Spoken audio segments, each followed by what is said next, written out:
A guy had been lying in one of the hospitals in Tokyo for a long time. He has been confined to this bed for 3 years now. His body is completely immobile and only his mind is still functioning. The guy couldn't cry, laugh, or make any sounds. He could only think about what was happening around him. His name was Ben, and his only entertainment was watching the TV that hung on the wall, where only boring sports matches were constantly on. There were often people in his room, such as his mother, who often shed tears as she watched her son slowly die. That night, the doctor said some disappointing words to her, that his illness was progressing very quickly, and her son could stop breathing at any moment. The guy was very afraid of his death, but he came to terms with his situation and was already prepared for it. The device that showed his health status emitted a long beep, indicating that the patient was no longer breathing, and then before his eyes he saw only darkness. At that moment he realized that his time had come. But suddenly he heard someone's enchanting voice, which told him to wake up immediately. She was a girl of extraordinary beauty. Her hair was thick and bright as the sun, and her body was in perfect shape. Ben slowly rubbed his eyes, not understanding what was going on here. And then he was horrified, because he couldn't move because of his illness, but now he could easily move his hand. But his shock was abruptly interrupted by the same girl, calling him master, which surprised the guy. She was glad that Ben had finally woken up, but the guy was surprised by the picture he saw and asked her who she was. And then the main character fell into a stupor for the second time, because he had just said the words out loud. But he was interrupted again by the beauty, who said that her name was Jenny, and that today, she was his personal security. Ben didn't understand what was going on here. He was embarrassed by the fact that such a girl was sitting on him, who was also dressed revealingly. The main character sheepishly said that he was already 18, and Jenna was so beautiful that he could get an erection. And then he was shocked. Ben's scream echoed throughout the forest, and only a deaf person could fail to hear it. The main character was incredibly surprised that he got an erection and felt these painful sensations below. It all seemed like a charming dream. He should have died, but somehow he ended up here. And besides, his illness that had been tormenting him all these years had fleetingly disappeared. Jenna was surprised by the guy's reaction and asked if her master was okay. Having calmed down, Ben replied that he was fine, and he became curious about why the girl called him master. She briefly explained to him who she was and what this place was, as well as who Ben was in these parts. The protagonist did not understand anything from what was said, because the girl told him that he was the heir of the Protos chosen by the heavenly lord Kell. Jenna explained that the Protos is the only surviving place inhabited by humanity, meaning the king of the Protos is the king of the humans. The guy grinned and said, waving his hands, that Kell couldn't have reincarnated him from another world. It's not scientific and seems like nonsense. Smiling, the girl bit her finger sharply to make it bleed. Jenna said decisively that since the owner does not believe her, she will provide him with evidence. The smell of her blood should attract predators in the area, and then Ben, having met them, should understand everything. Suddenly, a loud roar of 1,000 souls was heard throughout the thicket. They resembled the growling of a pack of wolves, people and bears at the same time. Behind Ben, footsteps were heard, barely dragging along the ground, but at the same time quickly overtaking them. The main character turned around and saw a terrible picture. It was a horde of zombies who came here for the smell of blood. Seeing how horrified Ben was, Jenna said that these were the very same predators, and now they are filling almost the entire earth. Her face showed determination. She added that these pale faces have turned our world into a real horror. At this point, Ben believed what he was being told and stood in front of the girl, ordering her to leave. The hero resolutely went forward, saying that he would deal with them, because finally he could move his muscles, and it was time for him to stretch after many years of sitting still. Jenna asked if he was afraid of them because there were so many of them, to which Ben replied that of course he was afraid, and felt horror at the sight of all these zombies. But he was even more afraid of seeing such a beauty die at their hands. The girl felt pleased by the words spoken and a smile appeared on her face. Suddenly, she flew up into the sky and said to herself that Mr. Kell had chosen a worthy heir. Ben looked at the pack of zombies again. He saw nothing in their eyes that reminded him of people anymore. Only an animal desire to dine on fresh flesh. All his heroism suddenly evaporated somewhere, and he thought that since they were corpses, they moved slowly, so the best solution would be to run away from them. But the corpses didn't think so. They were quite nimble, because their hunger gave them strength. Suddenly, everything disappeared somewhere, and Ben heard a divine voice inside himself that told him that he saw his courage, and that the guy should stop being afraid. Surprised, Ben asked what this place was and who was talking to him. The divine voice spoke to him again and said that this was his inner strength and that they had one soul. Meanwhile, Jenna, watching the battlefield, thought that if Kell's consciousness really still remained in this world, then it should manifest right now. The one and only power, the endless darkness, it must appear at this very moment. Suddenly, a purple light began to seep out from the crowd of zombies, illuminating the gloomy clearing. The zombies surrounding Ben felt the emotion that reminded them that they were human. It was pain. The purple ball that surrounded the main character began to scatter zombies in different directions, as if the wind were sweeping leaves from a tree. In the center of the crowd of zombies, only our hero remained, surrounded by a purple glow. This was his hidden inner strength. Ben looked at his hands, where energy was flowing, and thought that this was the feeling of rebirth. From the corpses that the guy scattered, only purple particles remained, which were insanely beautiful. In an instant, they all rushed towards him, causing the main character to freeze in horror. But there was no need to be afraid because each particle gave energy, and the guy felt a sharp surge of strength. The hero felt a sense of warmth in his body. All this energy is now concentrated in him. Suddenly, he heard something moving towards him. These steps were already familiar to him, because it was that same girl. She shouted that there was no need to panic, because this was definitely the owner's ability, namely, endless darkness. Endless darkness can not only absorb energy around, but also during combat from opponents. The hero was not very happy with what Jenna said. He thought that this world has supernatural powers. Apparently, his illness was cured thanks to these forces. Suddenly, the girl fell to her knees in front of the guy and screamed that the Protos would not last a day without a master. She confidently told the hero to return to the Protos and inherit the crown. Ben thought that becoming the king of the Protos was not the happiness he wanted. After some time, the guy saw dragons in the sky which were hovering over the city walls. Jenna asked why the master was not very happy about the fact that he was to become the king of the Protos, but she never heard an answer. Ben's face was filled with exhaustion and he couldn't think of anything but food. The hero answered the girl that the most important thing they should do now is find a place where they can eat. When they approached the majestic wall, Ben asked if this was the city she had told him about. They looked at the huge wall, which seemed to have no end, which protected the city from predators. The guy was surprised that there was no gate in the wall and hoped that they would not have to climb over such a huge structure. Jenna reassured him by saying that it was just a Protoss security system and any citizen could open the gate. She put her hand on the wall and at that moment the wall began to shake, starting its internal mechanisms. The girl said that the wall is 700 meters high and 20 meters thick, which allows it to contain any predators. The door opened and a mechanical voice echoed down the hallway greeting Jenna. Although everything looked abandoned from the outside, inside the Protoss inhabitants can still lead a peaceful life. The girl explained that this is thanks to the Protoss guards who protect this city. The city itself is surrounded by a huge abyss and you can only get into it through 12 entrances that are guarded by guards. All guards are elite fighters who have passed a multi-level selection. In accordance with strength, they are divided into levels from strong to weak, a total of 5 levels S, A, B, C, D. The guy was tired of this story because he was still madly hungry. Suddenly, a rude voice called the girl, telling her that she had again violated the ban on leaving the city. It was a C-rank Protoss guard named Ethan. He was outraged that Jenna did not ask his permission to leave. The girl timidly answered him that he had misunderstood everything and that she was only looking for Mr. Kell. The residents behind the girl's back began to whisper among themselves that she was still looking for a master, calling her stupid. The guard just chuckled at what he heard. He said that her master died 3 years ago and his body has not been found for a long time. The whole crowd laughed after the leader, causing only embarrassment to the beautiful girl. She was angry at what she heard because she was already tired of enduring this bullying. She remembered that very day, how in the pouring rain she ran to that very battlefield to help her master. But it was too late because her Lord Kell died in battle. But then some guy called out to the guard.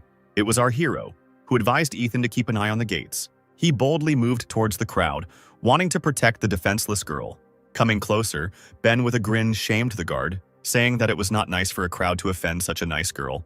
Ethan jumped up from his chair in rage at the impudence of some stranger, while our hero calmly began to stretch his muscles. The crowd began to whisper again, not understanding why some stranger dared to go against the main guard at this gate. The guard swung his fist sharply, saying that the Protoss was not happy with strangers. But, to his surprise, he missed, although the blow was quite strong and fast, because our hero turned out to be faster than him. Ben merely grinned in the face of his offender, his legs sparking from the rapid braking. The hero realized that his body had become so light because of his effect of absorbing energy from enemies. Immediately, all the guards' minions rushed into battle to teach the impudent guy a lesson. But to their surprise, they all fell to the ground and were unable to move. It was Jenna. She decided to help Ben by using a UR rank ability. She loudly told the boys that no one would touch Ben while she was there. Ethan was amused by this because it was the ability Force Attraction, which creates an Earth attraction in a radius, and it was too weak for his strength. He suddenly lifted off the ground, saying that he felt nothing, and headed towards the hero. At that very second, he was already over Ben, and thought that this fight had already been won. But Ben was able to hold back Ethan's blow with his palm. The force of the blow caused the ground under their feet to crack. But the protagonist didn't even move. The guard didn't understand what happened because the impudent guy was supposed to lose after that blow. And then he began to understand what was going on, because his strength began to leave his body. Ben chuckled because he understood how his absorption abilities worked. The guard was horrified and began to beg him to stop. But Ben decided to teach the bully a lesson. Jenna was scared for her owner, because she did not fully understand what had happened, and began to call him. The entire crowd, including the attackers who were watching this fight, were shocked that some stranger was able to stop the guard of these gates. At that moment, a red aura shone around the two guys and suddenly there was a bang. Meanwhile, somewhere in Protos, in one of the mansions, a tall man in a red velvet robe was enjoying wine on the balcony when a girl suddenly called out to him. It was a Protos A-rank guard. She asked if he felt what she felt. Count Dracula, S-rank guardian, looked at her with tired eyes and said that he felt this power, the power of Kell. Ethan fell to the ground, exhausted, and whispered in fear that it was the endless darkness, the same legendary power. The guard was exhausted and looked like a living corpse. Surprised, he asked the stranger who he was. Ben looked at the defeated guard and said that he was his daddy. The hero called Jenna, who was happy about her master's victory, and asked if they could eat now because he was dying of hunger. They quickly walked through the surprised crowd, talking about how Ben's eating power was enormous, to which the girl replied that he could eat as much as he wanted. The shocked residents only whispered about who this guy was that could defeat the guard so easily and use such powerful abilities. But then our heroes were confronted by two girls who were dressed just as beautifully as Jenna. The girl was surprised to see them because she knew who these girls were and did not expect to see them here. The first girl was dressed in a kimono and held a long katana in her hand. She asked if Jenna had any problems. Her name was Leia. The second girl looked more like a scientist with short green hair. Her name was Sarah. Ben was surprised that Jenna had warrior friends. The girl suddenly pressed herself against the guy and said that there was no need to worry because her owner had already helped her. To which the guy became embarrassed and told the girl not to do that, because he remembered what happened the last time she sat on him. Leah was surprised that Jenna called a stranger a master because the last time she called only her master that. To which the girl confidently said that there could be no mistake, because this guy was chosen by Kell and he is the heir to the throne. The girls were shocked by what they heard because they, like Jenna, were also Kell's protectors. And this means that Ben is now their new master.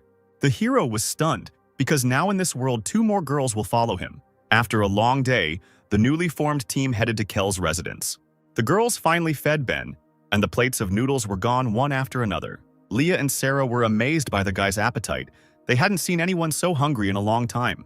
Jenna watched Ben's meal with admiration, still remembering how he stood up for her today. The hero put the last plate on the table and informed everyone that he was full.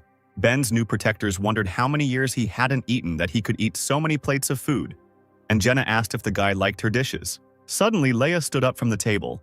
All this time she was thinking about the guy's abilities and wanted to talk to him about it. She didn't understand how the hero inherited the ability of endless darkness and who he was anyway.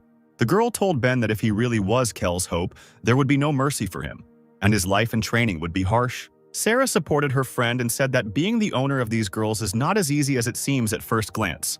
After all, the guy has to fulfill the last will of Mr. Kell, namely, to become the king of the Protos and destroy all the corpses.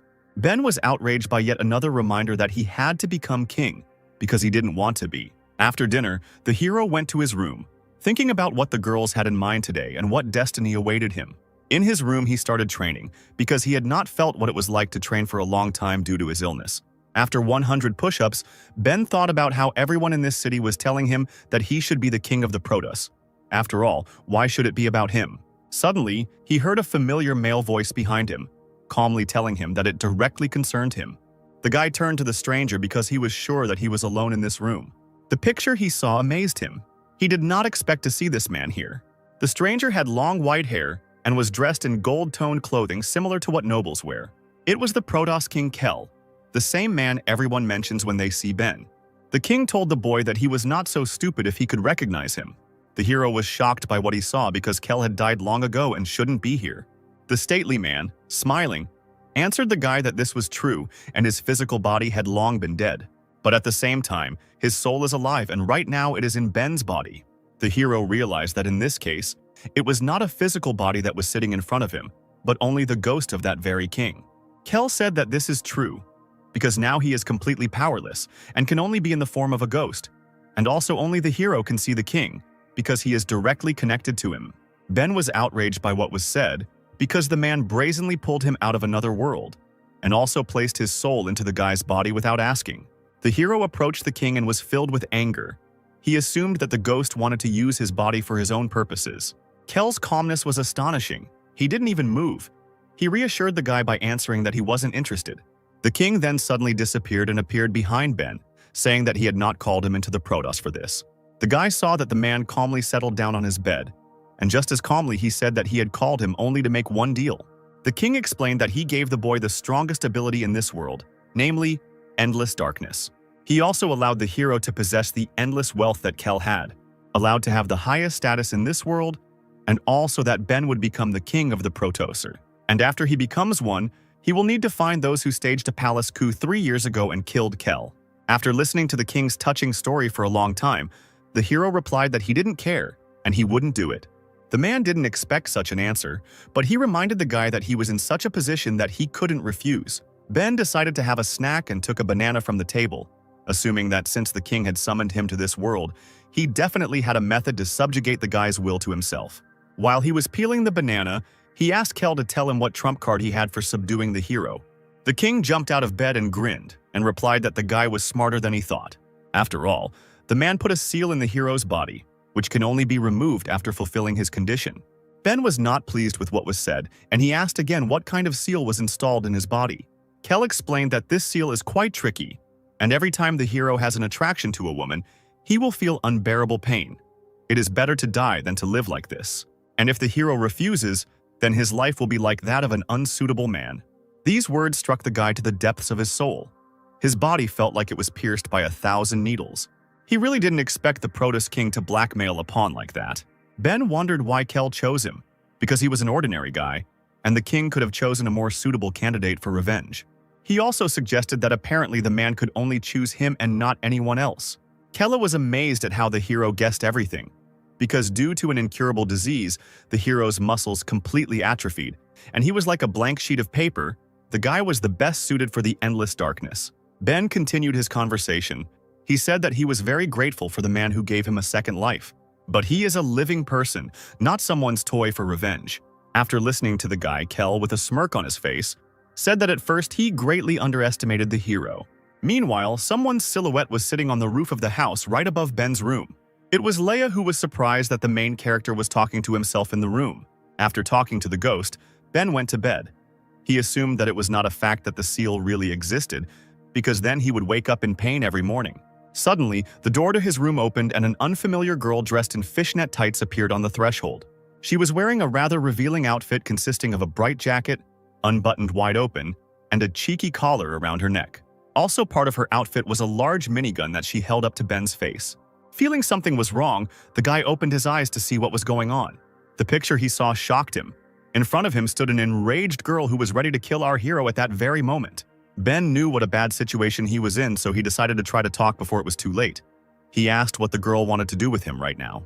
An unknown beauty with pink hair asked him if he was the owner of the power of endless darkness. The hero didn't understand what to do. He asked the girl to calm down and put away this huge gun, but she was against it, ordering him to shut up. It was Kell's sister Lucy, who was nicknamed the Little Demon, who said that she was not as naive as Jenny, and that the protagonist used some kind of dirty trick to take over her brother's power. The guy was struck by the girl's words, and he assumed that since she was the king's sister, she must be his personal guard, like the other girls he had met before. Suddenly, shots rang out, and the hero tried to dodge them, although it was useless in such a situation. The pillow Ben was lying on now looked like a sieve. The guy started yelling at the girl because of the adrenaline in his body, because she could have just killed him. But the girl didn't slow down.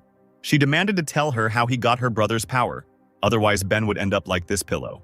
The guy briefly told the whole story of how he arrived in this world and how he got that legendary power. Lucy burst into tears after hearing this because she thought her brother was dead. And now she finds out that his soul is still alive in this guy's body. Ben hissed like a snake and told the girl to be quiet, because if anyone found out that Kell's soul was in his body, the king's enemies would kill the guy. Overwhelmed with emotion, Lucy threw herself into the hero's arms, calling him her new brother. But her sudden outburst of love was stopped by the guy's hand, which confused the girl. But the girl didn't stop and tried to hug Ben, to which the guy told her that he was not her brother and she shouldn't cuddle up to him. If Lucy really wants to help the hero, then tomorrow she must take him to one place. Surprised by Ben's answer, Lucy asked what kind of place it was. The next day, the girl sat outside the establishment, which was emitting pink neon light, and told all visitors not to enter if they still wanted to live. It was clear from her face that she was very embarrassed to be here. She promised herself that if the hero dared to order such a thing again, she would turn him into a sieve. Inside the establishment, there were very beautiful girls who asked the guy if it was his first time there. One of the girls, slowly eating fruit, suggested that Ben relax and give free rein to his desires. The hero was surrounded by a crowd of beautiful girls who wanted the guy to pay attention to them. But he, judging by the expression on his face, was very reserved. He restrained himself, for he supposed that if he did not give in to the attraction to the girls, the seal of Kell would disappear. He prayed that he could pass this test, but the girls surrounding him did not slow down. The guy just kept repeating in his head that he had to be strong and not give in to his emotions. Meanwhile, the girl's passion only grew stronger. It seemed that even the most persistent guy would not be able to resist. And Ben gave in, shouting that he couldn't stand it. A heartbreaking cry came from the establishment, filled with pain and despair. The door swung open and Lucy saw Ben quickly coming out. She smirked and sarcastically told the hero that he was a dirty pervert for losing heart in front of the girls. There was only despair on the boy's face. He cursed Kell for putting such a painful seal on him. On the way home, Lucy asked if Ben would participate in the new selection of Protos Guardians, to which the guy replied that he did not know what was needed for training, and he did not want to watch the gates. The girl explained that in order to become a guardian, one must fulfill one condition, and at that moment Ben turned to her. She thought he was interested, but in fact the guy said he wanted to go to the toilet because he drank a lot of water. The hero retreated to the nearest alley because he would not have made it home in time. And then a strange ball fell in front of him, similar to a baseball, which also had a mouth with teeth. Ben picked it up and thought it was some kind of strange toy that looked very unusual. Suddenly, a similar ball fell next to him, but this time of gigantic size, which scattered all the urns in the area. The hero was stunned by this sight. He did not understand what was going on here. It was a demon devourer, a demonic-level predator, who was about to attack the boy at that moment. At the same time, Lucy, who was waiting for Ben, began to speculate about what had happened to her brother that he decided to make this weakling his heir. Suddenly, from the alley where the guy went, loud screams and noise were heard, which were hard not to hear. Lucy decided to see what that boy was doing there that was making so much noise. But what she saw there shocked her. Ben jumped out from around the corner, with a huge demon chasing him and trying to eat him. The guy barely dodged it, but was still unharmed for now. The girl was amazed that a predator of the demonic level got inside the city so easily. The hero landed on the ground, and from behind the predator, small balls of demons flew towards him. He understood that he wouldn't have time to evade them, and apparently this was the end. But suddenly all the balls that were flying towards him were pierced by bullets, leaving only traces of their own blood on the guy. Ben turned around and looked in the direction his little friends had come from to see who had saved him. Lucy smirked, slinging her minigun over her shoulder and asking if the pervert had wet his pants. Realizing what was happening, the guy shouted that she was a pervert, as was her entire family. But the girl did not pay attention to him, because she noticed a figure standing on the roof of the house and ordered her to come down because she had noticed it a long time ago. She understood who it was, because only one person could control predators of the demonic level and also bring them to the city. No one is more capable of this than her brother Kell's wife, Eliza. Ben was surprised by what was said. He asked Lucy again if this girl was really the king's wife. The little demon explained that this girl had a Protos marriage contract on her body, and at 20 she was supposed to become the king's wife. At first, Lucy thought she would become her little sister, but now it seems this girl is just a cheap doormat. Suddenly, the figure on the roof began to move and rush down towards our heroes. She landed on the demon's back with lightning speed and advised Lucy not to joke like that, because she couldn't marry a loser like Kell. At this moment, Ben became very embarrassed because of the beauty that had just appeared before him, and his heart seems like it should jump out of his chest right now from such fast beats. The stranger adjusted her enchanting black hair and said that she just needed to kill this guy, and then the marriage contract would disappear. At that moment, A girl flashed through his mind who looked very much like the king's wife. She told Ben to stay away from her because he was not her type. She turned around and walked away the day the guy tried to confess his love to her. Ben couldn't move because he saw such a beautiful girl who was part of his memories. He timidly asked the girl who stood in front of them on the huge monster if she was his goddess. Lucy looked at the hero in surprise and thought that this guy must have gone crazy after all. Ben still looked at the girl with loving eyes. He extended his hand to her and asked her why she came into this world. Was it really for him? At that very moment, the hero received a strong blow to the face from Eliza, who was perplexed by the fact that he called her a goddess. The guy did a few turns before crashing into the wall because the girl's blow was quite powerful. Lucy was furious that some girl hit her brother. She started shouting at her not to be arrogant, that she is a bride and can think that she is allowed to do whatever she wants. To which Eliza replied that she could not marry someone who sought entertainment in brothels. This did not calm Lucy down. She screamed that the boy's life was her brother's last will, and if Eliza wanted to kill him, she would have to deal with her. Suddenly, a huge mouth of a monster that everyone had forgotten about appeared in front of the little demon. The girl would not have had time to react to how quickly it approached her. She only managed to notice him right in front of her, and it seems she understood how this would end. The demon swallowed her instantly, biting her minigun in half. Eliza told her after that she would kill the guy before Lucy was digested in the demon's stomach. The girl was sure that after such a blow the guy would have suffered greatly, and she hurried towards him to finish him off. Suddenly, from the smoke raised by Ben's landing, a hand reached out to the king's wife. She almost grabbed her by the hair, but the girl managed to sharply dodge by jumping back. Eliza couldn't believe that after such a blow the guy still had the strength to respond to her. A voice came from the thick smoke. It was Ben, who was regretting that he couldn't catch her, although he was quite close to it. The girl quickly realized that he used endless darkness to repel the attack. But she was surprised that in just 2 days the guy was able to master such a technique to its full extent. The hero was surrounded by an aura of different colors, and it seemed that there was not a scratch on him. He told the offender that she could not be his goddess, because she had not visited him for all 3 years, and therefore could not come for him into this world. The blow caused Ben to come to his senses and realize that Eliza and the girl from the past were simply very similar, and that was all. The girl answered him that since he already has a loved one, then she will not marry him, so he must die today. The guy just grinned when he heard these words because he hasn't loved her for a long time. Especially if he becomes the king of the Protos, then many girls will want to be with him, including Eliza. She shouldn't hold on to him and she shouldn't be jealous of him just because he went to a hotel. Finally, Ben asked the girl if she liked him. These words made Eliza furious. She couldn't believe that the guy was talking such nonsense. She only came here because she has a marriage contract on her body that she wants to break. Suddenly, the asphalt began to crumble under Ben, and he realized that Eliza had used one of her abilities.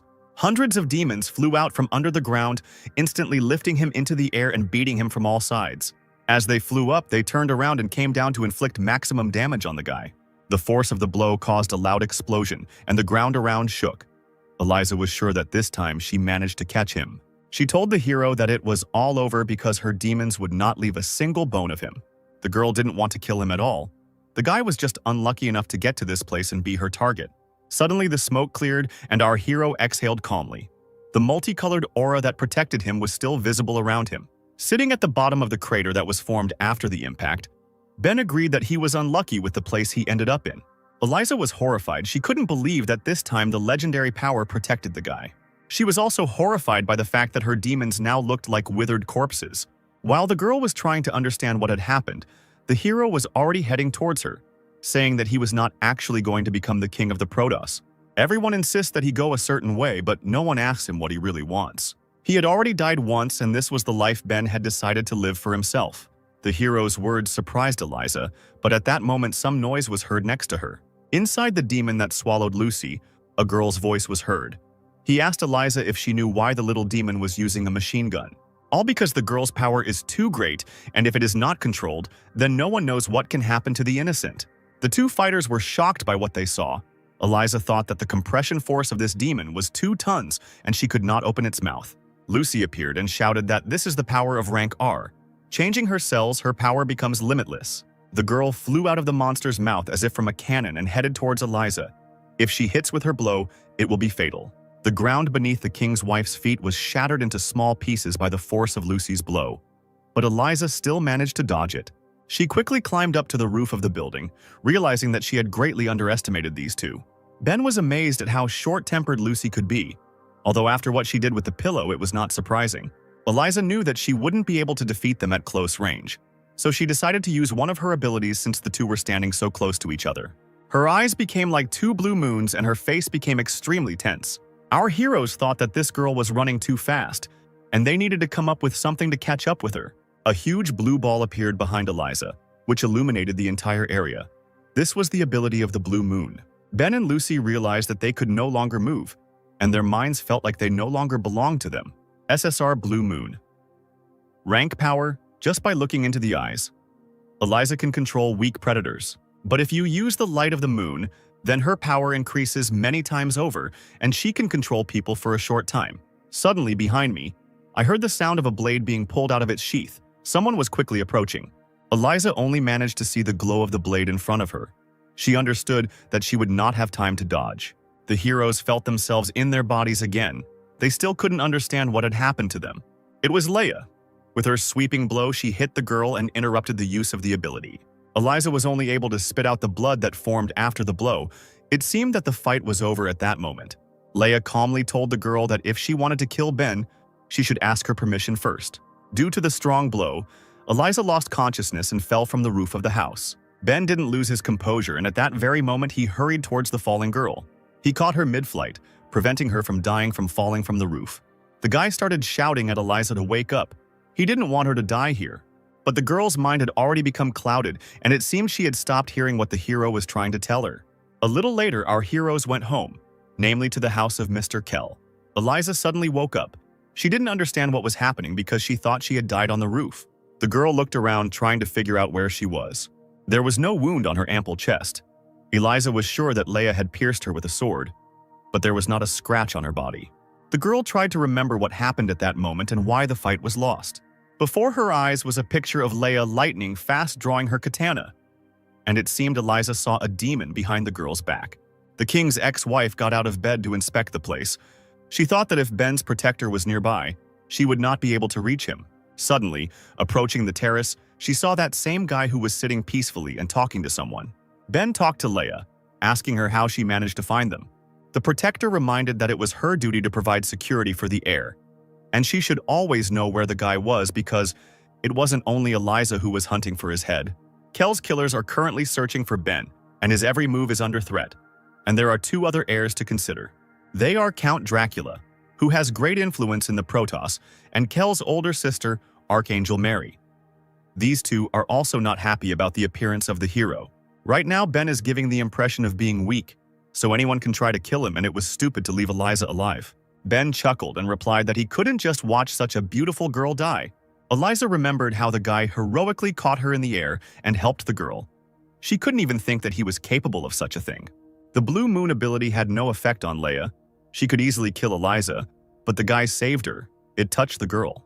Ben continued his dialogue, saying that he doesn't need a wife for free, even though he doesn't intend to be the king of the Protos. That's why he didn't let her die then. Suddenly, the door swung open, and Eliza came out onto the terrace, who didn't seem happy with the guy's words. Ben realized that she had heard everything and decided to play dumb by saying that he hadn't said anything. Eliza was angry, but at the same time embarrassed. She shouted at the guy that she would not become his wife just because he saved her. Ben was so ashamed that he didn't know where to go, and the girl firmly declared that she would never marry the guy. The hero was shocked by the girl's straightforwardness, once again receiving such a cruel refusal. The two seemed to have forgotten that there was a third person on the terrace. Leia loudly called the girl's name. The defender was already preparing for battle, taking out a long and sharp katana from her sheath. She warned Eliza that if she wanted to kill Ben, then this time Leia would not use the hilt of the sword. Now the girl understood why there was no wound on her chest. Last time she was hit, not with a blade, but with a handle, and only lost consciousness from the force of the blow. Eliza was even more horrified by Leia's strength and understood that if the protector was next to the guy, the girl would not be able to defeat him. Suddenly, the girl flew into the air with lightning speed. Her speed was still as high as during the fight. She loudly shouted the name of some creature, which surprised everyone who was on the terrace at that moment. Suddenly, out of nowhere, a huge bird appeared in the sky and headed towards the house. She instantly appeared above the heroes, and her size was so huge that the shadow of her wings covered the roof of the estate. Ben was scared that Eliza could summon such creatures. This bird was completely different from the demon that she summoned. In flight, the girl did a deft somersault and landed on the creature's head. She kept her balance deftly, and now it seemed that she had an advantage over the heroes. It was a huge mythical bird, black in color, with a blue glow streaming from its eyes, and the air around it shook with the spread of its huge wings. Leia was not frightened by the picture she saw. She knew that. Judging by the ancient scriptures, this was a high-level beast. This fight was becoming more and more interesting for her. Having prepared her katana, she decided to cut this beast together with the girl. But at that moment, Eliza turned to the guy and asked if he wanted to marry her. If his answer is yes, then she is ready to discuss the engagement with him, but only in private without strangers. The guy realized that the girl wanted Leia to leave and he got a little scared. But he decided to give the girl a chance and talk to her, but the defender firmly replied that she would not leave. Ben confidently told Leia to calm down, because if the girl wanted to kill him, she would hardly succeed, since she had just barely jumped on her animal. The defender looked at the guy gloomily and replied that if he wanted to die, then so be it. She put her katana in its sheath and prepared to leave, and the guy continued to calm her down, saying that he could stand up for himself. After some time, they were left alone. It was a beautiful night, and somewhere nearby one could hear the chirping of cicadas. Ben understood that Eliza was afraid of Leia, so she asked to be alone. He asked the girl what she really wanted. Eliza cut him off abruptly, saying that she admitted that the guy wasn't as bad as she thought. But this does not change anything, because the hero relies only on the endless darkness, and for the higher people he is just a pawn. Ben told the girl that her speech was very offensive and that this was not what he expected to hear. The girl continued her dialogue by saying that in a month the Protos will hold an annual selection of guardians in front of the delegation. And if the hero defeats her and becomes the guardian of the Protos, then she will help him ascend to the throne. Ben remembered that he had already been told about this selection of guardians, but he still didn't understand what it was. It was a competition where heroes fight predators and often die at their hands. The selection round is held in 2 stages in order to identify outstanding newcomers who will take the place of the fallen guardians. So the Protos provides itself with guards of 72 people. This allows the Protos to provide protection and preserve the human race. The guy heard what he needed, namely that if he won, his marriage contract with Eliza would come into effect. Eliza sighed and said that it was not enough to become a Protos guardian. One of the conditions was to ascend to the throne, and only then she could marry him. She can only marry a high-ranking guard, a hero on whom all the Protos rely. Eliza was embarrassed when she remembered Kell, saying that he was a very handsome and strong man, and whether Ben could become the same. The guy trembled from what he heard and quietly said that Eliza really loved him. The girl interrupted him abruptly with shouts. She didn't want Ben to say those words out loud. The hero was very indignant, not understanding how the girl fell in love with such a gray-haired deceiver. He has a face like a weakling. Eliza decided to change the subject abruptly, saying that the guy should remember that if he doesn't pass the first round, the competition will be over for him, and that means defeat. And defeat for Ben would mean that he would never be able to ascend the throne and marry Eliza. After the story, the girl was sure that the hero would refuse. But the guy wasn't going to give up. He said that he would gladly join her in this competition. The days flew by and the hero trained, and now a month has passed since their conversation. An unknown guy slowly moved towards a crowd of people who were standing near a large building that resembled the Colosseum. It was a young fighter with a bare torso and red hair. On his arms hung bracelets around which a purple glow emanated. When he saw the place where the competition was taking place, he was delighted. This place is perfect for the birth of guardians. At the entrance to the selection arena, the guy saw a huge number of people who wanted to go inside. This excited the fighter even more, because all these people looked very strong, and he would finally be able to test his strength. The blood of hell boiled in his body. The guy's name was Adam, and he was from a small village that was located near the Protoser. Walking down the corridor, Adam came out into the arena, which made him even more delighted. The Colosseum was truly huge, with a mountain towering over it, over which dragons flew. Adam considered this place worthy of his fist. His admiration was interrupted by some guy who landed right at the fighter's feet. He was thrown back by a handsome guy with glasses, who had ash-blonde hair, and his suit was decorated with 2 snowflakes. The handsome stranger told the fallen fighter to take his hands off his suit, to which the guy yelled that he had accidentally touched him. The newcomers watching this were delighted by the spectacle, because the selection had not yet begun. But something interesting was already happening. The fighter, who had been lying on the ground a couple of minutes ago, suddenly flew towards the offender, saying that he was stronger than him and was not afraid to fight him. The ash-haired man didn't like the peasant's reaction. His fingers were covered with ice, and it seemed he already understood that the battle was won. In the blink of an eye, the fighter who had been rushing so furiously was encased in a large block of ice and could no longer move. He could still think and regretted touching the man, but it was too late. The crowd was shocked by what they saw. They wanted to know who he was and where he came from. One of the people who came recognized this ability. It was an elemental level ability of SSR rank. And if he is not mistaken, then such abilities and love for purity can only be possessed by one person. The S-rank Archangel Daniel, who was the son of a noble family nicknamed the Ice Soul Eater. All the girls in the crowd immediately noticed the handsome man and began to confess their love to him. But then someone touched his shoulder again. For the second time that day, someone touched him. It was Adam, who noticed that Daniel was a very strong fighter. Everyone was shocked. Did this redneck really want to end up in ice like the last guy? But one of the crowd recognized the peasant. He said that Adam killed dozens of ghost-level predators last year, and he is a real battle madman. At that moment, the bracelet on the guy's hand began to spin, and his hand burst into a huge flame. He told Daniel that he also had an SSR rank elemental ability and wanted him to fight him. The ash-haired man slowly turned to the guy and calmly ordered him to remove his hand. Meanwhile, a girl who was watching this whole performance and slowly exhaling smoke from her pipe decided to intervene. She shouted that apparently all the fighters were full of energy and couldn't wait to fight. But it was too early to start the game because the selection hadn't started yet. It was the school magistrate who guarded the place. A beautiful girl with a large open bust, dressed in furs. Adam realized it was better not to start ahead of time and said that he just decided to say hello to a friend. Daniel no longer thought about the impudent man. He was only worried about whether today would be the same guy who inherited the endless darkness. The crowd lost their spirit when they saw 2 SSR rank abilities from newbies. They knew they couldn't handle it.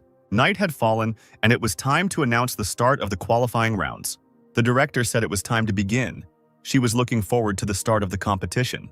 Daniel quietly asked to wait a little longer. It seemed he was waiting for someone. Suddenly, a hand rose from the crowd, and someone in a sweet voice shouted to the director not to start the competition. It was Eliza. She said that there was another player who had not yet appeared in the arena. The man recognized the girl. He assumed that she also came to see the guy with the legendary ability, and perhaps because of her marriage contract. The director understood who they were talking about, because in a month, the rumor about the hero with the legendary ability had spread throughout the city. She agreed to wait for such a valuable player, but only for 5 minutes. 5 minutes passed and the crowd started making noise. They were talking about how the hero was scared of the competition and that he definitely wouldn't come. The director agreed that the time was up and it was time to start the competition. Daniel's face showed disappointment. He couldn't believe that a hero with such abilities would really not come. Eliza was also upset. She didn't want to believe that Ben had deceived her. Suddenly, steps were heard from far away from the crowd, slowly heading towards the center of the arena. The girl immediately became prettier when she saw a familiar figure. After all, he kept his promise. It was Ben, surrounded by his female guards, dressed like a true king in a black robe covered in fur. He stated with confidence that all these guys don't look very friendly. The whole crowd was furious that he had come to the arena. Some were mad that everyone had been waiting for the guy, some because they were afraid of his strength, and only Adam thought that it must be hot in such furs. Ben didn't expect such a reaction. He promised the crowd that he would deal with anyone who stood in his way. Eliza seemed to like how the hero had changed over the past month. He looked like such a confident man. The roar of the crowd was stopped by a loud kick. It was the director who ordered everyone to be quiet. Now that everyone was gathered, she decided to declare the guard selection conference open. She waved her pipe and quickly hit somewhere in the air. Everything in that place sparkled and it seemed like space began to tear apart. At the sight of the impact, a huge portal was formed, which announced that the competition had begun. The crowd was shocked because there had never been any space portals at the qualifiers before. They didn't understand what it was for. The director stated that the selection is divided into 2 rounds, in the first of which newcomers must go through a portal that will send them out of town. All they have to do is be in a designated area, and in these places the fighters must live for 5 days. Only those who survive are eligible to participate in the second round of selection. The crowd began to panic, because it was impossible to live outside the city for 5 days, and it was unknown where this portal would send them, perhaps straight to the lair of the monsters. The director stated that it is the duty of the guards to protect the city, and if the newcomers are afraid, they can refrain from participating and try next year. Hands immediately reached out from the crowd. Many did not want to participate in this and decided to try next time. It took some time before there were any people left in the arena, and many left without trying. Now that only the brave remained, the director asked who would decide to go first. Ben, without thinking twice, said that he would go first. Apparently, he had some kind of plan. Eliza and Daniel were surprised by what was said. The girl understood that the guy was up to something. Ben did have a plan. He decided that if he went first, he would have time to study the area. This would give him an advantage over the others and he should not miss it. Suddenly, someone grabbed his black robe, wanting to attract his attention. It was Jenna. She was worried about the guy and told him that she had a bad feeling and he shouldn't go first. Ben hastened to calm the girl down and told her that he would meet them after the first stage. After these words, the hero quickly walked towards the mystical portal. Without hesitation, he entered the portal, which would take him to an unknown place. Coming out of the portal, there was only horror in his eyes from what he saw. In front of him was a huge three-eyed monster, resembling an octopus. At that moment, Ben realized that he was not very lucky after all. It was a ghostly predator that was enraged by the fact that some human had invaded its lair. Its size was so huge that it seemed that with one tentacle, it could break through a building. The monster aimed one of these tentacles at the hero to punish the impudent fellow with one blow. Ben didn't have time to dodge. The impact caused the ground beneath him to fly apart in different directions, and it seemed that no one could survive such damage. But the guy was protected by endless darkness. He easily raised the tentacle and said that he was incredibly lucky that he teleported straight to such an enemy. It's a pity he doesn't have time for this battle, because he had an appointment. In rage, the predator directed 3 more of its tentacles towards the guy to finish what he started. But Ben deftly dodged the blow, even though the attack was quite fast. He landed on one of the tentacles to quickly reach the enemy's vulnerable spot. While Ben was running along the tentacle, the monster thought that the hero had pretty good abilities for an ordinary person. But the guy had already gotten close to the enemy's weak spot. He understood that he needed to finish off the predator quickly. Otherwise, his location could be discovered by other fighters. Meanwhile, everything was peaceful and calm in the arena, and no one knew what was happening on the other side of the portal. The little demon was worried that Ben might not cope because the rules had changed, and now no one could guarantee that nothing would happen to him. But Leia decided to cheer the girl up by saying that the guy is not as simple as he seems. From the first day he entered the Star Spirit Garden, he was extremely disciplined. He went to bed at 10 p.m. and woke up at 7 a.m., keeping a perfect schedule. Every day the hero did 100 push-ups, squats, and crunches, and there wasn't a single day when he missed a workout. And at the end of a long run of 10 kilometers, he never stopped despite the wind and rain. There is always energy in his body, and if he can't move, he will die because of it. That's why he's like Leia. He has a fighting instinct, and she understands that people like him won't die so easily. Ben's crushing blow made the predator's eyes pop out.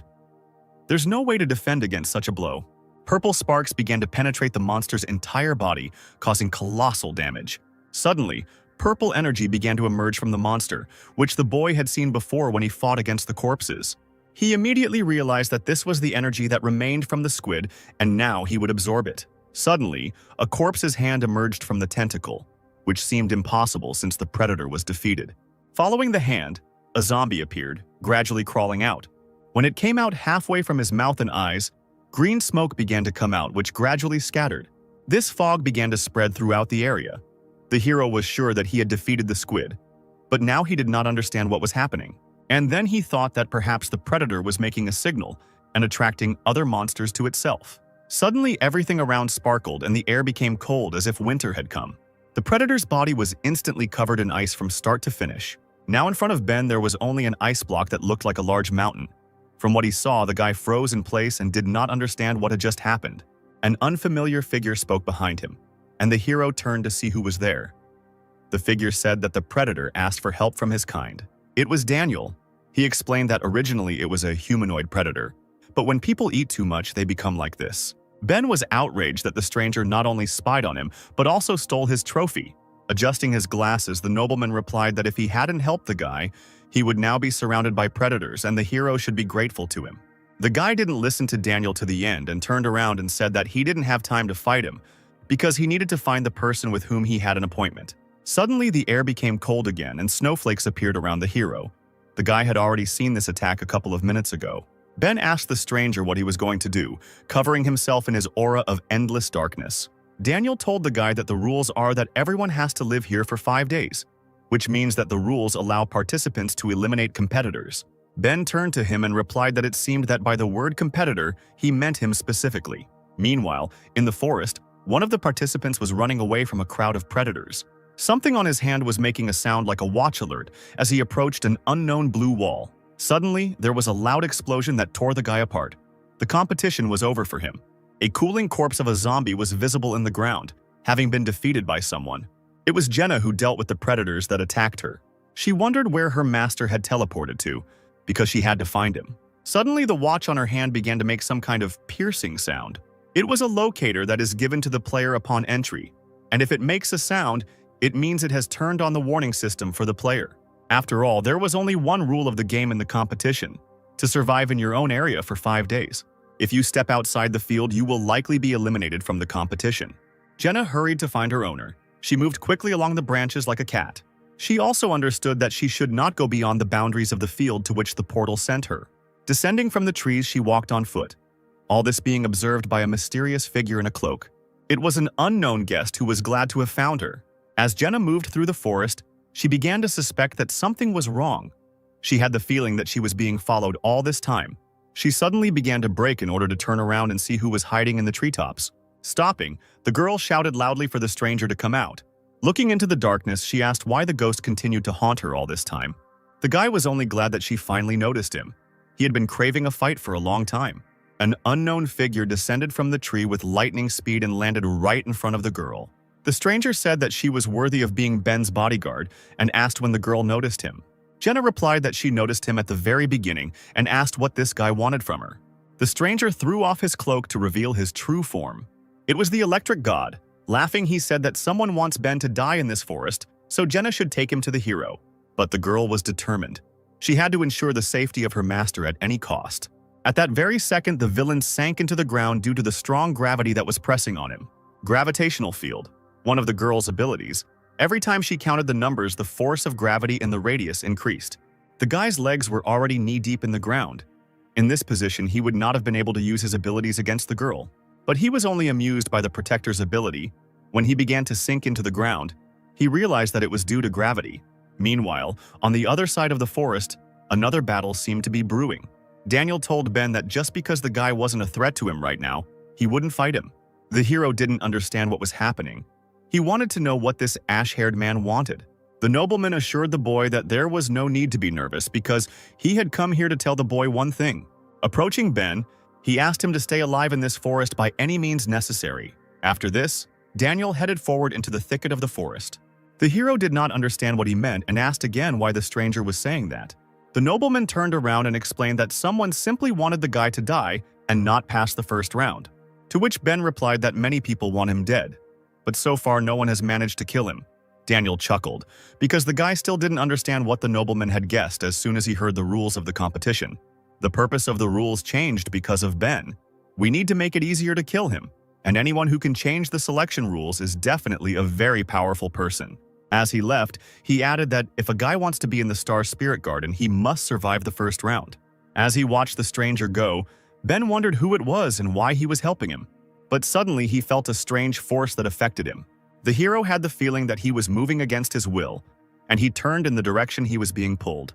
He was drawn to the thicket of the forest. Ben immediately realized that he needed to run there. The god of thunder struck the girl with lightning speed, which she did not expect because she slammed him into the ground. He swung and struck the girl again, and flashes of lightning sparked at the place where he struck. From the power of her ability, Jenna flew through the trees, breaking each one in her path. The blow was of monstrous force. After flying some distance, the girl crashed into the ground with a roar. She was covered in bruises and scratches, but still managed to survive the landing. Jenna didn't know that the guy had the power of lightning. He used it to accelerate and overcome the gravity that the girl created. Swaying, she struggled to her feet. She understood that he was too dangerous, and under no circumstances should he approach her master. At that very second, the guy was next to the girl. She didn't even notice how he covered such a large distance in a second. His speed was truly amazing. From behind his back, he began to take out a knife, which was also filled with lightning, just like its owner. Laughing, he said that since Jenna wouldn't take him to Ben, he would find him himself with the girl's corpse on his shoulder. But the defender did not lose her confidence. She replied that the stranger would not dare to touch a hair on her master's head. At the same time, on the other side of the forest, someone was running forward at such a speed that only dust from his tracks could be seen. 3 guys noticed the runner and realized that he was the guy everyone was talking about. They were teleported together, which means the 3 of them can cope with 1 warrior. But then one of the fighters was surprised that the runner did not stop, but ran at great speed straight towards them. Ben ran so fast that he didn't even notice the three newcomers and knocked them down like bowling pins. He didn't stop because he had a feeling that Jenna was in danger. The girl was all beaten up and could barely stand on her feet. She had wounds all over her body. She just kept telling herself that she was here to help her master and shouldn't give up. The Thunder God only laughed at the fact that such a beautiful girl had to die because of such a short-lived master. He raised his blade over the girl's head to deliver the finishing blow. Suddenly, he felt something trembling behind him and moving towards him. A lightning-fast elbow strike hit the guy's neck. He couldn't even figure out what happened. The force of the blow sent the offender flying forward at great speed. There was a stone in his path, which the Thunder God crashed into with such force that the entire thicket trembled at that moment. Jenna turned around in surprise because she had already prepared herself for the fact that she was about to die. Near the stone where the offender crashed stood her owner, who arrived just in time. Ben stood near the rock where his opponent crashed. The force of the blow was so great that a crater formed in the place where the Thunder God flew. The guy was hit in the neck, so he no longer showed signs of life. The hero was glad that he made it in time, because if he had been late even for a minute, it would have been the end of Jenna. After some time, the heroes were sitting in a clearing. The guy was apologizing to the girl for the fact that, because of him, she went to this competition. Jenna calmed the guy down. She was sorry that she, as a guard, could not protect her master, and he himself had to protect her. She was also surprised at how he was able to find her in such a large forest. Ben said he felt the girl was in danger and even felt where she was. The girl was amazed that her master had such an ability. Although he did not have such an ability, these were only sensations. Meanwhile, strange things began to happen in the place where the battle ended. The DNA in the body of the defeated warrior began to rebuild, and by some miracle he began to come back to life. The body, dead a minute ago, began to move a little, trying to come to its senses. A strong wind blew and Jenna started coughing. Her wounds were very deep. The guy, without thinking twice, took off his robe and gave it to the girl so that she wouldn't freeze under the tree. He told the defender to dress him and have a good rest after the fight, and he would look after her in the meantime. The hero added that the girl had been looking after the guy for the last month. Now it was his turn to look after her. These words touched her very much, and despite the severe wounds, a sweet smile shone on her face. It got dark outside, the girl fell asleep recovering from the fight, and the guy, as promised, sat and guarded her. Not far from their small camp, strange tentacles began to move. They dug into the ground to attack our heroes unnoticed. Emerging behind Ben, they headed straight towards him in order to kill him before he realized anything. But with a quick movement of his hand, the hero grabbed the tentacles and tore them apart, stopping the enemy's attack. He had long since realized that the Thunder God was pretending to be dead, because if he died, Ben would begin to absorb his life energy. The guy explained that he would indeed be dead from such a blow to the neck, but he was injected with a drug that turns him into a predator, so it is not so easy to kill him. The striker also thought that the hero had absorbed the power of the gate guard he had fought earlier, and he had been training hard for the last month. Perhaps Ben would be able to reach level B. Suddenly, the Thunder God began to twist and an ominous aura mixed with lightning bolts began to emanate around him. From his back, a bunch of other tentacles that were on his hands suddenly burst out, and the color of his skin changed to gray like corpses. Ben didn't expect to see such a sight. What was happening to this guy and who he was starting to turn into, he also didn't understand. It was the ultimate form of the Thunder God, the robust body of a predator and SSR rank lightning. He laughed hysterically, shouting that the hero was going to die now because the predator was at the top of Class B. But Ben didn't listen to the offender for long and immediately hit him in the face, ordering him to shut up. The force of the blow sent the Thunder God flying towards the forest, but Ben moved to where the guy was flying in order to finish him off. He slammed him into the ground with all his might, grabbing his face with his hand, and due to the speed of the blow, the ground beneath the guy broke, creating another crater. This time, energy began to be released from it, which the hero was ready to absorb in order to obtain the ability of a fighter. He stood over his opponent in a rage, saying that if the Thunder God is the best in Class B, then the hero is the pinnacle of Class B. But the enemy did not listen to the guy. He only thought that the most terrible ability in the endless darkness is that it sucks out energy and abilities from the opponent. He did not understand how Ben was able to master such power in just a month. His life flashed before his eyes. He remembered the man in the protective suit who warned him that the drug was experimental, and whether the guy really wanted to inject himself with it. The future god of thunder was chained to the wall. His heartbeat was monitored by doctors to ensure the experiment was successful. Through the intense pain, he chuckled and told them to continue because the guy could handle it. After the experiment, the gray-haired old man explained to the guy that he had received a strong body of a predator, but the fusion of cells was insufficient. and he still had not received any second ability. He was disappointed in this because despite the fact that the soldier survived, the experiment was a failure. The unknown man continued to say that in order to create an artificial predator body with double the strength, they are still missing one thing.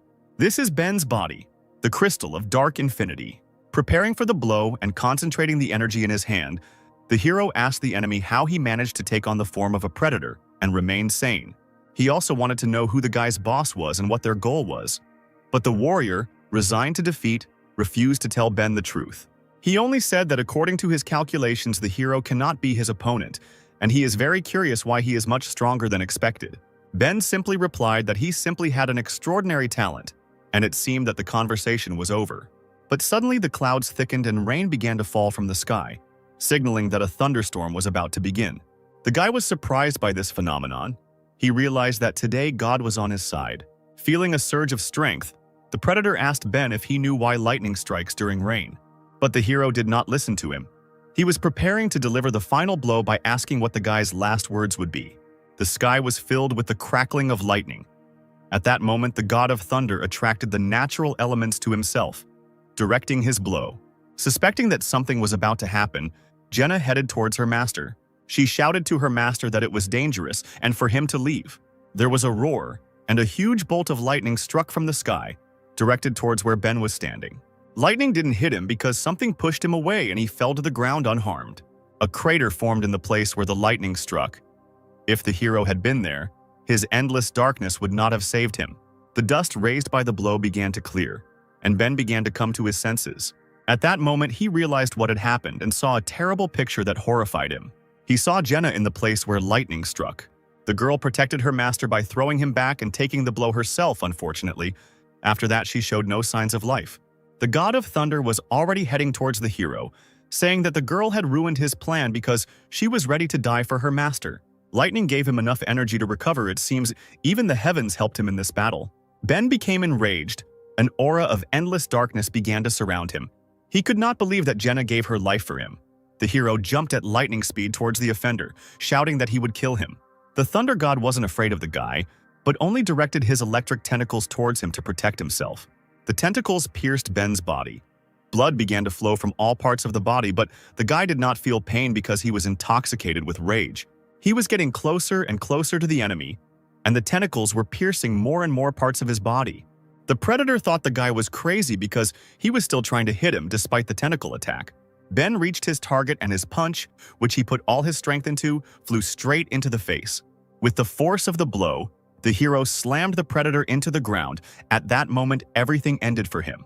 Due to the enormous power, Ben made some more distance together with the enemy, leaving behind only piles of stones that were shattered into pieces. The rain continued to pour, but the elements would no longer help the god of thunder. Because such a blow could not be survived, the guy put all his strength and fury into it. The predator was hanging on the wall of the crater, and its head was firmly pressed into the ground so that it could not get out. Finally, Ben told him that it no longer mattered who he was and who was behind this guy. After all, he will find them one by one until he completely destroys them. Purple balls started appearing from the guy's body. That was all his energy. She went to Ben so that he could absorb the power and abilities of his opponent. But then lightning struck him, which went through his entire body. The guy trembled. He did not expect such an effect from the energy of the god of thunder. His whole body was permeated with wild pain. It felt like 1,000 needles were piercing his body from the inside. Ben couldn't stand such a force and lost consciousness, remaining lying with Jenna in the rain in a dangerous forest. The girl handed the guy a bottle of water, offering him a refreshment. This was one of the hero's memories. She asked him if he really wanted to take part in the competition, as it could be quite dangerous. Ben was surprised by this question because everyone keeps saying that he needs to become king. As a security guard, Jenna wanted him to participate, but as a friend, she didn't want the hero to get hurt. The guy was shocked by the girl's confession because he thought that everyone considered him an instrument for Kell's revenge. He did not know that Jenna cared about him with all her heart. The girl got up from the bench and declared that since she was not a Protos guard, she could also apply to participate in the competition. And so Jenna will go with the owner, so she won't have to worry about him. Meanwhile, on the other side of the Protos, two people were discussing something among themselves. The girl in the red velvet kimono said that their operation had failed and the signal had disappeared. She thought that with the power that the thunder god had, it was impossible to lose, Was it possible that they had the wrong information about Ben's power? The gray-haired old man slowly said that maybe they were missing something. Most likely, someone else went with the guy and is helping him in this competition. The girl was surprised because she thought that he only had 4 bodyguards with him.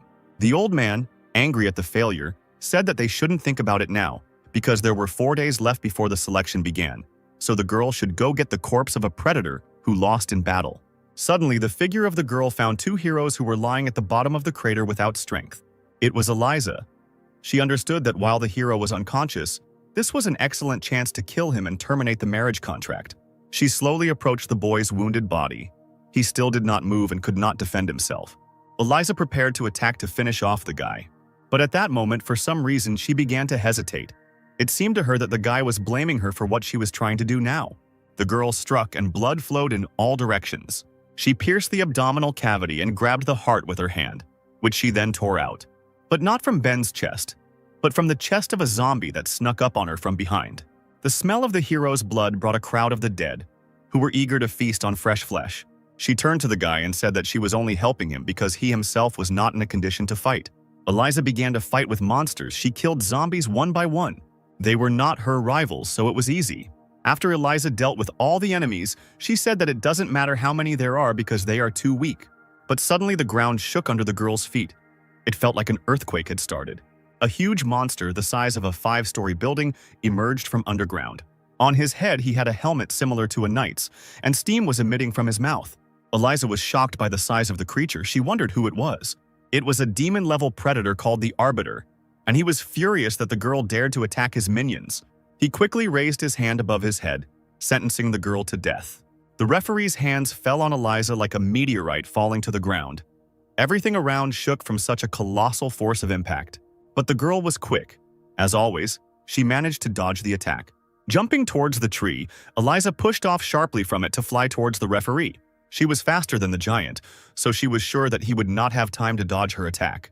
But the referee managed to put his hand in front of him, which the girl crashed into. He threw her to the ground. It seems the enemy was not so simple, and it will be more difficult to defeat him than a crowd of zombies. The referee shouted for the girl not to contradict him. She landed next to the crater where the heroes were lying, but was not seriously injured. There were only a couple of bruises and scratches on her. Eliza thought about the fact that the level of a predator depends on how many people he ate. Having eaten 100, he would get a ghost level. But this one was many times stronger than such predators. Could he really eat 1,000 people and reach the demonic level? The monster did not wait and rushed to attack. Attacking. He constantly repeated that he was sentencing her to death. And then the girl realized that the attack was not directed at her. The Arbiter attacks the unconscious Jenna and Ben. A hail of blows rained down from the sky, called divine punishment. The force was so great that the earth literally rose into the air and stones crumbled like cookies. The referee shouted that no one would escape his justice and prepared for a new attack. His rage knew no bounds. He struck one last time at the place where our heroes were. That's it. The battlefield looked like a field after a meteor shower, and the referee was sure that he had won. But as soon as the dust settled, he saw the hooves of the creature standing over Eliza, who seemed unharmed by the blows, just like the heroes who lay unconscious. The creature exhaled steam, and the referee was surprised that he was able to stop its attack. It was a macho rhinoceros, a ghost-level predator, who enjoyed receiving fierce and powerful blows. The more you beat him, the more he gets angry. After all, he was useful to Eliza. The girl thought that she couldn't leave the heroes here because Ben once saved her, which means now it's her turn to help him. The rhinoceros provoked the predator so that it would attack him more and more. The referee was surprised by such an unusual creature. He immediately rushed into attack, but the rhinoceros only wanted this. He got pleasure every time the predator struck him. Eliza understood that even though the macho was steadfast, everything had its limits, and over time they would lose. So she had to act while there was time. She took out another creature card from her pocket. The referee continued to beat the defender. He wanted the rhinoceros dead and hit him again. But at that moment, Eliza used the ability of visual exchange, inhabiting the body of her beast. The referee froze because his gaze was directed into the macho's eyes, and now he was under the girl's control. He understood that he was much stronger than her, and therefore it would not be possible to hold him back for more than 3 seconds. Suddenly, a voice was heard behind the predator, shouting that 3 seconds would be enough for them to deal with him. A whirlwind flew into the referee, passing right through the creature. It was Eliza's phoenix, which she summoned while the monster was attacking the rhinoceros. He was not prepared for this. Now there was a huge hole in his chest, because of which he was losing his balance and his strength. The referee fell to the ground with a thud, showing no signs of life. The girl was glad that they won. It seemed that after such a wound, the monster would not be able to continue the fight. But the phoenix warned that it was too early to rejoice, because the predator had simply fallen, but had not yet died. Now he was unconscious from the injuries he had received, but it would return to him quite soon. After all, he had a unique ability of exploitation. With its help, he can enslave creatures located on his territory and appropriate their life energy. Therefore, if you continue to fight him on his territory, you will not be able to defeat him, because he will constantly supply himself with energy. In this case, it is better to get away while there is time. Eliza didn't like what the phoenix said. She wasn't used to running from a battlefield. It's day 4 of the first round of Protos guard selection, and our heroes have taken refuge in a rock after a tough fight. Ben jerked awake, screaming Jenny's name, the fight she had fought to protect him still in his eyes. He didn't immediately understand where he was and how he ended up there, but luckily for him, he saw a girl lying next to him. Jenny was still breathing, albeit with difficulty. She was covered in wounds, and a green healing aura glowed around her. There was some kind of animal next to the girl which was waving its paws vigorously. It was a white hedgehog, a low-level predator. It was a very cute furry animal, which was currently casting some kind of spell. Ben was worried about the girl, and he was afraid that this beast was now doing something to her. Suddenly, the little predator jumped up and grabbed the girl by the chest. It seemed he was excited about something. The hero was outraged by this picture. He asked the animal where it put its paws, but then Eliza appeared and told Ben not to scare the baby, because he had been healing their wounds all this time. The guy asked the girl why she protected them, to which she replied that she did not want to remain indebted to the hero. If she saw how they were being eaten by predators, she would have nightmares. Ben was concerned about Jenny's condition and asked if she could be cured, to which Eliza replied that she very much doubted it. Usually people don't survive with such wounds, but her pulse is fine. The wounds are very serious, and even if she can come to her senses, she will not live long. Ben's heart was filled with pain and resentment, because the girl suffered because she defended him. He quickly jumped to his feet, the air around him becoming electric. He asked Eliza if she could help him for Jenny's sake. He was filled with rage. He wanted to find those who did this to the girl. A month earlier, Kell told the boy that Ben had little time to learn, but the king would tell him everything he knew about his ability. The training will take place in this room instead of sleeping. The hero realized that this is necessary so that others will not notice his progress. Kell was surprised that the guy figured out why no one should see Ben's abilities. While eating the apple, the hero said that he became the subject of discussion when he entered the city and used the endless darkness. If he was seen using it again, he would be hunted. The guy still thought that Kell would tell him to have fun and enjoy himself to the fullest. Besides, because of the marriage contract, Eliza also wants him dead. He assumed that the king knew that this would happen. If he just goes to sign up for the selection, the guy's plan will be immediately figured out, and the hero might not live to see the start of the selection. He also added that Kell most likely expected that the guy would take part for the sake of a beautiful girl. After listening to everything Ben had to say, the king declared that for an 18-year-old boy he was very smart. The first round of Protos guard selection has ended. The hero sat in a tree in ambush. He assumed that whoever was behind the attackers would want to remove the body and evidence in order to remain in the shadows. His plan was to catch the man who would come for the body and interrogate him. And he was right. Suddenly, a refined figure of a girl appeared at the crater. She was wearing a very beautiful red dress, and in her hand she was holding a weapon that looked like a sickle. It was Vanessa, the weapons master, who swung her sickle, directing its chain towards the corpse. The chain wrapped around the dead thunder god and pulled him out of the crater. The corpse fell next to the girl. She laughed at the deceased because he was turned into a predator, and he was still weak. Still, she admired Ben's strength and wanted to get to know him better. Suddenly, the air became electrified and a lightning bolt was moving towards the girl. Ben tried to concentrate and release energy from his finger for the first time, and it turned out it wasn't that difficult. The guy has completely mastered the power of his last defeated enemy. When the dust began to clear, he saw a strange shield from which the remains of lightning emanated. Behind him was a girl who said that she can change the appearance of her weapon at will. This is her SR rank ability. She appreciated Ben's resourcefulness in setting up an ambush for whoever came for the body. The guy was filled with rage. At that moment, an electric aura appeared around him, which tore his shirt to shreds. He demanded that the girl immediately tell him who was behind her. Ben's power was so great that the released lightning struck the sky and all nearby creatures could hear this thunder. Vanessa realized that she had underestimated the guy, because he was able to master the ability of her former ally in just a few days and release such a powerful electrical charge. She decided to test the hero's abilities more thoroughly this time by rushing into the attack. Her weapon transformed into a dragon crescent. The girl screamed that if Ben wanted to find out who she was working for, he should make her. Swinging her spear, she delivered her first blow, which seemed like it would hit the unarmed guy. But Ben stopped the attack by creating a sword out of electricity. He shouted that since the girl uses a weapon, he will use it too. Vanessa was surprised that the guy was able to create a weapon out of lightning. Suddenly, the battlefield was surrounded by smoke. The girl turned her spear into a smoke bomb. The smoke cleared, and the hero stood all alone holding 2 lightning swords in his hands. He looked around in search of the enemy, but could not find him anywhere. The guy wondered where the girl who had just attacked him had disappeared to. In the distance, a sniper rifle sight flashed towards him. It was a sky seeker, the rifle Vanessa had turned her weapon into. The girl was an assassin with incredible accuracy, and right now she was aiming at Ben's head. Vanessa acts without fear or hesitation, and her smile hides her intentions. And as soon as her opponents relax, she will immediately shoot them in the head. A loud shot rang out, and a bullet flew towards the hero at great speed. Ben stood motionless, and suddenly he kicked the ground, sending a small stone flying into the air. The bullet bounced off the stone, and the hero was again covered in an electric field, because he realized where his enemy was hiding. The girl was shocked that he changed the trajectory of the bullet with a stone. It seemed impossible to her. The guy combined his 2 swords into one and said that he knows how to stand against a sniper, and now it's his turn to attack. He swung his electric harpoon and threw it towards Vanessa with great force. The heavenly spear immediately caught up with the stunned girl. Its power was so high that it plowed the ground behind it. She was caught off guard. She realized that Ben was much stronger than last time, and all that could protect her was the sacred shield. There was an explosion, the noise of which spread throughout the area along with the sound of lightning. Vanessa was sitting on the ground. She was able to take cover with her ability, but her shield was broken and she had no more weapons left.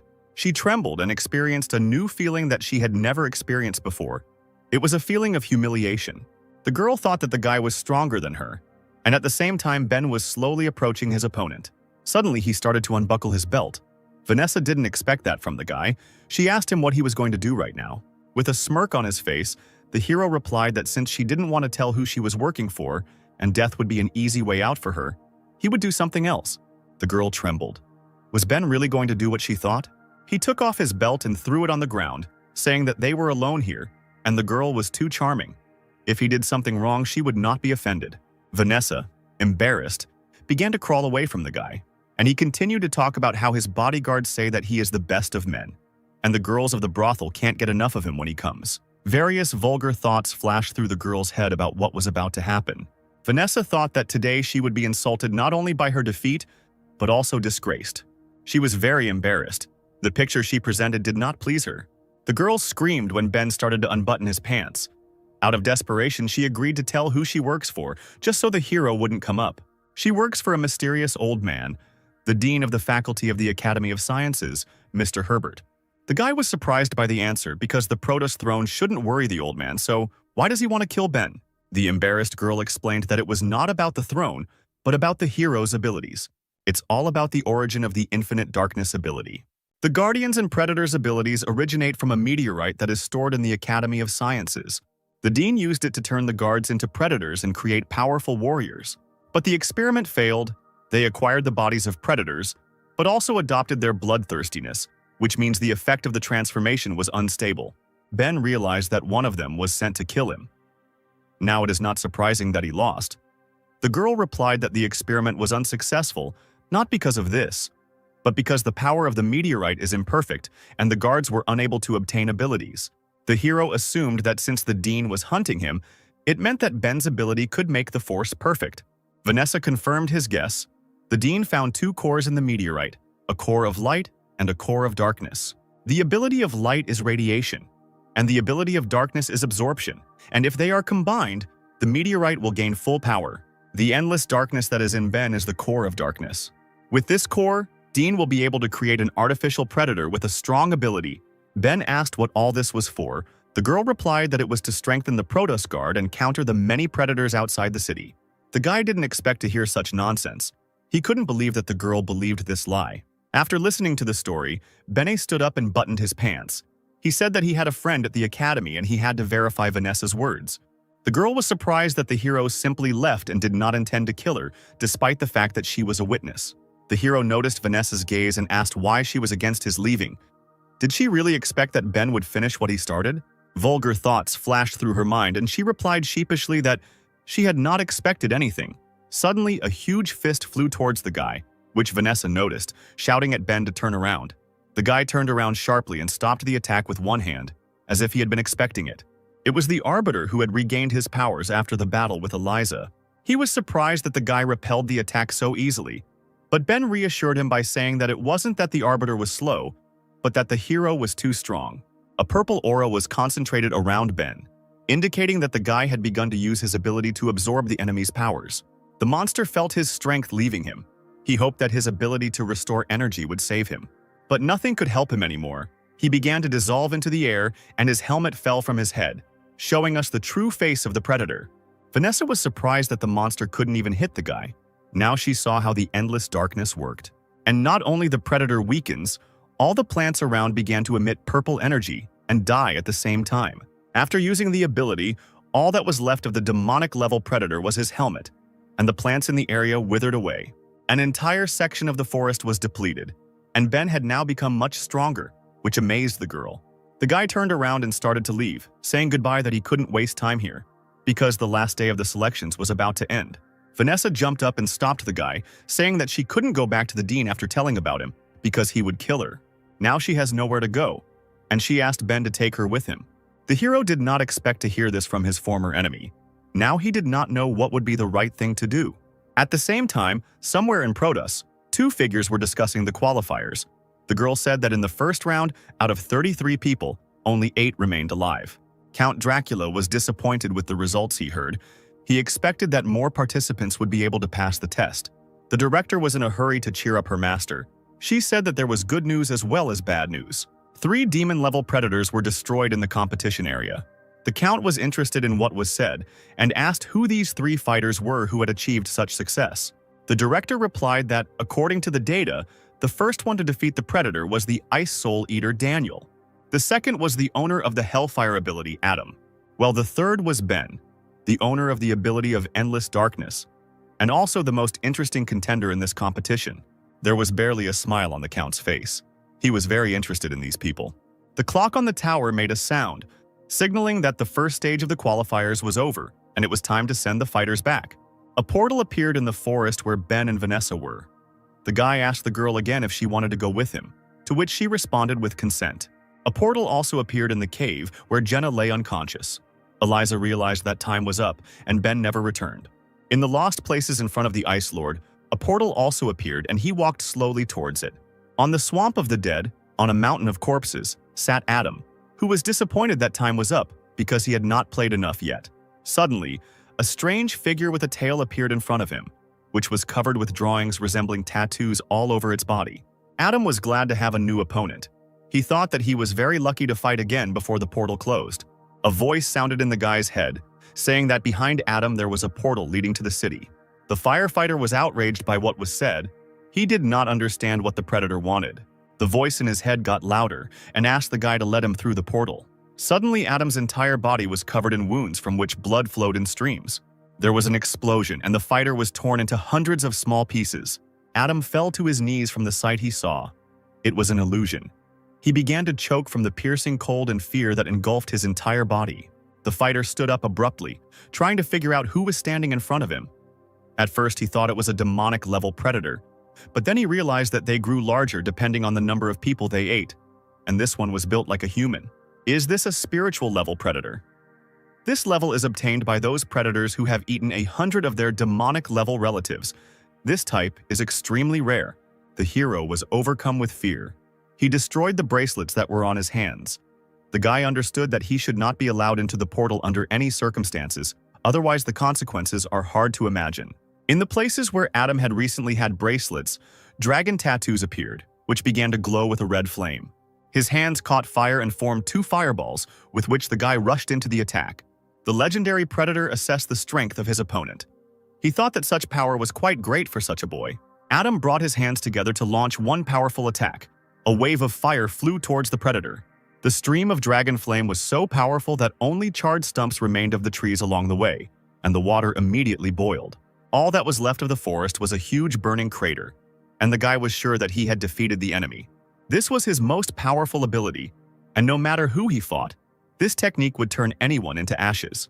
But suddenly a fog began to thicken around Adam, like hundreds of ghosts. One of them started flying into the unsuspecting guy's mouth. The fog cleared, flying into Adam's body. His pupils turned white, and he lost his mind. In place of human pupils appeared pupils of the predator that attacked the fighter. Now this body belonged to the legendary monster. 5 minutes later, all the heroes gathered in the arena of the sacred mountain.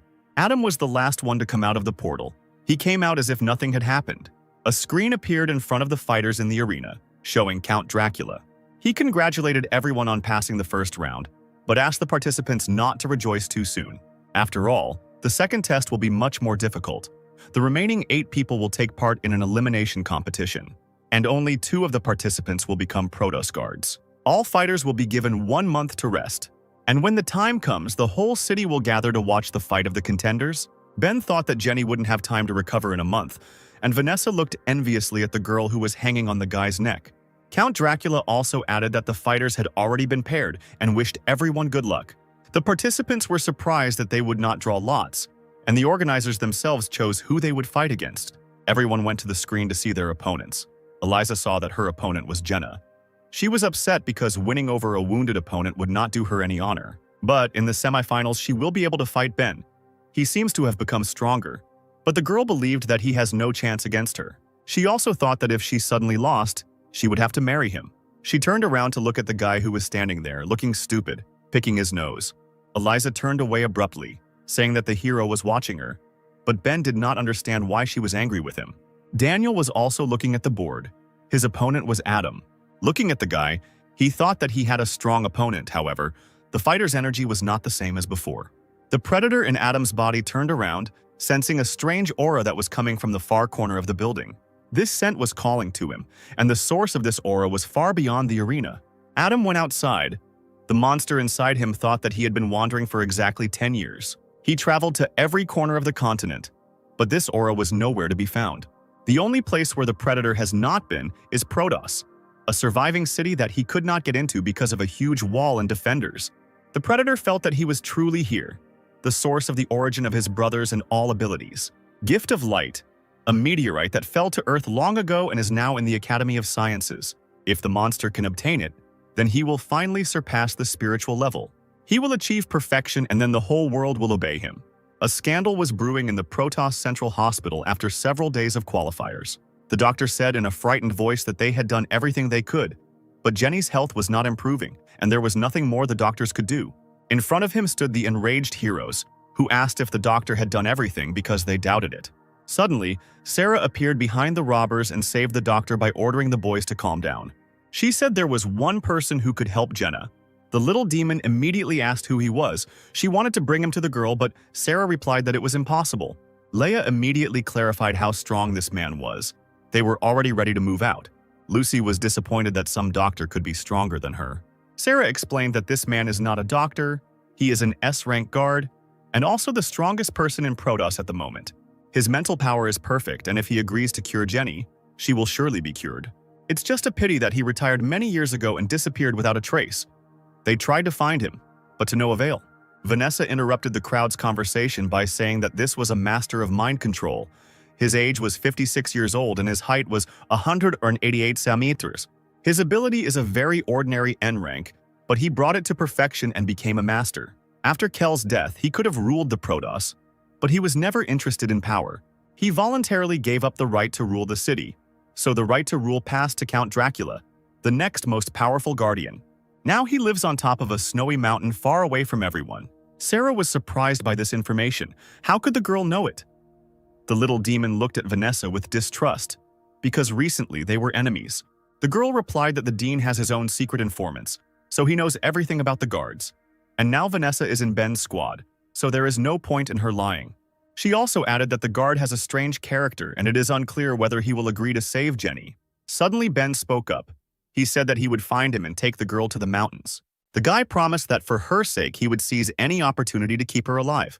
After some time, The hero went to the top of the sacred mountain. He walked up the snowy slope for a long time, with Jenna on his back, wrapped in his mantle. After some time, the heroes finally found the guard's house. They were exhausted and frozen from the cold. Suddenly, Ben saw a familiar animal peacefully building a snowman near the house. The animal also noticed the guy and was not particularly happy about the meeting. At that very moment, he forgot about his hobby and rushed into the house to escape from the one who had once scared him in the cave. But suddenly a snowball fell in front of him, which scared the baby. It was Ben. He immediately blocked the little healer's path, saying that it seemed like they had met before. The hero wondered why Eliza's pet was here, since this was the home of the mind control master. The baby trembled with fear. He could do nothing with such a formidable opponent. But then a man appeared from behind the house and said that the guy not only broke into his house without an invitation, but was also hurting his pet. The figure came out from around the corner completely, and Ben was surprised to see the snow underneath it instantly evaporate. It was a Protos S-rank guard, a master of mind control, Kevin. He was not happy to see our hero and said that the guy had no place here. Ben at that moment was amazed by the strength of the guardian. He felt this aura, under which the snow melted. It was as if the man was surrounded by a protective mantle, which if you touched, you would immediately dissolve. Suddenly, a girl appeared from around the corner and asked her father who he was talking to and who had come to visit them. It was Eliza who was surprised that Ben came to her house. The hero was even more amazed by the fact that this was the girl's house, and this most powerful guard was her father. Sometime later, Ben and Jenny were in the man's house. The guy was persuading the guard to help the girl because only he was capable of this. Eliza was watching this whole performance. She could not believe that Ben had come all this way for Jenny. The guy firmly stated that he would pay any price to save his girlfriend. Tired of listening to the hero's story, Kevin calmly replied that he refused to help him. Eliza chuckled. She didn't expect to hear any other answer from her father. Ben didn't stop. He wanted to know the reason for the refusal. The guy suggested that it was possible that it was because the guardian's power would suffer if he helped the girl. Kevin replied that it was actually very easy to save her, but those two were nothing to him, and there was no point in helping them. Now he will help them, then everyone will start asking him for help, but he doesn't want that. Suddenly, Eliza stood up for the heroes by asking her father if he would help Jenna if his daughter asked for it. Kevin was surprised, but the girl explained that Jenny was her rival, and she did not want others to think that her victory was undeserved. But the father was only surprised why Eliza was on their side. A couple of minutes later, Kevin and the heroes were standing in the room. Jenna was on the bed. The man said that during the treatment, his ability would cause cell regeneration. Because of this, the girl's temperature would rise, so she needed to be undressed. Ben immediately blushed, images of naked Jenny flashing through his mind. A couple of minutes later, the girl was completely naked. She was charming, but still unconscious. The master concentrated the energy in his finger and directed it towards the girl. He ordered her to obey and touched her head. At that moment, the girl began to come to her senses, and a green healing aura appeared around her. The guard had a strange feeling. At that moment, he felt that the girl was a gift. After a few minutes of treatment, Jenna began to come to her senses. Ben prayed that Kevin would be able to help the girl, and Eliza kept an eye on the guy so that he wouldn't peek. Jenna began to sweat and move her eyes and jaw. It looked like she was in pain, but it wasn't. The girl came to her senses and began to open her eyes. She felt that she was very hot, but at the same time very light. And then she saw herself completely naked, and she didn't know who did it. She screamed at the top of her lungs throughout the entire house. If it weren't for the storm, her scream would have been heard in the city. Jenna asked what they did to her and why she wasn't wearing any clothes, but Kevin decided to move away from the girl just in case. The master closed his eyes and said that Jenna was probably feeling better. An embarrassed Ben, who was trying his best not to look, thanked the guard for his help. The heroes went to their rooms. Eliza showed Ben where he would spend the night, and the guy would finally be able to rest. He turned to the girl and thanked her for helping him convince her father to cure Jenna. Eliza couldn't understand why the guy was so tense for the sake of some bodyguard. She asked him about it. Even she can't climb the mountain without the help of a phoenix. And Ben made the journey on foot, carrying the girl on his back. If a storm had started, he could have easily died. For her sake, the guy risked his future place on the throne. Eliza asked if it was worth it, to which the guy replied that it was worth it. He explained that Jenna is not just a bodyguard, she is his friend. The hero once had several friends, but they all abandoned him. And then he realized that those who care about him will always be on his side, even if the whole world rises against him. Jenna risked her life for Ben, and he did the same for her. Eliza turned around and hurried out of the room, saying that she would help them down the mountain when the girl got better. Ben thought that perhaps Eliza was jealous, Meanwhile, the recovered girl stood on the terrace and enjoyed the view of the snowdrifts.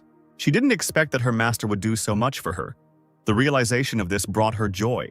Looking at the snowy landscapes, she remembered how he courageously carried her on his shoulders. Her fantasies were interrupted by a male voice. It was Kevin, who asked if the girl would catch a cold in such cold. Jenna turned to him and asked why he was still awake. The master replied that he couldn't sleep, so he decided to drink tea with milk. Suddenly, he asked the girl if she knew who the gifted ones were. Anyone who is illuminated by a meteorite receives one ability, but there is a tiny chance that there will be two abilities. Such people are called gifted. Jenna is the second person Kevin can remember who had such a gift, and the girl seemed to understand what the master was talking about. With such wounds, a normal person would probably die, but Jenna was able to survive. The man suggested that one of the protector's abilities is immortality. The girl was embarrassed because she was caught off guard. She replied that she could not die while the person connected to her was alive, but at this time she was in agony. The master became increasingly interested in Jenna's ability. He wanted to know who this person was. The blonde replied that the ability itself chooses who will become it. It is directly connected to him. The girl feels when this person is in danger and can even sense his location. And since Kevin saved her, she will answer who it is. But this secret must remain between them. But in return, Jenna will have a request. She asked the master to become Ben's mentor. Kevin wasn't very happy about what he heard. He replied that he was tired of teaching people and was too busy. Jenna looked away and quietly apologized. She didn't think before asking the master about such a thing. Kevin sternly said that he didn't want to teach him. But considering the lengths the boy had come to get here, he would do him one favor. The next day, a phoenix was soaring in the sky, flying somewhere quickly despite a strong storm. Ben was sitting on the bird with the master. He asked where they were flying. Kevin pretended not to hear and asked if the guy received the ability from the meteorite.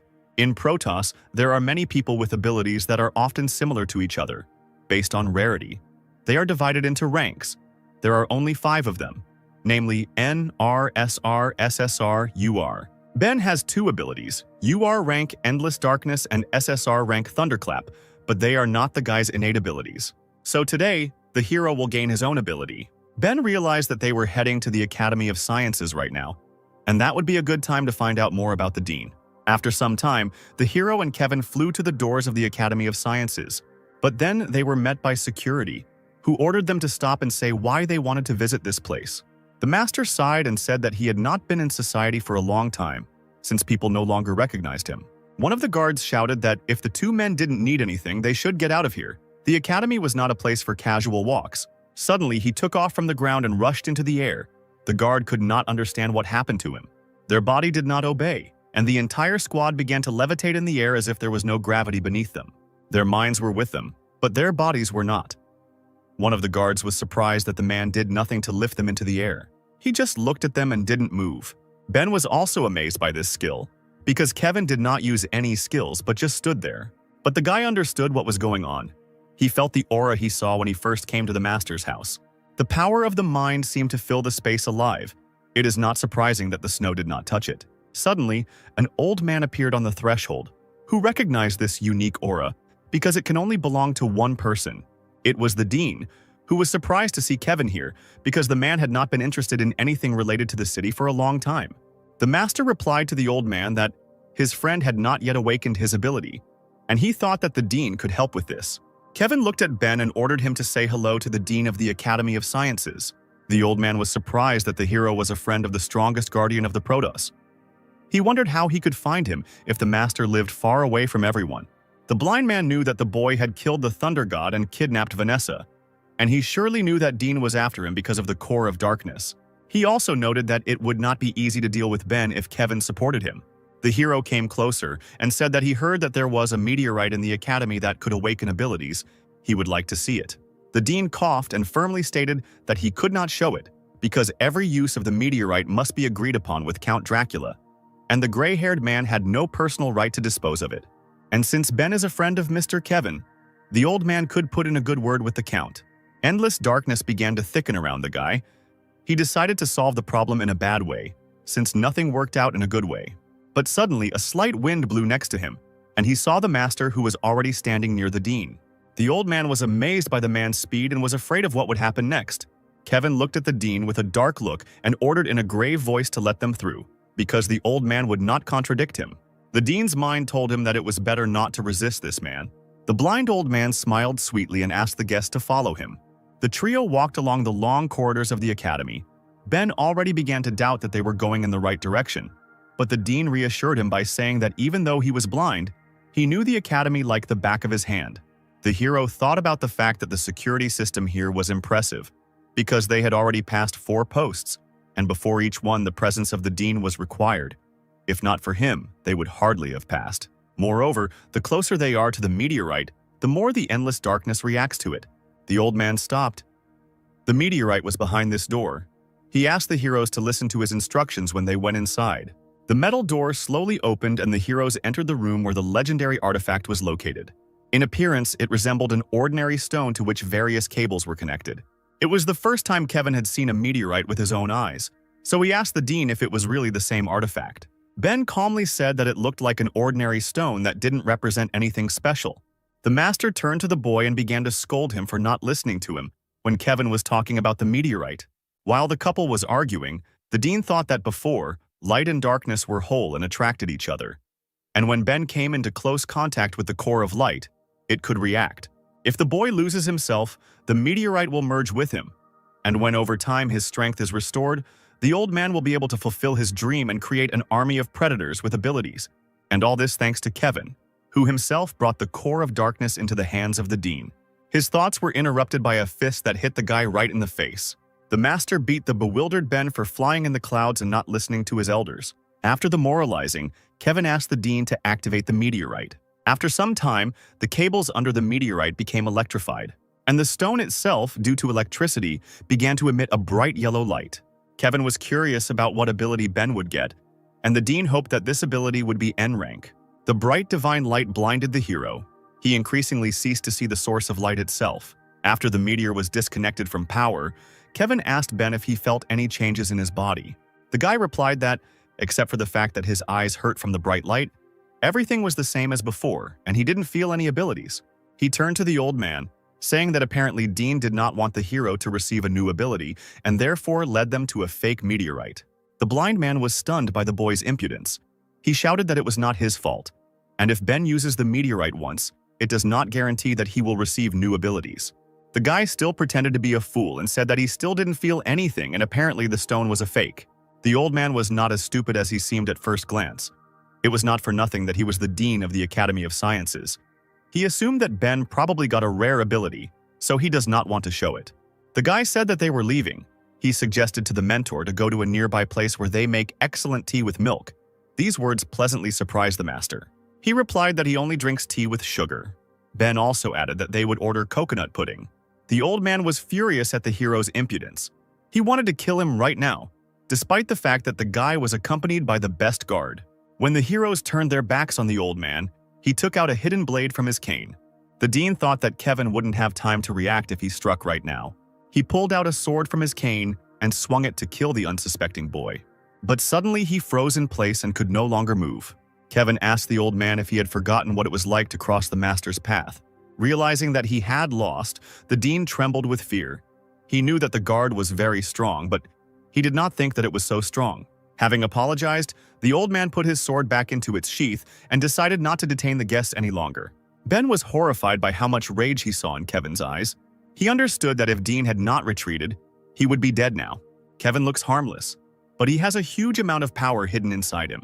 So this is what he is, the most powerful man of the Protos. After the incident at the academy, our heroes were heading home on a huge phoenix. Kevin was drinking his favorite milk tea that Ben had promised him. The guy was surprised how the master drank a whole glass of tea in one gulp. After all, he really loves this drink. The guard turned to the hero and said that now they were alone, and Ben could show the ability that the meteorite had given him. Kevin quickly figured out the guy. The hero did not want to show his new ability in front of the dean, so he fooled him. The ability had just awakened and Ben didn't know if he would be able to show it, because he had never used it before and didn't know what it did. Kevin waved his fingers and told the guy to stand still and not move. He decided to penetrate his mind and see for himself what kind of ability the boy had received. The master concentrated to find the place where she was hidden. Inside the boy's mind, he saw hundreds of demonic eyes that were watching him. Kevin suggested that the place where Ben's ability is hidden is connected to an evil spirit. The ability to control evil spirits is extremely rare, but what rank it is depends only on the rank of the spirit. Suddenly, he noticed a sinister creature watching him. The master turned around and saw that the monster was huge. The man demanded that the spirit tell him his name and show himself to him. The monster was colossal in size. Its voice echoed throughout the entire space, and its name was Asura. Ben was tired of standing in one place and not moving. He was impatiently waiting for the master to finish his ritual. Opening his eyes, Kevin said that the boy was very lucky. Ben was happy with such words and suggested that the meteorite gave him the ability to give light. The master only chuckled, because this ability is a treasure of the Protos. But the guy's ability is also extremely rare. It is not only strong, but also associated with evil spirits. So Kevin lingered in the guy's mind and taught the demon a lesson. This ability has SSR rank and it is called Spirit of Asura. Ben was disappointed by the simple name of his new skill, to which the master responded that it was a great name. He also added that this spirit is extremely strong, as are his thoughts. If you resort to his help, then he can rebel against Ben. Therefore, unless absolutely necessary, the master advised the guy not to use it. It's been a month since Ben awakened his new ability, and today all the Protos people are climbing the sacred mountain to get to the arena. After all, this is the most important day of the year, but not only because of the final competitions. What is more important is that in addition to the contenders themselves and the spectacular fights, there will also be them here. The arena will feature S-rank Protos guards. 2 guards had already arrived at the show. It was Count Dracula and the director of the competition. The audience was happy to see such people in real life, because before that they had only seen them on TV. The director asked why the Count had arrived so early. After all, he was the most important person in the Protos, and it was typical for him to be a little late. The Lord drank wine of a bloody color, the same as his robe. He answered the girl that he does not like to wait. It reminds him of waiting for the moon to appear from the clouds. Suddenly, the Count heard something move above him. He immediately realized that someone was sitting on top, because it is difficult to remain still while sitting on a canopy. The fabric boiled like boiling blood, and the Count's crown appeared from it. As he climbed up, he noticed Kevin and said that he expected to see him there, despite the fact that such events were of no interest to the old master. The Count suggested that it was probably because his daughter was taking part in competitions. Kevin was still calm and answered the Lord that this was not entirely true. There's just a discount at the tea shop today, and they also have giant pearl milk tea. The man offered the Count a try, but he abstained, saying that sugar accelerates aging. Kevin was indignant and advised to live in the present, because the Count and the master were the same age. But the Lord looks younger because he takes care of his appearance. Suddenly, the men heard the sound of heels. It seemed like someone was approaching the arena. It was a woman dressed in a red dress with a large neckline, and pearls sparkled on her neck. Coming closer, she asked what her old friends were chatting about, and it seemed the headmistress was not happy with the lady's appearance. It was the leader of the Milky Way faction, Archangel Mary, and she was wondering if the warriors were discussing who, besides her son, would become the new champion of the Protos. With an evil grin, Director May asked if the woman was confident in her son, since it was unknown how her presence would affect him. Mary said that she was his mother and her presence would not harm her son, to which May sarcastically replied that she had once abandoned him with his father and he would hardly be happy to see her. The Count and Kevin, watching the spectacle, simultaneously wondered why these women always quarreled. Mary got really angry and ordered the headmistress to keep her mouth shut. After all, May is nobody to her and she doesn't dare judge her. The girls exchanged dark glances in which hatred was visible towards each other, after which May replied that she simply decided to remind her of what she had done. They raised a shout throughout the Colosseum. One said that the director had so much work that he could not get promoted to S rank. The second asked what was wrong with that and was Mary really proud of her rank. The men just peacefully listened to these shouts and remained silent. One of the viewers asked her friend why the two were arguing, to which she replied that she only knew the rumors that were going around about Mary. They say she abandoned her child and seriously ill husband to become the leader of some faction. Many in the city call her a sellout. Besides, she doesn't seem to have any abilities, and she got her S rank with Kell's help. The girl felt sorry for Daniel because he is so handsome but has such a cruel mother. Suddenly, a guy's voice was heard from behind them, who had only heard the word beautiful in their conversation. It was Michael, an S-rank guard, the personification of the 7 sins. He asked the girls if they had talked about him. Suddenly, the girl felt a heartbeat in her head, which came from the handsome man. At that very moment, she felt her heart beat faster and she felt hotter. She was overcome with passion, and unnecessary thoughts began to arise in her head, which made the girl feel awkward. The girl's friend didn't understand what was happening, and it seems that the spectators sitting nearby also noticed that something strange was happening. And the guy just smiled, thinking that the girl was still very lustful. Suddenly, a female voice behind him told him to stop teasing the girl. He turned around, seeing his old friend, and asked if she wanted to experience real pleasure. The heart that made the ex-girlfriend beat in agony crashed into the face of an unknown person and broke without having any effect. It was Kathleen, a S-rank guardian paladin, a sweet girl with purple hair, holding a sword in her hands and dressed in knight armor. She told the guy that his charms won't work on her. He tries again, but still doesn't understand it. Disappointed, the guy turned around and snapped his fingers, canceling the effect of his love spell to free the girl. He also reasoned why his spell did not work on the paladin. The charming girl asked the guy menacingly what he was whispering. He awkwardly turned around and said that he was simply admiring the girl's beauty. Kathleen was a little embarrassed and told Michael to shut up. The guy also noticed the girl's slight embarrassment and smiled sweetly at her in response. An hour later, May asked for a moment of attention to deliver a ceremonial speech. She announced the start of the qualifying competition. The crowd immediately screamed with delight and the entire Coliseum buzzed. The headmistress asked the contestants to enter the arena, and 8 contenders appeared on the battlefield. The crowd was jubilant because an unforgettable spectacle awaited them. All the participants slowly entered the arena. Many were waiting for this fight, while others wanted to finish the competition as soon as possible. Ben was supported from the stands by the girls who were on his team. The guy wanted to wave to them, but then the little demon shouted that if he lost, he might not return home. This phrase confused the hero. This was not the kind of support he expected. Ben asked Jenna where Sarah was now because she wasn't in the stands with everyone else. The girl replied that she couldn't come because she was on duty at the academy. The guy thought that most likely the dean deliberately kept her at work, because he knew that the girl was his friend. It wasn't just Ben that was cheered on. Daniel's mother saw her son and thought about how much she missed him. Their eyes met, the cold gaze of the son and the admiring gaze of the mother. The woman was glad that her son looked at her. They had not seen each other for a very long time, and perhaps he had already forgiven her.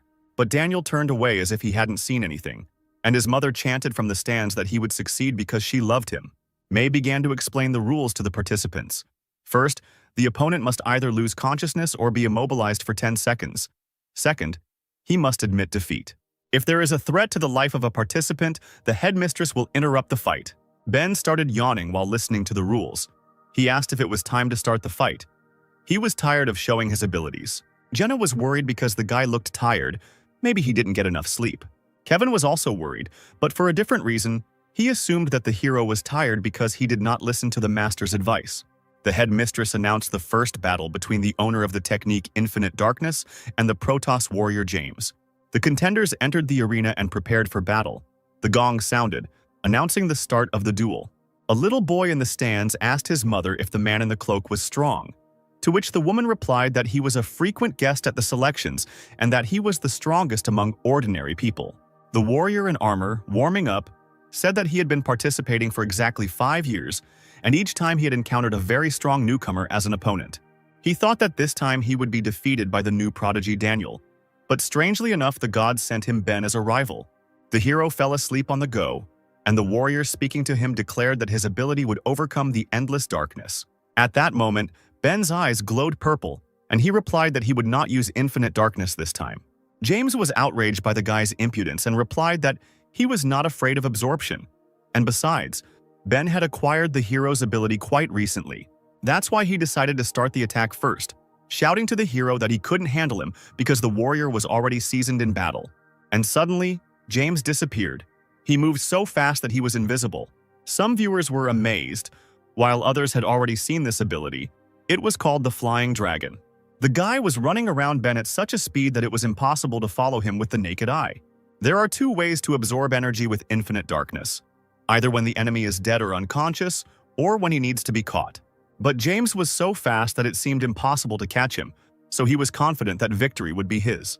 Ben didn't even watch his opponent, he just stood and yawned in the middle of the arena. James stopped behind the guy and realized that this was the best moment to attack. Suddenly, the hero turned around and 1,000 eyes appeared around him, looking straight into the warrior's soul. The guy jumped back without striking. From the outside, it seemed like he simply retreated. His whole body was covered in sweat. It was an animal fear of the abyss that he saw with his own eyes. The audience was shocked. They did not understand why a warrior, seasoned in battle, retreated and gave in to a newcomer. There was only fear in James's eyes. He saw something that filled him with horror. For just a moment, he was surrounded by 1,000 eyes that pierced him through and through. The guy thought he was imagining it. The hero looked weak, and therefore the warrior did not understand where he got such fear of his strength. Ben grinned and asked why he had given up. The crowd raised a howl. They began to shout for the warrior not to be afraid, and most of them came here to see how he would become a guard. James knew that if he gave up, his image as a brave man would be destroyed and all his fans would turn their backs on him. So he decided to take a risk and use his trump card. He wanted to leave it for Daniel, but first he needed to win this fight. Ben was tired of waiting. He understood that he was much stronger than his opponent. All this time, the guy provoked the enemy to attack. James got angry and only replied that the hero would defeat him before he could blink. He moved from his place with such speed that only jumps were visible in the arena. This ability was called supersonic bounces. The downside of this skill was that the rocks would start to crumble if you overdid it. But otherwise, the technique was excellent. He aimed his blow towards the hero and was sure that now he would not be able to dodge. Ben turned around and stopped the enemy's attack with one blow, telling him that he was tired of waiting for the warrior to jump. Broken to dust, James could only think that this was the 6th time he had lost to a newcomer. The stunned spectators watched the spectacle and did not understand what had happened. Ben defeated the warrior with one blow and didn't even use the endless darkness. This fight seemed to be won without a chance. Flashing his smile, the hero said that it was all because he had reached B rank in the past month. The director declared Ben the winner, and he yawned as he headed towards the exit of the arena.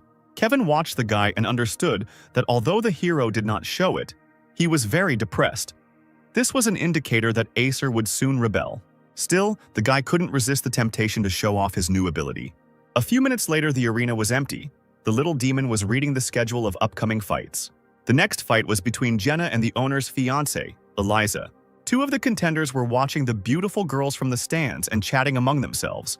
The warrior with the sword asked his opponent who he thought had the best chance of winning, to which the guy with the mohawk replied that it was hard to say, but both girls had equal chances.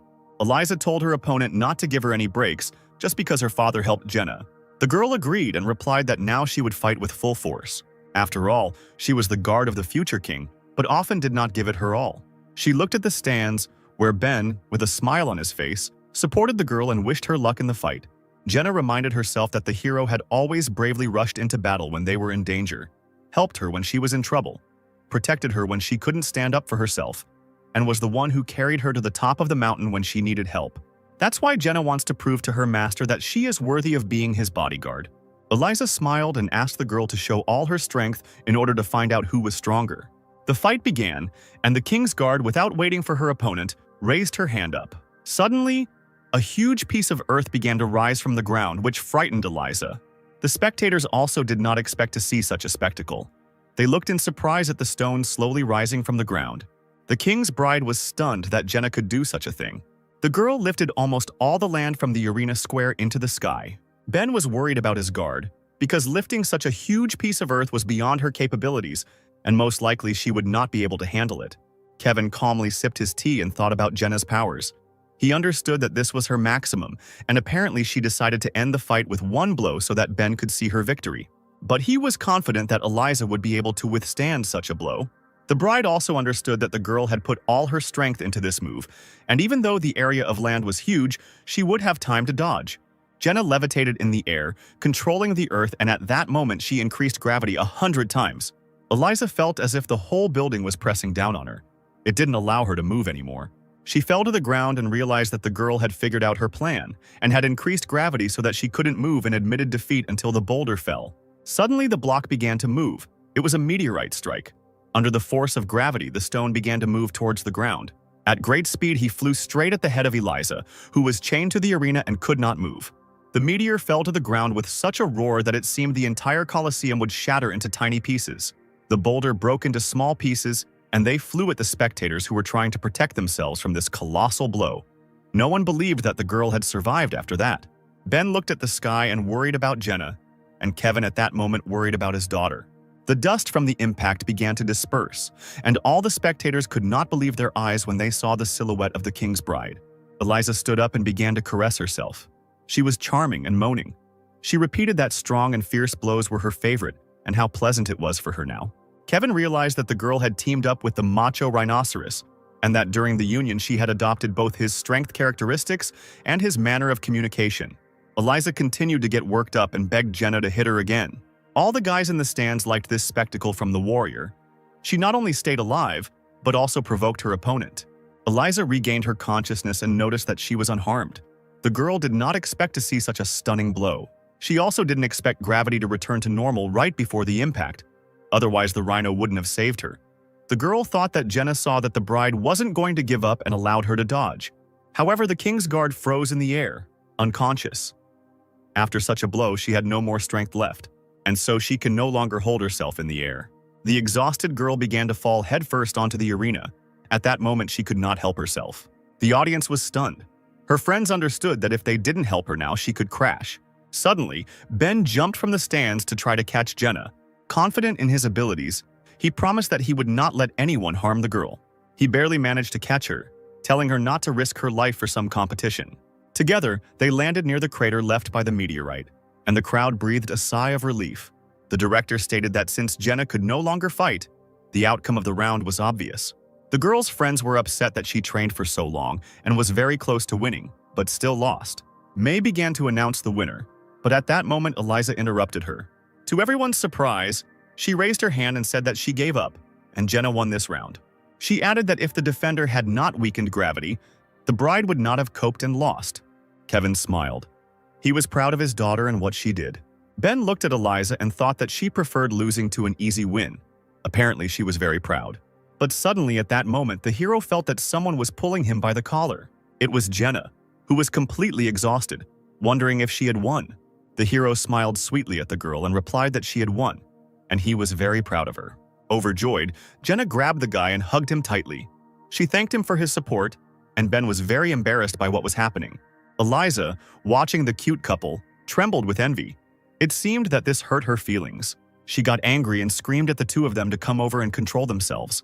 Jenna's friends smiled and realized that the girl was jealous of him, and Vanessa envied such a warm hug because it must be very nice. The director declared Jenna the winner and called a 1-hour break to allow for post-fight restoration work to be done on the arena. After some time, Ben was sitting with the girls and discussing their fight. They bought some cold soda to catch their breath. The guy told the warriors that they shouldn't fight over some competition. Eliza was upset by her defeat. She apologized to the hero for dropping out so early and not being able to fight him. The girl had long ago realized that she was not his equal and would not defeat him. That's why she wasn't against Ben taking the throne. And Eliza also started talking about an engagement. But at that moment, an old man appeared behind the heroes. It was the dean, who noticed that the guy was quite successful with women. Ben was not happy to see his enemy. He told the old man that he would not believe it if he came to congratulate him on his victory. The blind man told him that the hero should not talk nonsense. He still remembers how the guy humiliated him several times, and he will not leave it like that. This time Kevin is not around, because the dean checked that he went to buy tea, so no one else can interfere with their fight. The old man took his sword out of his cane and pointed it towards Ben. He was sure that no one would protect the guy this time. The warriors were angry because of Dean Lee's impudence. Eliza began to say that the old man was taking too much liberty. According to the contract, she was Ben's fiancée and would not let anyone hurt him. Jenna supported her. Our hero noticed that Dean had chosen an unfortunate place for the battle, because if he were killed in front of the audience, Lee would disgrace the Protos guards. He asked if the blind man was sure of his decision, because Count Dracula would hold him accountable, to which the old man replied that the Count was not the king of Protos. He was only a deputy, and it was not for him to judge him. Suddenly, Lee's energy changed, and at that moment the boy realized that the old man had decided to go on the attack. Pointing his sword at the enemy, the dean shouted that the boy was too young to teach him. Lee tried to attack, but at that moment the heroes heard the sound of crossed swords. Something prevented him from doing so. The nasty old man was surprised that someone had put up a block. At first he thought it was the paladin Kathleen, but then he remembered that he was not inferior to her in fencing, and she had no reason to stop him either. Of all the Protos swordsmen, besides Kathleen, Dean couldn't remember anyone who could stop his attack. It was Leia. She made it just in time, drawing her katana halfway out of its sheath and blocking the old man's attack. Lee knew this girl because he studied information about her, but he didn't think that she was so strong. Following Leia, the footsteps of other defenders were heard. The little demon was glad to have a guest, because they had been looking for him for a long time. The pink-haired girl told the old man that they would not let anyone hurt Ben. At that moment, someone called the dean. He recognized the voice of his subordinate. Vanessa turned to him and said that this time she would not be on his side because he had destroyed many innocent lives for his selfish plans. The three protectors stood like a wall in front of the guy and promised that the old man would not kill him until they died. Eliza and Jenna also did not want to stand aside and also promised to protect Ben. The hero was surprised by the girl's resilience, and at that moment he realized that after a long time he had real friends. Falling into a rage, Lee shouted that all these girls would die in vain because they were not his equal and he was not afraid of anyone. Suddenly, someone's heavy hand fell on the blind man's shoulder and his body began to tremble. In his head, he analyzed that such a silent step and touch, from which the heart stops, could belong only to one person. The dean was shaking, but he managed to turn to the stranger. He knew it could only be him. Someone who loves tea with milk and never parts with his drink for a second. Kevin, the strongest man in the Protos, asked the old man if he really wasn't afraid of anyone. He looked at Lee with a menacing gaze and advised him to watch his words. Meanwhile, in a small forest outside the arena, a little boy was calling for his brother. It was Liam, Adam's brother. He was wondering where the boy had been for the whole month that the kid couldn't find him. Adam was resting by the tree, and the little boy continued to pester him with questions. The predator inside the boy was trying to figure out how he should behave with this child in order not to give himself away. Suddenly, Liam's expression changed. Something about Adam really surprised him. He asked where the seal of Hellfire was because it only disappears when the guy is in mortal danger. Because Adam's ability was too strong, his mentor was worried about the boy's lack of control, which is why he found the best blacksmith who could seal the warrior's skills. The predator was distracted from his rest because he was already tired of listening to the child. But the boy continued to talk without stopping. Suddenly he froze, and the monster's mind became clouded, losing control over his body. For a second, the real Adam's eye appeared from behind the monster's eye. The guy screamed at the top of his lungs for Liam to run, because the predator in his body was dangerous. Adam immediately took hold of his eye and seemed to come to his senses. The predator locked the guy in his own body again. Now control belonged to him. The child was scared. He realized that this was not his brother, whom he knew. Liam asked who was now in Adam's body. There was a scream and the clearing was filled with blood. These were the last words he spoke in his life. Meanwhile, repair work at the arena was completed, which meant that the competition could continue. Kevin suggested to Dean that they watch the fights together and not disturb the youth, to which he replied that he was blind and would not see them. The master looked at the old man sullenly again and ordered him to watch the fights. Lee immediately agreed. The director announced that the fight would take place between the head of the Iroquois, Mason, and the owner of Hellfire, Adam. Mason said he wasn't afraid of the guy. He'd heard that many wanted to see Adam fight. But the Iroquois chief also considered himself a strong contender. After all, everyone would like to get his ability. It is one of the most amazing R-rank abilities. He promised that Adam would be shocked when he saw it. After finishing his monologue, Mason grabbed his hair and began to pull it upward with all his might.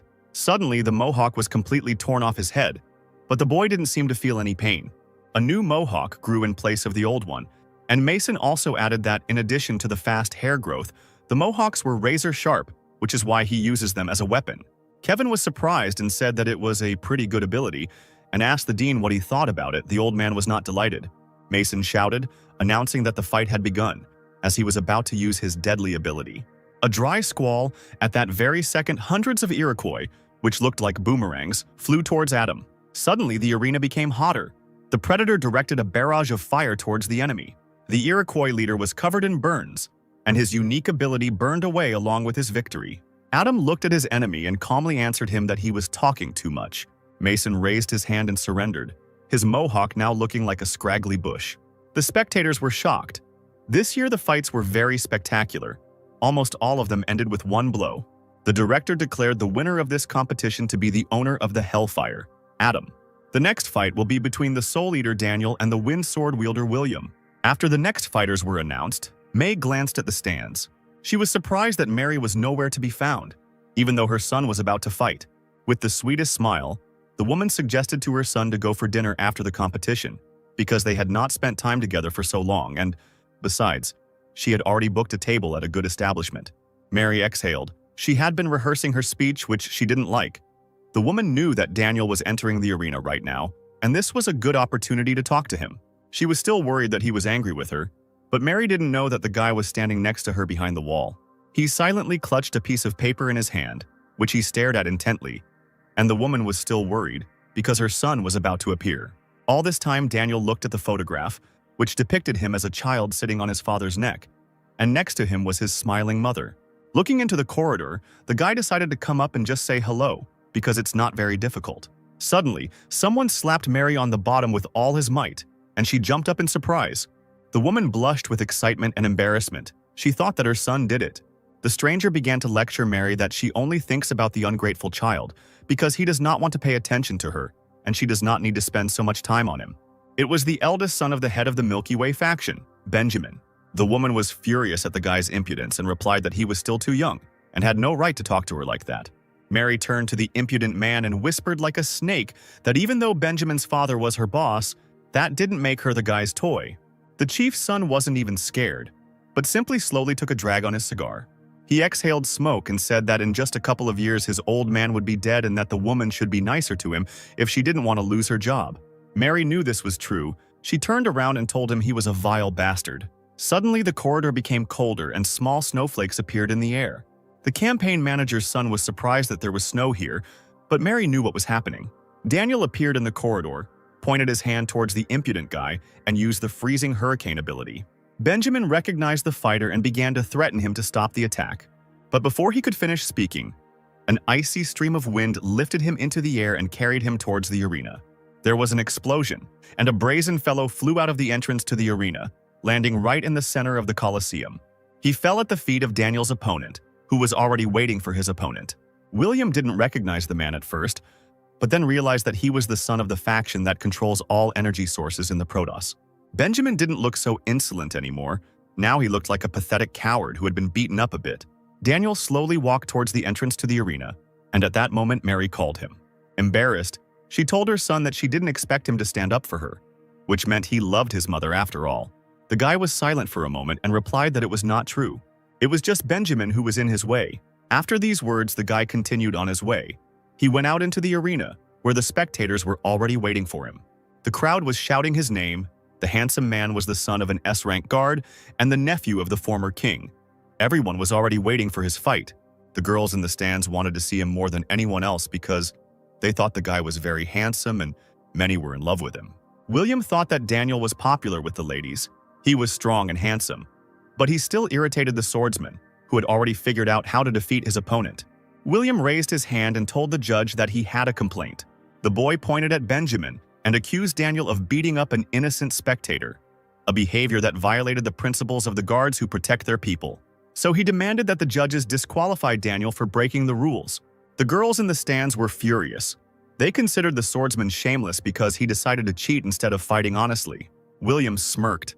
He didn't care what the crowd was shouting because half of the expenses for the internship were covered by Benjamin's campaign, and Count Dracula wouldn't dare turn a blind eye to that for the sake of some fighter. The king's viceroy bowed his head and said that he did not see Daniel beat the boy. He also asked the director if she saw anything. May confirmed that nothing had happened, so it was decided to take Benjamin to the hospital and continue the competition. William was deeply disappointed. He did not believe that the Earl was ready to spoil relations with his sponsor for the sake of some warrior. After hearing the judge's words, Daniel realized that everything was settled and began to prepare for the fight. The guy decided to act honestly. Since the swordsman uses a weapon, he will also use his weapon, created from ice. Having created a huge ice scythe, Daniel decided to start the fight and ran towards his opponent. William was still stunned by the judge's decision and did not have time to react to the attack. He could only ask the guy to stop. But Daniel didn't listen to him. He dealt his blow to the swordsman, which he called an ice execution. The guy looked pompous and ended the fight with one attack, saying that the fight was over. William had icy spikes sticking out of his chest and was shivering from the cold he felt. The girls in the stands chanted the handsome man's name, and his mother became embarrassed when she noticed that her son had finally grown up. The director announced the semi-finals, in which Ben and Jenna were to compete. The guy looked at the girl and asked if she was ready for battle. The protector smiled sweetly and told the owner not to worry about her. Suddenly, she raised her hand and the girl told the judge that she refused to fight. Jenna explained to the guy that they were not rivals, and besides, she had spent all her strength in the first fight and would not be able to fight. Ben decided that the girl was blatantly lying, and most likely she had planned to retreat a month ago when the opponents were announced. Jenna became embarrassed and replied that apparently nothing could be hidden from her master. She fixed her hair and added that only 2 people can become guards, so the girl wanted to ensure an easy exit to the final for the hero so that he could definitely become a guard. The principal announced Ben as a finalist, which meant he would be promoted to guard. James was touched by such an act. The guy envied the hero for being so lucky, because such a beautiful girl gave up the victory to him. May announced the next battle. It will be between the Soul Eater Daniel and the owner of Hellfire Adam. The one who wins will become the guardian of the Protos. The firefighter stood in the arena and warmed up. Then he raised his hands in the air. This surprised Daniel. He expected the guy to start attacking right away and not prepare for a fight. Suddenly, a huge column of fire flew out of Adam's hands into the sky, which was so powerful that the ground under the guy's feet began to crack. A pillar of flame rose high above the arena and began to take the shape of a dragon. Our heroes were amazed by such a sight, and by the fact that the guy's ability took shape. Count Dracula didn't show it, but he was also interested in Adam's skills. He noticed that for a beginner he released too much energy. Only Daniel's face didn't show surprise. He was focused and confident that the firefighter had started with his trump card right away. The hellfire took the form of a dragon, which was directed at the Ice Eater. Adam's body contained enormous power, and the predator became interested in why the guy had sealed it. The battle began, and the huge fire dragon opened its mouth, and a red-hot ball of fire began to form in it. The spectators were intrigued. They did not expect to see such power and were afraid that the fire would spread to them. May was also amazed by the guy's strength. She asked her master if she should stop the fight because the spectators could get hurt, to which the count refused. A pillar of flame burst from the fire dragon's mouth, which was supposed to burn Daniel. The guy was not afraid of Adam's power because he knew that he himself was quite strong. The ice devourer raised his hand, and at that very moment a high ice barrier rose in front of him. The two opposing elements collided. The dragon's flame crashed into the ice wall. From such a power of hellish flame, the barrier began to melt until it completely disappeared. The predator in Adam's body chuckled. He knew that such a wall would not stop his attack. There was a monstrous explosion. The Colosseum shook, and flames covered the entire field. Frightened spectators tried to protect themselves from the flames that flew in their direction. After the attack, the smoke cleared. Daniel coughed but was still alive, which surprised the predator. All the clothes on the guy's body burned. The nobleman said that such a blow would not cope with his barrier. But besides this, Adam did not take into account two more things. Firstly, because of the barrier, the firefighter could not see everything that was happening on the field. Adam was surprised. It seemed he began to guess that in front of him was not the real Daniel. And secondly, thanks to the barrier, the nobleman was able to reach the enemy. Daniel made a sweeping blow with his scythe, but the predator dodged, saying that he had underestimated his opponent. His fist was hot and he was ready to attack. This time the handsome guy would not get away. Adam shouted that this would be the end of it and launched a fiery strike at Daniel. The guy managed to dodge and land on the arena without much harm. Daniel spat out blood. A burn was visible on his face. After all, the firefighter was able to slightly injure his opponent. Seeing this picture, Mary realized that things were bad, because her son was very proud and the fact that he was hit was unthinkable for him. Now Daniel was furious. His gaze clouded and he prepared for another attack. Steam was coming out of the guy's mouth. He only quietly whispered that Adam wouldn't just leave here like that. The nobleman swung his weapon and delivered a chilling blow from a distance. A huge blade-like block was moving across the entire earth in the direction of Adam. But for the predator, it was a trifle. He caught the blade with his hands right when it was supposed to hit him. From the fire that was concentrated in the guy's hands, the blade cracked and burst. Daniel was in shock. He couldn't believe that someone could stop his scythe with their bare hands. The nobleman knew that only an S-rank guard could do something like this. But the predator was worried about something completely different. He understood that right now he was using his own powers to stop the attack. He needed to be careful because there were guards everywhere and they could notice something was wrong. Kevin watched the fight with interest. He wanted to know more about Adam. The monster prepared to attack. Thinking that he had not sneaked into the Protos in order to win the competition, he had specifically chosen Adam's body because he considered him to be the strongest participant. Daniel, blinded by rage, began to spin his scythe in preparation for his ice attack. But the predator was also seriously angry because it was not his plan to lose to some newbie. The attacks of the opposing elements once again clashed with each other, deciding which of them was stronger. Lucy was more afraid for Ben at that moment. She saw how strong both of his opponents were and was no longer sure whether the guy would win. Kathleen was also impressed by both semi-finalists and believed that they both deserved to win.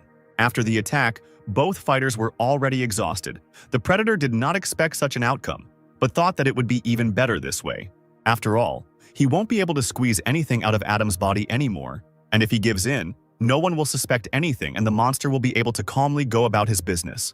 After all, his relatives could not attack the Protos before because of his guards, which include the strongest S-rank guards, of which there are only 10. 6 of them are here now besides Kell who died, 3 more are missing, and if they are not present at such an important event, then something happened. The gift of light is now barely guarded. The predator can only surrender and quietly disappear to get it. Such a chance cannot be missed. Adam turned to the judges and started to raise his hand. Daniel couldn't believe his eyes. The guy said that he had no more strength left and he was giving up.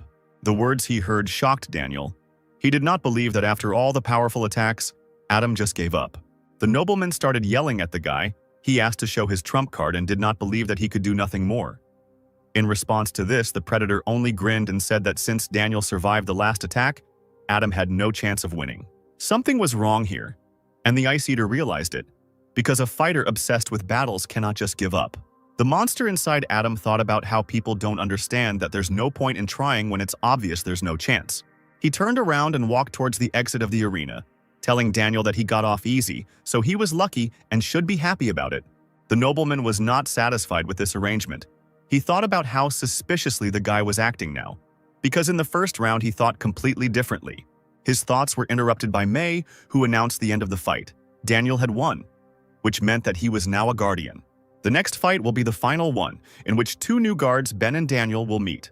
At this point, the hero was interested in why the nobleman helped him in the first round. Perhaps it was because of his relationship with Kell. After the fight, the predator in Adam's body descended from the mountain. He was no longer interested in the fight because he had another goal. At that moment, he noticed that someone was pursuing him from the arena itself. The guy turned around and asked what the unknown pursuer wanted from him. In front of him stood a tall man with a bag on his shoulder. He had overgrown hair and torn clothes. The unknown man firmly said that in front of him now was not Adam, and asked who was now in his body. There was no point in hiding it anymore. The predator asked how the stranger knew he was not Adam. It was all pretty simple. It was the guy's mentor, S-rank guard Joseph. The predator was surprised why the man did not expose him in the arena, because there were more guards there and he would have been in danger. But Joseph is here alone. Apparently he came to die. Suddenly, the monster received a powerful blow to the face. He did not expect such a response from the man. Due to the force of the blow, Adam flew back and began to fall off the cliff. Joseph, after his blow, ordered him to shut up. Falling down, the predator was surprised that the mentor was hitting his student with all his strength. Joseph jumped with great speed towards the guy, forgetting about his bag, which he carried on his shoulder. He ran and kicked his opponent in the stomach, saying that he and Adam had been through a lot. The force of the blow was so strong that the monster flew down the cliff like a bullet. He crashed powerfully into the ground, crushing all the stones that were underneath him. The mentor landed nearby, seemingly unfazed by the heights. Joseph was so fast that he landed faster than his bag, which was falling from the cliff, and he grabbed it in mid-flight, as if that was how it was all planned. The man ordered the predator to leave his student's body. He took the guy by the leg and added that if the monster continued to hide in Adam's body, it would kill him. The predator was shocked by the words spoken. He replied that Joseph had gone crazy. The man barely smiled, saying that it was not the first time he had heard these words. Apparently, Adam often said this during training. The monster began to concentrate its power in its fist, around which a green aura appeared. He directed the attack at the mentor, ordering him to let him go. Suddenly, the man disappeared and Adam fell to the ground. The danger to the predator had passed. The guy, completely beaten, began to get up. He didn't understand who attacked him, but it didn't matter anymore. After all, he will remain forever in his prison, where the souls of the people he once ate will gradually suck all the strength out of him.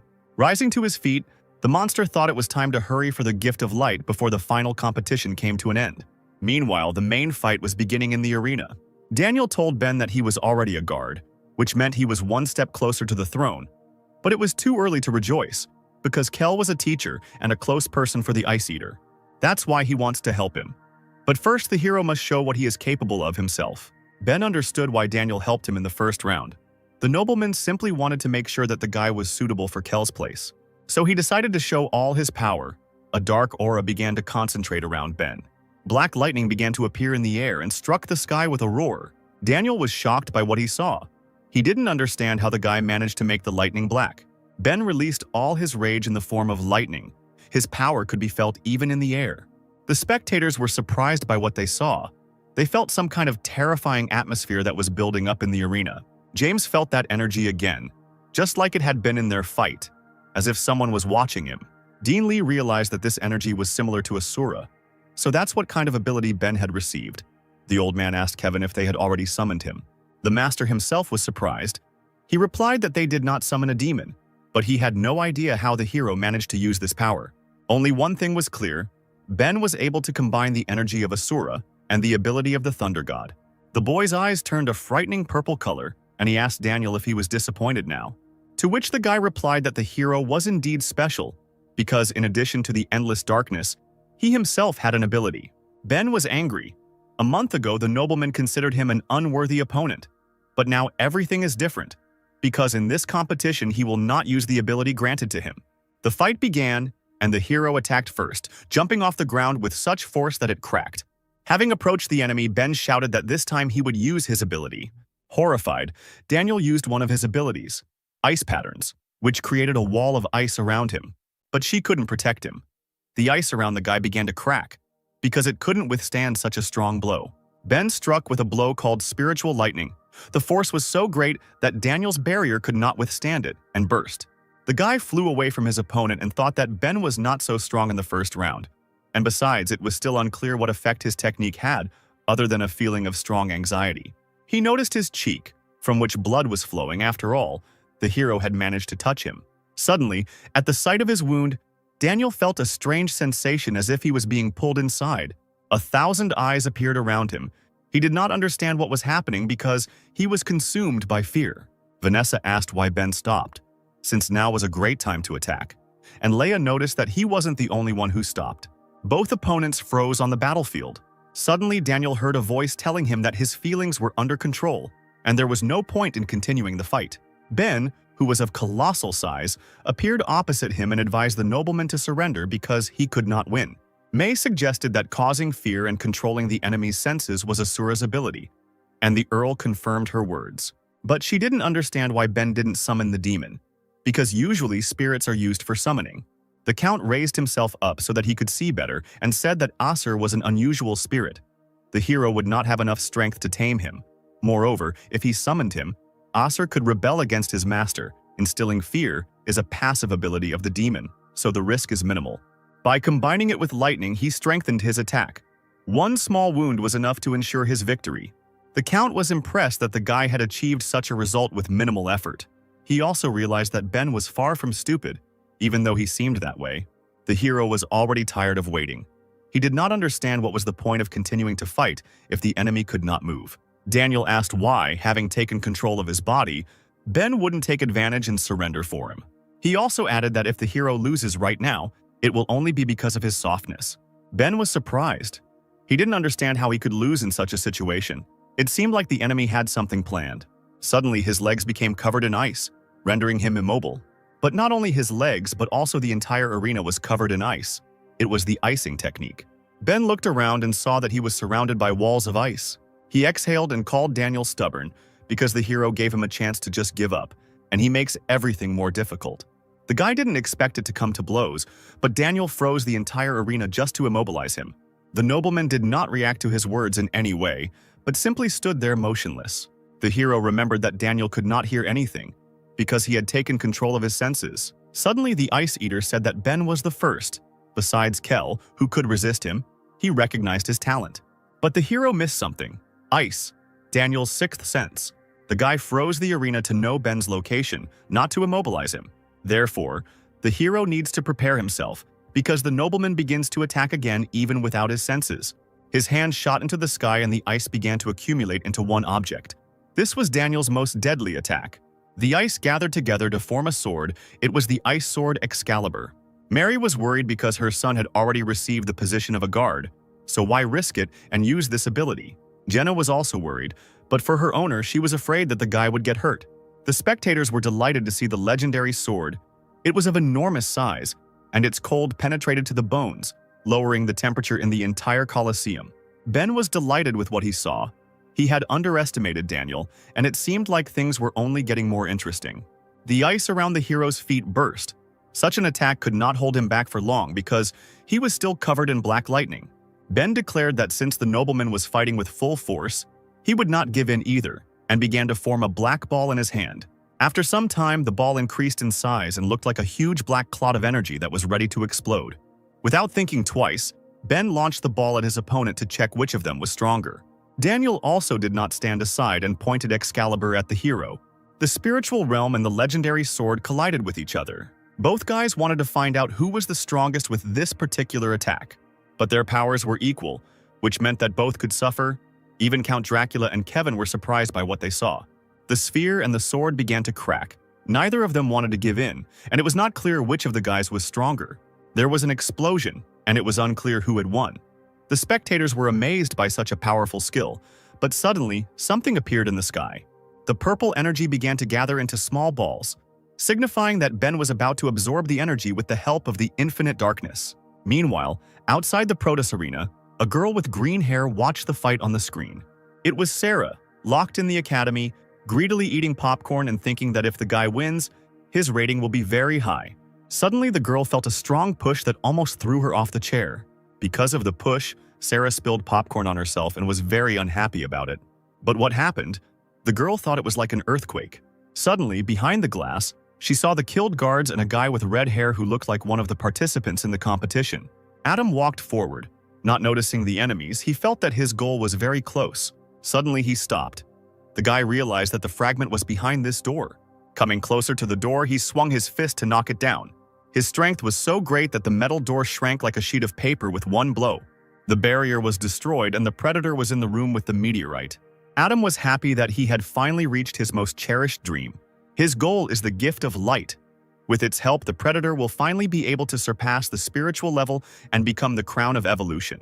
Suddenly, the steps of some unfamiliar person were heard behind the guy. It was one of the B-rank Protos guards who attacked Adam, saying that he was not allowed into this room. The predator saw the blade of the sword that appeared in front of his face, and he was surprised by such impudence of the man. Adam instantly grabbed the man by the face and slammed him into the wall, furious that this weakling was distracting him at such an exciting moment. The force of the blow was such that the mark from the guy's hand remained forever on the face of the dead defender. Sarah watched all this through the cameras. She was horrified by the fact that the fighter killed the B-rank defender with one blow. She understood that the unknown person had come for the meteorite, and even the commander-in-chief couldn't stop him, which meant the girl shouldn't try either. Sarah had only taken the job to get Ben to the dean, and she had absolutely no desire to risk her life for the old man's business. She was scared, so she decided to hide and pretend she didn't see anything. Meanwhile, in the arena, the warriors began to recover from the explosion of the sphere and the sword. Daniel felt his feelings return, but he didn't understand whether it was because the fight time was up or because Ben had let go of control.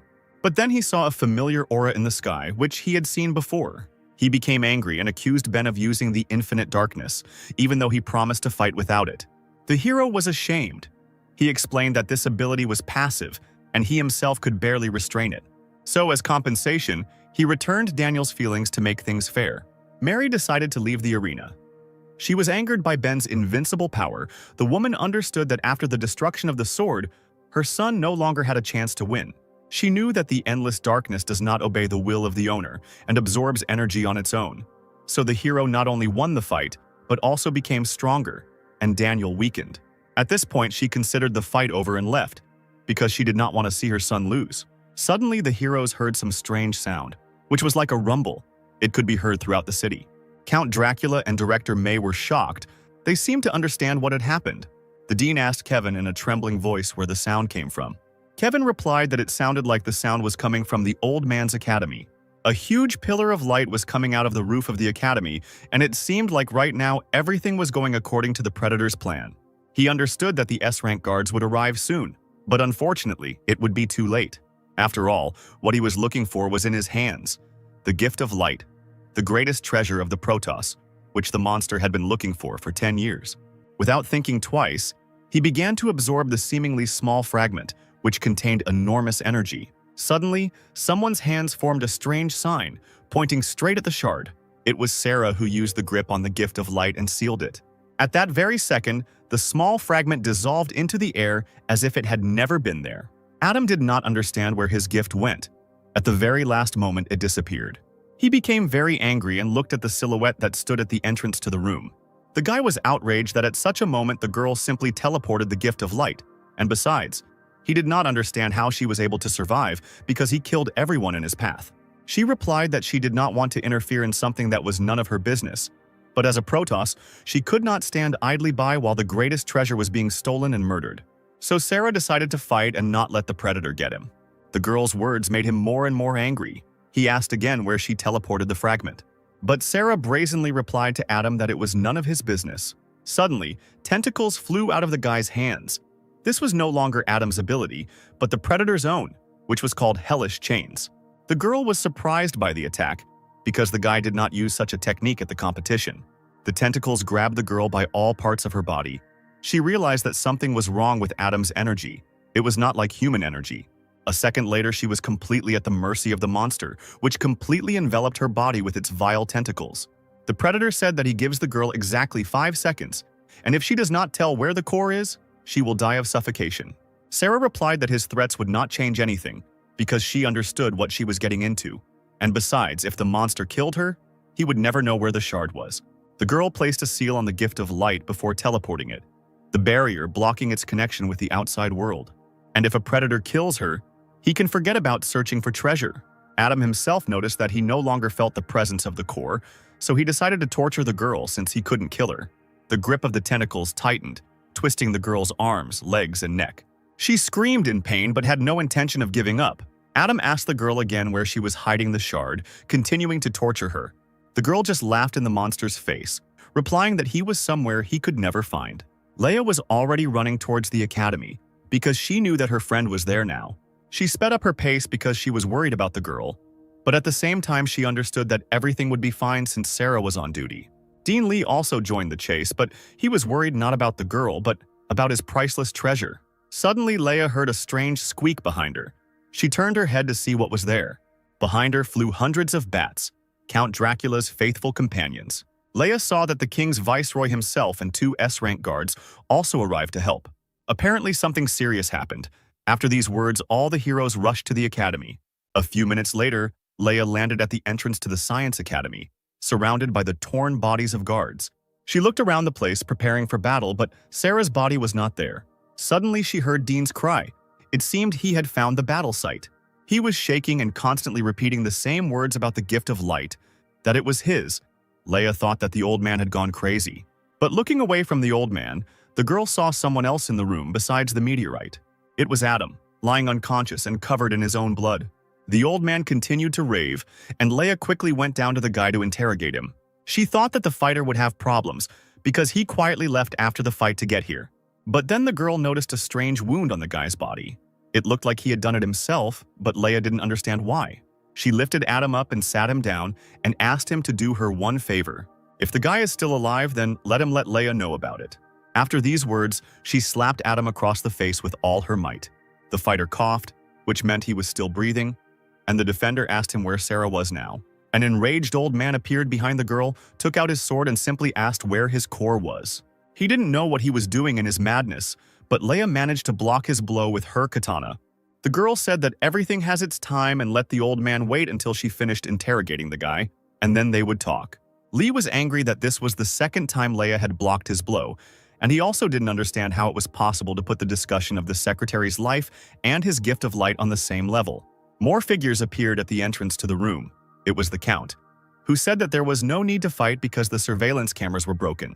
Adam is the only eyewitness, and if he dies, they will not be able to find out anything about what happened here. Looking at the seriously injured fighter, Dracula said that he knew who could cure the guy. After some time, the heroes arrived at the top of a snowy mountain. Adam began to open his eyes with difficulty, and through the cloudy haze he saw Kevin.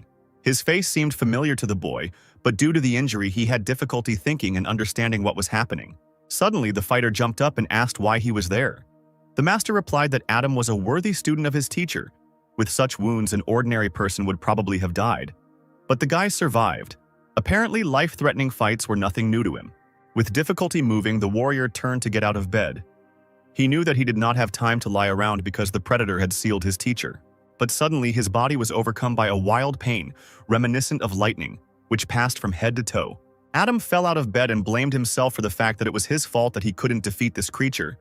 Kevin noticed that the guy was an exact copy of his teacher. Suddenly, someone extended a hand to Adam and asked him not to worry about his mentor, because Joseph was strong and would not die just like that. The guy was surprised because in front of him he saw one of the strongest people of Protos. It was Count Dracula, who asked to tell the boy everything he knew, and he would take care of everything himself. Meanwhile, somewhere in the forest outside the city, a meeting was taking place. Sarah stood in the clearing and told someone that it was time to leave because if they hesitated, the guards would catch them. She heard a sweet, sexy voice in response, which said that apparently the plan had failed since the guy was annoyed. The girl turned around and was surprised that he had changed his body.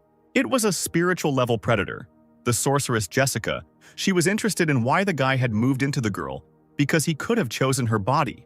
Spiritual level predator, Dark King. Steve replied that this body was the only one who knew the location of the gift of light, so it could not be left there. Steve turned around and ordered the sorceress to leave, because they had very little time left.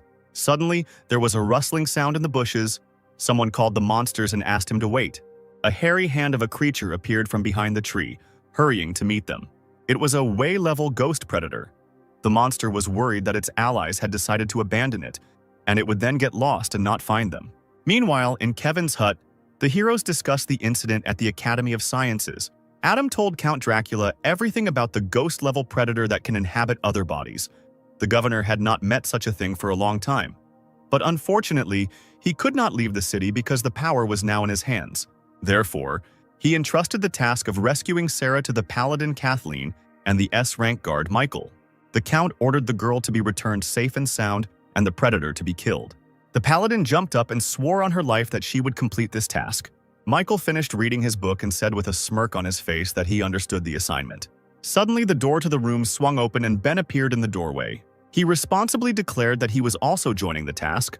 Leia supported him and also wanted to help. Sarah was the hero's bodyguard, so the guy considered saving the girl his duty. Leia fixed her hair and stated that Sarah was her friend, and so she would not leave her in trouble. Kevin was not happy with Ben's statement. Eliza was the guy's fiancée, and the master was afraid that his entire family would be guards, and they would always have to be watched. The old man was not happy either. He told the hero that his opponent was a spiritual level predator, and the guy would not be able to overcome him. Ben answered the old man that all the dean's thoughts were only about the core, and apparently he was not interested in the girl's life at all. Kathleen told the guy that this task was not that difficult, and she could handle it herself. There was no need to risk her life again. Kevin stood up for Ben and said that there was no need to suppress the guy's enthusiasm once again. Besides, the hero became a guard, and such a sortie would be training for him. He turned to the count and asked if he was against it. The viceroy was embarrassed and replied that no, which meant it was decided that Ben and Leia would go with the guards. Dracula was frightened by Kevin's gaze. He thought that the master was angry with him, and in order to make amends, he would need to send the man a discount coupon for the tea shop. The viceroy then turned to Ben. He announced that due to the rush, they would do without the ceremonies of initiation into the guards. So now the count names the boy a guardian and protector of the Protos, and also assigns the hero an A rank.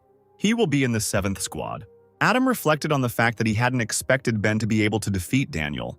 The hero was delighted with his initiation and the fact that he would be able to go on a mission. The city door opened and 4 guards set out on their mission. The fighters had to work as a team and save Sarah and the Gift of Light. During the investigation, it was discovered that the enemy was heading this way, and the team rushed in pursuit. The road was familiar to Ben, because after the first round he studied the map of the area. In addition to the territory marked unexplored, there was another marked no entry. Anyone who entered this territory did not return alive. This place was called the Cemetery of the Guards. Kathleen was surprised that the hero was able to remember this unremarkable road, because there are thousands of routes shown on the map. Michael told the hero that he was a very interesting person, since in his free time he went to study the map. Ben replied that it was a habit from a past life, but now they needed to catch up with the enemy because he was trying to hide from them. Meanwhile, the trio of predators walked through the forest. Wei became bored because he was promised that there would be fights, and that is why he went with them. Jessica informed her allies that, judging by the signal traps, there were 4 enemies and they would soon catch up with them. But after a couple of seconds, she realized that there were 5 opponents. Wei was pleased with this news and asked permission to detain them, since the monkey was already tired of waiting for the fight.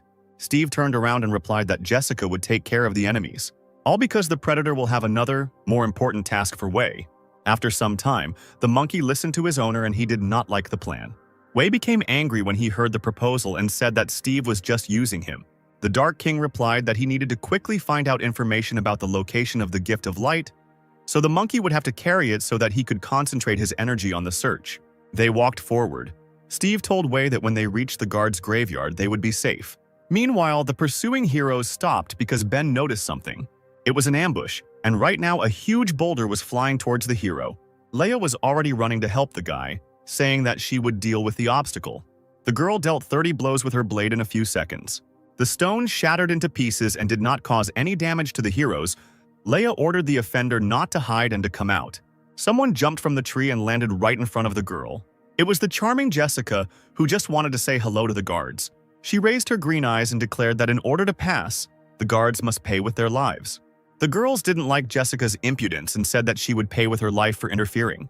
Ben stepped forward so that the girls wouldn't fuss, because the predator just wanted to detain them, and she probably had more traps hidden away. Therefore, the hero came up with a new plan. He had to hold off the enemy alone and let the rest of the squad move on and catch up with the remaining enemies. Ben knew he had to catch up with the predators before they reached the guard's graveyard and save Sarah. Kathleen was surprised that the newcomer analyzed the situation so quickly and made a plan. The strategy was good. Suddenly, Leia jumped out in front of the guy. She said that she would hold off the enemy and let the rest of the squad look for a way to move on. The girl added that if this was all to delay them, then it would be better if heroes stronger than her continued on their way. Leia also noticed that the predator was alone against 4, but was completely calm. Apparently, she was very dangerous. The girl swung her sword over the demoness's head, preparing to strike. She didn't want Ben to risk his life in this fight. Leia launched a series of consecutive strikes with her katana, trying to distract Jessica. The predator was not at all afraid. She calmly sent her hair to attack the girl. The two heroines clashed. Neither wanted to give in, but it was unclear whether Leia would be able to hold off such a strong opponent for long. The rest of the squad did not stand and watch the fight for long. They decided to pass by the succubus while they had the opportunity. But Jessica was not going to give up. She decided to hold back the entire squad and not let anyone escape. Her hair instantly rushed down into the ground. She could fight several opponents at once. Ben immediately realized that the predator was using a ranged attack and they needed to be careful. The ground in front of the heroes began to rise, and the succubus's hair flew like blades, blocking the way. Kathleen's sword began to glow yellow. Rushing forward, she shouted that she would deal with the obstacle. A huge beam of divine light shot out from the sword towards the hair, tearing the hair into shreds. Jessica didn't expect such strength. She couldn't believe that the girl managed to cope with her bonds. At that moment, the heroes jumped over the demon and found themselves behind her. Ben landed and realized they had made it through. The squad moved forward, leaving Jessica and Leia behind to fight. The hero promised that he would never die and would bring Sarah and Leia home. The succubus was upset that the heroes tore her hair, but she was even more enraged that the three of them were able to escape. She pointed at Leia and shouted that if she lost Steve's love because of this, it would be the Protector's fault. Suddenly, the earth began to shake, and green footprints could barely be seen on the surface. Someone rushed past the girls very quickly, leaving them behind. The speed was so high that Leia didn't even understand who it could be. She assumed it was Dean Lee, and was surprised that the old man had been following them all this time. Jessica forgot that there was a fifth stalker. She was afraid that if the plan failed because of her, then Steve would no longer have fun with her. Leia was serious. She threw the sheath of her katana on the ground. Firmly gripping her sword in her hands, she said that although Jessica was a spiritual-level predator, her thoughts were still just as down to earth. The girl became sad and replied that she couldn't understand, because all this time while Steve was in the Protos, he thought only about the gift of light. He was not with her for a whole month, and this upset her greatly. Jessica burst into tears. Leia couldn't know how bad she felt without him. Due to the loud crying, waves of sound emanated from the succubus, which scared away all the birds in the area. Leia wasn't at all touched, but only noticed that Jessica was screaming like a cat at night. But suddenly she felt that something strange was happening to her body. It wasn't just a scream. The sound waves affected the brain, and now the girl couldn't control her body. Jessica was surprised. She didn't even realize that she was capable of such a thing. The sound waves of her scream can affect a person, causing him to lose his fighting ability. Taking advantage of the moment, the succubus went on the attack. She pointed her hair at Leia, telling her to feel how love pierces her heart. Hundreds of hairs flew towards the girl, which at the base looked like sharpened swords. Leia couldn't believe that she would die here on her knees. There was a scream and the clearing was filled with blood. Meanwhile, the hero and the team were close to catching up with the enemy. Wei's silhouette appeared in front of them. Knowing that Jessica couldn't be relied upon, she had missed 3 people. He sat on a tree stump, holding a huge club in his hands. The monkey was sure that he could deal with everyone with one blow. Michael chuckled and said that his favorite animal was the monkey, so he would fight it. Suddenly, another primate appeared behind him, preparing to attack, and the guy realized that there were several monkeys. The predator's club crashed into the ground. It was unclear whether the guard had time to dodge it. Wei was happy with his victory. He could clone himself many times, and the strength of his copies was the same as the original. Suddenly, his joyful look changed to surprise, because he did not expect what he saw. Michael held his staff with one hand and ordered the remaining members of the squad to leave, as he might hurt them. His eyes turned red. One of the 7 deadly sins was awakening inside the guy. Michael's face changed. From a smiling guy, he turned into an angry man. It was the sin of anger. Michael's body released such powerful energy that the trees around him rose into the air. The monkeys were shocked by what they saw. Their anger was awakened and they were ready to fight. The guy said that he would deal with the predators himself and then catch up with the team. Ben was shocked because Michael seemed to have become a different person. Kathleen explained that 7 personalities live in the guy's body, so this is not surprising. Wei was even a little scared. The guard had extraordinary strength despite being a human. The second monkey told Michael that his mouth stunk and that he should not open it. At that very moment, the guy began to float in the air as if gravity had no effect on him. Michael stopped in front of the monkey's face, who replied that he did not scare her at all. In response, the guard slapped the predator in the face, saying that Wei was talking too much. The monkey was outraged, because even Steve had never hit him in the face, but some man dared to do it. But Michael continued to strike, saying that the predator would not do anything to him even if he struck him 1,000 more times. Wei was hit from all sides, which he could not dodge. Suddenly, a second monkey appeared behind the guy, reminding the guard that he had not one enemy, but several. He tried to hit the guy with his club, but to his surprise, he failed. Michael disappeared and it seemed like he simply dissolved into thin air, but in reality the predators simply couldn't keep up with the guy's speed. The guard stood on the very club with which they tried to hit him. It seemed that the opponents were not equal in strength. Wei was surprised that the guard had such a high speed, but the guy replied that in the Protos besides him, there were at least 6 other people just as strong. He jumped and kicked the enemy, noticing that the 6 guards would even be faster than him. The force of the blow caused Wei to land on the ground and release his weapon from his hands. The strongest sin told the defeated one that he, like a domestic animal, would become docile with one blow. Meanwhile, the sun began to rise over the forest. The night was ending and a new day was beginning. The original Wei ran as fast as he could to the guard's graveyard. He asked Steve if he had found the gift of light, because their pursuers were very strong. He felt the pain of his clones, and added that if the guards caught up with them, he would not be able to cope with them alone. The monkey wanted the master to quickly finish his ritual and find out where the core was. After that, they could finish off Sarah. Steve didn't listen to him. Right now, he was focused on finding his artifact. In Sarah's mind, the girl was beaten and exhausted, sitting on the ground completely exhausted. Sarah prayed for someone to save her. She didn't want to die in this place just like that. Suddenly, one of the zombies appeared from behind the wall and was already walking towards her soul. But just as quickly as he appeared, he was pierced through with a sword. It was Leia who arrived in time and saved Sarah from certain death. The swordswoman looked at the exhausted girl and said that if she wanted to live, she should come with her. Steve noticed that the girl with the sword seemed familiar to him, because he saw her in the ranks of spectators at the competition. And besides, she often appears in the depths of Sarah's memories. He seemed to begin to understand something, and concentrating even harder, he found the answer. In the depths of his memories, he saw the very artifact he had been hunting for all this time. The gift of light was in the chest of a beautiful girl, Sarah's savior and loved one. Meanwhile, the sun had already risen high and its rays began to break through the treetops. Leia hung bloodied in Jessica's hair. She had failed to dodge the previous blow, and all this time the demon was beating her. The guardian clutched her sword tightly in her hand, her blood flowing down it, and did not want to give up just like that. The succubus's blade pierced her chest through and through. The girl no longer had the strength to hold on.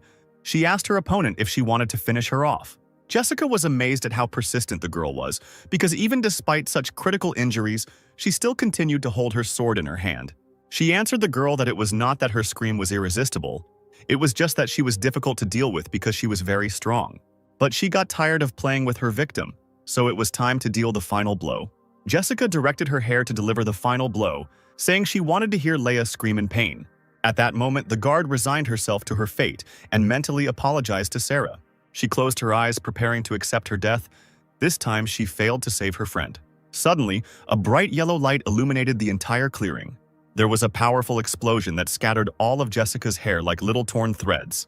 The epicenter of the impact began to narrow, forming a small yellow ball. In the center of this ball stood Leia. She was completely protected by this unknown force.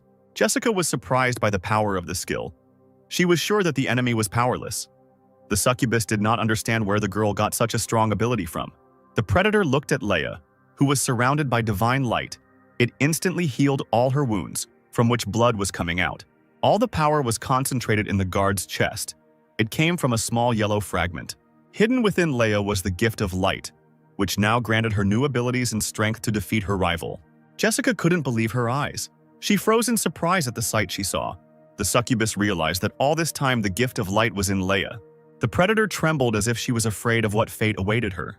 Leia noticed this and asked the succubus not to be afraid, because her blade was fast. Apparently the heavens favored her today. But it seems Jessica was not afraid. She was filled with joy, and she was trembling from delight, not fear. After all, the path to the happiness of her whole life is now right in front of her. If she could obtain the gift of light, she would receive Steve's love, or so it was in the girl's imagination. At that moment, Leia's blade glowed with divine colors. Her power increased significantly, and now she had much greater chances of winning. She told the demon that she would not allow this to happen, preparing to attack. With a quick strike of her sword, she attacked Jessica, who, in her excitement, forgot about the fight. An explosion thundered. The force of the sword strike was so great that all the trees behind the succubus were destroyed at the moment of impact. The fight was ended with one blow, and the defeated Jessica fell to the hard ground. She couldn't believe that she had lost, because the gift of light was so close. What a pity. Now the girl would not deserve Steve's favor. Leia looked at this picture of unrequited love, and at the last moment she even sympathized with her rival. As she died, Jessica said that she still passionately desired Steve and wanted to return to him. A few years earlier, in someone's abandoned house, Jessica was holding her t-shirt, which barely covered her chest. She was in tears. At that time, she was 18 years old. The unknown man put on his pants and told the girl not to cry and to keep everything that happened a secret. He adjusted his glasses and added that if anyone found out about this, he would make Jessica's life a living nightmare. The girl started screaming hysterically that there was not a drop of humanity in the guy. In response to this, the man hit her in the face with his hand so hard that she started bleeding. There was rage on his face. The guy said that Jessica needed to understand something. If he hadn't taken her in, she and her mother would have become food for predators by morning. The man spent a lot of money on Jessica's upkeep, and she should remember his kindness.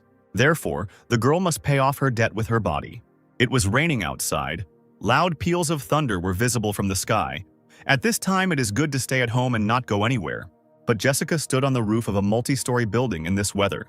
All feelings and emotions disappeared from her, and even the cold rain was no obstacle for her. She wanted to end her torment. In her head, the voice of the tormented girl told her to take a step into the abyss. Just one step and it will all be over. She won't have to endure the bullying anymore. The beauty rose on her toes and had no doubts about her choice. She spread her arms out to the sides and began to say goodbye to this unhappy world.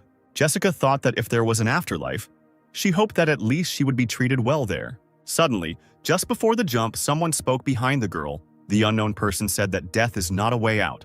It was Steve who declared that only power could change anything. The girl was scared when she saw the predator, but she had nothing to lose. Steve asked the girl to come and become his subordinate. If she decides to be with him, the Dark King will grant her powers unknown to ordinary mortals. At that moment, he bit the innocent neck of a young girl, giving her some of his powers. Sometime later, in the same house where the girl felt only pain and suffering, a man sat on the floor and trembled with fear. Jessica looked at him with disdain and said that didn't the guy want the girl to pay him back? Now was a great chance to repay the debt. The man was scared as a kitten and begged not to take his words seriously. He grabbed Jessica's leg and insisted that he knew he was wrong. He begged her not to kill him because the guy could find other younger people for the girl to eat. But unfortunately for him, the newly minted predator did not like human flesh. She used her hair for the first time in the form of blades, directing them at the offender. There was a piercing scream filled with pain, and the man's blood splattered onto the wall. He died instantly, without even feeling the pain that Jessica had been feeling all this time. She didn't feel sorry for him, but only that for someone like him the girl had given up her human essence.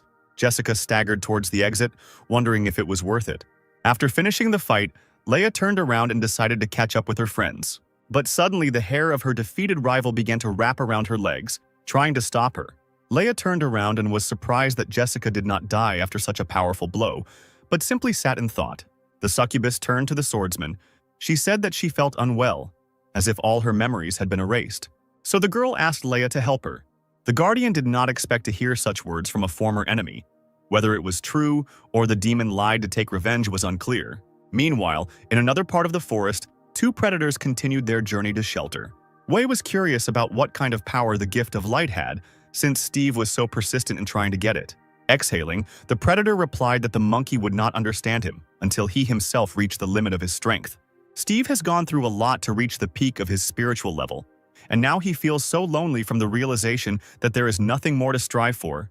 It seemed to him that there is no one stronger than him in the world. But he was wrong. He managed to lose to one opponent once, a young guy from the human race. Wei was shocked by the story. He did not believe that his master could lose to anyone. Steve replied that it was true. This man was a real fighting genius. And then a few days later he founded Protos. It was Kell. If it weren't for the endless darkness that the guy possessed, the predator would never have lost to him. When Kell died, Steve found his remains. But the endless darkness was not with him, which became a big problem for the predator. And therefore, if he can obtain the gift of light, he will change beyond recognition.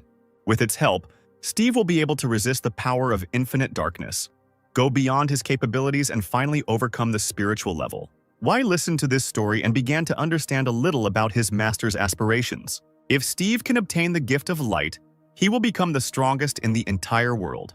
After some time, the team of predators came to the border of the guards' cemetery. It was right in front of them, but they still managed to get there before the guards showed up. We said that we need to leave a mark for Jessica so she knows where to look for them. Steve jumped off his comrade's shoulder and replied that there was no need to do that, because Jessica won't come. When Steve asked her to hold off the guards, he understood that the girl wouldn't be able to resist them. Wei was shocked by what he heard. He didn't expect that his master had planned to abandon her from the very beginning. After all, Jessica said that the three of them were a family. Steve only coldly replied that if in exchange for her he received the gift of light, then her sacrifice was not in vain. Besides, family is a word from the human world, and predators do not need families. Having finished the dialogue, he turned and ordered to follow him. After they entered this part of the forest, then the pursuers would not be able to find them. Suddenly, a huge arcing strike came from the sky towards the predators. The team noticed the attack. At that moment, they realized that they would not be able to leave without a fight. Wei managed to dodge the attack by crouching, and the arc only slightly managed to graze his head. A line of light fell right in front of them, cutting down all the trees in its path. The monkey thought that he was lucky to have dodged, because just a little more, and he would have lost his head. The surprise attack left behind a huge ditch that went deep into the ground. Steve was impressed by such power. Not everyone could cut such a chasm in the ground with just one blow of a sword. Now he understood why Jessica had been unable to detain her pursuers. In the sky, they saw Kathleen, who told the predators that anyone who crossed the line would die without pardon. Steve replied that it was rather arrogant to threaten him, since he was much stronger than an S-rank guard. He simply turned and jumped over the chasm, ordering his companion to follow him. Kathleen, seeing the enemy's impudence, only said that he asked for it. She flew towards the predator with lightning speed to hit it. Wei was scared. The girl was so fast that it was impossible to follow her with his eyes. Kathleen attacked Steve with her sword, but he successfully blocked the attack by creating an impenetrable shield around himself. He turned to the girl and said that she had not lied, despite the fact that the predator was in their friend's body. But as he had already said, she could not defeat him. Steve had already fought one of the guards, and after that he created a shield based on the strength of his blow, so the girl would hardly be able to break through it. Kathleen replied that she has no equal in terms of dealing maximum damage in Protos. The shield began to crack, and the sword began to penetrate deeper and deeper behind the barrier. Steve realized that the shield would not be able to withstand her attack, because the cracks kept growing and the sword went deeper. The predator had not counted on such power at all. He realized that it was time to dodge. He turned around and tried to jump away from the sword after his shield shattered. Steve was a little short of dodging the attack, and Kathleen was able to hit Sarah's cheek, leaving a cut on it. All the power of her strength went into the ground. The predator successfully dodged and lost only points in flight. He understood that he was lucky. The girl was good with a sword, but there was one nuance. Kathleen didn't take advantage of the moment and changed her trajectory. Apparently, they also needed information about the location of the gift of light. The paladin stood opposite and pulled her sword out of the ground. She said that she didn't manage to hit the target the first time because she hadn't practiced with the sword for a long time. Steve understood that this was a lie. She pulled the sword out of the ground and a small crack appeared where it had stuck. Everything around began to shake as if an earthquake had started. This surprised the Dark King. The paladin's attack was so powerful that the small crack from the blow expanded into a huge chasm. Kathleen noted that Steve couldn't fight at full strength while in this body, so he needed to return to his own because her next blow would hit the target. The girl provoked her rival to leave the body. She said that she wanted to see the real power of a spiritual-level predator. She began to mock her opponent, saying that apparently his only ability was to possess others. Steve chuckled at the girl's words and did not succumb to the provocation. He replied that while he was in this body, Kathleen would not kill him because this person was important to people. The predator added that the paladin was using childish tricks to try to deceive him. Wee stood up for his master and shouted that the girl would not be spared because she had ruined the monkey's hairstyle with her blow. Steve was ashamed of his ally because he was stupid and did not understand that he was much weaker than the paladin. Wei swung his fist preparing to launch his attack. He shouted that there were two of them and only one of her. There was no way she could win. Kathleen turned to the predator and replied that she did not come here alone. Suddenly, a strong kick hit the monkey on the head, causing him to forget all the words he wanted to say. It was Ben, who jumped away from the weak enemy and was focused on attacking the main enemy. The guy shouted for Kathleen to remember that they had to follow the plan. The girl replied that she remembered and prepared for the next attack. Steve heard his words and realized that the guards were up to something. Above him was Ben, who began to summon hundreds of purple balls filled with energy. The guy shouted that all this energy was collected by the endless darkness. Using instant destruction, he directed all the explosive energy at Steve. The ghostly spheres hit their target, and it seemed that no one could survive such multiple explosions. But the spiritual-level predator was not so simple. He covered himself with the same shield, saying that Ben lacked experience, spent so much energy, and only raised dust. And then Steve remembered that the guy had shouted something about a plan, and maybe he was just distracting attention. The predator completely forgot about the hero's partner while watching the spheres. Kathleen was already running to meet her target. Steve understood that the girl was a greater danger to him. She delivered her devastating blow with her sword, but the Dark King managed to dodge it, standing on his hands and jumping away. Dodging the blow, Steve smirked at the fact that he had figured out the guard's plan. A weak attack distracts, and a strong guard deals damage to the distracted enemy. Kathleen replied that in fact the predator was mistaken and that was not the plan. Upon landing, Steve saw a dark figure behind him, from which he could no longer escape. It was Ben who smiled and said that their plan had worked. The hero grabbed the predator in the human body and began to use a chokehold. Steve didn't understand what was happening because right now he felt his strength leaving him. Purple spheres began to appear around Sarah, indicating that Ben was absorbing energy from the enemy weakened by strangulation.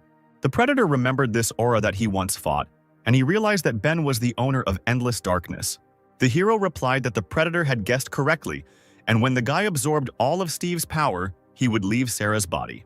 The air around the opponents began to swirl into a whirlwind, and the aura became more and more frightening. There was so much energy coming from Sarah that she began to turn into a large purple sphere. Wei watched what was happening and also realized that the endless darkness that Steve was so afraid of was inside this guy. Kathleen was worried about the hero. She didn't know if Ben could handle such power. The sphere began to narrow, and a silhouette became visible in the cloud of dust. Ben emerged from the smoke unharmed, holding an exhausted Sarah in his arms. The paladin rejoiced at the victory. The girl was saved and there was not a scratch on her.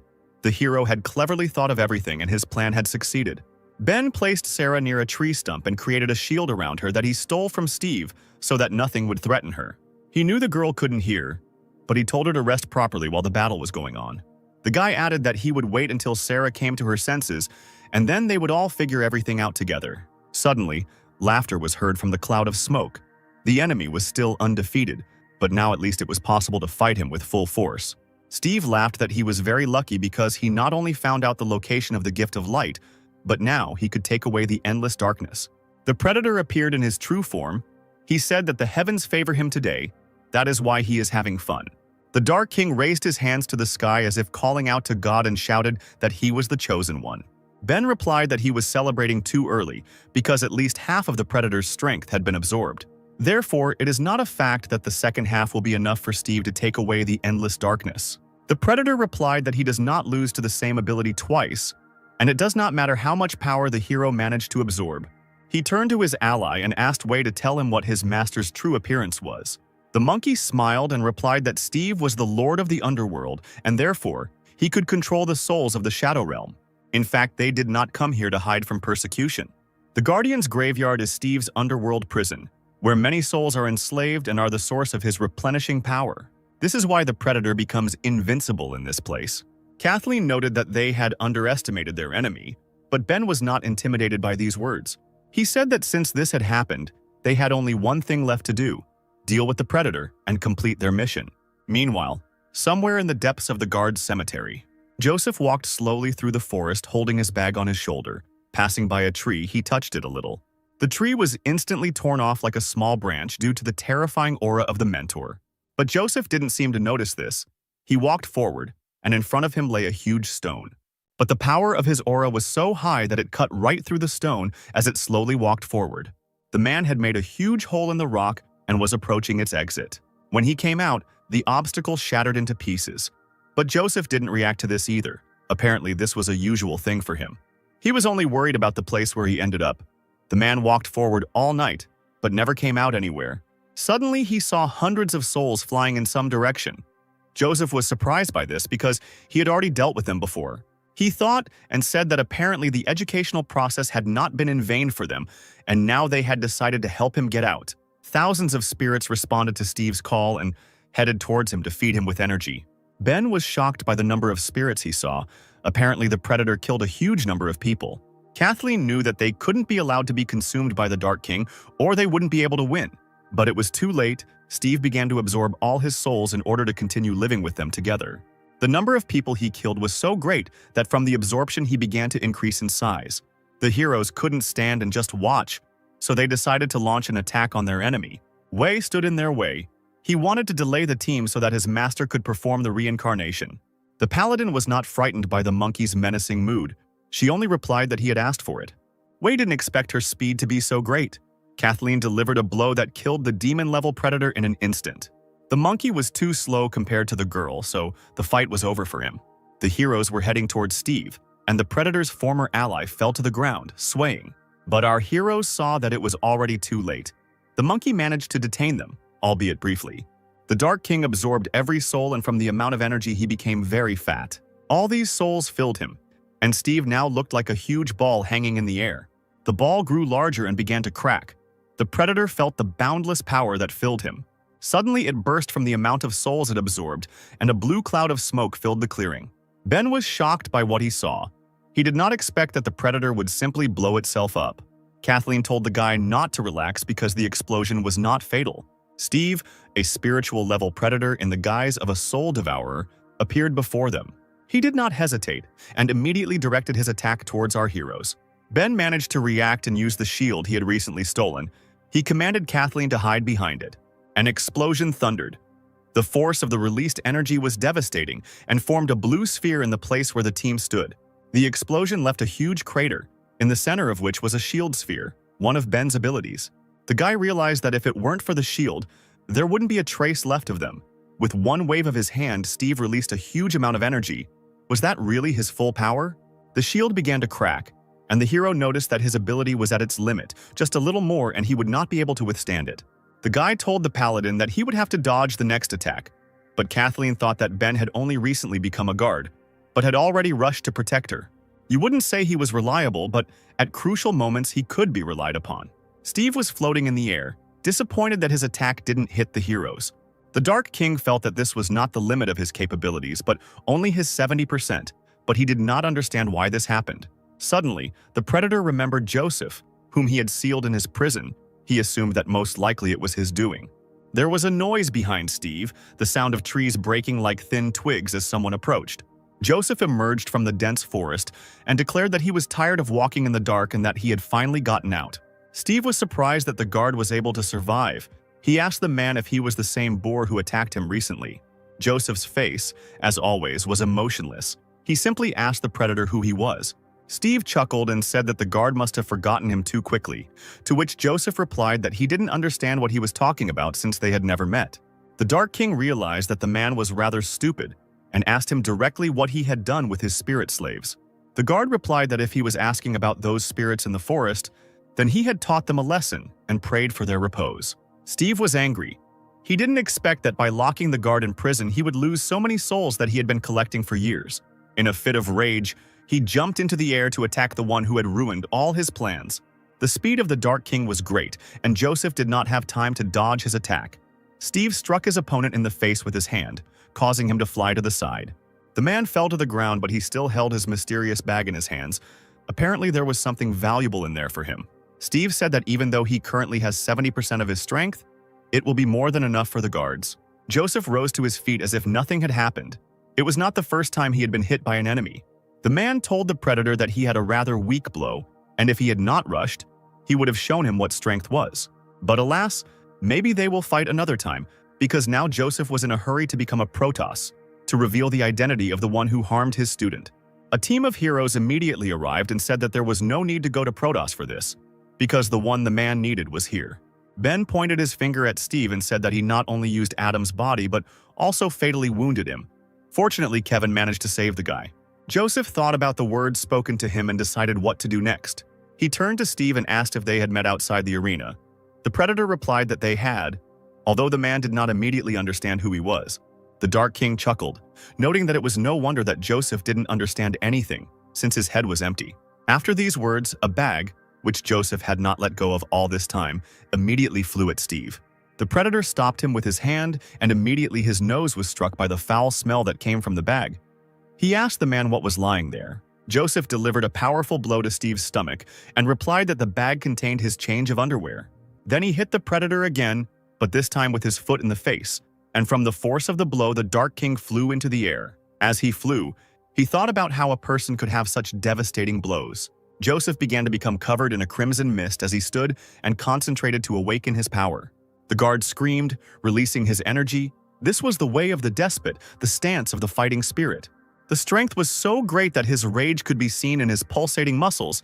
He shouted that only he could beat his student. After these words, he headed towards Steve, deciding to end the fight without letting the enemy land. His aura, which was flying around, began to transform into the form of a dragon and flew straight towards the predator at great speed. Steve realized that the power of such a blow should not be underestimated since she took the form of a dragon. He put his hand in front of him and shouted that he would hold all this power. Ben was shocked by the strength of the S-rank guard. The guy thought for a second that Joseph was a monster since he had such impressive abilities. After the attack, the dust began to disperse and traces of torn flesh appeared on the monster's body. Steve said that this idiot was able to penetrate his living armor. It will be difficult to restore it because it is armor made of human souls that can block up to 3 fatal blows. The predator got really angry and began to gather his energy, shouting that the guard was really annoying him. The man grinned and told his opponent that the feeling was mutual. Meanwhile, on the top of the sacred mountain, peace reigned and the morning began. The alarm clock was ringing for the umpteenth time, and Eliza's voice was recorded on it, screaming that it was time for her father to wake up. The man destroyed the annoying device that was preventing him from sleeping with one blow of his hand. Kevin lay in his bed, half asleep, wearing funny spotted pajamas and not understanding what kind of idiot invented alarm clocks. The master raised himself with difficulty, and his face showed disappointment that it was morning, because he still wanted to sleep. It was time to get up after all, and Kevin went to do his morning ritual, and he started by brushing his teeth. After rinsing his mouth for a short time, the man perked up a little. His next morning activity was drinking a glass of his favorite tea with milk. Sitting on the toilet and drinking tea, he shouted to his daughter that he was very hungry and asked if she had already made breakfast. All this time he called Eliza, but no one answered him. Having finished his business, the man went out and thought about where his daughter had disappeared to. Kevin walked into the kitchen and saw that breakfast was ready, and there was a note on the table. It was a note from Eliza telling her father to have breakfast alone. Adam was with her, so he didn't have to worry. The master took one bun that he had for breakfast and thought that his daughter was very obstinate and had cleverly pulled it off. Meanwhile, Eliza's phoenix was racing across the sky towards the forest where the guards had gone. On board the blue ship was Ben's entire crew and Adam, who were rushing to his aid. Everyone was thinking about their own things. Jenna was worried that the owner and Leah had gone to save Sarah, risking their lives, so she couldn't stay away. Eliza did not expect herself to take this step. She was worried that the guy died, in which case the girl did not know what to do next.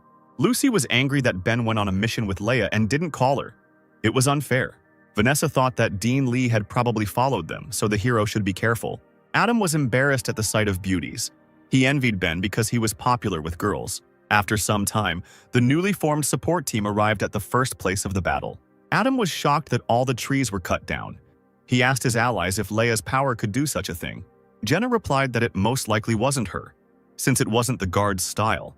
At that moment, they saw Leia, who was happy to see the king's daughter-in-law's bird. Jenna landed in front of her friend and asked her to tell her where the owner was and why they weren't together. Leia replied that it was because she was detained here. Jessica, who had been following Ben's guard the whole time, appeared behind the girls. Leia asked why the girl was pursuing her, since she had spared her, showing leniency.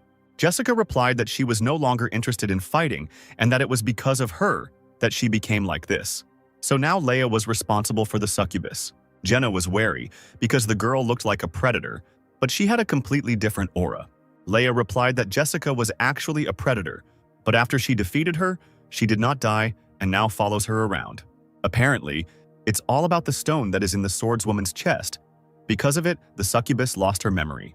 Eliza descended from the phoenix, interrupting the girl's conversation. She explained that this was a cleansing effect. The bride had heard her father talk about it. Such was the ability of the gift of light. Leia was surprised that the artifact was in her, and Eliza replied that Sarah had apparently decided to hide it in her friend out of desperation. Cleansing removes negative effects, but can also erase memory.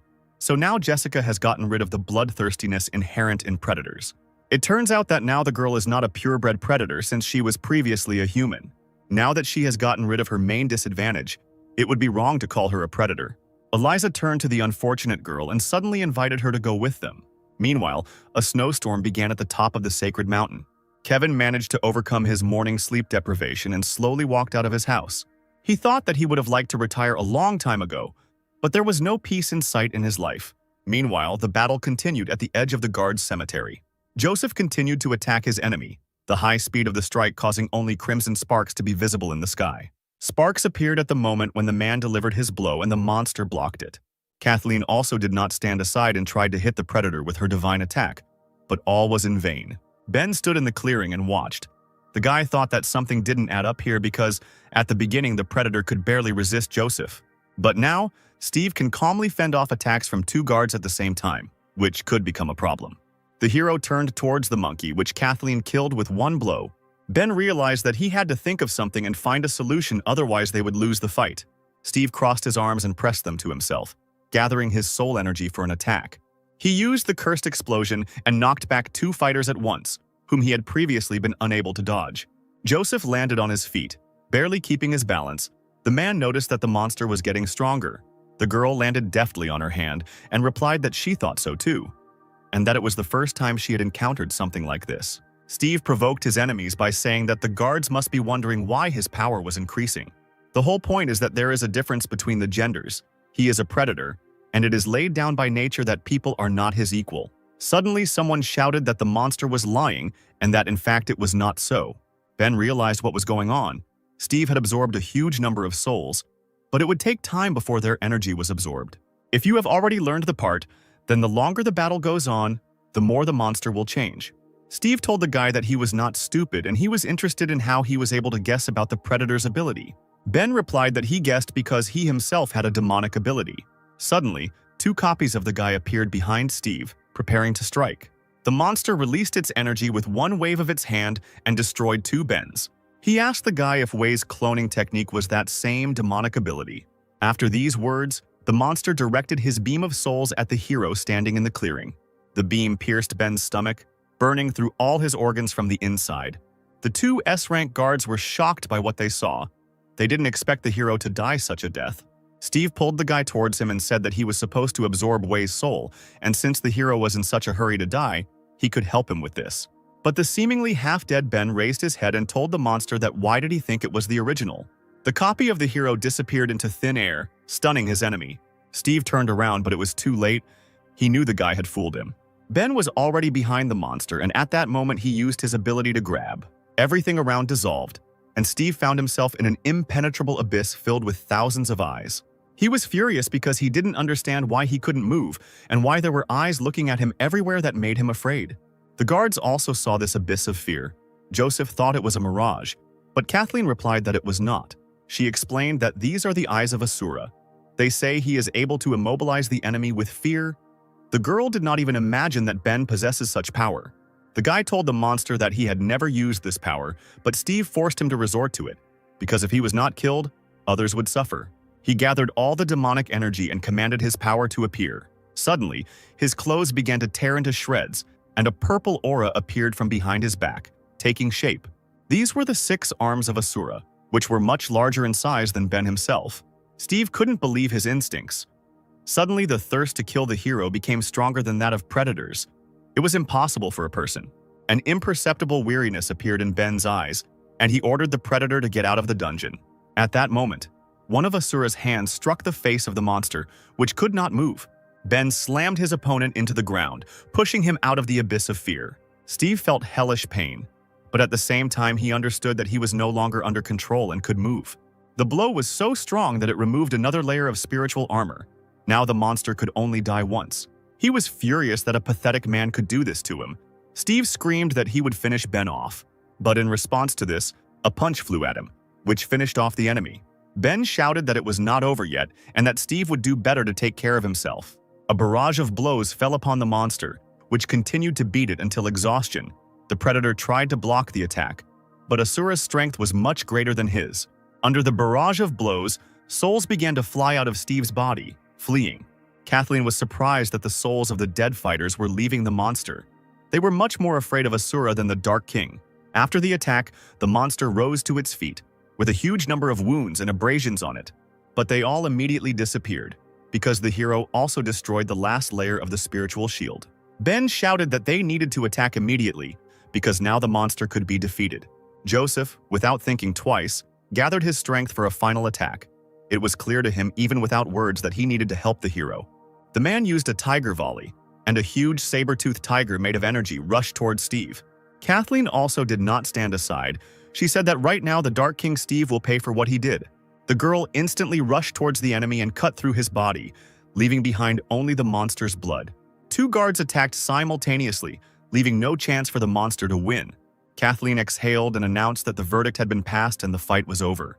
Joseph took revenge for his student and said that Steve crossed the wrong person. The dust from the blows cleared and one could see the monster's blood dripping onto the ground. His leg and arm were cut off, his body was cut in half, but he struggled to stay on his feet. All because he did not want to give up, because the gifts of light and darkness were right in front of him. But the predator understood that he lost this battle. He fell into the crater, saying that he would not retreat so easily, after which he no longer showed signs of life. Ben was sweating profusely from using too much energy, and he couldn't believe they had won. Kathleen looked at the hero, whose power was slowly beginning to dissipate. She noticed that Ben's strength of spirit was so great that it seemed difficult for him to contain it. Suddenly, the guy's hands behind his back began to disappear, and he closed his eyes from fatigue. After Asura's hands completely dissolved, Ben lost consciousness and began to fall down, as there was nothing else holding him in the air. Kathleen, without thinking twice, jumped towards the hero in order to grab the guy before he landed. She managed to grab Ben, and this made the girl blush a little. Now the guy was very close to her face, and she could take a closer look at him. Embarrassed, the girl turned away and noticed that, if you looked closely, Ben was very handsome. Joseph broke the awkward silence and asked Kathleen why she was blushing, if she had hurt herself when she was catching the guy. The girl, as if nothing had happened, abandoned Ben and replied that Joseph was talking nonsense because she had the most ordinary complexion. The man was stupid, but not that stupid. He noticed that Kathleen was not a good liar. Ben woke up from the impact with the ground. He realized that he had apparently lost consciousness, since controlling Asura's power requires a lot of energy. It seemed that the battle was over, but the hero was left with a strange feeling. The guy did not understand what could be the matter. And then he finally realized the terrible thing that no one noticed. The endless darkness did not activate, which means Steve is still alive. Ben shouted to the guards to finish him off quickly. The monster opened its eyes, which were directed at the place where Ben was sitting. The guardians were too late, and Steve delivered his final blow, a beam of which emanated from his mouth, at the enemy because of whom he lost. Ben didn't have time to react, and only noticed how the beam of force was directed straight at him. The energy went straight into Ben's mouth and went deep into his body. Horrified, Kathleen realized that things were bad, and she needed to be more careful with such a difficult opponent. Steve exhaled one last time to take over Ben's body and gain the endless darkness. He laughed. His delight knew no bounds, because in the guy's body there was both endless darkness and Asura, as well as other abilities that the hero absorbed. Ben's eyes changed to Steve's yellow pupils, and the most terrible thing happened. The predator took possession of the hero's body. Kathleen raised her sword and began to gather divine power. She advised Steve to get out of the guy's body, otherwise he would taste the power of her blow again. Steve just grinned. It was the best body he had ever had, and now he wasn't afraid of Kathleen's sword. The girl was disappointed in that she also understood that she could not cope with the power of endless darkness and Asura. But suddenly Joseph came into the fight. He told Kathleen to control herself. The man had more experience in such matters, and he would sort everything out. The paladin looked at Mentor Adam with disbelief and asked what he planned to do. Joseph rushed into the attack and was already preparing his fist, answering that he planned to simply smash his enemy. But his fist was easily stopped by one of Asura's hands, despite all the Guardian's power. Joseph shouted that since Steve blocked the left fist, then he would get the right one. But this attack was also easily blocked. The monster responded that now the guard's fists were of no use, because Joseph can't defeat Asura by relying on physical strength alone. But suddenly the man attacked Ben with his head, using his despot way. Smoke came out of the guy's forehead where the blow had been dealt. Asura's hands began to disappear, and he himself fell to the ground. Joseph said that he most likely won't be able to defeat Steve with his fists now. But the monster did not take into account that the mentor's head was much stronger than his hands. Ben lay unconscious, and now the heroes had no idea what to do next. Kathleen was shocked by Joseph's methods. She did not expect that the mentor would simply hit the guy. The girl asked the man that since he knew a lot about these things, he should know how to get the predator out of Ben's body. Joseph replied that he hadn't thought about how to do it yet. The mentor suggested that he could hit the hero again, and maybe then Steve would leave his body himself. But Kathleen was against it. Suddenly, a man appeared in the clearing and slowly approached the guards. The guy advised Joseph not to do that because there was no point in it. Michael returned to his comrades and explained that Steve was in a hopeless situation, so it was unlikely that he would give up his tiny hope because of some blows. Joseph asked the guy what he was suggesting, to which Michael replied that there was only one way out of this situation. To destroy Steve once and for all, they must rely on the power of Ben himself.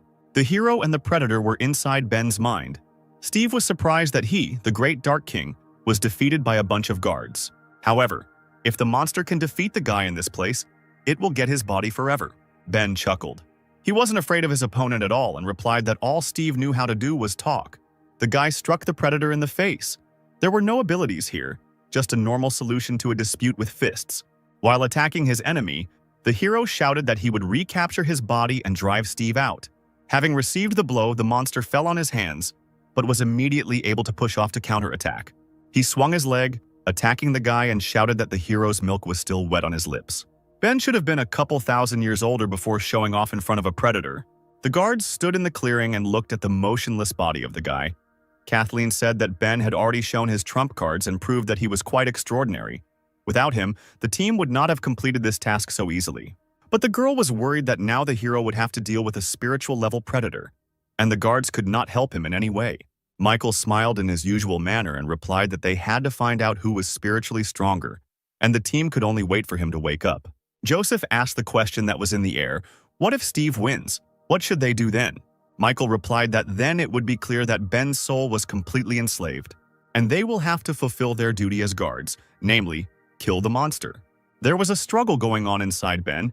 Steve said that the guy was still inexperienced because this was the spiritual world. Therefore, no abilities are important here, but only the strength of your own spirit. The monster pointed at the boy and asked what he could do on his own without Asura's abilities and endless darkness. Ben thought about the monster's words and thanked him for reminding him of this. The guy remembered how his body was paralyzed and all he could do was think and reflect, and most importantly, fight for his life. Steve was surprised at how the hero's energy began to change dramatically and increase in size. The guy's large spiritual eyes appeared from the impenetrable depths. Ben told the monster that since spiritual strength is important here, he sympathizes with Steve, because the monster got into trouble. The predator was amazed. He had never seen anyone's spiritual power so great. The monster assumed that it was a trick, but it couldn't be true since it was impossible to use abilities in the spiritual world. For the first time he gave in to fear. Steve didn't understand why the guy was so strong. Ben replied that the monster simply didn't know what the hero had to go through. Previously, he could not even dream of moving his arms, and this body was obtained with difficulty. That's why Ben will never let a stranger take it away from him. Steve shouted that he wasn't afraid of the guy, because the monster had done this 1,000,000 times and would do it again. The Dark King had never lost in the spiritual world before, so he believed that he would win this time too. Spiritual Ben's huge hand fell on Steve, the monster trying to hold back its onslaught. The predator held on with all his might and said that his good name would not be ruined by any man.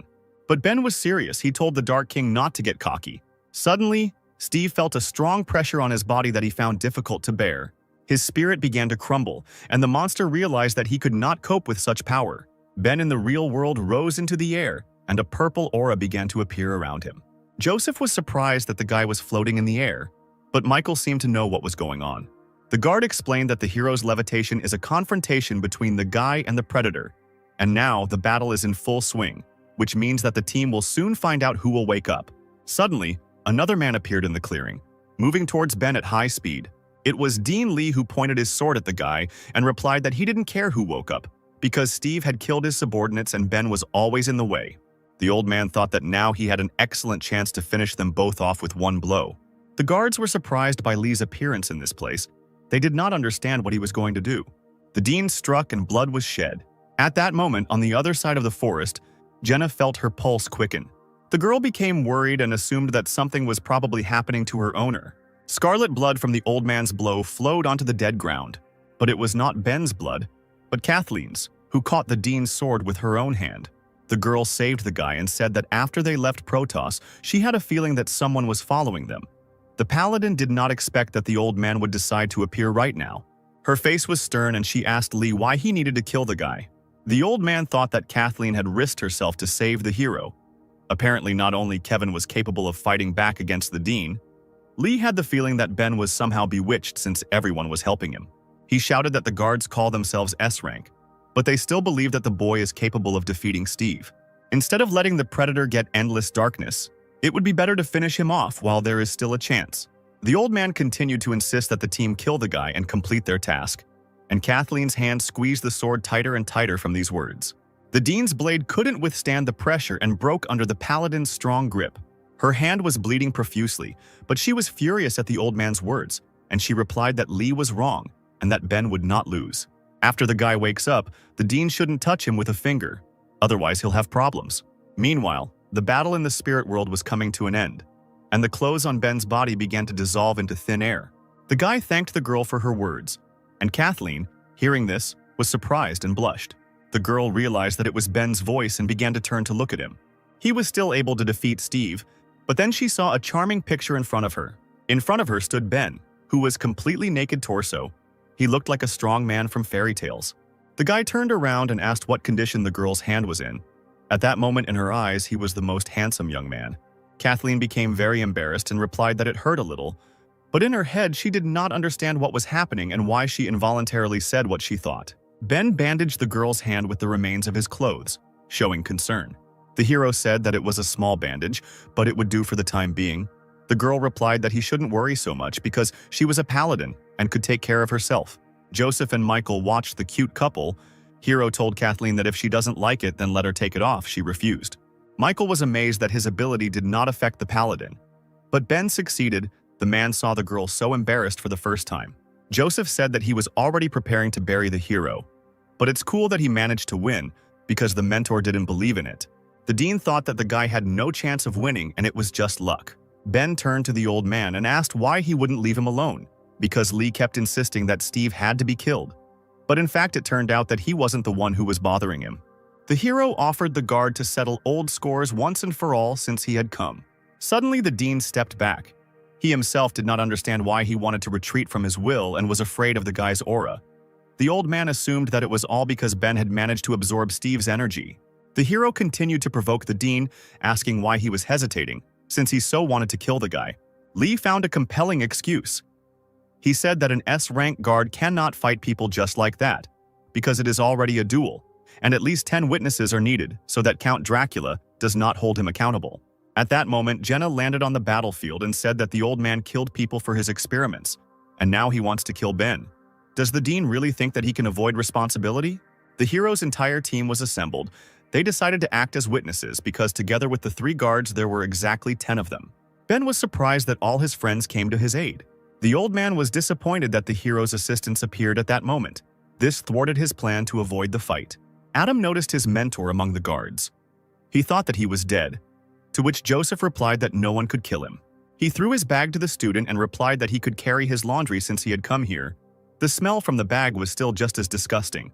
Michael was interested in watching all this because Ben challenged the S-rank guard, and he was curious what the dean would answer. The old man realized that he had nowhere to go, and so he accepted the guy's challenge. Their feud would be resolved after this fight. Lee called out to Vanessa. He was blind, but he knew she was there. The girl was surprised that her former boss decided to turn to her for help. The old man asked her to give him her sword. Since his own had been broken by Kathleen, Lee did not want to stir up the past, but simply get a weapon for an honest fight. Ben asked the paladin to borrow his sword too. But the girl was surprised by this because the guy had never fought with him, and the dean was a swordsman no worse than Kathleen. The hero replied that he wanted to defeat his opponent on his own field, since he had already performed the old man's techniques many times, and Steve's soul energy was still being absorbed. He turned to the girl and told her not to worry because the guy was confident in his victory. After some time, the two sworn enemies prepared for their decisive battle. The old man said that he knew that this day would come someday, but he didn't think it would be so soon. Winning it would not be easy, because the dean considered the guy not his equal. Besides, Ben doesn't know about Lee's real ability, because he hasn't shown it yet. The dean gripped his sword tightly and prepared to fight the hero. A green aura began to form around him. He said that he earned his position thanks to his skills, and it was foolish to challenge him. Having gathered enough energy, Lee summoned his strongest form. The old man's body was covered by a green sphere, which completed his transformation. Ben noted that the dean's aura was worthy of S rank, because anyone would feel uneasy if such a person used all his strength. In the sphere, long black hair, fluttering in the wind, and the lake blue eyes of a man who had awakened became visible. It was an SR rank ability, a memory. Lee made his body take on the appearance of his youth. Now his body was 27 years old. The dean looked like a very handsome young man. He told Ben that only Kevin had seen him like that. Joseph noted that Lee had a nice haircut when she was younger, and Adam added that it was a great example of how one can go bald in old age. Kathleen thought that she had been a guard for a long time, but this was the first time she saw the dean's ability, most likely. The old man was serious since he decided to use it. Ben couldn't even imagine that there was an ability that could restore youth. He was wondering if his vision had returned too. But one way or another, most likely this was all that the dean could do, so the guy prepared for an attack. Lee was angered by the guy's words because at 27 years old he was in the prime of his youth, when he was at the peak of his powers. The old man started first and suddenly disappeared instantly, which surprised the hero. But it wasn't just Ben who was shocked. Jenna was also surprised that the dean had simply disappeared. Eliza had never seen anyone move so quickly. It was impossible to follow his movements with her eyes. Lee used his maximum speed and now he was circling the guy. No one could see his movements. Ben waited, and at that moment the dean appeared behind him and said that this was the end for the hero. But the guy seemed to have been expecting this. He deftly repelled the attack despite all the speed that the old man showed. Lee was surprised that the guy was able to parry the blow. He couldn't believe that Ben was as fast as he was. The hero turned to his opponent and replied that he had absorbed the energy of 1,000 of Steve's souls. Now his capabilities had increased several times, and he could see Lee's every move. Kathleen blushed again. It seemed she liked Ben. She thought that the guy had calculated his strength from the very beginning, and there was no reason to worry. The hero could still be relied on. In the split seconds that it took for the fighters, Ben began to collect purple spheres for the attack. The old man apparently hoped that the boy would only use the sword, but no one forbade him from using all his abilities. The spheres of energy hit Lee, but he managed to dodge them because his speed was at its maximum. He jumped away from the guy and realized that he had set up energy traps to catch his opponent. The old man understood that if his vision was not fully restored, he would lose this fight. Dean struck the ground, causing cracks to appear and small stones to rise into the air. Lee swung his sword and said that Ben was too cruel for a young man. After that, he struck the stones that had risen into the air with his sword. Seeing the attack, Ben began to gather the air around himself, concentrating energy in his mouth. He then let out a loud sound wave that flew towards the rocks, saying that kindness was out of place in fights. The hero's sound wave completely shattered Lee's stones, turning them into dust. Jenna was amazed by the guy's abilities. She even felt a little embarrassed seeing the hero's strength. Leia also watched the fight and realized that Ben had become stronger while carrying out this task. The hero clutched the sword tightly in his hand and told the old man to face the truth. The truth was that even as a young man, Lee was no match for Ben. These words outraged the man. He replied that he was a guardian of the S-rank Protos, and a small fry of the A rank would not defeat him. The old man swung his blade and shouted that one hand would be enough to deal with Ben. The guy also ran to meet his opponent. It was time to check who was stronger. The two fighters collided, and from the outside it seemed that the hero had struck his opponent with one blow. Eliza was surprised by Ben's speed, because he moved in an instant, and Lucy still could not understand who won. The hero's pupils turned white. He stood on his knees with a blade clutched in his hand. Suddenly, a cut left by Lee's blade appeared on his chest and blood began to flow from the guy's chest. The man also froze in the same pose, and there was not a scratch on him. But suddenly he got a cut, but a larger one, which affected his entire hand holding the sword. His arm began to fall away from his body, and his pupils were as white as Ben's. It was Asura's evil eye. Using this technique, Ben made his opponent unable to move. He instantly stopped Lee's sword. The old man fell to his knees because he could no longer fight without his hand. The dean could not believe that he had lost. Ben's comrades began to rejoice in the victory because now it was clear that the battle was over. Joseph asked Adam why these people were so young, but already so strong. Unlike his student, the guy replied that Ben's teacher was simply much stronger than Joseph. Kathleen ran up to the hero, seeing a huge cut that ran across his entire chest. The girl became embarrassed and said that she was a paladin, so she could heal the guy. But Ben shouted for the guard not to come near, because this is not the end yet. Rising with difficulty, the guy said that he saw with his own eyes how the dean turned his subordinates into predators, secretly trying to create an artificial one, and did not even disdain himself. The hero's assumption turned out to be correct. Agony was the reagent for transforming into a predator. Ben turned to his opponent, telling him not to pretend to be dead because the guy had already seen such a trick recently. The old man laughed. He recognized the hero's strength because he did not expect to lose here. The blind man added that for his goal of uniting people and predators, Lee must kill Ben. The old man shouted that everything he did and would do was for the sake of the Protos. There was a powerful explosion that was similar to the sphere that Lee transformed into when he became young.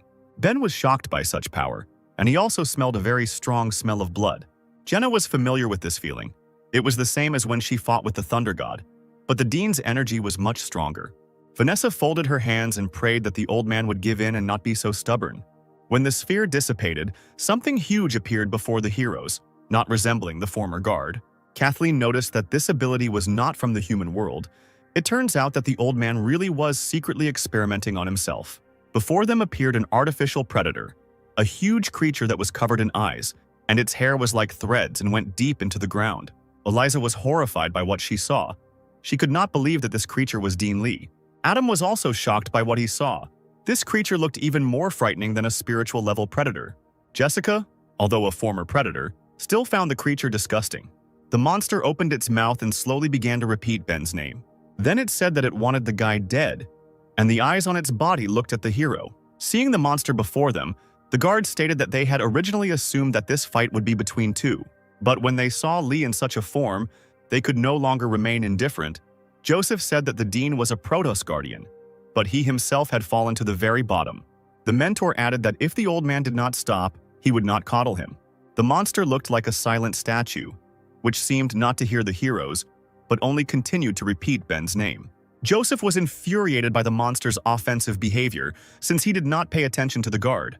Ben approached the men and explained that if you look closely, you can see that Lee had lost his mind. Apparently, this was a side effect of the transformation. But even after losing consciousness, he did not forget the guy's name. Apparently, he really wants to get the endless darkness and will not stop until he kills the hero. Vanessa confirmed Ben's words. The dean's experiment failed. He needs endless darkness to make a breakthrough in research. But the girl herself sees this appearance for the first time and does not know what to do with it. Most likely, one should not count on the human essence of the old man. Therefore, having summed up all the data, the girl said with tears in her eyes that there was only one way out. Joseph pointed to himself and said that if there was a monster to be killed, Vanessa was the expert in such matters. Suddenly, the monster went on the attack, concentrating energy in its largest eye on its chest. He continued to repeat Ben's name and fired a beam straight at Joseph. The man managed to react and jumped away from the deadly beam. Joseph used the path of the despot and went straight to the old man's face, shouting that now his opponent was him, not Ben. He was still irritated that they were not paying attention to him. So before the blow, he asked if the old man dared to answer him. The answer was quite simple. The monster brought his hand to the man and folded it in one stroke with his finger. The old man hit the man like a small annoying insect, but the force was so great that Joseph instantly flew to the other end of the forest. Seeing such a sight, Adam began to worry about his mentor because he was his closest person. Landing hard, the man began to stand up and noticed that after the transformation, Lee had become much stronger than before. Joseph got off with minor bruises. He was lucky that his skull was hard, otherwise it would have been really bad. The monster did not stop at one target, so now the same energy began to concentrate in all the eyes that were on his body. Ben immediately realized what was happening and shouted that the Dean was going to attack everyone indiscriminately. The monster screamed that it would kill the guy and launched a volley from all its eyes at the creatures around it. Blow after blow, the beams fell upon the earth, reminiscent of the fall of 100 bombs. Eliza tried to dodge one of these lasers, but suddenly she felt a sharp pain. A splinter of wood pierced her leg, and because of this, the girl could no longer move. Suddenly, she noticed another deadly ray flying towards her. Eliza braced herself for death, knowing she couldn't dodge because of her pierced leg. But death did not come for her, and the girl did not understand why the beam stopped at the moment when it should have overtaken her.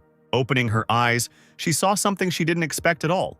In front of her stood Kevin, who held all the energy from the beam with one hand, protecting his daughter. The man waved his hand to the side and changed the trajectory of the deadly projectile, which flew into a tree. The girl was so hysterical that tears appeared in her eyes, and she asked Kevin why he was here now. The savior turned and replied that his daughter had nothing to fear as long as her father was near.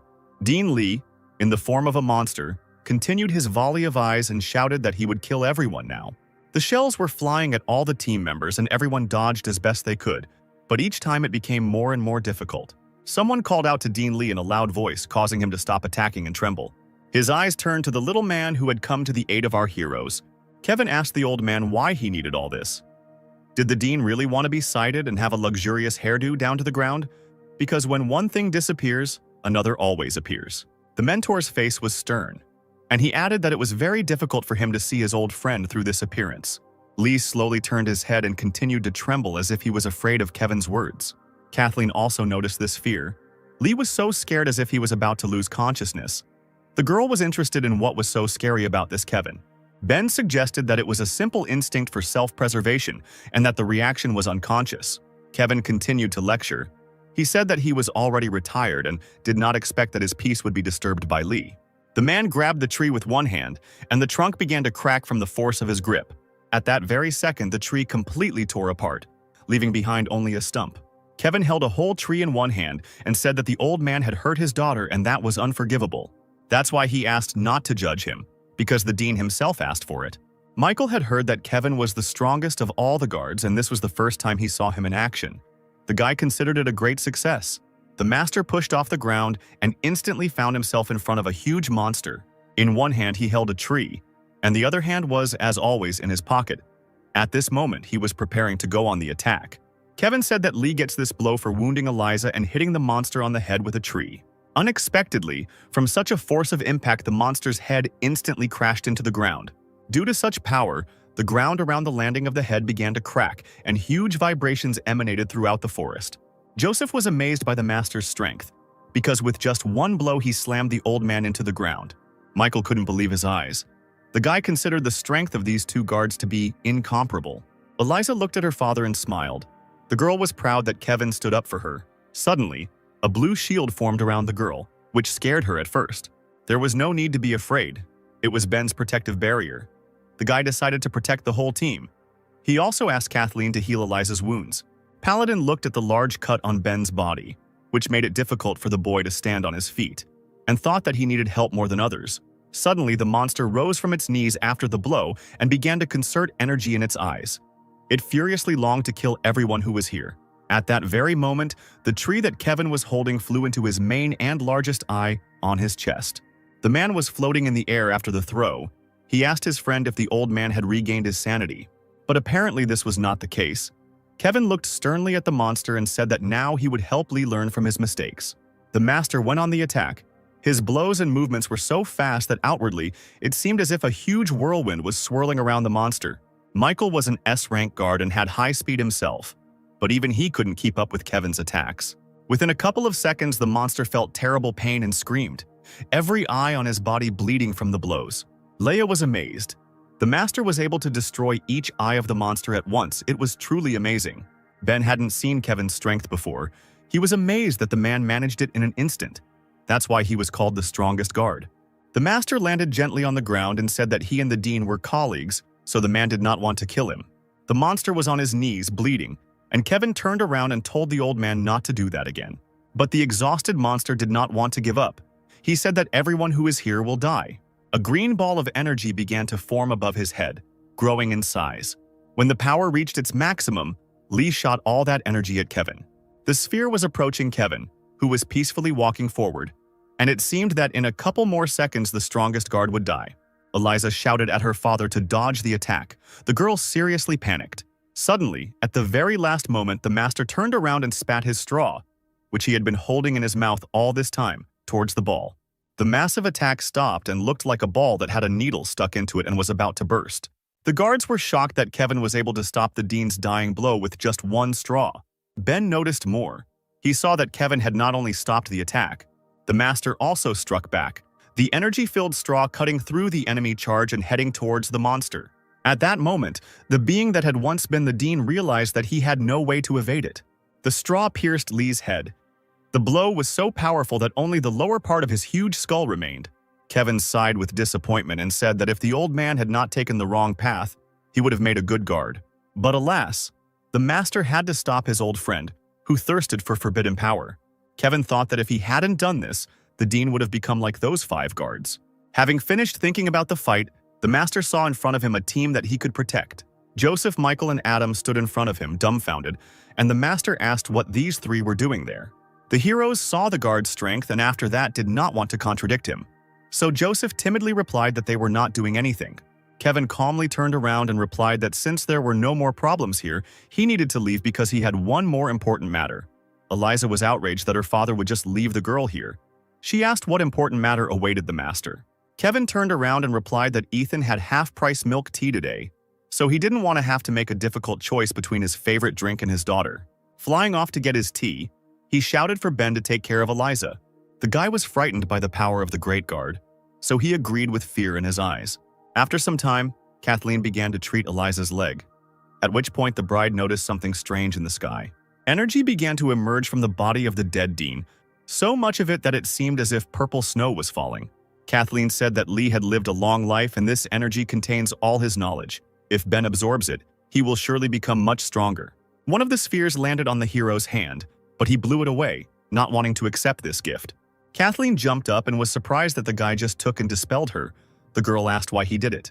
Ben replied that he had already absorbed the power of tens of thousands of Steve's souls, and that it was still difficult for him to assimilate them. His body could not withstand the energy yet. Besides, all this power is Kevin's trophy and the guy thought he had no right to take it.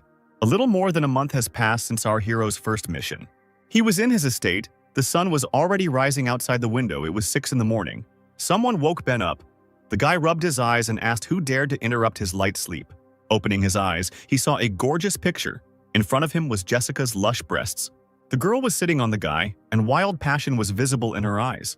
It was she who woke up the hero. Ben became embarrassed and asked the succubus not to cross the line. The girl moved closer and said that everything was fine. She just couldn't stand it anymore. Jessica had been watching the guy all night and finally had the opportunity to slip into his bed unnoticed. The hero thought that although the girl had regained her human nature, she had not stopped being lustful. In this regard, she had even become worse. If everything is left as is, then Ben will not avoid a reaction. He did not want such a difficult test from the very morning.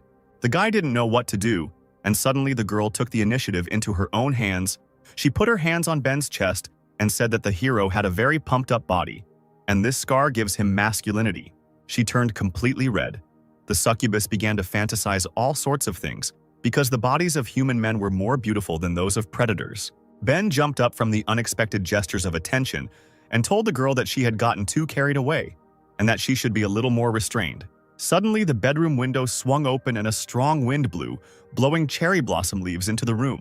Someone landed gently on the windowsill. It was the samurai who was protecting Ben. The girl said that as soon as she left for a second, Jessica had already made her way into the guy's room. Leia stood gracefully by the window, holding a katana in her hands. She added that with such behavior, the succubus was asking for her blade. Jessica was scared of her former opponent and said that she had misunderstood everything. The girl did not come to seduce the guy, but simply to wake him up. Leia hid the blade and advised not to do it again, and also that the hero should not lose his vigilance. The security guard looked at Ben and asked if he had forgotten what day it was. The guy replied that he remembered because today there would be a ceremony at which Dracula would award the hero S rank. Jessica was not aware of such news, so she screamed throughout the house with joy. She assumed it was because Ben had helped stop the dean. The guy nodded and said that it wasn't that simple. He and Leia had done everything they could to deal with the Count's problem. The hero slowly dressed and added that it was he who managed to show Lee's true appearance and that in fact the old man was defeated by Kevin. That's why the guy didn't think he was worthy of S rank. Just moving up in the rankings would have been enough for him. After getting dressed, Ben decided to go to Count Dracula himself and ask what he thought about this. After some time, the guy approached the Count's estate, which looked like a luxurious castle with a guard at the entrance. Before the hero appeared, another stranger approached the estate, which alarmed the guards. It was a strange monk, dressed in monastic robes, with a straw hat on his head and a small bell in his hand. And he asked if Count Dracula lived here. One of the guards shouted for the monk to leave, because an important meeting was going to take place here, and vagabonds were not allowed to even be close. But at that moment, Ben approached the estate and stood up for the old man, saying that he did not look like an ordinary tramp. The boy turned to the monk and asked if he minded if they went together. The old man thanked the hero. Ben didn't know how to address the stranger, so the old man pulled the string to take off his hat. The monk showed his face and said that his Buddhist name was Kunai, and he was an S-rank Protos guard. The hero made the same welcoming gesture as the old man and also introduced himself, saying that he was glad to meet the monk. The guards recognized the master. There were rumors that the monk left society for several years to seal the sword and never attended such events. The doors opened and the heroes were allowed into the estate. The monk was surprised at what an impressive house Dracula had and did not understand why such luxury, because the house is only a place to relax. The old man also asked Ben if Leia was his friend and how the girl was doing now. The guy was surprised that the monk knew her. Kunai replied that he and Leia were old friends, but they hadn't seen each other for many years and had lost touch. The hero wondered if the old man had really changed his custom and come to the meeting just to ask him about Leia. Suddenly, their conversation was interrupted by a mysterious figure who called out to Ben. The stranger asked if this was the guy who returned the gift of light and defeated Steve. And isn't this the hero who is not inferior to Dean Lee in swordsmanship and became the youngest S-rank guard in history? The graceful girl sat on the blade that was hovering in the air. She wondered if this was the guy all these rumors were about. The warrior said that Ben had become very interesting to her after all these stories. That is why the girl wanted to test for herself what the hero was capable of. She made a gesture with her fingers and commanded her swords to appear. Suddenly, bright stars appeared in the sky and quickly approached the earth. Ben was surprised by such a greeting. He did not expect that he would have to fight in the Count's estate. Hundreds of blades began to fall from the sky, ready to strike the hero. At that moment, a bell rang in the air. It was a monk who told the guy not to worry. Because of the sound that the bell made, all the blades evaporated into thin air. The old man did not want to offend Ben because he was Leia's friend. The hero was amazed that the monk stopped such a strong attack so calmly. The stranger was disappointed. She told Kunai not to poke his nose into other people's business because the girl did not come to test his abilities. The monk replied that today was the day Ben would be promoted, and not the time for fighting. The stranger said that the old man was very boring, and at that moment a barely noticeable ray appeared on her face. To the girl's surprise, a huge arc of light was heading towards her. The blow immediately knocked the offender off her blade, but did not cause her any harm. The arc of divine light was so powerful that, having flown further and crashed into the dome of the building, it immediately cut it in half. At the entrance to the estate stood Kathleen, who loudly called the stranger by name. The paladin was serious and said that she did not give permission to attack Ben. The guy was surprised that Kathleen came here too, and the old man thought that the guy had quite a lot of options. The stranger, whose name was Lillian, gracefully stood on her sword, from which she had recently fallen. She was outraged by Kathleen's appearance and replied that she was just playing with the guy and it was none of her business. Lillian rushed to attack the paladin, saying that she had reacted too strangely. Could it be that she had taken a liking to the hero? Kathleen became embarrassed and replied that this was nonsense and that Lillian had misunderstood everything, and she also attacked her opponent. At that moment, there was a flash. It seemed as if two girls clashed with swords. The monk noticed that Ben was very young, but had already mastered this ability. It was no wonder that the Count valued the boy very much. Lillian had her purple fist clenched and was screaming to be let go because she wanted to teach her rival a lesson. Kathleen was also blocked. She responded that the girl's words did not touch her at all, and that Lillian would not be shown mercy for attacking Ben. This flash was the call of Asura's hands. The guy was holding two warriors who were arguing among themselves who was better. Ben realized that the girls were old enemies and he wondered why this happened.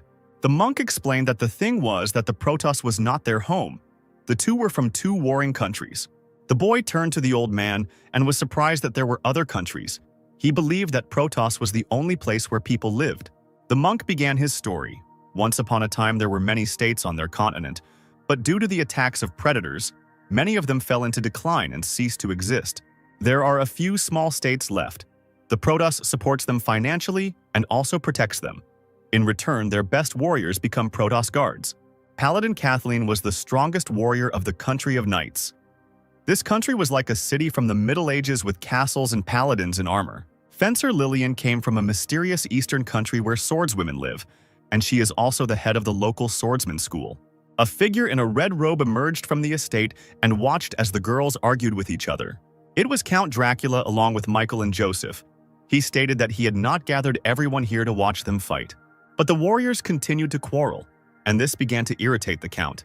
He shouted for everyone to calm down quickly, which scared all four participants in the brawl. Suddenly, the Asura's hands split, and Ben was surprised by this because the Count said only a few words. Not only did the boy feel the pressure on himself, but the other warriors did too. The hero noticed that Count Dracula was obviously on a completely different level of power.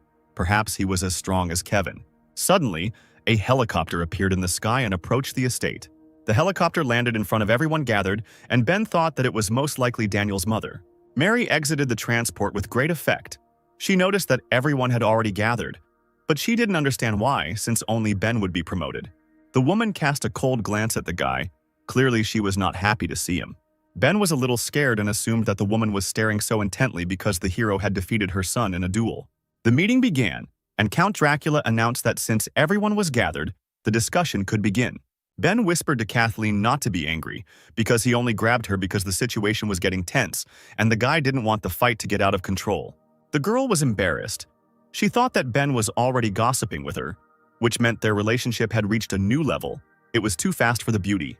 The Count continued his speech, noting that Ben had distinguished himself in the mission to return the gift of light and also helped stop Dean Lee. Therefore, the governor decided to promote the guy to S rank and make him a guard of the 10th detachment. Mary was shocked by this information because her son was in this unit. The woman hoped that the hero would be enrolled in another unit. The Count looked at those present and asked if anyone had any objections to his decision. Mary smiled sweetly and replied that she had no objections, since she did not want to be at odds with such a strong guard. Kathleen knew what the hero was capable of, and she believed that S rank was his level, especially since the guy was the youngest S rank guard in history. Lillian saw what Ben was capable of. The hero was indeed strong, but she didn't want to see him with Kathleen at all. So the girl decided to take the initiative and raised her hand, declaring that she was against it. Protos guards protect not only Protos but also small states. S rank is awarded for military merits, and the Count wants to promote a newcomer. The citizens of the country Lillian would be worried about this.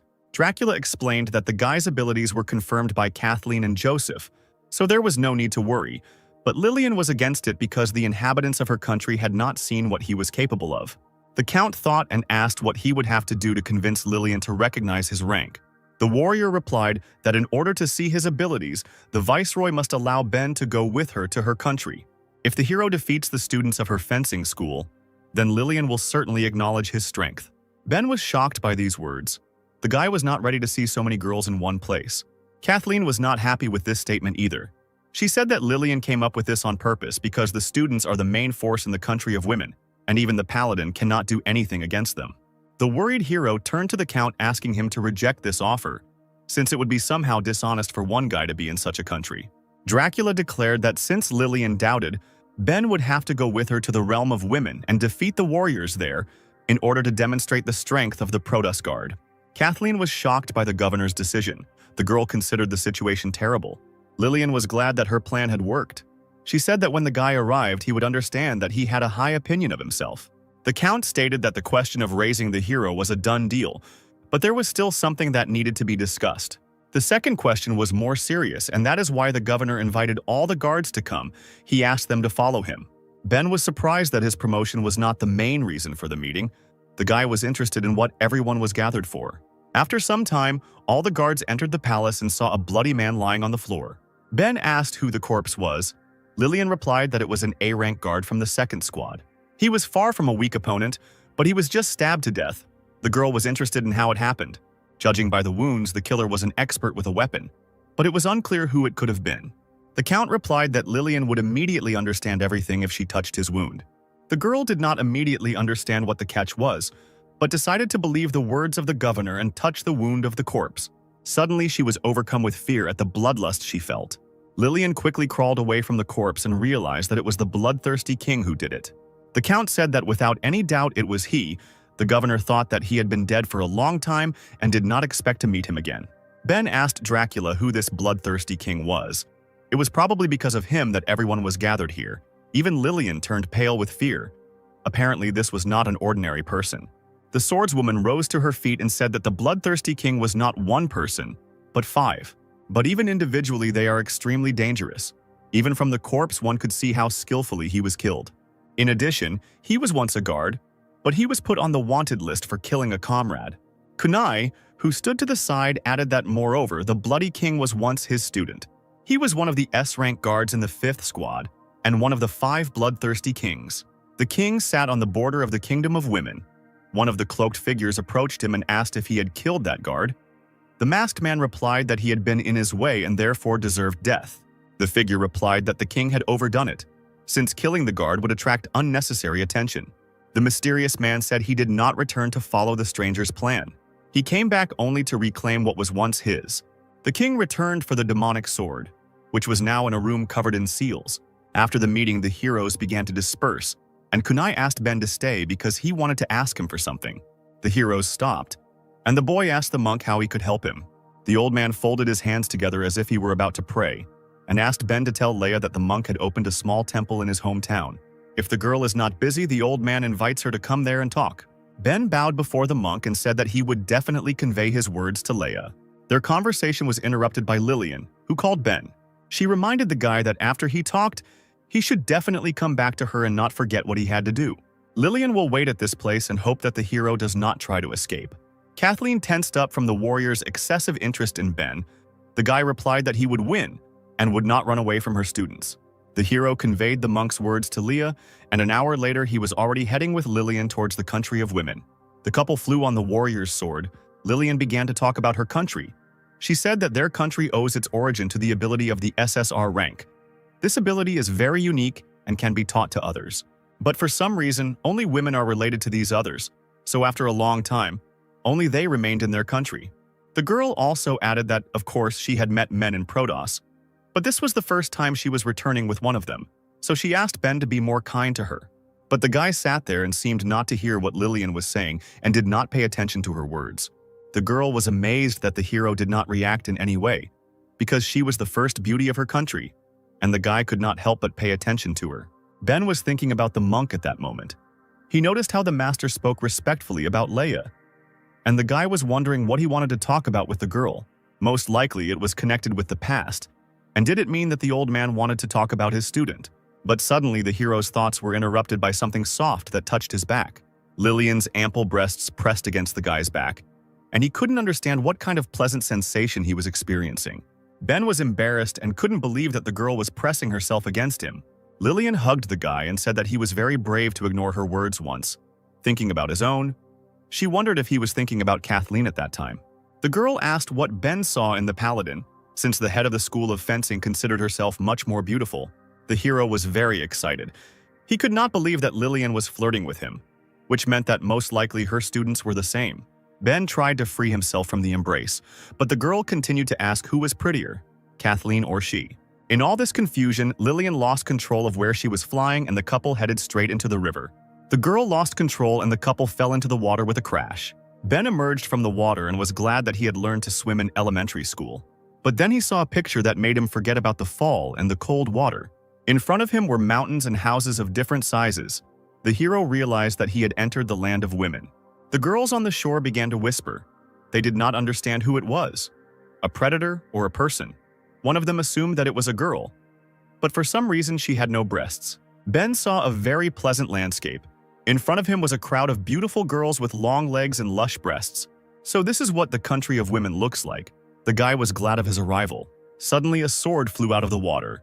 followed by a bright figure. Ben watched the performance as Lillian did a graceful somersault and landed on her weapon.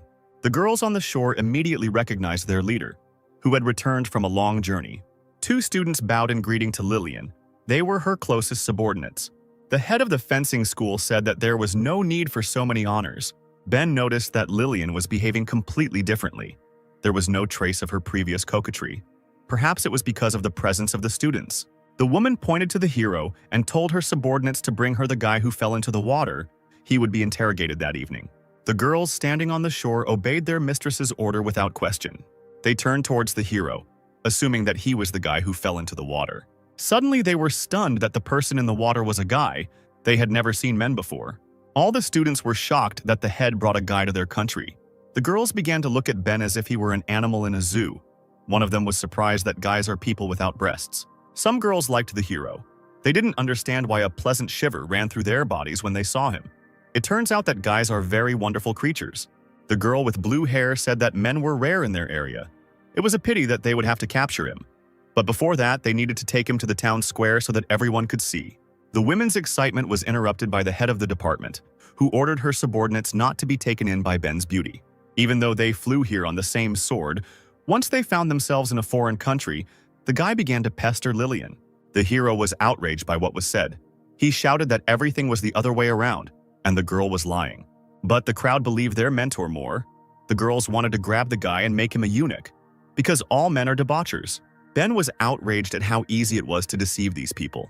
Soon night fell and our hero was already being led to the lady. Ben was tightly tied up and had a blindfold over his eyes, which prevented the guy from knowing where they were going. So the hero decided to ask the women about it.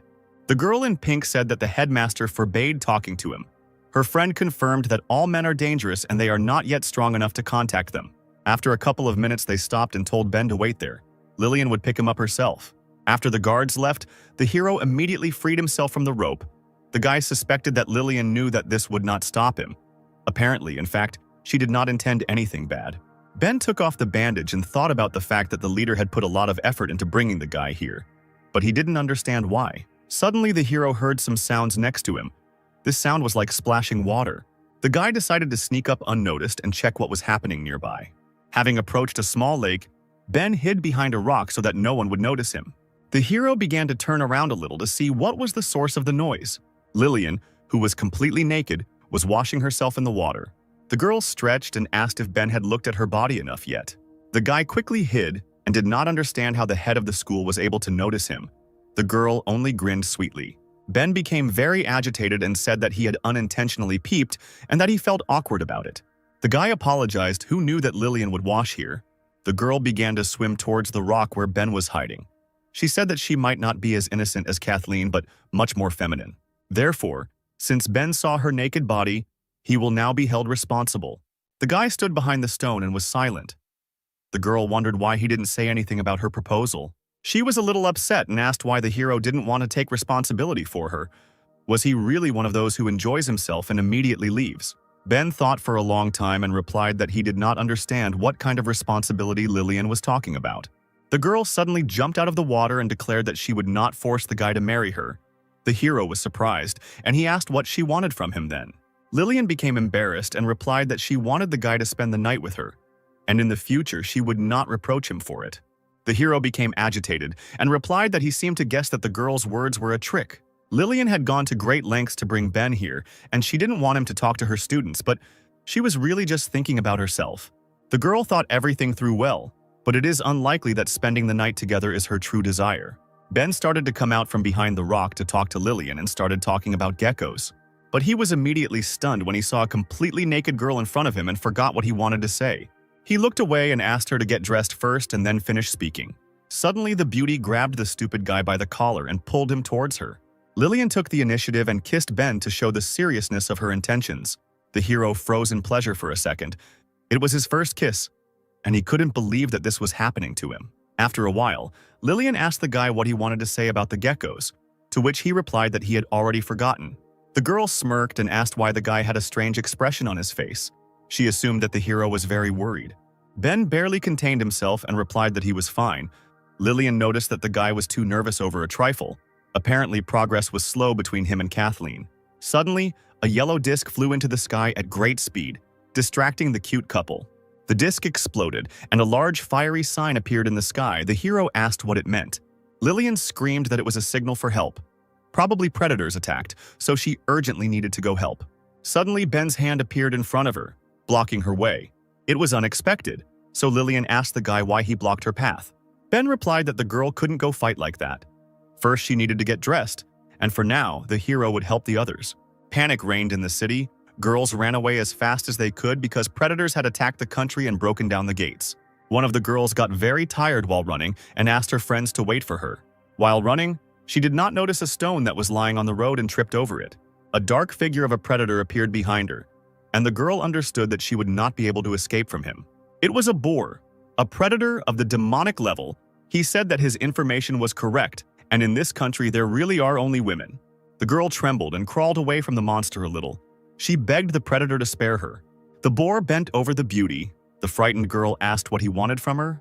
The boar was a little embarrassed and replied that she had a very beautiful figure and that he liked women like that. From the pleasure, saliva appeared from his mouth and the predator asked the lady to become his wife. The girl was stunned by such a proposal. How could one marry a monster? The boar slowly licked his lips and said that silence was a sign of consent.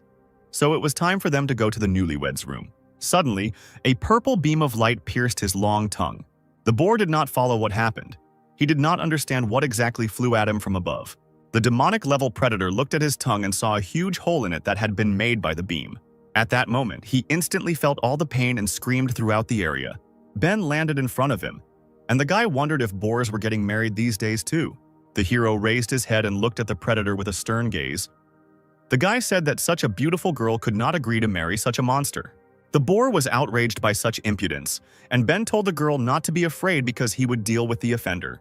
The beauty was surprised that the pervert whom the head of the school brought saved her. The boar raised his club and asked why the hero was sticking his nose into other people's business. He raised his weapon and added that whoever goes against the predator must die. There was a sound of impact. The monster fell into a fierce rage and began to smash the place where the hero stood. The monster screamed that such a pathetic person would not be able to stop him. So this is where he would die. Having finished the series of attacks, the predator thought that there was not even the smallest piece left of the guy. The boar was sure that the offender was finished, so it was time to return to his victim. The predator said that he needed not just one beauty, but also all the girls here. But suddenly his fantasies were interrupted by someone's voice, which said that the boar was apparently flying in his dreams. It was Ben, who stood on his club and was already preparing his blow. The hero said that he would help the boar wake up and face reality. The monster was surprised that the guy survived his series of attacks, but it was too late to dodge. Ben fired his energy from his fist at the monster, and the power of the ability instantly tore off the predator's head. The girl that Ben protected was amazed that the hero was able to defeat him, because this predator killed several guards, which means he was very strong.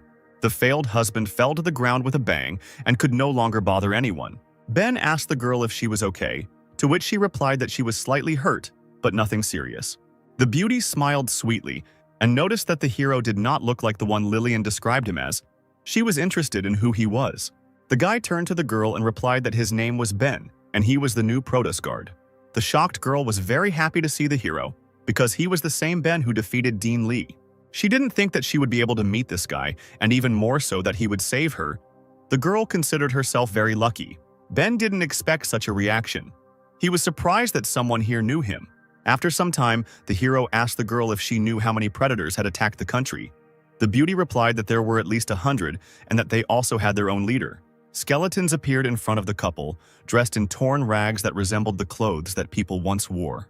It was a horde of skeletal predators that were already standing on the threshold of the country, and behind them towered a huge figure of a skeleton wearing a crown. The skeleton in the crown had 3 faces. It was a spiritual-level predator who asked Ben if he was the one who killed the head of the boars. The guy grinned. He was clearly not afraid of his opponent, so he replied that it was his doing. The Skeleton King shouted to his minions. He gave the order to bite the hero to death. At that moment, hordes of skeletons went on the attack. There were so many of them that it seemed as if a horde of ants were crawling towards Ben from above. But this didn't scare the guy. He began to concentrate the lightning around himself and advised the girl to move a little further away so that it wouldn't hit her. The hero knew that he could deal with so many small fish in one blow. Ben put his hands forward and a huge charged ball formed in front of him.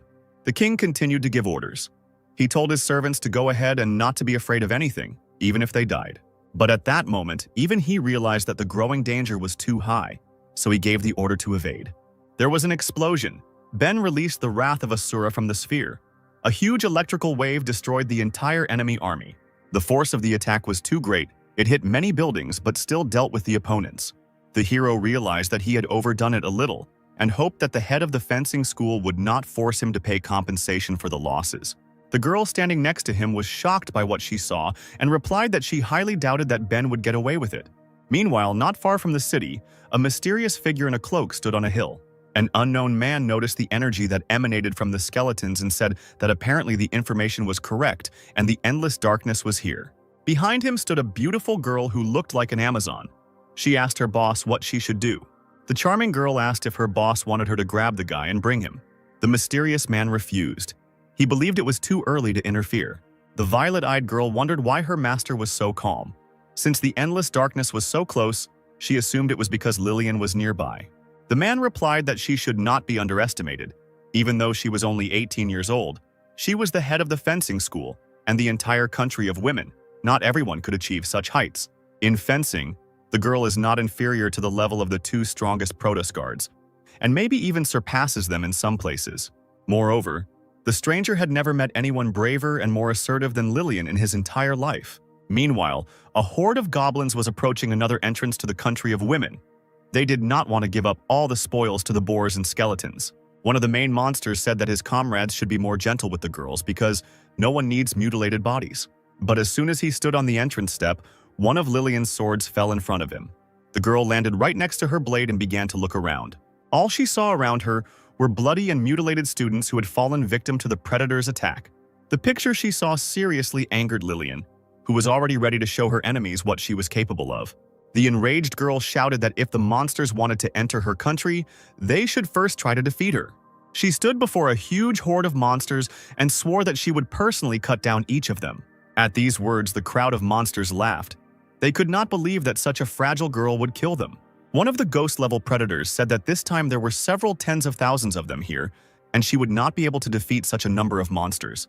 The predator added that even if the head of the fencing school were here now, they would eat her alive. But because the girl was very beautiful, the monster offered to become his wife in exchange for her life. He asked what the woman thought about this, but at that moment he received a lightning strike from a sword. Feeling a sharp pain, the monster realized that in front of him stood not an ordinary student, but the head of the school herself. Lillian was unperturbed, not afraid of the blood that gushed from the monster. Panic began in the horde. The predators were sure that the head of the school was not in the city, and there was no one to protect the country. The girl was serious. She told the monsters not to even think about running away, because she would catch up with each one and kill them. A fight ensued. The monsters' heads flew off one after another. They could not match Lillian's speed. The predators who stood behind the crowd saw a fountain of blood shooting into the sky, and they were curious about what was happening at the front. Some monsters realized that they could not cope with the girl and shouted to their fellows to run away as quickly as possible. The girl continued to crush her opponents and shouted that the entrance to the country was under Lillian's protection. The horde of monsters, once confident of victory, began to run, thinking that the girl had gone crazy. After some time, Lillian stood around a mountain of corpses. She dealt with everyone who wanted to enter her country. In total, she managed to single-handedly deal with 207 monsters. She heard footsteps behind her. Someone was coming down from the entrance to the city towards her. Ben said that Lillian had held her own, fighting off so many monsters on her own and even counting the dead. The guy added that it was not for nothing that the girl was known as a virtuoso fencer. But it seems that the hero's support did not please Lillian. She asked the guy not to flatter her. The girl believed that because of her negligence there was now devastation in the country and many of her students had died. Besides, the city is full of predators and there is no point in staying any longer. We need to deal with everyone who entered the country. Suddenly, Ben grabbed Lillian's hand as she was leaving, preventing her from leaving. The girl instantly blushed from the hero's touch. She was wondering what he wanted. Ben said that it was not necessary to kill predators in the city. Lillian was surprised by such words. The hero explained that he and her subordinates had dealt with them, and the medical detachment had already taken care of the wounded, and he had also already developed a thorough plan for protecting the city. Ben simply realized the troubles of this country, and he wanted to help the head of the fencing school with her problem. Lillian was amazed that the hero dealt with all the monsters so quickly and already took charge of every issue himself. The guy went into the thicket of the forest and called the girl with him, saying that they had one more important matter. Lillian asked what the task was. Ben replied that they needed to avenge the dead and destroy the monster's lair. The girl stopped the hero and said that she could not go with him now. The thing is, she is the head of a country of women and is responsible for her students, so she can't just leave somewhere. Ben replied that he understood her concerns, but she only had 2 reasons to worry at the moment.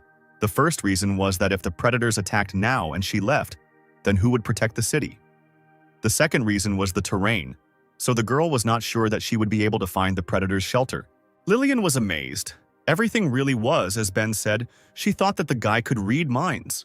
The hero explained that he can't read minds, but this is clear judging by the fact that Lillian wants to stay here.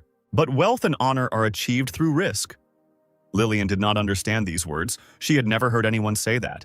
So Ben suggested that there were only 4 possible scenarios for how things could develop. The first option, that they defeated the predators, will not give them the opportunity to return here in the near future. But others will want to take advantage of the current fuss. But if they see that Lillian has returned, they will not dare to stick their nose in.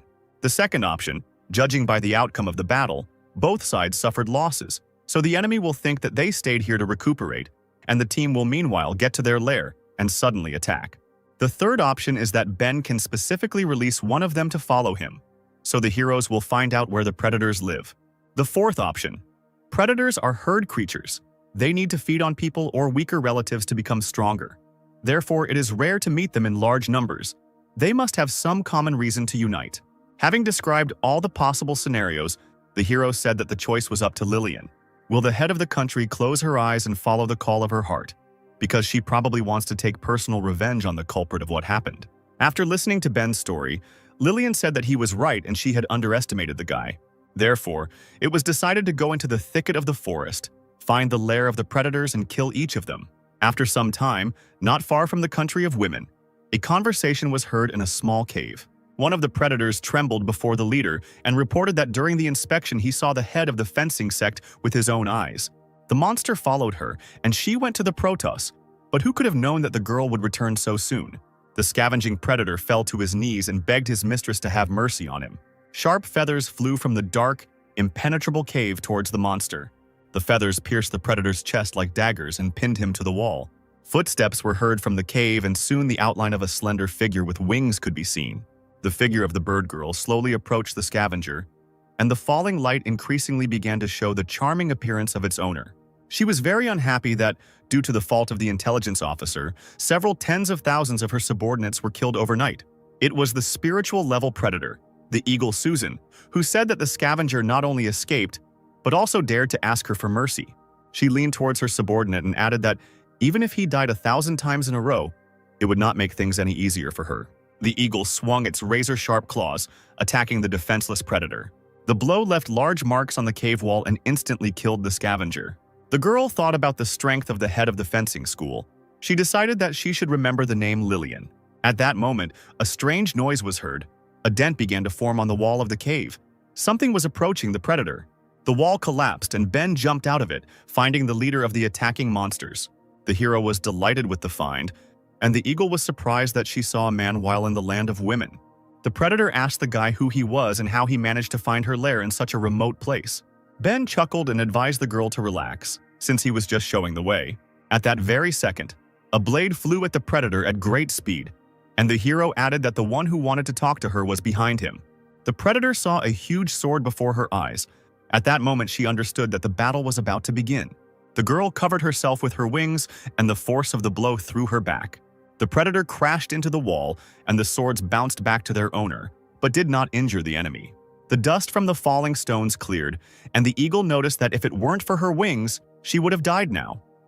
The girl understood that these two were not ordinary people. She needed to understand who attacked her, so she shouted for the enemy to show himself and say his name. Lillian was already flying towards her, saying that she was the head of the country of women and giving her name. Hearing these words, the predator was delighted.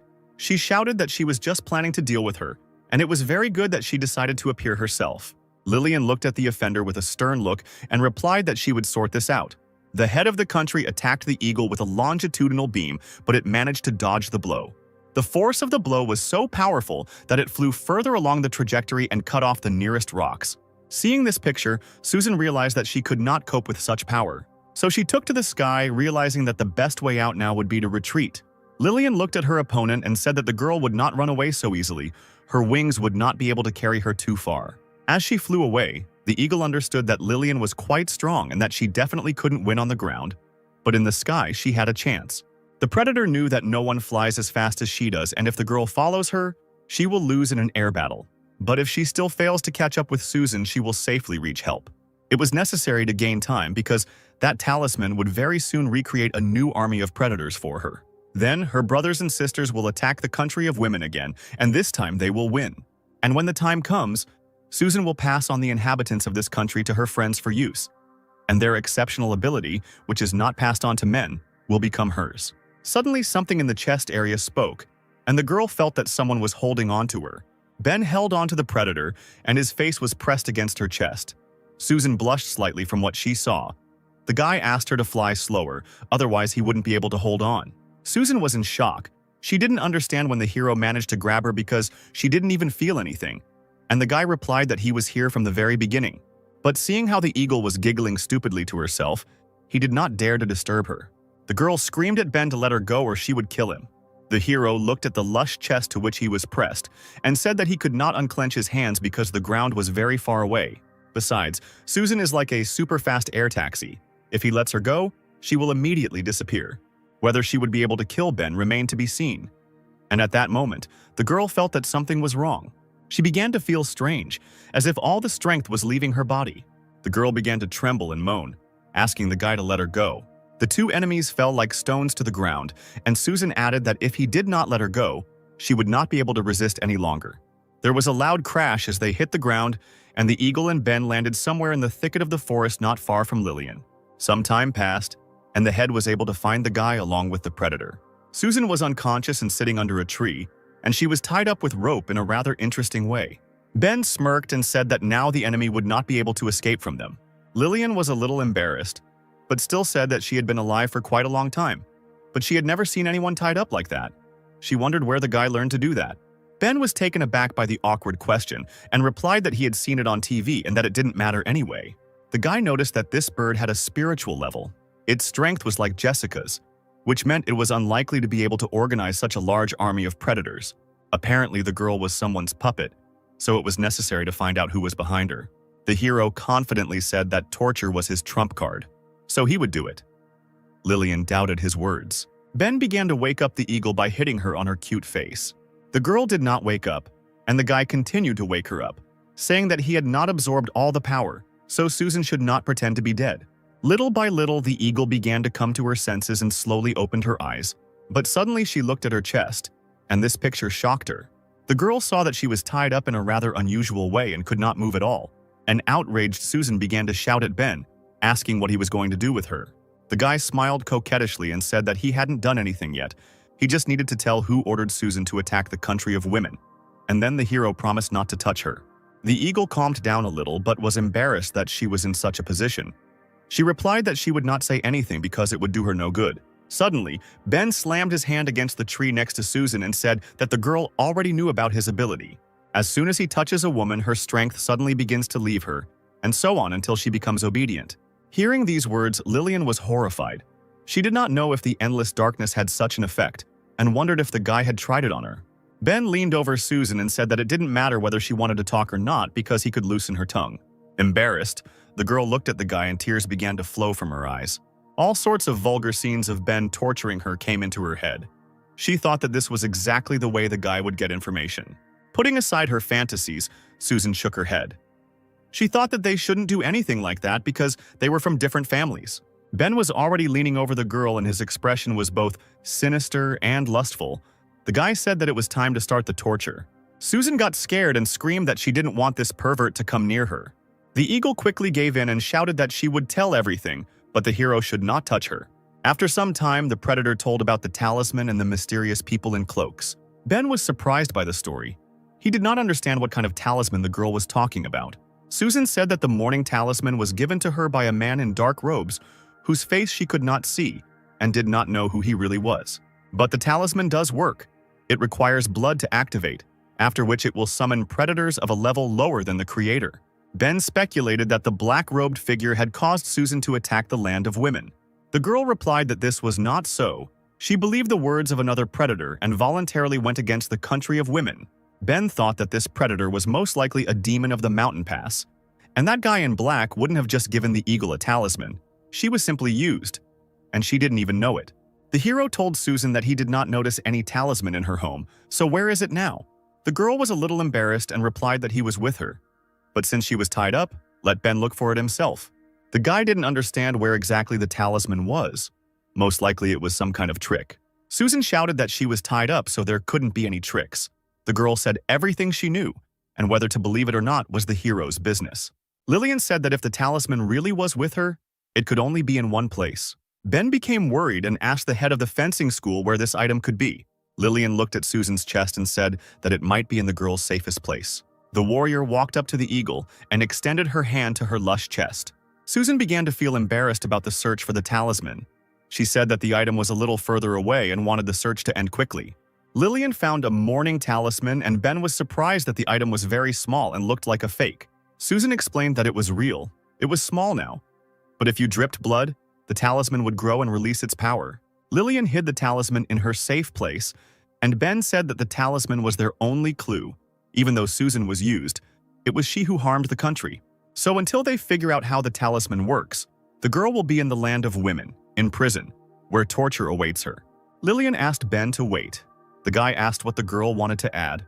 Lillian became embarrassed and said that she did not want to go back today and that the matter could wait until tomorrow. Night fell. Susan was tied up and sleeping under a tree, and our heroes were sitting on the shore of the lake. There was quite a romantic atmosphere, a beautiful view of the mountains and peacefully croaking frogs. Ben was worried because it was the first time he was in such a situation. The guy decided that he needed to think of something to talk about so that it wouldn't be so awkward. Lillian took the initiative, fixed her hair, and addressed the hero. She thanked the guy for today. When Ben is next to her, her soul is at peace. The hero said that there was nothing to thank him for because they only found a talisman and a bird, nothing more. Lillian replied that she had brought Ben to the land of women only to anger Kathleen. But the boy not only did not resent it, but also helped them when trouble came.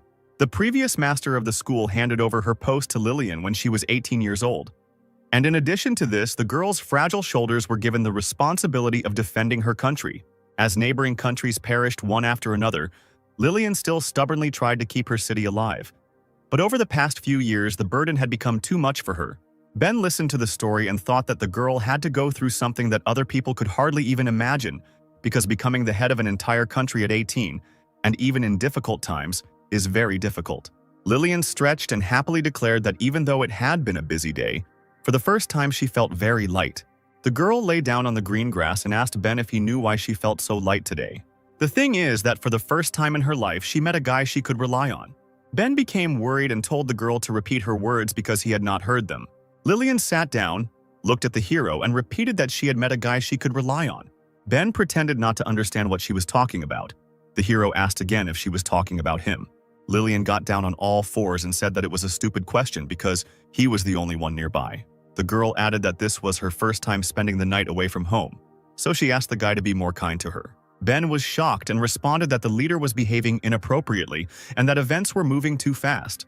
Lillian blushed and said that her mentor had once told her that men were bad people and should not be trusted, but that was a lie, because her words had nothing to do with the truth. The girl was silent for a moment and then asked Ben why he didn't feel anything for her. At that moment, the guy's heart was beating so fast that it seemed like it was about to jump out of his chest. The situation was very awkward. Ben did not suspect that the head of the country of women had such a side.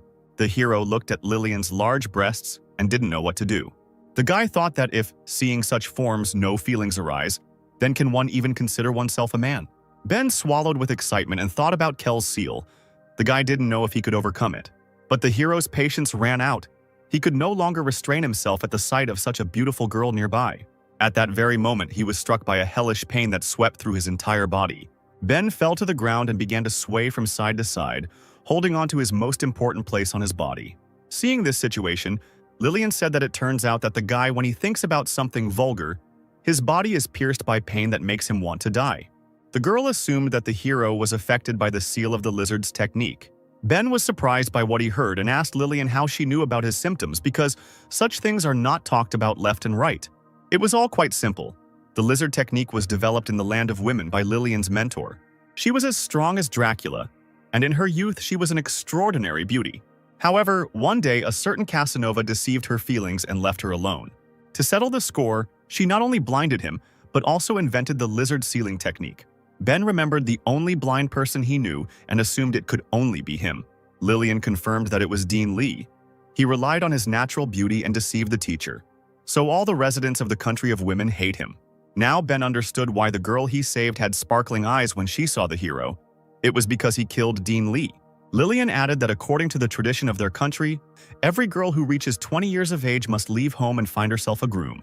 If she gives birth to a boy, she will take care of him herself. But if it is a girl, she is obliged to send her to school for education and training in fencing. To prevent the same thing from happening to the country's female residents, as happened to her mentor, she developed a technique and passed it on to Lillian. So the guy was lucky that he met her. After all, the head of the School of Swordswomen could remove the seal of the lizard technique from the hero. Ben couldn't believe his ears. Was he finally going to be freed from this nasty seal? Lillian said that in order to remove the seal, the hero needs to undress so that the girl can look at him. A couple of seconds later, Ben jumped up and took off his pants, revealing his valuable device. Lillian examined the guy and said that the technique works. It is a little different from the one that her mentor taught her, but the principle is the same, so she can handle it. The girl took her powerful sword in her hands and told the hero not to worry because everything would pass quickly. The guy panicked and asked why she needed a sword. Lillian replied that the seal needed to be cut off and that the hero should not worry because her blade was fast and swift. Lillian swore she wouldn't hurt Ben and struck him several times with her sword. After the ritual, the guy realized that he really wasn't hurt, but it just seemed like his blood and energy were starting to boil. The power from his entire body was gathering together and seemed about to burst out. Ben was all on fire. He told Lillian that he had a high fever and the guy couldn't control himself. His body felt like it was about to burst. The hero became increasingly angry and suddenly all his clothes were torn and his muscles became much larger than they were before. The sight made Lillian drop her sword. She didn't expect such an effect from removing the seal. The girl turned red. She assumed that all the sealed power of the guy had burst out. At that moment, Ben knocked the head of the fencing school to the ground. Intoxicated by his thirst, the hero asked Lillian for forgiveness because he was unable to control himself. The girl tensed up from such a surprise and told Ben to do with her as he wanted. Having come to his senses a little, the hero asked if it was true that he could do this to her. Lillian replied that she was ready. Susan sat by the tree and heard the passionate moans of the couple who succumbed to pleasure. The eagle was wondering what they were doing there, and whether they had forgotten that she was still here and could hear everything. Meanwhile, in the Protos, Kathleen sat on top of the wall and thought about what had happened. The girl was worried about Ben and she was wondering what he was doing now and whether he missed her. Kathleen was worried that the hero was alone, imprisoned in a country of women, and that they would do something bad to him. Throwing aside her vulgar thoughts, the paladin decided to save the guy from this hell into which he had been dragged. Kathleen jumped off the Great Wall with lightning speed and went straight to the land of women. The girl wanted to save her lover at all costs, so she flew at maximum speed. Meanwhile, in the clearing where our heroes were, day had come and a scorching sun appeared in the sky. Naked, Lillian rose to her feet, reaching for the sun and welcoming the new day. She enjoyed the warm rays and noticed that her mood was much better today than before. The girl looked at the sleeping Ben and thought that she had no idea that the guy was so good. Perhaps it was because he had been sealed for a long time. At night, the hero was like a tiger, and for a very long time they did not go to bed. Ben began to wake up and held in his hands soft silk that felt like the skin of a goddess. Having come to his senses, the hero looked at the fabric and realized that he was holding stockings in his hands. Memories of him taking all these things off, Lillian immediately came into his head. The lovely girl was already lying next to him and told Ben that he had completely satisfied her last night. Ben became agitated and replied that it was all because of the removal of the seal. The power surged and his mind became clouded. For some time he was not at all aware of what he was doing. Lillian sat closer to the hero, saying that nothing terrible had happened and that the guy shouldn't worry. After all, now the beauty believed that she belonged to him, and the hero could not deny it. Therefore, if the hero deceives her and leaves for another, then she will again put that seal on him. Meanwhile, in the vicinity of the Protos, an orange car was racing along bridge number 7.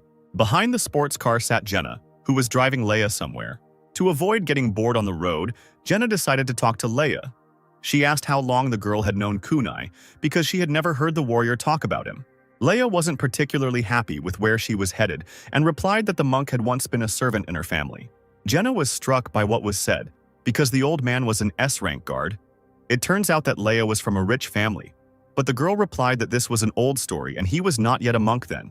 The fast car stopped at the foot of a small temple where old man Kunai lived. The girls got out of the car and Jenna said that they would wait for the master here and then go to the head of the country of women. Leah's face was blank. Jenna noticed it and asked if her friend was okay.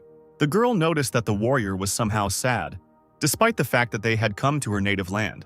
But suddenly, Jenna saw a terrible picture of the area and everything immediately became clear to her. The village where the girl lived as a child was completely destroyed and now resembled only an abandoned area. Leia closed her eyes and old memories that she had long forgotten came flooding back. In her memories, the girl saw her parents, who were killed and lying bloody on the ground. Little Leia sat near a mountain of dead relatives and begged them to wake up. Suddenly, a man began to approach the little girl, holding a blade in his hand that emitted a dark aura. A tearful Leia heard footsteps and turned to face the strange stranger. The guy was covered in the blood of his victims and said that he needed to kill all his relatives to sharpen the blade in battle, and the girl remained the last victim. So the warrior swung his sword and said that it wouldn't hurt because his weapon was fast. Leah's thoughts about old memories were interrupted by a monk who greeted the guests. The old man did not believe that Leia would come to his temple. He said that he had been waiting for her here for a long time. Jenna was glad to meet the master and also greeted him, but Leia dryly asked why the old man was looking for a meeting with her. Kunai replied that his life was coming to an end, but he still had one little thing left to do in this world, and so he wanted to entrust its execution to Leia. Meanwhile, in the clearing where the sweet couple was, day had already come and the heroes had to return to the land of women. Lillian made Ben shorts out of feathers that at least somehow hid his dignity from the eyes of other girls. The guy wasn't particularly happy with his outfit because he felt rather awkward looking like that. Lillian said that the guy himself was to blame because he was so overwhelmed with power that his clothes came apart at the seams and the beauty could not allow the hero to walk naked in front of her students. The headmistress blushed and said that she couldn't wait for them to return and for her to personally take measurements of the future clothes. The girl wanted to measure the neck, chest, waist, hips, and shoulder width. Susan looked at the dreaming girl and assumed that, judging by the drooling saliva, she didn't want to grope him for the sake of it. After some time, our heroes were already heading to the city. Ben was leading the captive, and Lillian was flying next to her on a sword and telling Susan not to even think about resorting to her tricks. Otherwise, she would pacify her for a blow. Approaching the borders of the country, a voice was heard asking the students what they had done with Ben. The guy thought this voice was familiar. Kathleen was serious and said that if she didn't see the hero today, there would be a conflict.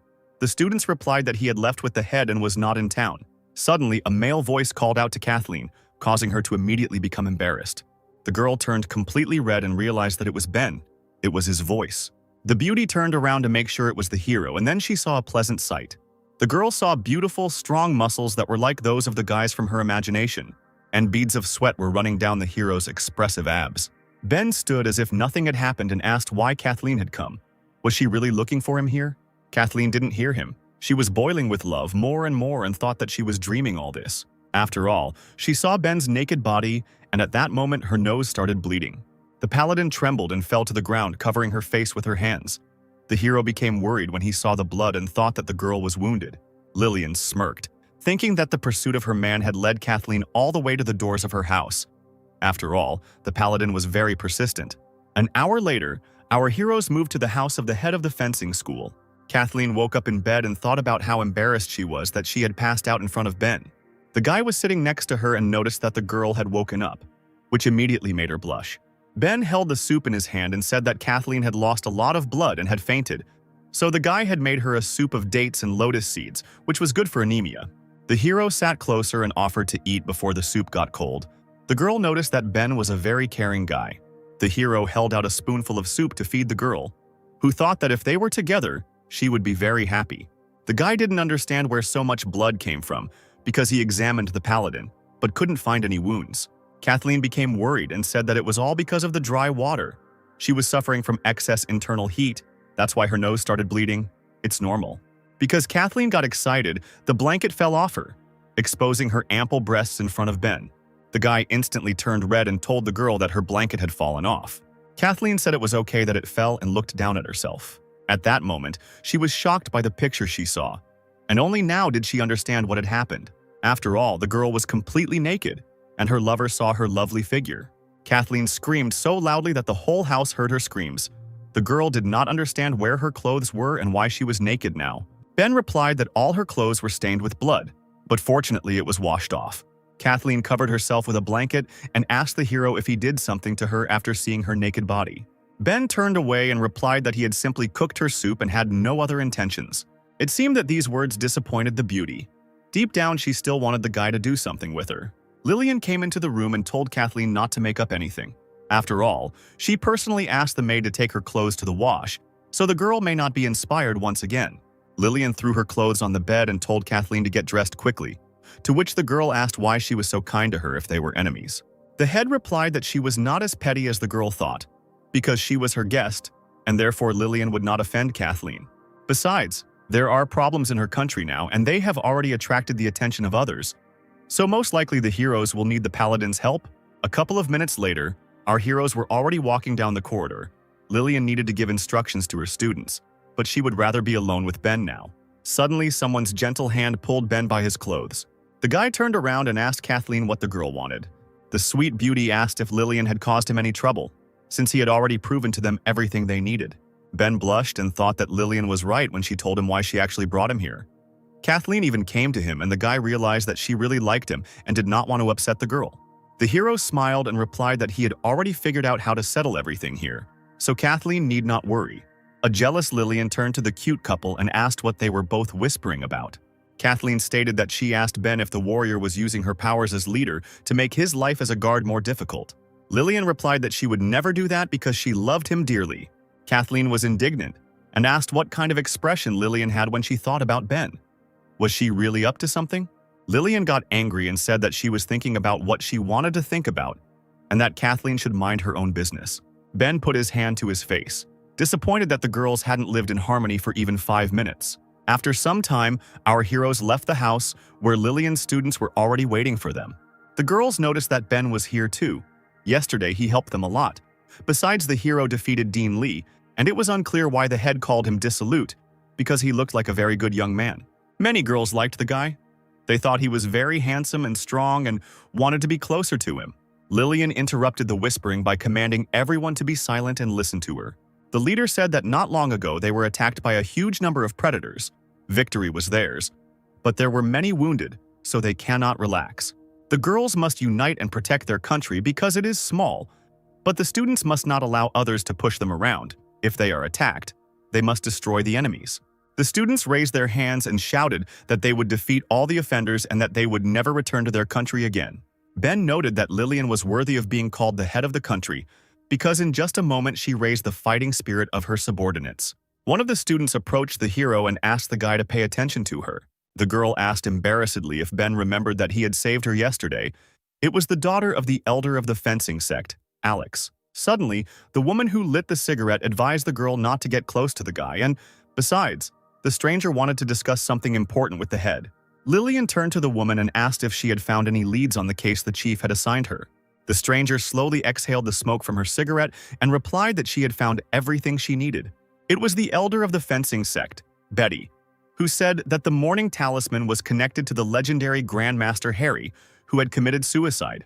Lillian frowned when she heard the name and demanded to know everything Betty knew about it. After some time, our heroes were already sitting in the headman's house and listening to the report.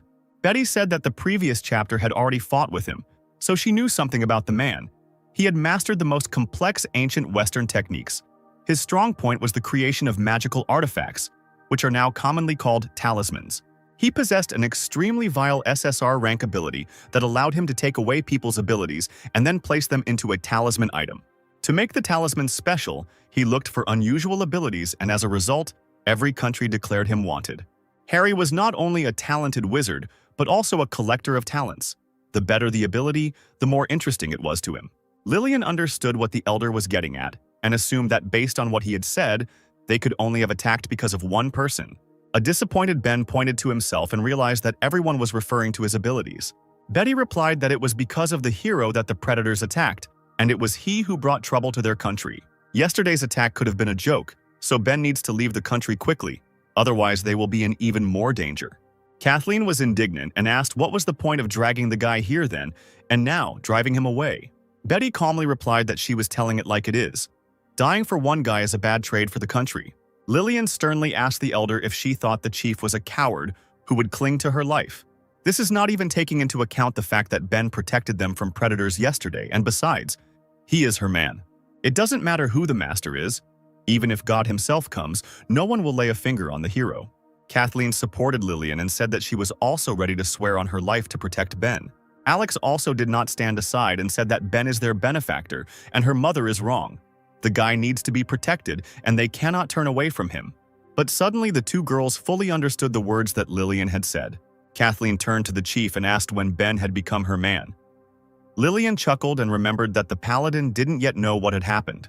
Kathleen asked what she needed to know and where the head had already dragged the hero. At that moment, Ben understood that the massacre was about to begin. Lillian turned to the hero and said that last night she had done with him what a husband and wife were supposed to do. The girl added that after such a night she can consider the guy hers. The story told was like a bolt from the blue for Kathleen, shattering her dreams of a bright future. The girl silently turned around and, like a robot, to the hero's surprise, headed to the other end of the room. There she sat down on the carpet and kept repeating to herself that Ben and Lillian were doing marital things.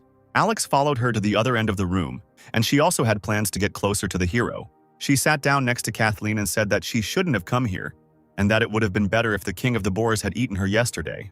Ben turned to Lillian and said that he seemed to have broken a few girls' hearts without even knowing it. This whole situation with love triangles was interrupted by Betty because they had much more important things to do. She asked Lillian if her decision was final, since their guard had already endured many hardships, and if the girl was ready to endure danger for the sake of the young man. The head of the fencing school turned to the elder and firmly replied that she agreed. Ben was amazed that the warrior answered without hesitation. It seemed that she was truly ready to do anything for the hero. The decision disappointed the elder. She thought that her sister's successor was very similar to her. They were both blinded by love. Betty stood up from her chair and said that if the head decided so, then they were obliged to obey, but they should prepare well. If they want to kill the Blood King, they will have to face a fighting force comparable to that of the state. Meanwhile, Susan was in the dungeon of the country of women, well guarded by the headman's students. She didn't like her situation. She cried and thought about where her brothers were now. She was tied up and wondering why her brothers didn't come to her aid. She was so uncomfortable here that it was hard to breathe. And yet, she could have destroyed everyone here. Meanwhile, on one of the mountains, someone was pouring aromatic tea, the smell of which was amazing to the imagination. The beast with a shaggy mane picked up a mug of fresh tea and took a small sip. It was a spiritual-level predator, the king of beasts, a green lion who really liked this aromatic drink. He asked what kind of water is used to prepare this tea. The elephant brought his trunk to the tea and also drank a little and replied that he learned how to prepare this green tea from people. They have a special technique for planting tea. It was a predator of the spiritual level, the god of well-being Henry.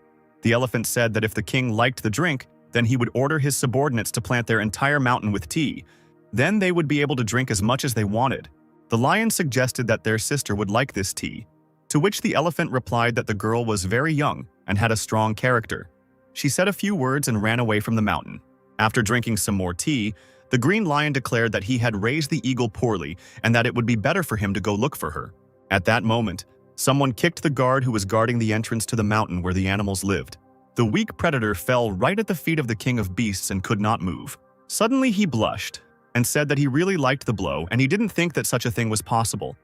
This feeling was similar to what you experience when you are with a woman. The green lion got angry when he saw his guest. He didn't like such an unceremonious intrusion. The predator said that for a tiny person she had a lot of strength and also courage, since she allowed herself to run amok in his domain. Suddenly the king of beasts hit the table, breaking his mug of tea, and asked the guest if she was tired of living. The deadly poisonous Judy calmly replied that she had not come here to provoke the animals, but to help them find their little sister. The girl took a feather out of her chest and said that she knew where it was. The elephant was shocked by what he saw. He recognized Susan's feather and asked where Judy got it. The girl headed towards the table and on the way stepped on the face of the poor security guard, who had already had enough of it. Sitting down at the table, she replied that the sister of the beasts was in the underground prison of the country of women, and there is only one way to free her, and that is to combine their efforts and attack the country. The king of beasts said that it is not so easy because the head of Lillian and her subordinates are not so easy to defeat. Judy looked at her chest and replied that the lion should not worry because she had 2 talismans that would help win their little sister back. The god of well-being, Henry, was stunned. He recognized the color of the glow that emanated from the stones. The king of beasts also could not believe that he saw a stone of overcoming in front of him, and besides, there were 2 of them. Judy confirmed that it was him. These 2 fragments will allow the beast to temporarily increase their level to divine. Night fell, and by this time our heroes had already gone to their rooms. But the girls still did not leave Ben alone. Lillian asked the hero if he was tired yet, since he had been looking at the map all evening. The girl couldn't stand it and suggested that the guy put things off until tomorrow and go to sleep with her. To which Ben replied that Lillian could go alone since they didn't have much time to get ready. Kathleen looked at the leader with disdain and firmly told him not to interfere with Ben, because he was planning how to organize the defense and how to conduct the battle. Lillian replied that she didn't need to be reminded because she knew for sure and why Kathleen was sitting in her office anyway. The girl replied that Ben was a Protos guard and she was obliged to ensure his safety. The hero tried not to pay attention to the girls who were always arguing and concentrated on work. Looking at the map, he came up with a plan. The guy said that last time the enemy attacked to assess their strength, and they already knew how their defenses were located. The enemy operates at night, and they operate during the day, so they need a plan that the enemy would not guess so that they can change their current disadvantageous position. Kathleen was increasingly delighted with the hero's resourcefulness. The girl thought that Ben had become a truly wise guardian. Lillian also noted that the plan was worthy of her man. It was so daring that she wanted to try it. Suddenly, someone knocked on the door and said that guests from the Protos had arrived. Lillian headed to the door and wondered who could come to her at such an hour. The girl suddenly opened the door and saw guests on the threshold, whom she did not expect to meet. On the threshold were 2 of Ben's protectors, Jenna and Leia. The girl said that she was a guardian of the Protos and had come to her master. Ben was glad to see Jenna, and Lillian wondered why the girl called him master. The blonde noticed that on the way here there were a lot of corpses of predators. Apparently they had a battle here. The girl suddenly ran and jumped into the guy's arms, saying that she was very worried and it was good that her master was not hurt. The hero gently hugged the girl and calmed her down, saying that everything was fine and nothing had happened to him. Lillian was stunned by the picture she saw.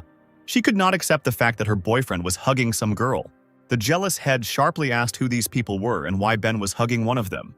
In order to calm Lillian down, the girls told her why they had come here.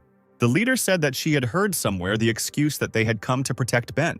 Kathleen was indignant because she realized that Lillian was laughing at her. Ben confirmed the words of his friends, saying that they had come to protect him since ever since he had ended up in the Protos, they had been the ones taking care of him. Jenna always silently paid for the guy and explained how everything works in this world. Leia guarded the hero from the street every night and took care of his safety. The girls are not only Ben's bodyguards but also his friends and family. Lillian noted that the hero was a highly moral guy, and there was no point in being jealous of him over trifles. Jenna said that not only she and Leah, but all the sisters like the owner, and therefore they follow him at the call of their hearts. Lillian became wary when she heard about other sisters and asked if there were other bodyguards. The hero turned pale because he understood that something would happen now when Jenna told everything. The blonde said that she was the first, then Leah joined, Sarah and Lucy. After that, Vanessa and Jessica moved into their house. They also want to protect the owner. Kathleen and Lillian's expressions darkened when they heard how much competition they had. Jenna added that, by the way, there is another protector, Eliza, who is the hero's fiancé. These words finally finished off Lillian. She charmed a guy who has 6 girls who like him, plus a fiancé. Ben was covered in sweat as he looked at the head. The girl gave off an icy chill. Lillian became very menacing in appearance and demanded an explanation from the hero. Under pressure from the interrogation of the head of the School of Swordswomen, Ben told in detail about his life in the Protos.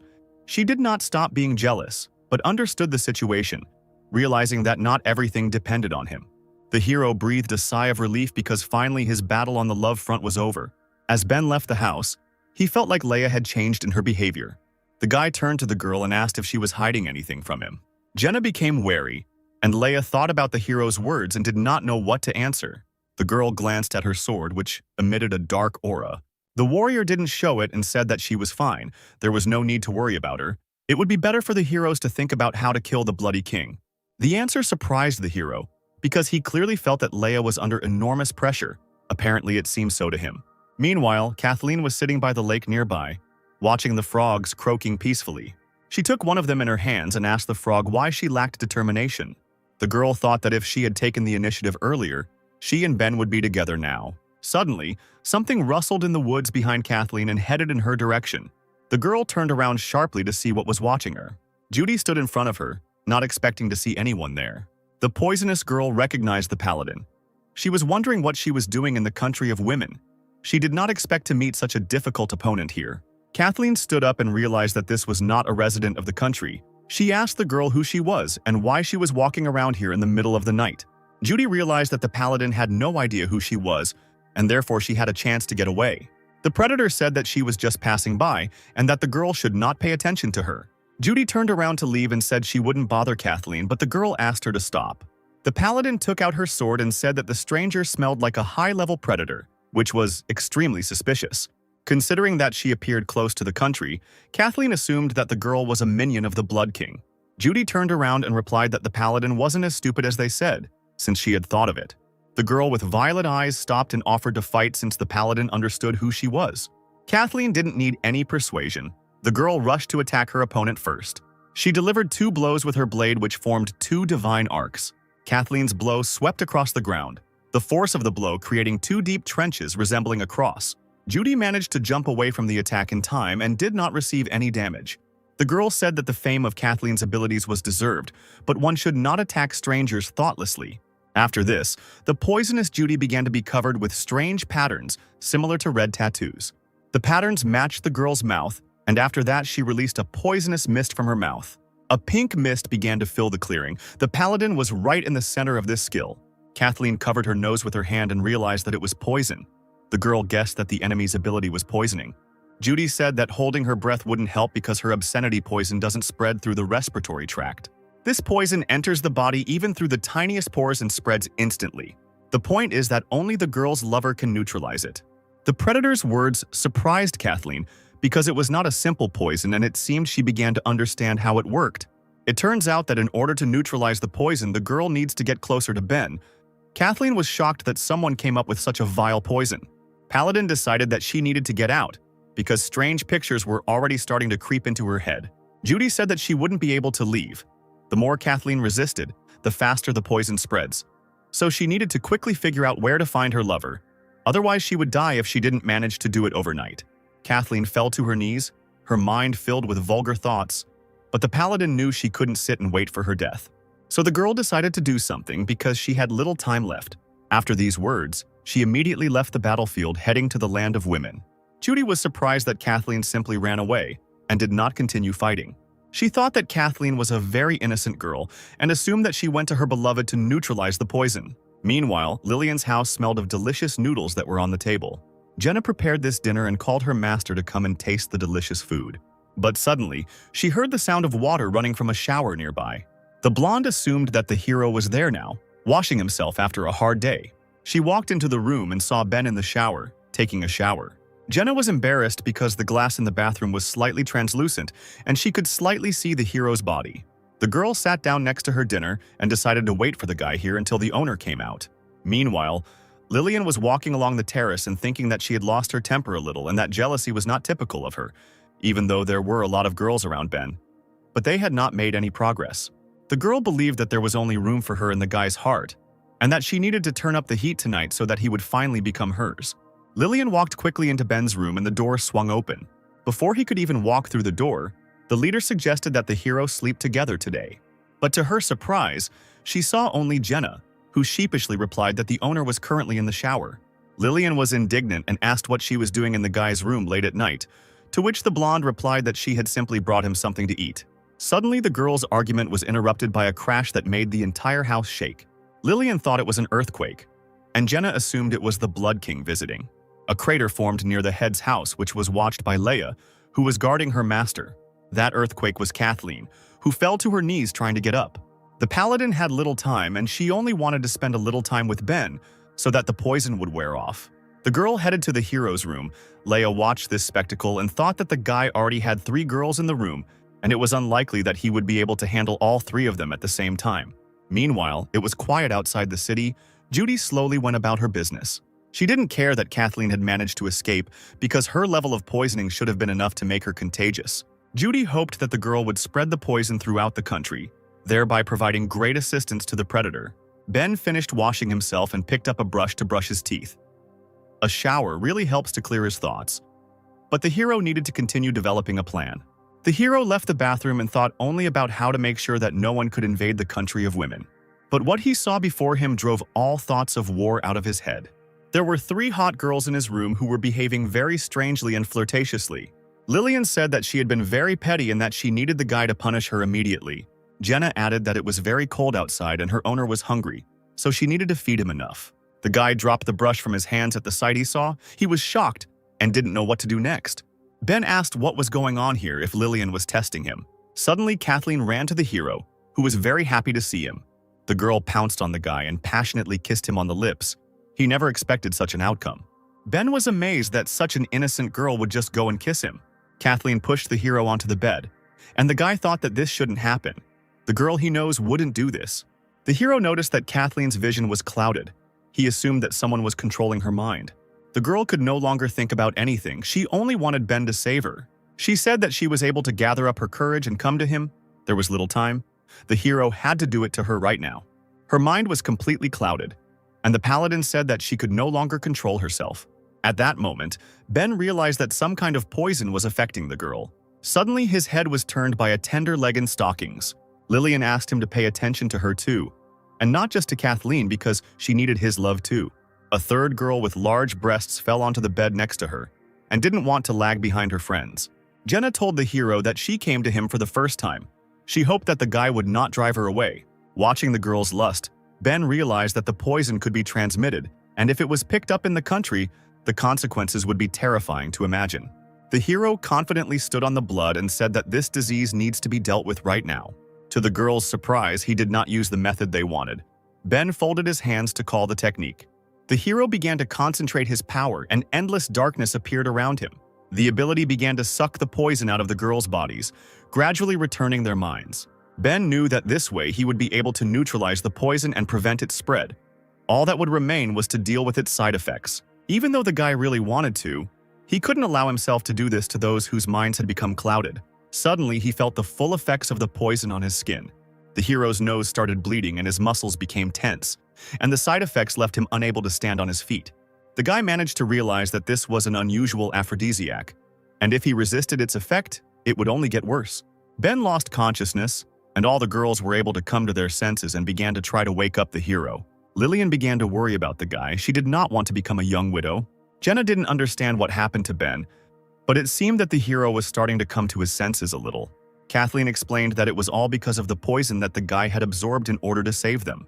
Lillian ordered the girl to save the guy because she was a paladin, to which Kathleen replied that her abilities would not help here. The thing is that in order to neutralize the poison, it was necessary to mix yin and yang. Kathleen said that it was her fault, and therefore she would save him herself, and suddenly threw off all her clothes. The girl stood in her underwear. She decided to help Ben get rid of the poison in the only way she knew. Lillian was outraged that Kathleen decided to figure everything out herself, because the hero had saved them all. So the head decided that they all should help the boy get rid of the poison. Jenna and Lillian also got rid of their things in a flash. The naked girls caressed the hero and decided to try their best to rid him of the poison. Kathleen also did not want to remain on the sidelines because she was the main culprit of the incident. Suddenly, the guy opened his eyes, feeling that something was happening to him. He stood on the street where it was snowing. The weather was cold, but for some reason the hero stood without clothes. But at the same time, he did not feel cold, but on the contrary, he felt warmth and comfort. Suddenly, the voice of one of the girls reached the guy and told him to remain calm. After all, the 3 beauties were determined to warm the guy up properly. Meanwhile, Leia was sitting on the roof of the building and interesting sounds began to reach her. The girl assumed that her friends and Ben had already begun to act. A strong wind blew, which distracted Leia from listening to the passionate moans, and the girl began to think. She looked at the demonic sword she was clutching in her hand and remembered what the old man had told her. The monk said that this sword was his companion in all his travels. It was a pity that he gave it to the wrong owner. As a result, his mistake became irreparable. All these years, Kunai was next to the sword. Every day he prayed to save him from cruelty. But now, the old man's time is running out. So he wants to pass the blade to Leia because her soul is pure, as before. The girl replied that this sword was soaked in the blood of her family, and a few lines of prayers could not wash it away. Leia believed she could still reason with her brother, just like she had when she tried. The warrior turned around and said goodbye to Kunai, advising him to get rid of the sword. The monk said that it was impossible to destroy it because it contained the souls of Leia's family members. The old man's words interested the girl, and she asked him to tell her what he meant. The monk said that the sword was called evil not because it could lead astray. The most important reason is that the souls of those who died from him will fall into his slavery. But nothing can grant eternal life. So gradually, they will become the source of the sword's power. Kunai said that there was only one way to save the innocent souls sealed within the blade. One can only trust that the gift of light sealed within Leia will help to cleanse evil. The best solution would be to give the blade to the girl so that over time it will be cleansed. Leia lay and thought about the words that the old man told her. She thought about whether she would be able to control this blade.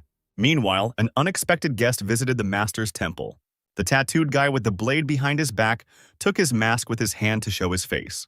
The unknown warrior greeted his mentor and said that they had not seen each other for a long time. It was Leia's older brother, the bloodthirsty King Blake, who asked the monk to return what was his. The old man sat in the lotus position and replied that after so many years of exile, the boy had finally come to him. But until now, he had held incorrect judgments. Kunai firmly told his student that if he wanted to get the sword, he would have to go through him. Blake began to take out his blade and replied that he did not want to fight his teacher because he was already old, and the old man should take care of his health. After these words, the guy directed his attack with the blade at the monk. The purple arc of energy that the sword released crashed into the monk's divine shield and began to crack, trying to break through it. Blake said that this was a worthy answer for his teacher. It was not easy to pass such a defense with a sword strike. The arc burst, and the old man replied that his momentary human weakness had once led to the boy losing his way. For Kunai, now was the opportunity to correct the mistakes of the past, and most likely this opportunity could be the last in his life. The monk's eyes glowed with a yellow divine light, and the old man asked the rebel Blake to die again. The teacher and student stood opposite each other and prepared to fight to the death.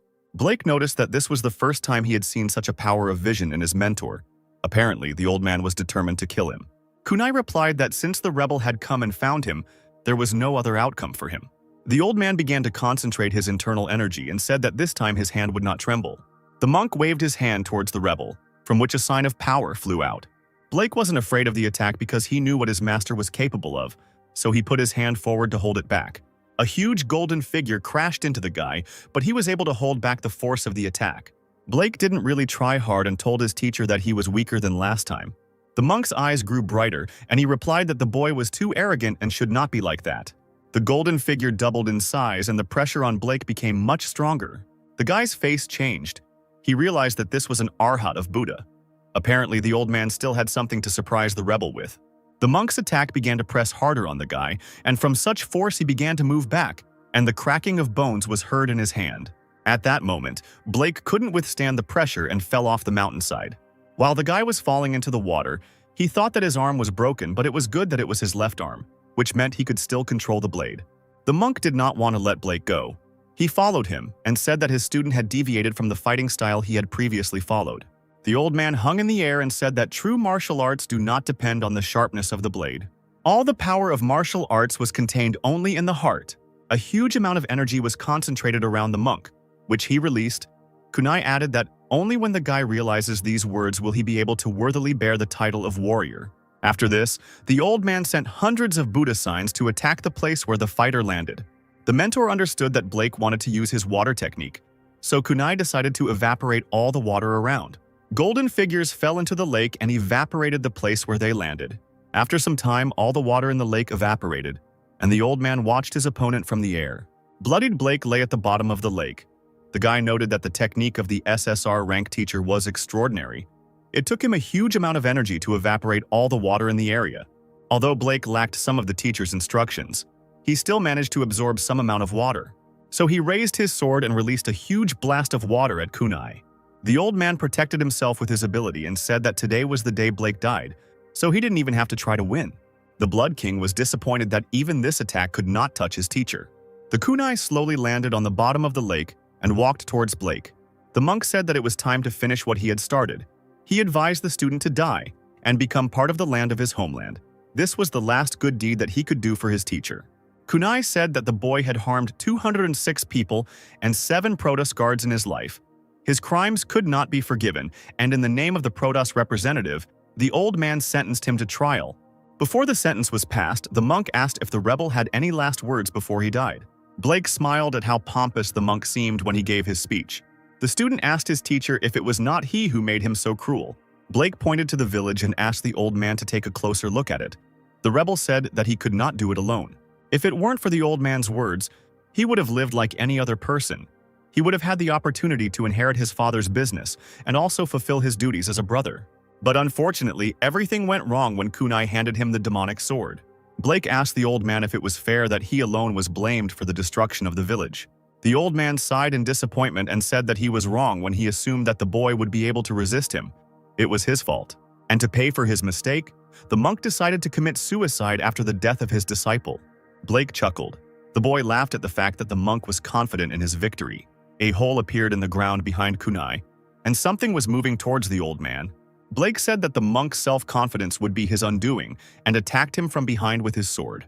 The old man did not expect such an ambush and did not have time to dodge. The blade pierced his chest. The bloody king stood there and laughed at the fact that he had managed to outwit his teacher. Kunai turned around to see what had struck him. He didn't understand what had happened or who had done it. Behind the monk stood a copy of Blake that looked like dark matter. At that moment, the old man realized that from the very beginning of the fight he had two opponents. The rebel's copy pulled out his sword, revealing a mortal wound, and the monk fell to the ground, swaying. Blood gushed from his mouth. The monk could not believe that this would be his end. The old man lay on the ground in a pool of his own blood, hurt by the fact that he was never able to correct his mistake. Blake walked up to the monk's body and apologized. Everyone who had the chance to see his second face was already dead, and Kunai was no exception. A dying monk asked before his death if he could ask his disciple a question. The old man said that the boy knew very well that his Buddha block was capable of repelling any attack on its own, so why was Blake confident in the success of his attack from behind? The rebel chuckled and replied that it was because the kunai reflected his technique. The thing is that the monk would have ignored the guy's previous attack in a normal situation, but this time he reflected it. And then Blake realized that by using his extraordinary techniques at the same time, the old man sacrificed his defense. Kunai closed his eyes and was surprised by the guy's ingenuity. Before he died, he smiled, realizing that at least his student had not underestimated his teacher's abilities. After some time, it started to rain, accompanied by loud peals of thunder. The sky wept. Having lost another guardian, the student buried his teacher and stuck his broken arm next to him. Blake arrived at the temple where the legendary demonic sword was located. The guy stood at the entrance and felt its call coming from this temple. Blake held one hand to his shoulder, where the arm he had cut off himself had once been. All his years as an exiled rebel, his existence miserable waiting for that sword. The boy entered the temple and couldn't wait to get his treasure back. Opening the door, he entered the sealed room where the legendary sword was kept. But to his surprise, he was not there. All the efforts of the bloody king were in vain. The sight he saw made his cheekbones clench. His rage knew no bounds. After all, the old man had managed to outwit him. Meanwhile, somewhere in the land of women, Leia sat on the roof of Lillian's estate. The girl was guarding her owner despite the weather. Suddenly, she sneezed and was surprised by it. She thought about how she had never been sick before, and she had a bad feeling as if something had happened. The girl got up and thought that this was all nonsense.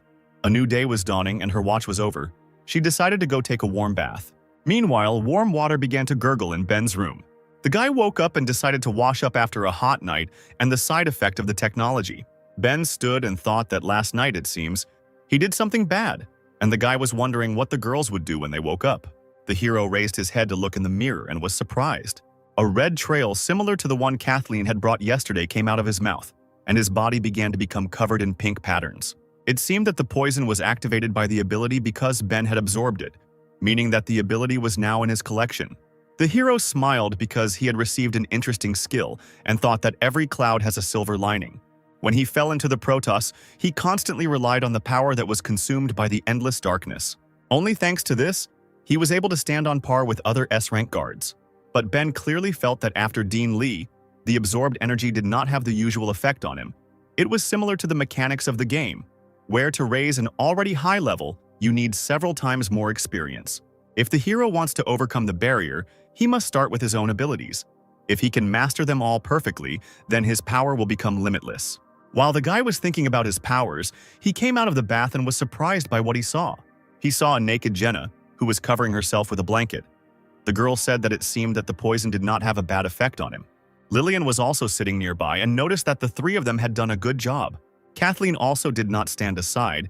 She became embarrassed and said that due to an emergency yesterday, they had to neutralize the effect of his poison. And although there was a reason for this since it happened that way, the girl decided that she should become his.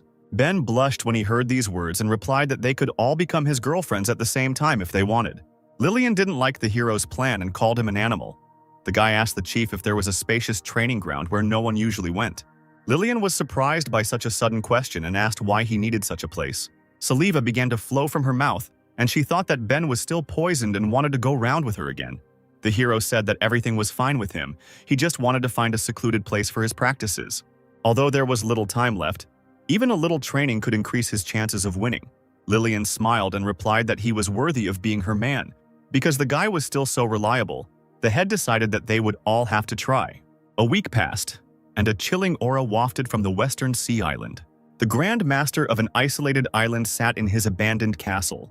There were countless bloodthirsty monsters gathered here, and at the head of them sat on the throne a man in a cloak, with 4 of his closest subjects standing next to him. The man declared that the time had come, and it was time for them to move into battle.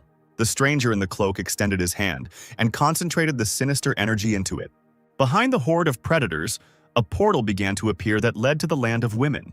It was a portal of the vortex of emptiness that was created by the Grand Master. The man ordered all the predators to enter him. It was time to take over this country once and for all. His eyes glowed purple, and he ordered his warriors to destroy every single one of them.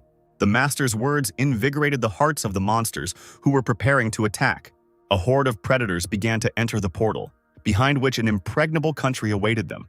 One of the master's companions said that the predators were full of zeal. Even he was inspired by the master's words. The unknown man threw off the black robe that hid his identity. It was a muscular man nicknamed Fist-Crushing Eric. He was eager to get into the fight and test out his new gear. Eric had a Buddhist rosary hanging around his neck that had been enchanted by the Grand Master, and he wanted to try it out on the S-rank guard Lillian. A huge fighter jumped into the portal and said that he wanted to fight in the vanguard. The second unknown figure also threw off his robe and said that Eric was a fool. It was a refined little girl with black wings, nicknamed the Fallen Angel Sif. The girl was upset that such a strong and simple-minded man as Eric was as famous as she was. The angel flew into the portal and said that a fierce battle awaited them today. The girl hoped that her comrades would not die in the battle. Blake was stunned by what he felt. He couldn't understand whether this feeling was just his imagination or whether everything was really as he thought. The guy felt a weak aura on Eric's body that seemed familiar to him. His thoughts were interrupted by Judy, who called the boy's name. The girl said that the guy's thoughts were on his face and asked if his injured arm hurt. Blake coldly replied that he was fine and that Judy should not poke her nose into other people's business. And the girl was dumbfounded by such a firm answer. Judy considered Blake arrogant because he took her gesture of goodwill for interference in his affairs. The girl could not understand why he was so cold with her, because men usually cannot resist her beauty. The couple's quarrel was interrupted by the Grand Master, who said that they should also move forward. Meanwhile, in the country of women, at first everything was quiet and calm. The sun was setting behind the horizon and night was coming. But the peaceful silence was interrupted by a portal that appeared out of nowhere, from which predators emerged. The Grand Master's puppets have already scattered throughout the land of women. But what was unusual was that there was no trace of human presence here. This place had turned into a ghost town. The ghost-level puppet predators looked around and tried to find at least someone. One of them remarked that it was too strange that in such a big city there was not a soul. Everyone had run away somewhere. Suddenly, the sky became covered with clouds and loud peals of thunder rumbled. The voice in the sky said, "SSR rank ability, lightning discharge. Its advantage is its wide range." The weak predator could not understand who was speaking. It was Ben, who pathetically told the predators to feel the power of thunder. There was an explosion and hundreds of lightning bolts struck the ground. They hit different parts of the city, hitting predators. They were instantly killed and didn't even feel anything. Half of the army died from one ability. The entire city was covered in purple energy, coming out of the corpses like cherry blossom petals in spring. The hero said that the first time the enemies broke into the country of women, they entered through the front. But the leader Lillian defended her country. Ben, covered in lightning, stood with Jenna. He realized that the enemy would come from behind this time. The country is surrounded by a steep cliff along its entire perimeter, and there is only one road to it. Such a location makes it inaccessible. The easiest way to attack would be to go straight into the country. That way, it would be easiest to take over. The hero realized that this was what the Bloody Kings were counting on, but unfortunately, If they could find the country's weakness, then so could he. Judy chuckled and told her master that he had miscalculated and the boy had fooled him, to which the Grand Master replied that victories and defeats were a common thing for warriors. The Blood King just lost a large number of his ghost-level puppets. However, he still had other fighters, such as the demon-level predator puppets, the Tauren. The monsters ran towards the heroes and Ben asked his friend if she was ready. The girl replied that there was no need to worry about that. The blonde rose into the air and began to concentrate her energy to increase gravity. The Tauren stopped and were surprised that they couldn't move. Their body felt like it weighed a ton.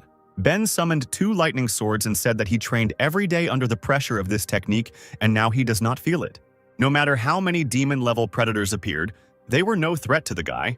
The hero jumped towards his opponents and his speed was so high that it was similar to the speed of lightning. The Taurens also noticed that the guy was quite fast. It was impossible to keep track of his movements.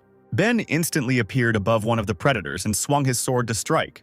Lightning flashed from the blade and the uncomprehending predator was cut in half. The guy was standing on the corpse, but suddenly a second Tauren appeared next to him who was ready to strike the hero. The predator said that the boy was used to such pressure due to training, but now he would die. And at that moment, Ben quickly cut the opponent's stomach. The Tauren fell to the ground, showing no signs of life, and the hero noticed that his opponent had been talking too much. Ben stood on the corpse of a monster, which dissolved into the air, releasing energy. The guy understood that the council's fears were not in vain, because bloodthirsty kings really could destroy an entire country.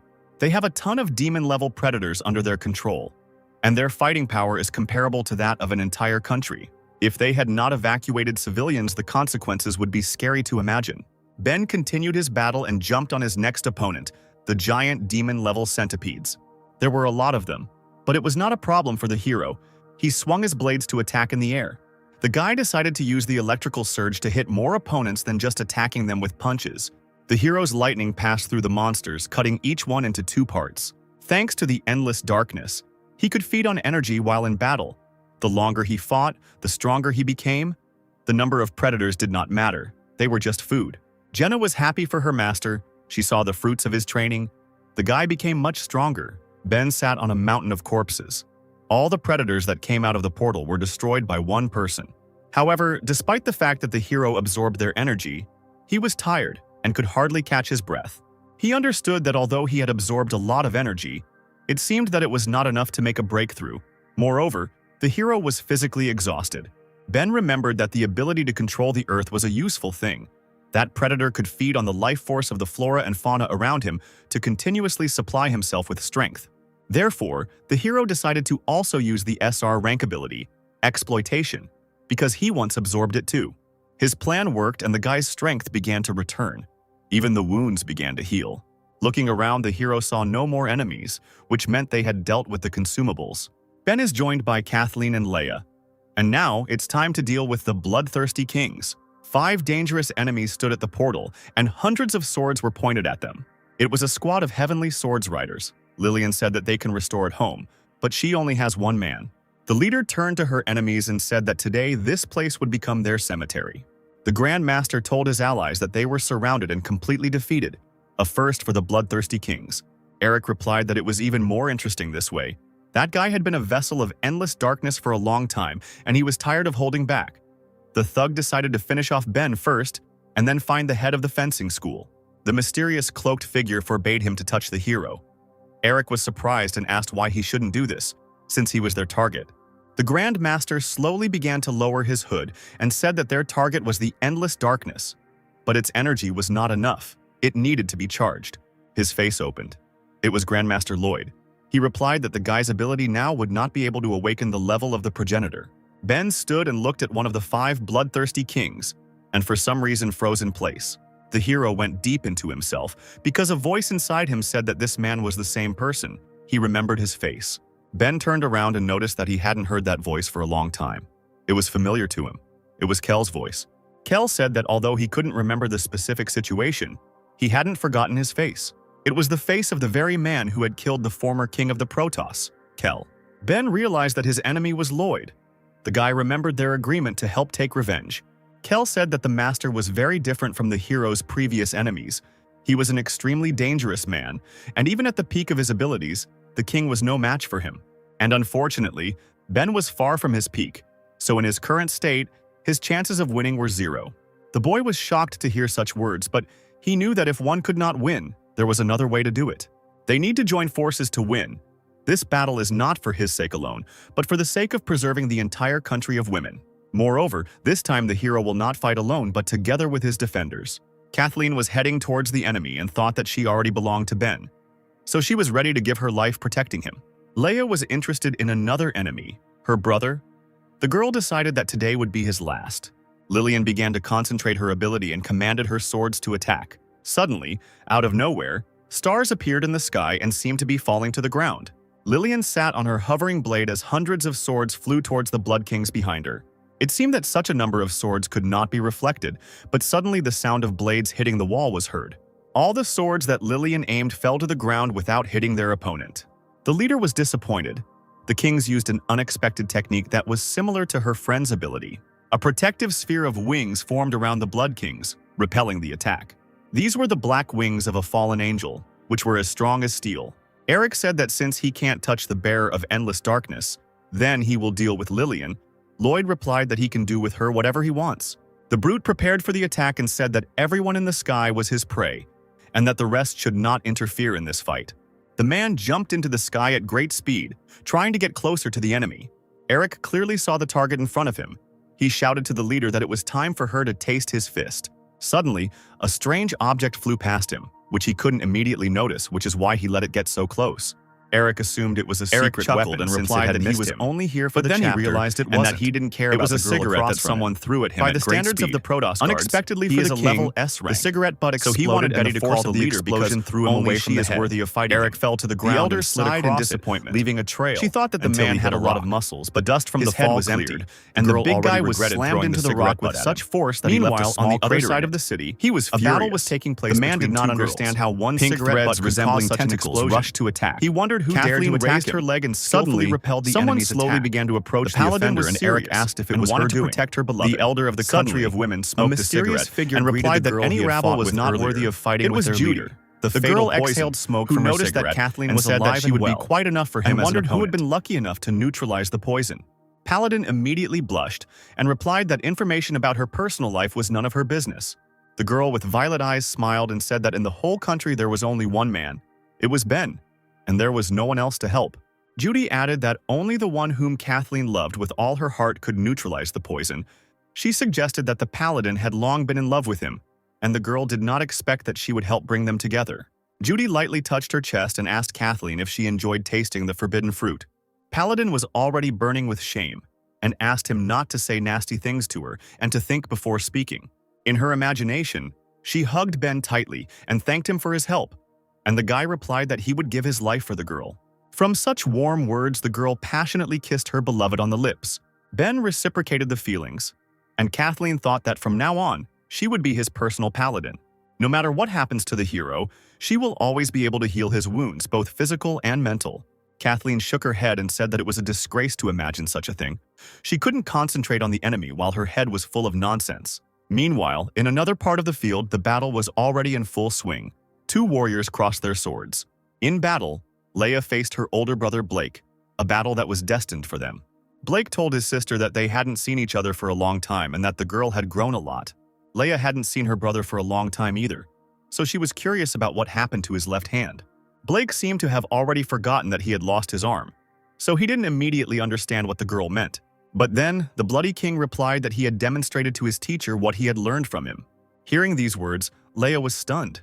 It turns out the old man knew that this day would come someday. The warrior called the guy an animal because Kunai had placed so much hope in him, and he killed him, like all the innocent people before him. Blake replied that he was sorry too, but he had no choice because he was already on his way and there was no turning back. The girl clutched the cursed sword tightly in her hand and said that because of this piece of metal, her brother had renounced everything.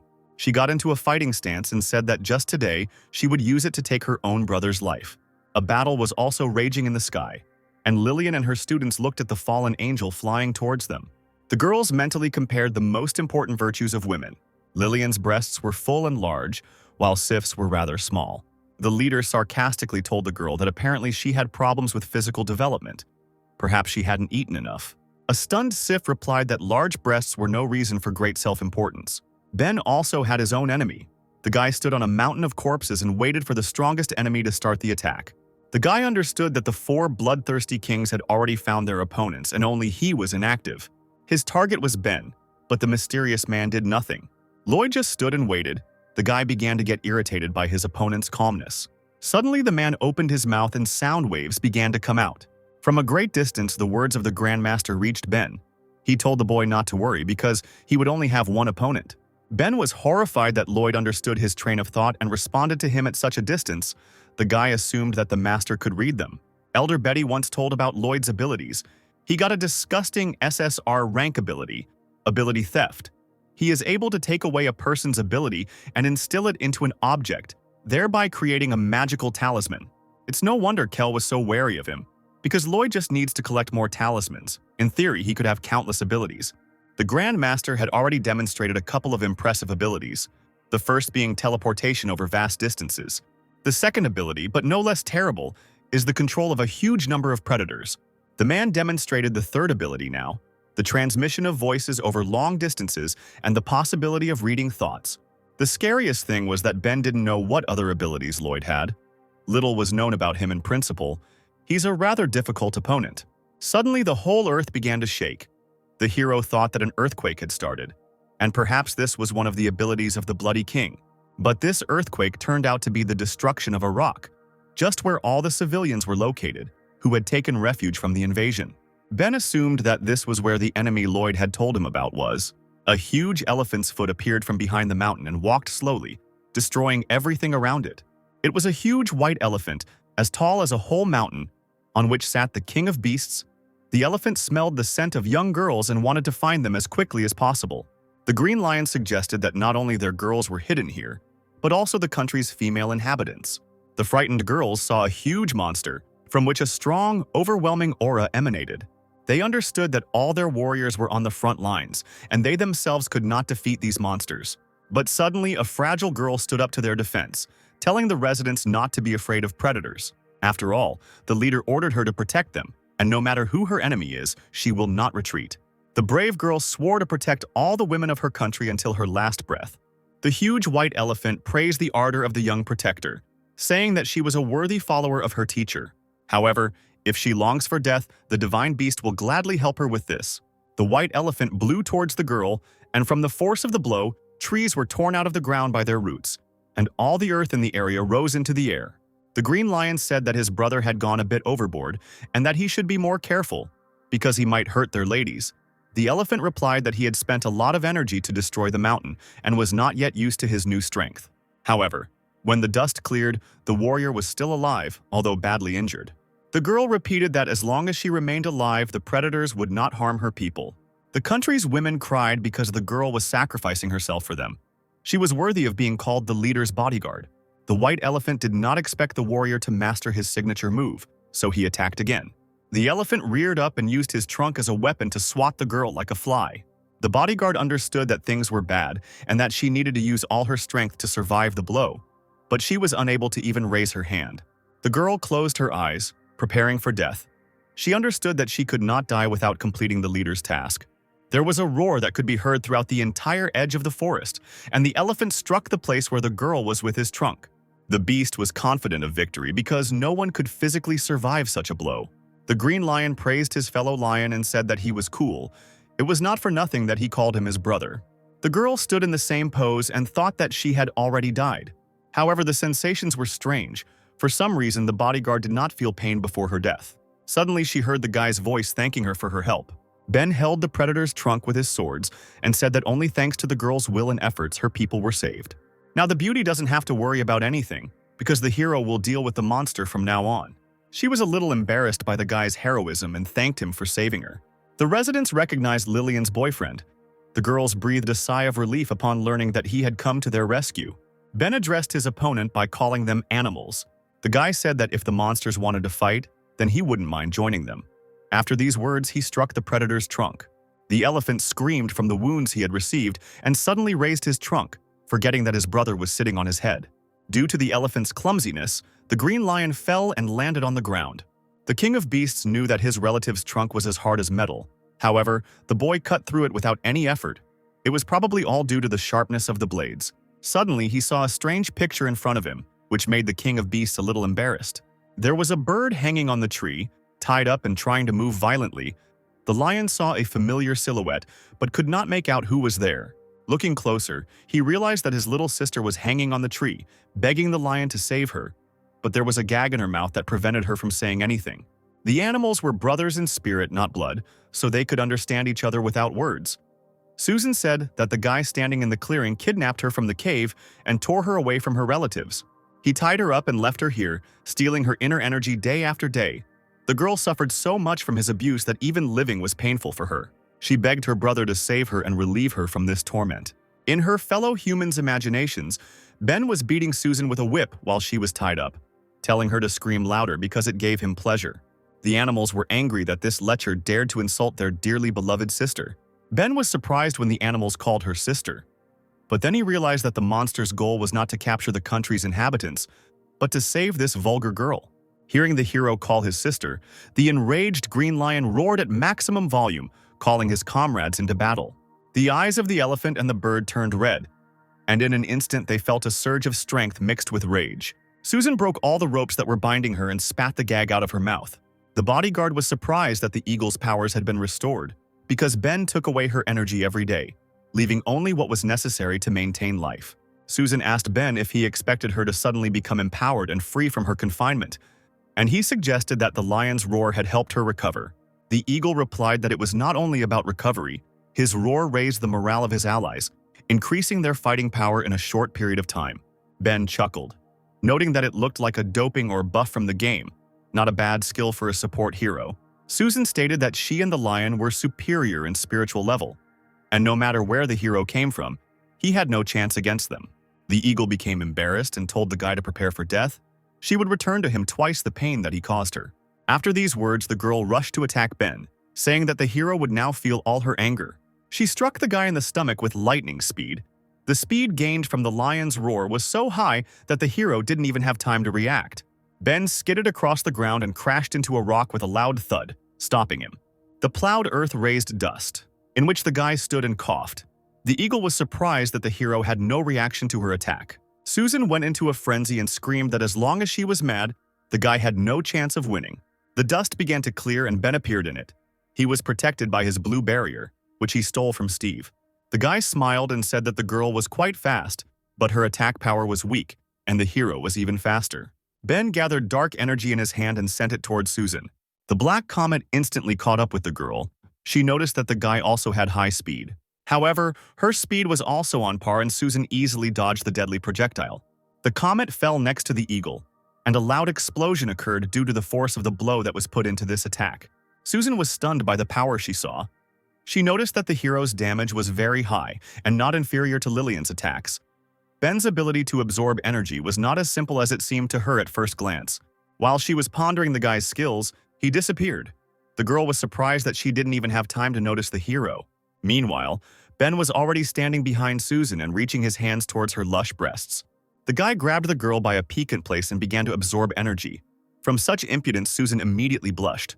Ben said that if the girl didn't want him to absorb all her energy, then she should do what he said. Susan replied that she understood, but didn't want the guy to whisper in her ear because it was very sensitive. The eagle remembered that this had happened before. Once Ben had snuck up on the girl, and she hadn't even noticed it. She was always proud of her speed and insight, but she could not figure out the hero's movements, and the eagle was a predator of the spiritual level. The defenseless girl burst into tears because she realized that the guy's powers were superior to hers. Susan's brothers did not stand aside. They were outraged by what Ben did and called him a pervert. The great white elephant shouted for the hero to let go of the girl and attack the guy with his forceful breath. His attack missed Ben because at that moment Susan and the guy flew into the sky. The hero told her to try her best to fly away far enough so that the animals would admit their mistake. Susan pretended not to listen to Ben and screamed at the top of her voice, begging her brothers to save her. The elephant and the green lion ran after the bird, which flew further and further away. The wounded bodyguard watched as the huge white elephant walked away from civilians. It seems she began to suspect that Ben had taken the dangerous animals away from the girls. The bodyguard fell to the ground, exhausted. She understood that the danger had passed and she could finally rest. The elephant and the lion looked stronger than that girl with wings, If they started fighting in this clearing, then all the inhabitants would suffer. But it was difficult to finally determine who would win and who would lose. The beauty smiled and thought that the guy was much more caring than she imagined him to be. The animals pursued the offender. They came to a place where there was not a soul around. Ben understood that they had gone a sufficient distance and now they could deal with the opponents. The hero pushed off the bird and jumped up. Once in comics, he saw a wonderful fist-fighting technique, and now the guy decided to use it. Ben himself could not emit a huge stream of blinding light, but he could use the one he already had. The green lion could not keep track of the boy, because in this position the sun blinded his eyes. The sun was so bright that while the lion looked at it, his eyes hurt, and he closed them. Ben took advantage of this situation and flew towards the opponents, attacking them. The guy punched the green lion in the face. The beast did not see this attack because the hero outsmarted him. The force of even a simple attack from Ben was great, and the enemy flew away from the guy some distance. The hero summoned his 2 swords. He understood that he couldn't linger here, because the guy didn't know how things were going in the country of women, and Lloyd was worrying him. So the hero decided to seize the moment and kill the green lion at once. The beast landed, and as soon as he had time to come to his senses, he immediately saw that the guy was running towards him. There was a blow from Ben's lightning blades, which instantly struck the enemy. The green lion flew back from the force of the blow and fell off the white elephant. Blood began to flow from the king of beasts in flight. There were so many wounds that it seemed that every part of his body was damaged. Susan was shocked when she saw that her best brother in the world was killed by this idiot. She couldn't believe it. Ben watched the lion fall down until it was out of sight. The guy said that now it was the elephant's turn. However, suddenly a lion's fist flew at him from behind his back, which was difficult to dodge. The eyes of the king of beasts glowed red. He hit the hero with his blow and said that it was not his brother's turn yet. Ben fell off the slan with a crash and crashed into the ground, scattering all the trees in the clearing. After driving quite a long distance, the guy stopped and stood up on his feet. Ben spat out some blood from his mouth and got into a fighting stance. After all, the green lion managed to batter him a little. The hero wondered why he had dealt fatal damage to the lion, but it had not only not died, but had only become stronger. The green lion stood on his brother's back. A red aura was coming out of him. The white elephant told him to release all the energy of the stone of overcoming. In the center of the king of beasts' chest, a bright stone shimmered. He said that even if he had to sacrifice his life, he would help his sister take revenge on the one who offended her. The overcoming stone shone brighter and brighter, filling the king of beasts with power and moving him up a level. The white elephant also had such a stone, and they both began to release their power. The elephant said that the lion had long ago become interested in tea and had forgotten about battles. But for the sake of his sister, he would sacrifice his principles. Hearing these words, Susan burst into tears. She was proud that her 2 brothers stood up for her. The bright red aura grew larger and larger. It looked like a huge scarlet flame that was flaring up and was about to burn down the entire forest.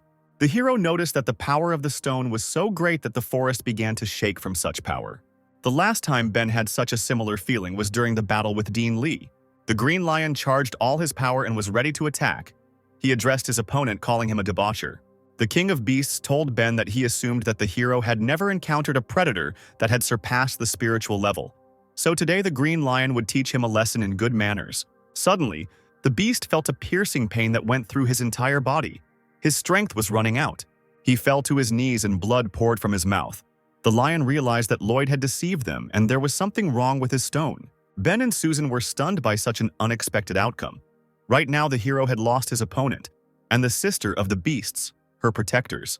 Following the green lion, the white elephant also fell to the ground. Susan did not understand what was happening and what had happened to her brothers. The Blood King watched the scarlet aura that was in the sky. He realized that the time had come. Lloyd wanted Ben to kill the beasts, and then 2 doses of energy from the spiritually superior predators would become his. The white elephant shrank in size and lay next to the green lion. Susan flew up to them and asked why her brothers suddenly changed their shape. The green lion croaked that it was all about Lloyd. He had deceived them all despite the fact that they had surpassed the spiritual level. This power, having been released, had instead wounded them. Now the animals were powerless, and that debauchee would easily finish them off. Before the hero can figure out what happened, Susan needs to run away. The lion didn't want them all to die here.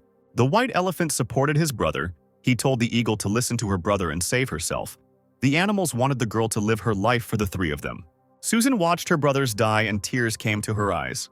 The girl burst into tears and said that because she was eager to attack the country of women, her brothers died. Therefore, she firmly decided that if her brothers were in trouble, she would not abandon them, but would protect them.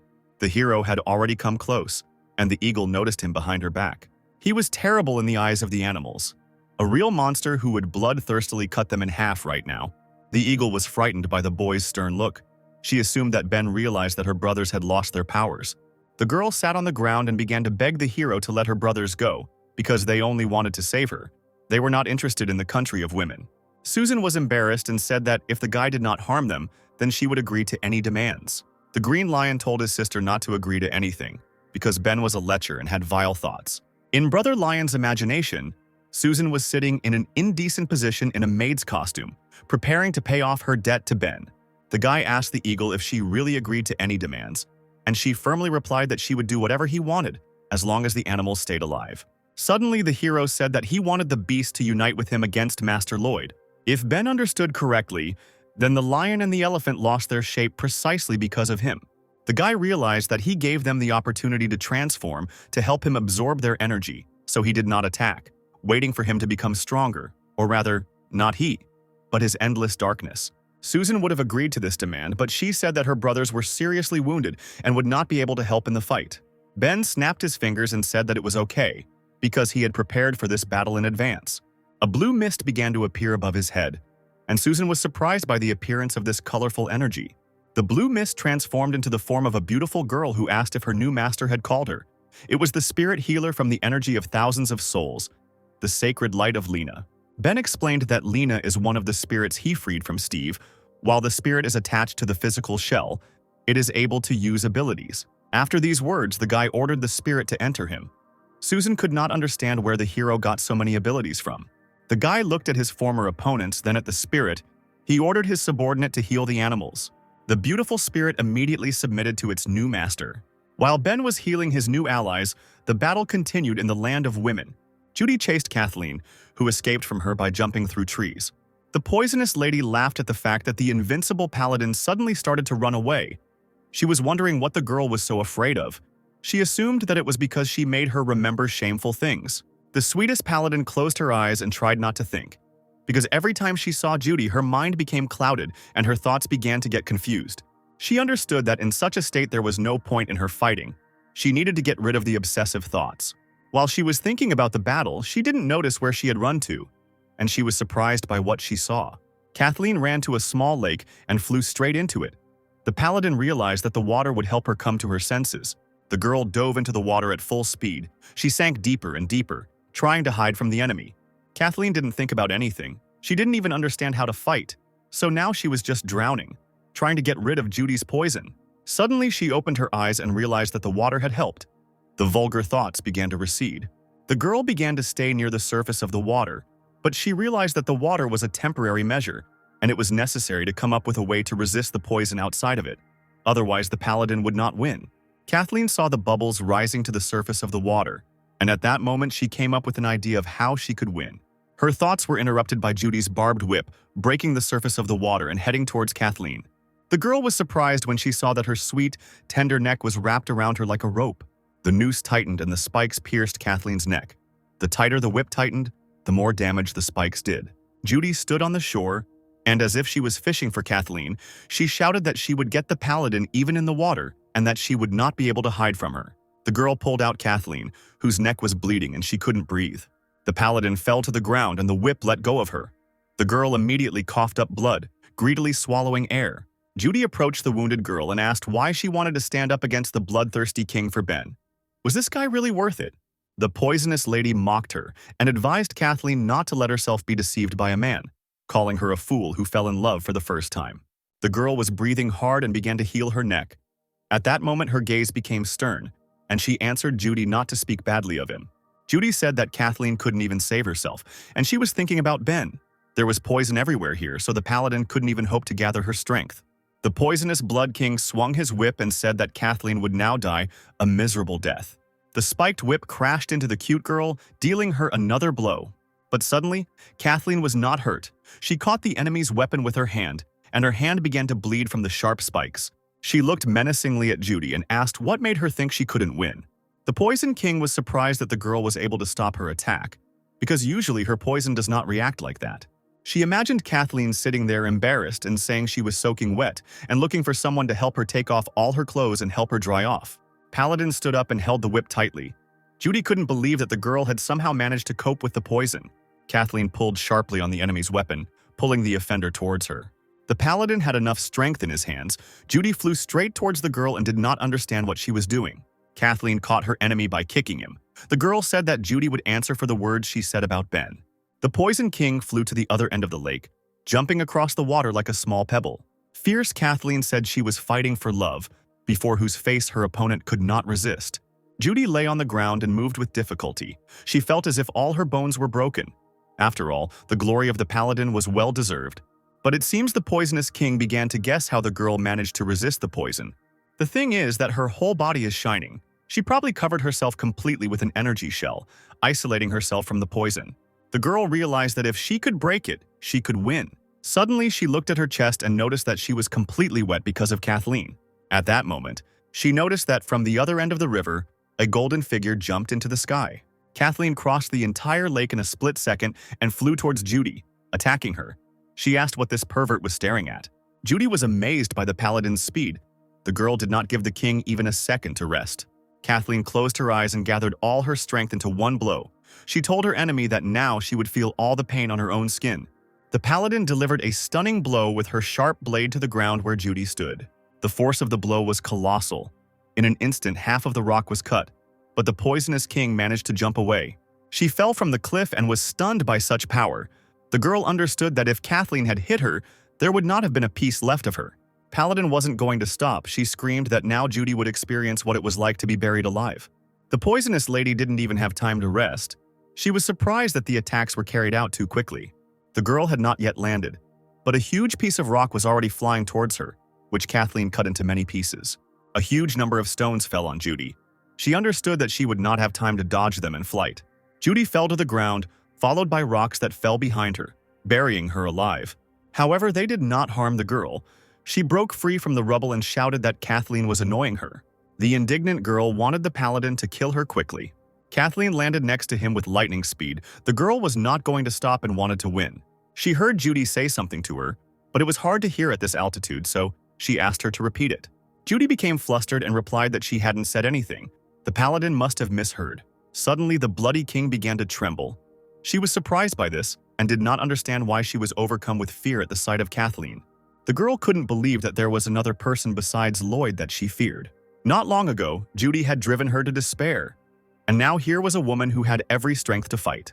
Could it be that Kathleen didn't lie and it's all about love that gives her the strength to move forward and not stop? In desperation, Judy threw her whip to the ground, not wanting to fight anymore. She fell to her knees and thought that because of her ability she had seen the ugly side of people. That's why she always neglected men and never believed in love, didn't even talk about it. Judy has been alone for as long as she can remember. It is hard to even imagine that a cozy and familial feeling of love exists. Only thanks to Lloyd was she able to continue living. At that moment, the girl decided that she had enough of murder, blood, greed, and constant darkness. She wanted to be like Kathleen and live happily. Paladin watched Judy tremble and didn't understand what was happening. She assumed that the girl had lost all her fighting spirit. However, based on her experience fighting the Poison King, Kathleen assumed that she was up to something, so there was no way to show pity. Kathleen charged forward, wanting to continue fighting with all her might for Ben and her own happiness. Judy asked to stop because she had given up and did not understand why the paladin still wanted to kill her. Kathleen waved her divine sword and said that it was probably a trick and she didn't believe the girl's words. The blade glowed with a bright light, and the paladin delivered her final attack on the enemy. Judy didn't move and simply closed her eyes to accept her fate, but to her surprise, she didn't die. Before her stood a figure in a dark robe who had saved her from death. Kathleen was amazed that someone was able to stop her devastating attack. She was also stunned that Lloyd, who suddenly appeared, was able to stop her blade with just one finger. The Grand Master came to the aid of his subordinate. If he had not arrived in time, Kathleen would have won this battle. Judy couldn't believe her eyes. She asked her master if he had come specifically to save her. Lloyd calmly replied that he didn't expect the enemy to be able to break the psychological defense of one of the 5 Blood Kings. The Grand Master looked darkly at Judy and said that he was very disappointed in her. The girl was more afraid of Lloyd than Kathleen and excitedly shouted that she was very sorry about it. Realizing that the enemy was very dangerous, the paladin decided to retreat. She abruptly jumped away from Lloyd. The girl understood that this old man was different from other people. His true strength was immeasurable. There was no need to panic, and Kathleen needed to be more careful in the fight with him. Suddenly, something crackled. The paladin looked at her sword, on which cracks appeared. The sword couldn't withstand the load and broke. The paladin was stunned by the fact that just the force of one blow from Lloyd was enough to split her blade. The Grand Master asked if Kathleen thought she was stronger than him. The Master offered her to become his subordinate, because he needed someone to replace Judy, who had dropped out. The poisonous lady became sad and bowed her head.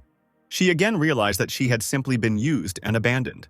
Kathleen shouted that Lloyd might not even dream of the paladin becoming his subordinate, since she was going to stop the Bloody King with her own hands.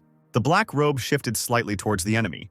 Judy noticed this and was once again convinced of how strong her master was.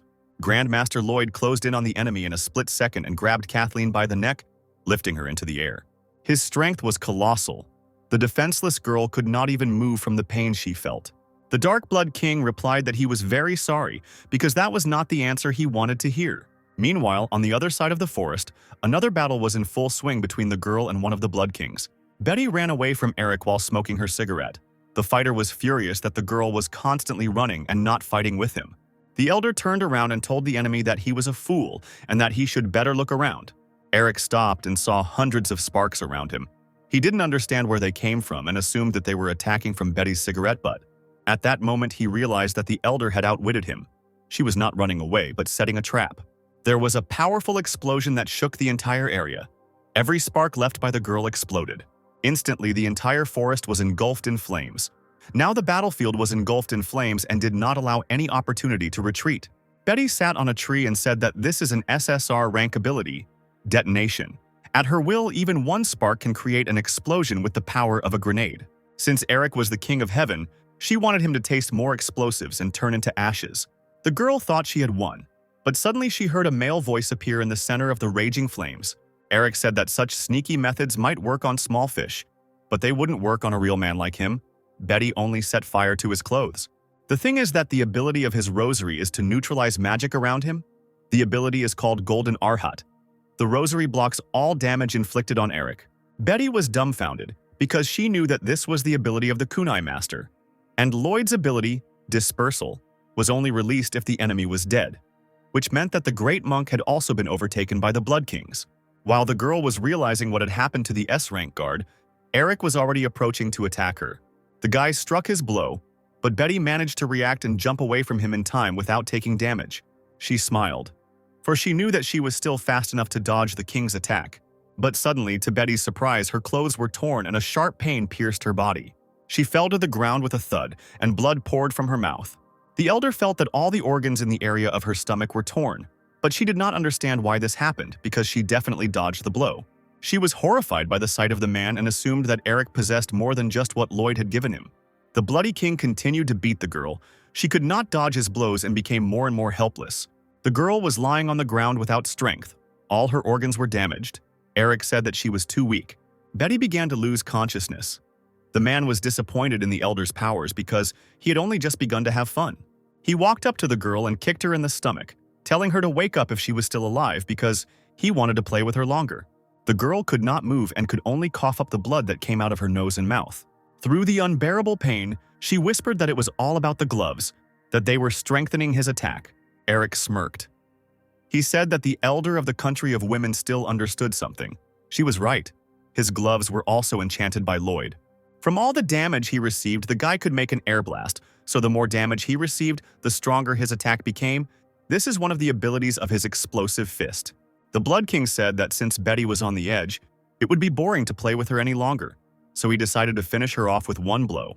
Eric charged his gloves and delivered a vicious blow to the girl that should have killed her.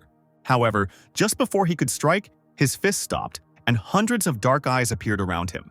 Eric didn't understand what was happening. He couldn't move, and even the air blast couldn't be used. And where did all those eyes come from that made the guy's body go numb? Suddenly, someone kicked him hard in the face. The Blood King was thrown back by the blow, straight into the raging flames. It was Ben who managed to come to the rescue in time. The guy told Betty not to move and to rest. The hero added that he would deal with the Bloody King himself, and only then would he heal her wounds. The elder looked at the guy in surprise. His aura was very calm. as if the guy was confident in his victory. Eric stood up after such a blow and said that it was outrageous. Even the golden statue of the Arhat was powerless. Ben still managed to hit the man on his beautiful face. Even though the Blood King had no idea what the hell the guy was doing, from the moment he left a mark on his face, he was destined to die.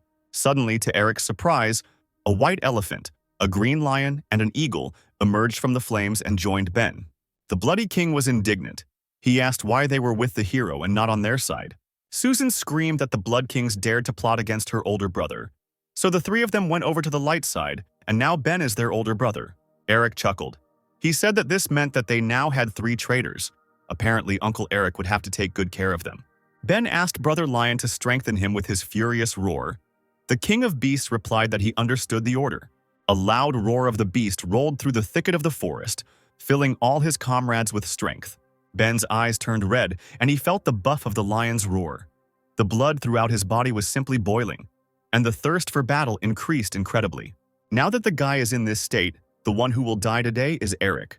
The dark eyes of the Asura appeared around the Bloody King. The man was again unable to move or use his abilities. At that moment, Ben dealt him a crushing blow that left a second mark on the enemy's face. The force of the blow sent Eric flying into the air, his impenetrable beads unable to protect him again. He hadn't even had time to land when Ben flew up to him. The hero said that the spirit of the Asuras intimidates his target and spiritually weakens it. For a short time, all forces are sealed, right down to abilities. For Eric, this was a disgusting ability. Ben used it again so that Kunai's beads could not save him. The hero, filled with rage, dealt a powerful blow to the Bloody King's stomach. Due to the powerful blow, Eric was sent to the ground with lightning speed, so the hero helped him land faster. The power was so great that when the man landed on the rocks, he bounced off them like a ball. All his clothes couldn't withstand it and burst. The animals watched this picture and could not believe their eyes. Susan said that it seemed that they chose the side of the right person. Betty was also stunned as she watched the fight. Ben's power was so great that he instantly forced Eric to suppress his incredible thirst for murder. Now the elder realized that the hero actually had a chance to become the savior of the country of women. Eric lay on the ground and did not understand how the guy managed to hit him, because he had never lost in his life and had never experienced such humiliation. The Blood King was furious. Lloyd told him that the golden Arhat statue would protect the body, and the explosive glove would give him strength. He should become invincible. However, these strange eyes were an exception. Eric believed that Ben was not his opponent. The hero sat in a tree and said that, judging by the way Eric looked, he was not ready to accept defeat. The Blood King defeated Betty only with the advantages the artifacts gave him. But Ben believed that the guy could not defeat him in any way. However, the hero understood that all the energy he was spending on the spirit of Asura could be saved and increased, because he had already used this power 3 times, so he needed to do without it. For some time, the guy decided to bluff. Eric never thought that he would ever meet a person who didn't value him at all, because not everyone can become the owner of Lloyd's artifacts. These magical objects absorb all the hatred of the enemy before death. When worn for a long time, the body absorbs the spirit of grievances and then goes out of control. Besides Lloyd, only Eric could withstand the effects of these artifacts. Betty and Susan were surprised by what the Blood King was saying. They understood that the cooler the body, the more artifacts can be used. Eric became enraged and said that his flesh allowed him to use 12 artifacts at once. A light shone around the fighter's body, the flash blinded our heroes, and the king was transformed. A shining suit of armor appeared on the Blood King's body, filled with an ominous power. Eric summoned his artifacts and said that this was his most powerful equipment. No one on Earth or in the sky could surpass his perfect armor. The fighter laughed hysterically and assumed that Ben was already so scared that he couldn't utter a word. Betty looked at Eric. His armor that covered his body was shining. She understood that when he fought with her, he did not use all his strength. The girl was worried about Ben. She wanted to know what the guy would do in the face of such power. The hero stood and remained silent. His new animal companions supported him, saying that he was their strongest brother. He suddenly said that in order to put on his armor, he only had to resist the spirit of hatred. Eric was surprised by what was said. He realized that the guy had something in mind, and he had a plan. Ben replied that the Blood King's artifacts looked too pathetic, and he thought they would suit him better. Eric was shocked by the words he heard. He realized that the guy wanted to take away his artifacts. Meanwhile, the first sounds of battle were already heard in the sky above the country of women. Sif said that there were a lot of people in the country of women. She asked Lillian if she knew why the angel chose them as her opponents. The leader exhaled and replied that, of course, she knew, because there was no other explanation other than this reason. Sif was surprised by the answer. She thought that Lillian had already guessed everything since she was saying that. The head of the country of women said enthusiastically that the real reason was that the fallen angel was simply jealous of her because her breasts were bigger than Sif's. The girl was outraged by such stupidity and asked not to discuss her breast size with her. She looked so defenseless only to accumulate energy. The girl grinned and said that she had another ace up her sleeve. Suddenly, the defenseless, fragile girl began to transform. Her breasts became much larger, and her body no longer looked like that of a small girl. Sif transformed into her true form, a six-winged fallen angel. Now the situation had completely changed, and now the inhabitants of the country of women had to envy her. Her chest was simply enormous. Lillian would no longer be able to mock her because she was clearly losing this battle. The students of the fencing school leader were embarrassed when they saw such a size. They knew that they paled in comparison to her. Sif must have exceptional talent. Lillian replied that the girl had gone from flat to a cash cow, and she advised her to be careful with that image. Otherwise, her breasts would sag. Sif said that the girl was pretending, because her envy was written on her face. In the matter of breasts, she had already lost, and now she had to show her real skills. Chains began to appear around her slender arms, emitting an ominous aura. Sif commanded her soul shackles to entangle her opponents. Lillian chuckled and said that these were just pathetic chains and they wouldn't hinder her in any way. Such an attack was too naive. Sif looked at the leader and replied that she had no intention of attacking her. This attack was not meant for her. At that moment, Lillian realized what had happened. She was fast, but her student was not. The leader of the fencing school turned to look at her subordinates. All her students were chained in gold and could no longer move. The girls tried to break free, but it was useless. Their bodies were going numb, and all they could do was watch the battle. The students begged their leader to help them because the girls would soon not be able to breathe. Lillian was afraid for her subjects, each of whom could only rely on the strength of their mentor. The leader was worried, but she was able to firmly answer her students that everything would be fine with them, because she was nearby. She raised her sword proudly and said that Lillian, the leader of the School of Swordswomen, would protect them from everything. The proud girl swung her sword to cut all the chains. But suddenly her blows did not pass and could not cause even the slightest damage to the shackles.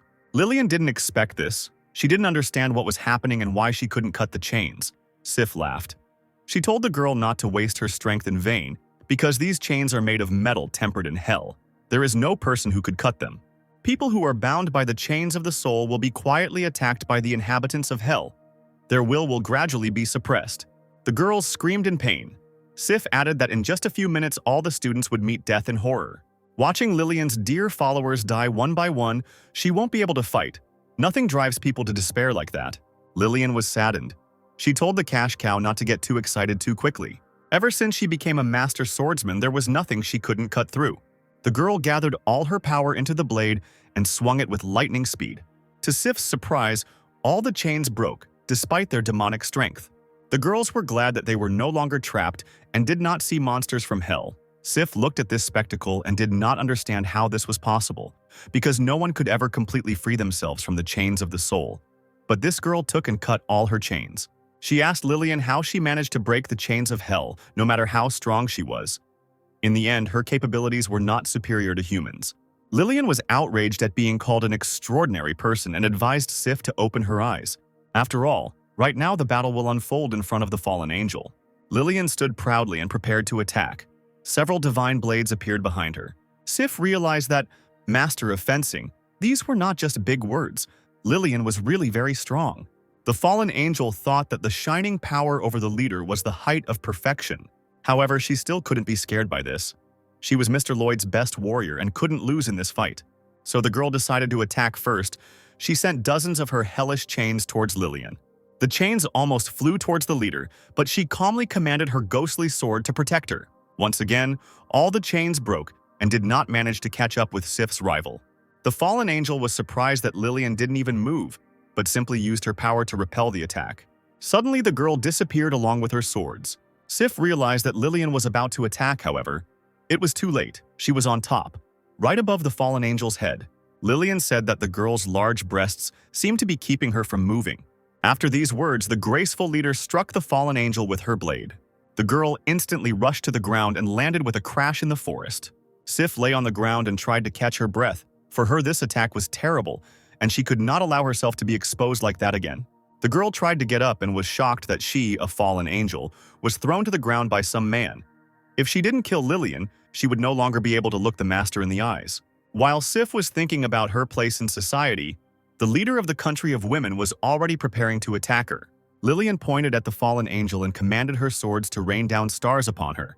Suddenly, hundreds of swords rained down from the air, piercing the body of the defenseless Sif. The fallen angel noticed that the swords were so fast that she didn't even have time to blink, and they had already pierced her. Behind the girl's back, two wings lost their shape. She understood that even with such skills, Lillian would not be able to kill her. The leader also noticed that her wings were disappearing and suggested that each wing could neutralize fatal damage. Suddenly, Sif folded her hands and began to chant a spell in an ancient language, and a pentagram appeared in the center of her hands. The pentagram spun faster and faster, then a huge purple beam burst out of it, with which Sif wanted to knock down her enemy. Lillian readied her sword and said she was not afraid of this attack. The girl rushed towards the fallen angel and cut the deadly beam in half. Sif was shocked because Lillian was just a human. The fallen angel thought that the girl had merged with the devil or a deity. She looked at Lillian, who was frozen in the sky. The girl was able to cut the stream of hellfire with her sword and not receive damage. However, this attack was difficult for the girl, and she was a little out of breath. Lillian asked Sif if this was her strongest move, as it seemed like a show. The leader immediately landed next to the girl and said that a real warrior would not throw dust in the eyes. Sif realized that the girl had landed too quickly, and there was no way she could dodge it. Lillian pierced the fallen angel with her sword and said that every blow she struck was right on target. The leader looked at the wings and noticed that another one was gone, which meant she was right, and each of them neutralized fatal damage. She had 2 more fatal blows left to deal. Suddenly, chains appeared around the warrior, instantly binding her. Sif pulled Lillian towards her and they pressed together, chained together. The 2 girls' breasts collided and they experienced pleasant sensations. Lillian was embarrassed. She didn't understand why the fallen angel tied them together. Sif replied that although they looked a little shameful, the leader's techniques would no longer work. Suddenly, one of Lillian's swords began to move behind the girl's back. The leader began to guess what Sif was going to do, raising one of her flying swords. The fallen angel replied that the girl was right. She was going to pierce them both with this blade. The thing is, Sif still has 1 wing left, so she won't die even if the sword hits her heart. But Lillian would not survive such a blow and would die on the spot. The girl did not understand how she could allow this to happen and lose to this cash cow. The leader closed her eyes. She couldn't believe that she would die here. She couldn't die because she still had a lot of unfinished business. She wanted to live happily ever after with Ben and grow old with him. Her cherished dream was to give birth to the hero's child. Suddenly, Ben appeared near the girls, who was stunned by what he saw. The guy asked what they were doing here. Sif was not happy to see the hero, but Lillian, on the contrary, was glad to learn that her boyfriend had come to save her. The fallen angel said that it would be difficult to save the girl. At that moment, Ben opened his mouth, from which a spell blew, and said that there would be no difficulties. Sif realized that he was using the depraved poison. She was surprised that Ben could also use Judy's trap. The beautiful angel blushed. She understood that she was losing control, because this technique works flawlessly on girls. After a few seconds, she lost control and only lust was visible in her eyes. Ben was like an archangel in her mind. She asked him if he would pull her out of the abyss of loneliness. The girl was interested in how she could repay the guy. Sif offered to serve her archangel. Ben watched the writhing girl and thought that the effect of this depraved poison was very cruel. The hero's allies arrived in time. He ordered them to tie the girl up tightly while she was delirious. Her thirst for murder could be very dangerous. Susan replied that there would be no problems because she had improved her tying technique after seeing it from Ben. The girl added that even the Europeans submitted to her technique. Eric was glad that he was not the only one who lost the battle. In the end, if you think about it, the guy was strict with himself. Because losing to Ben was forgivable, since he is as strong as Lloyd, they are real monsters. About 5 minutes ago, Eric stood beaten in front of the hero. He felt a tremor when he saw Ben raise his hand. The hero told the enemy that he could not even dream of victory because now they would finish, because Ben could not waste so much time on the bully. Eric got scared and shouted that he was giving up because his strength was already running out. Ben began to approach the Blood King. Seeing this, Eric panicked and said that the hero could take his artifacts in exchange for his life. The Bloody King fell to his knees. Ben said that he did not need his armor because it was broken, but he would take the rosary. Eric agreed with this decision and said that his earrings were still intact. The fighter held out his hands, holding Master Kunai's prayer beads and magical pink earrings. Ben did not expect that after the death of Master Kunai, Lloyd would start using his things. As his friend, the guy wanted to help his soul find peace. The hero took the rosary in his hands and called upon the power of 10,000 souls. The soul of Master Kunai, released by the technique, appeared in front of the guy. The monk greeted the hero and said that he did not think that their next meeting would look exactly like this. Ben told the old man that his soul was already freed from Lloyd's bonds, and he could safely go to heaven. Kunai replied that he could not go to the Western Paradise yet, because his soul still held grudges and he needed to finish one thing. Ben told the monk that he could do whatever he wanted, and if he needed to finish the job, then so be it. The master's spirit began to dissolve into thin air, and he thanked Ben for helping him. Suddenly, the hero noticed that something was happening with the earrings too. They began to emit a blue glow. A voice came from the earrings, asking Ben to help him get free too, because the guy had just helped the old man's soul.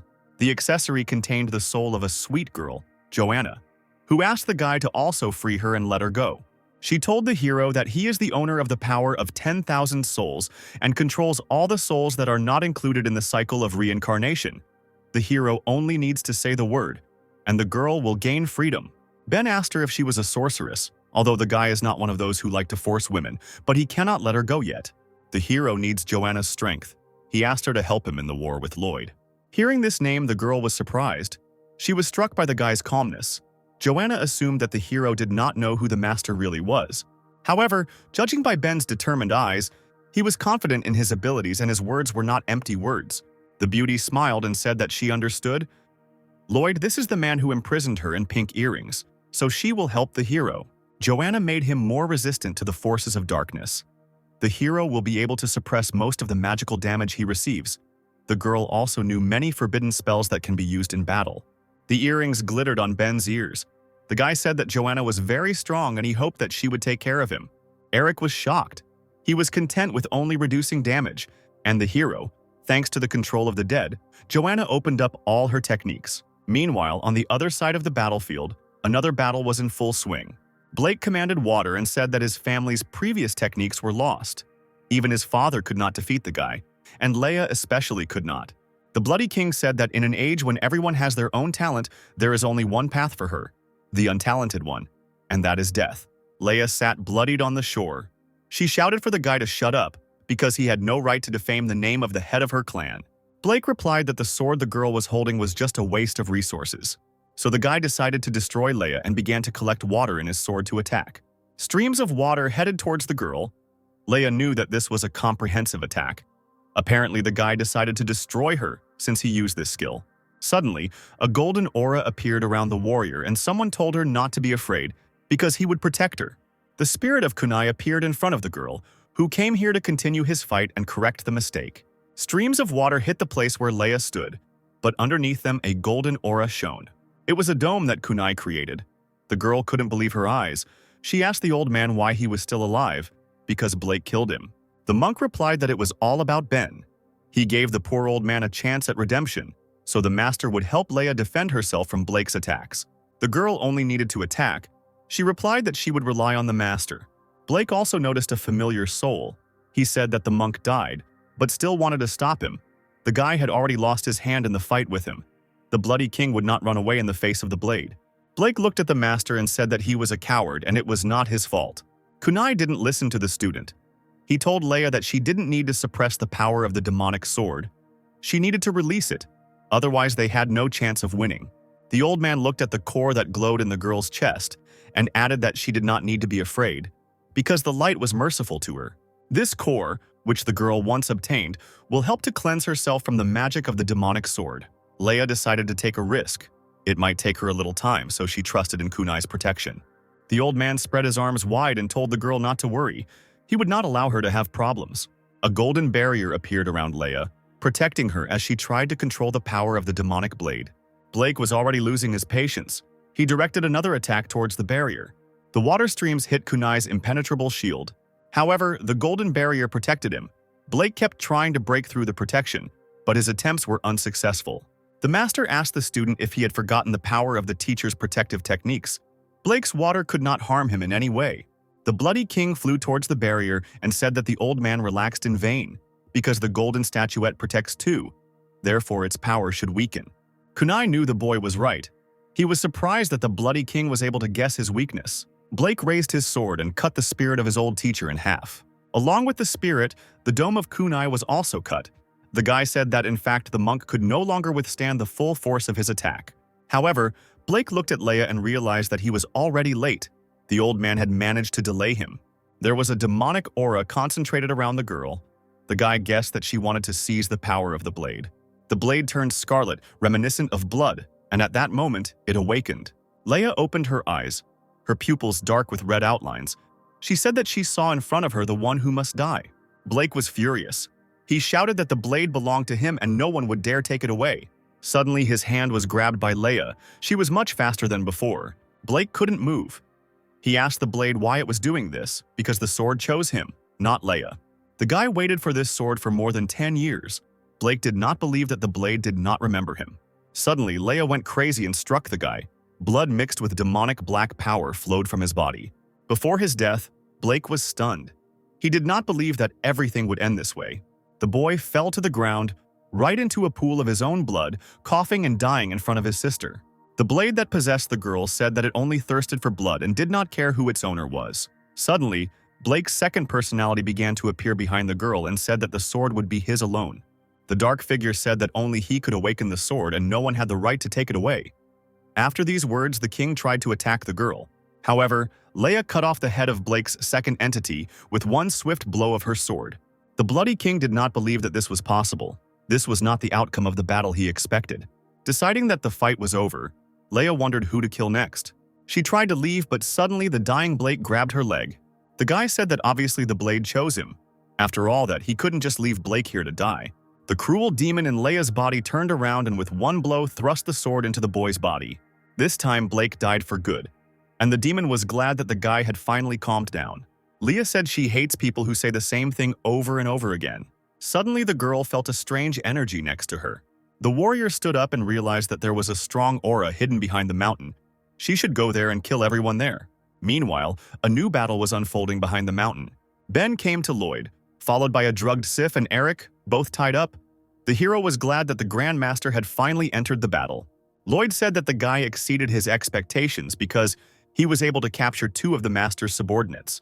Sif looked at the guy and thought that when he was angry he became even more beautiful. Ben asked the Master where Jenna and Kathleen were now because he did not see them on the battlefield. The Grand Master did not keep the hero waiting. He ordered the captivating cube to appear. Suddenly, a sparkling cube appeared in front of the hero. In this cube sat the captive Jenna and Kathleen, who were glad that their master had come to save them. Ben told his subordinates not to worry because the guy would definitely get them out of the trap. Jenna replied that they were fine and the hero didn't have to worry. She asked if her master was hurt.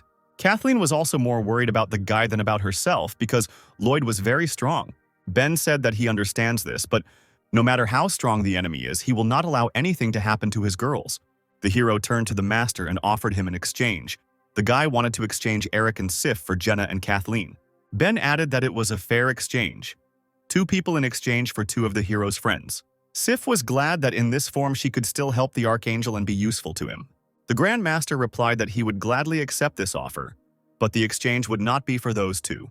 Lloyd offered to exchange the girls for Ben, namely for the endless darkness that is hidden within him. Ben expected such an answer because the Master was obsessed with endless darkness and wanted to create the perfect body. But there is one nuance. Even though Lloyd was very strong, he still won't be able to make this ability stronger. The old man noticed that Ben was a very smart guy. He was even able to partially guess what the Master's power was, but he only half understood the reason why he needed endless darkness. The hero did not wait long and summoned his 2 lightning swords. He said that it didn't matter what Lloyd's motives were, because he would stop his enemy with his own hands. The boy asked the lion to roar.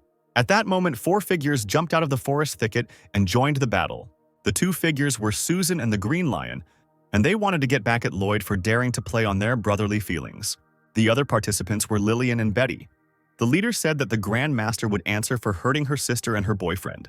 The Grand Master raised his shining staff and said that they were overestimating themselves. This could not be resolved by negotiations. The Master charged his staff, struck it into the ground, and immediately a green pentagram appeared on the surface. Tornadoes began to appear from it. It was the power of the mad wind that Lloyd possessed. Betty fell from such an onslaught. She realized that the master's staff could create a tornado of incredible power. Susan also came under attack. The eagle couldn't even get close to Lloyd because of the strong wind. However, there was a warrior who was not bothered by this wind. It was Lillian who got close to the enemy. She tried to attack with her divine blade, but the old man easily dodged the attack. The Grand Master was surprised and praised Lillian's skills. She was worthy of being called a master of fencing. The girl shouted to Ben that they would deal with the master and let the guy take care of saving Kathleen and Jenna for now. Lillian advised Lloyd to defend himself because now she would summon 72 of her amazing blades. The fencing master dealt devastating attacks to the enemy until there were exactly 72 blows. The master was not frightened by the warrior. He spun his staff and called upon the power of the fire of karma. A huge raging flame engulfed Lillian. There was a lot of it, and it seemed to occupy the entire forest. After the attack, the girl stood completely exhausted. She could only say her boyfriend's name. Betty came to her mistress's defense. She said that it was unforgivable to treat Lillian like that, and that playing with fire around an elder was very bad. However, the master used the third element, penetrating ice. Betty was surprised that he also had ice techniques. The girl froze in place. Her fragile body was frozen in ice and she could no longer move. The Grand Master had no intention of stopping. He raised his staff into the air and summoned a furious bolt of lightning. Susan looked at the electric sky and couldn't believe that the old man had electrical techniques too. Thunder rumbled and a crushing bolt of lightning fell upon the animals. Susan and her brothers could no longer continue the fight. Their strength was overwhelmed by such a powerful attack. The Grand Master stood around the four elements and declared that his warm-up was over. Judy was amazed by the master's abilities. It seemed at first glance that the heroes had no chance. Perhaps Lloyd was even stronger than Kevin from Protos. Suddenly, the girl's thoughts were interrupted by a crackling sound and glass shards flying through the air.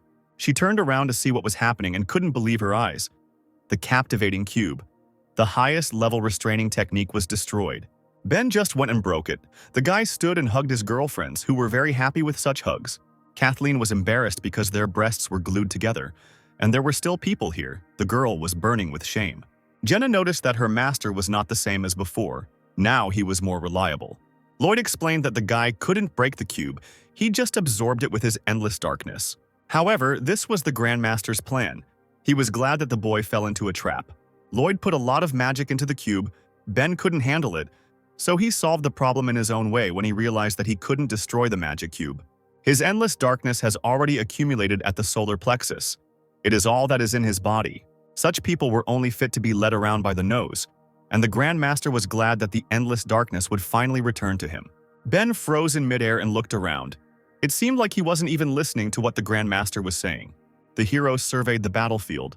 On one side lay the defeated green lion and white elephant. Susan, too, was barely breathing and lay unconscious, sparks from the lightning still running through her body. Lillian lay burned in the middle of the raging flames and could no longer fight. Ben assessed the situation and asked Kathleen if she could heal the wounded. The guy decided to entrust this task to the paladin. The girl was glad that she could help the hero. She said that her healing abilities would be more than enough. The guy turned around and told Lloyd that his abilities weren't enough to defeat Ben. The Grand Master replied that he was tired of talking and it was he who allowed the hero to go this far. Ben decided to attack first. He instantly got close to the Master to deliver his attack. Kathleen barely noticed the guy disappearing.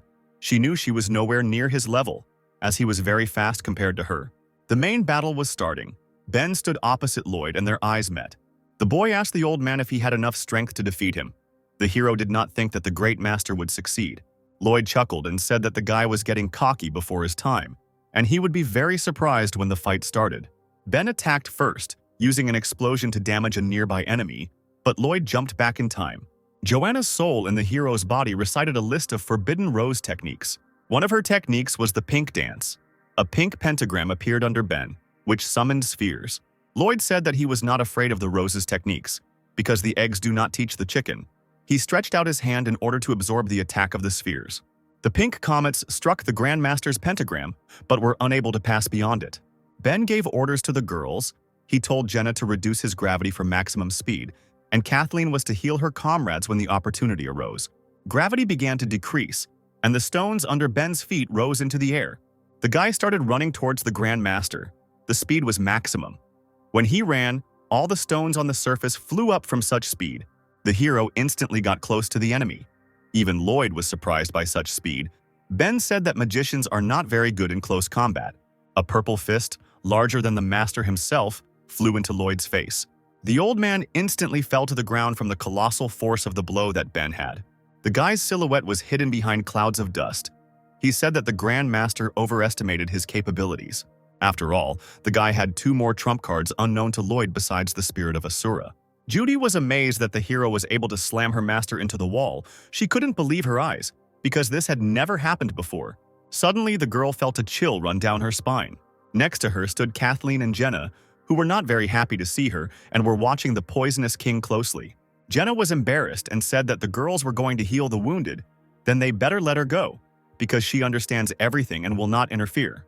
The old man lay imprinted into the rock, but he was smiling and seemed not to have felt any damage. The Asura spirit was a small problem for him. The Grand Master laughed hysterically like a true villain.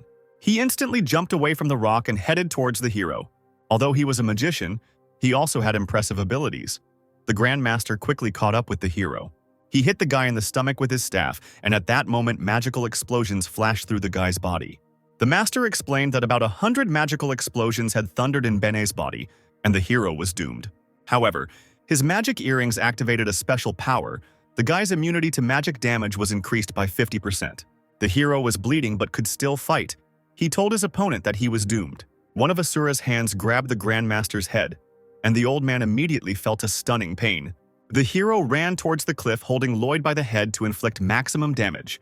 The guy was furious. He shouted that today Grandmaster Lloyd would die. The old man knew things were bad, so he summoned a shield made of ice crystal. Ben threw the master into the rock, the force of the blow causing the explosion to be visible from a great distance.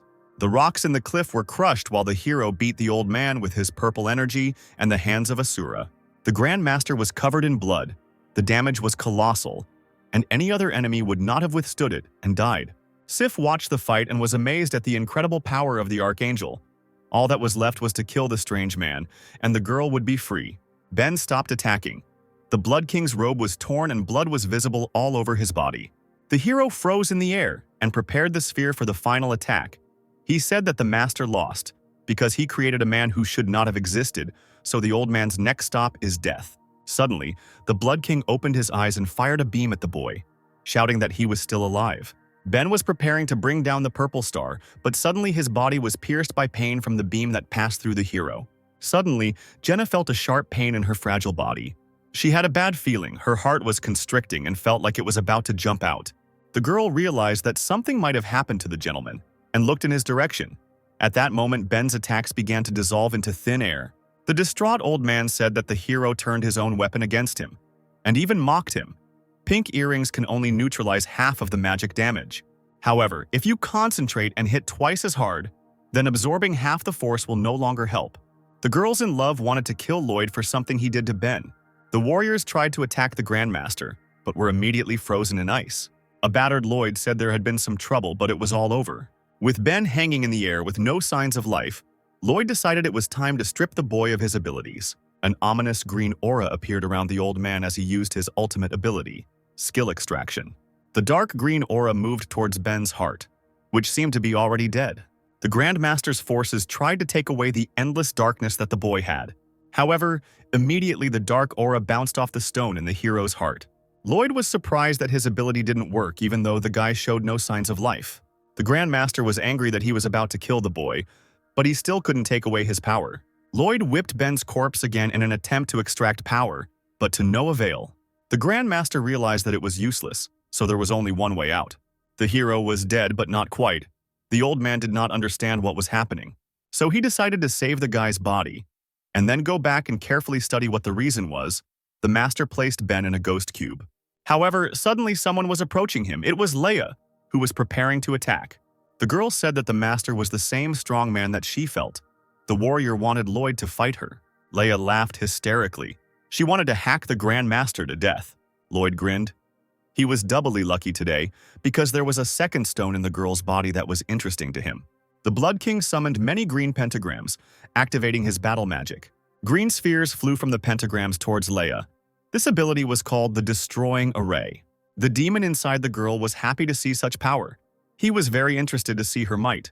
Each sphere crashed into Leia and caused a devastating explosion. Lloyd bombed the rock trying to hit the enemy. The Grand Master said that she didn't know who she was dealing with, and that all that was left of the warrior was probably ashes. However, suddenly Leia jumped out of the green mist, saying that the old man was quite strong for a human. The girl dealt damage to the Grand Master with her blade. Lloyd was stunned by such impudence. The Blood King managed to dodge, but his cheek was still damaged by the blow. Leia was surprised that he not only dodged it, but was also able to strike back. The demon said that their battle was getting more and more interesting. He would not stop until he killed him. Leia and Lloyd clashed in battle. Ben was frozen in a cube and Jenna, frozen in ice, watched it all. While Lloyd and Leia were fighting, they did not notice that Ben was gradually regaining his strength. Lena said that although she couldn't imagine how the guy survived, she could heal all his wounds. Jenna realized that it was all about symbiosis. Her ability saved the master. Only the girl's breath was needed to save life. Because of this, Lloyd was unable to extract the power. Ben opened his eyes. The fire of revenge lit in them. The hero will be the one who laughs last. Lloyd told Leia that he admired her eyes, filled with the thirst for murder. In addition to the ability to extract powers from the dead, he wanted to make her his servant. The demon bowed her head and said that the master was lying, because after they exchanged blows, she realized something. The girl became embarrassed and said that the real strongman she had sensed earlier was not Lloyd. The old man grinned. If it wasn't him, then who was? Because there was no one stronger than him here. Suddenly, a tired voice calmly called out to Lloyd. The old man knew who it was. The Blood King turned to see who was calling him. Suddenly, he was surprised by what he saw. The old man did not understand how this happened. In front of him was Ben, who was completely healed. Purple dragons were already flying around the guy, thirsting for the master's death. The hero's eyes were filled with power. He told the Grand Master that the time had come for his death. The old man suggested that Ben's trump card was resurrection, but all powers have a limit, and he won't be able to resurrect several times. Suddenly, strange souls of bluish hues appeared in the air. Wandering souls flew towards the Grand Master. They were ready to take revenge on him for everything he had done. The old man did not understand why there were so many of them. The fact is that they flew in from everywhere. For example, the souls of predators of the country of women who died in the mountains. There were also souls on the shore of the women's lake. One of them was the murdered Blake. Souls from the forest where many guards died also flew to help the hero. Leia watched this spectacle. She realized that there were not so many souls even in her blade. All these souls gathered around Ben. It seems he is the strongman that the girl felt. She went mad, realizing that if she could kill the hero, then all these souls would become hers. Suddenly, Kell appeared in front of the hero. He said that he didn't think that the hero would now use the power of 10,000 souls.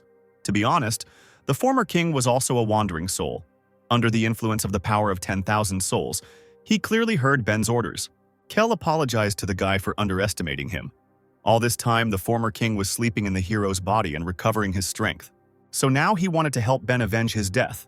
The hero's strength increased many times over. He thanked Kell and said that he would keep his promise. A bright flash of light shone, blinding Lloyd and Leia. Ben was gathering all the souls into himself. The demon inside the girl could not help but tremble, because he saw before him simply incredible power, which he craved. Lloyd couldn't believe that the hero had taken over the power of the dead. It infuriated him that he didn't know about such an ability. Ben replied that the Grand Master himself had given him power and had never paid attention to the obvious, leaving him to wander alone in the darkness. This was the guy's last trump card, the power of 10,000 souls. All those 10,000 souls, combat experience and skill, had already merged with the hero's body, so Lloyd's chances were zero. The Grand Master chuckled, because he thought Ben was bluffing.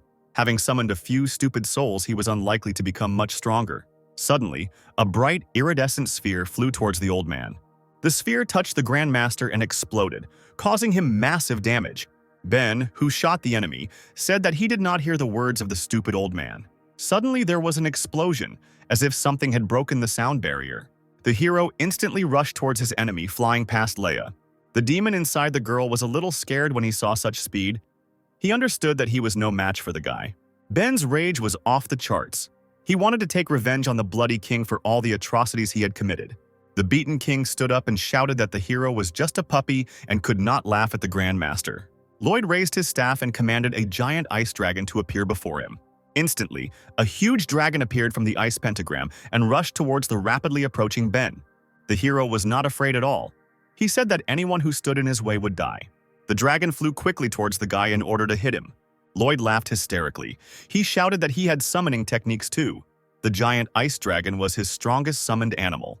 The dragon opened his mouth to launch an ice blast, but a purple beam entered his mouth. The animal did not understand what had happened, and suddenly it felt something strange happening to its body. The body of the ice giant dragon began to explode in all parts of its limbs. Ben didn't pay attention to the beast. He gathered strength in his fist, saying that this blow would be not only for Kell, but for all the inhabitants of the country of women. Lloyd was scared and understood that things would not be easy for him now. He asked the hero to stop and talk. However, it was too late to talk. Ben delivered his crushing blow to the old man's body. The Grand Master felt the full pain of the blow, and he involuntarily spat out a large amount of blood from his mouth. However, the attack did not end there. A huge purple ball burst out of Ben's fist, which inflicted multiple wounds on the bloody king. Leia was thrown back by the blast. She was amazed. Watching the power of 10,000 souls, she wondered if the old man could withstand such a blow. The intoxicated Sif was happy about the guy's victory. She wanted to fly away with him far and for a long time after the battle. Judy watched the fight from afar. She was also surprised by the hero's strength. The girl assumed that at this rate Lloyd would definitely lose. But how Ben would treat her after the fight was unclear. The Grand Master lay in a pool of his own blood, coughing, and there was a large bloody hole in his stomach from the hero's blow. Ben was serious.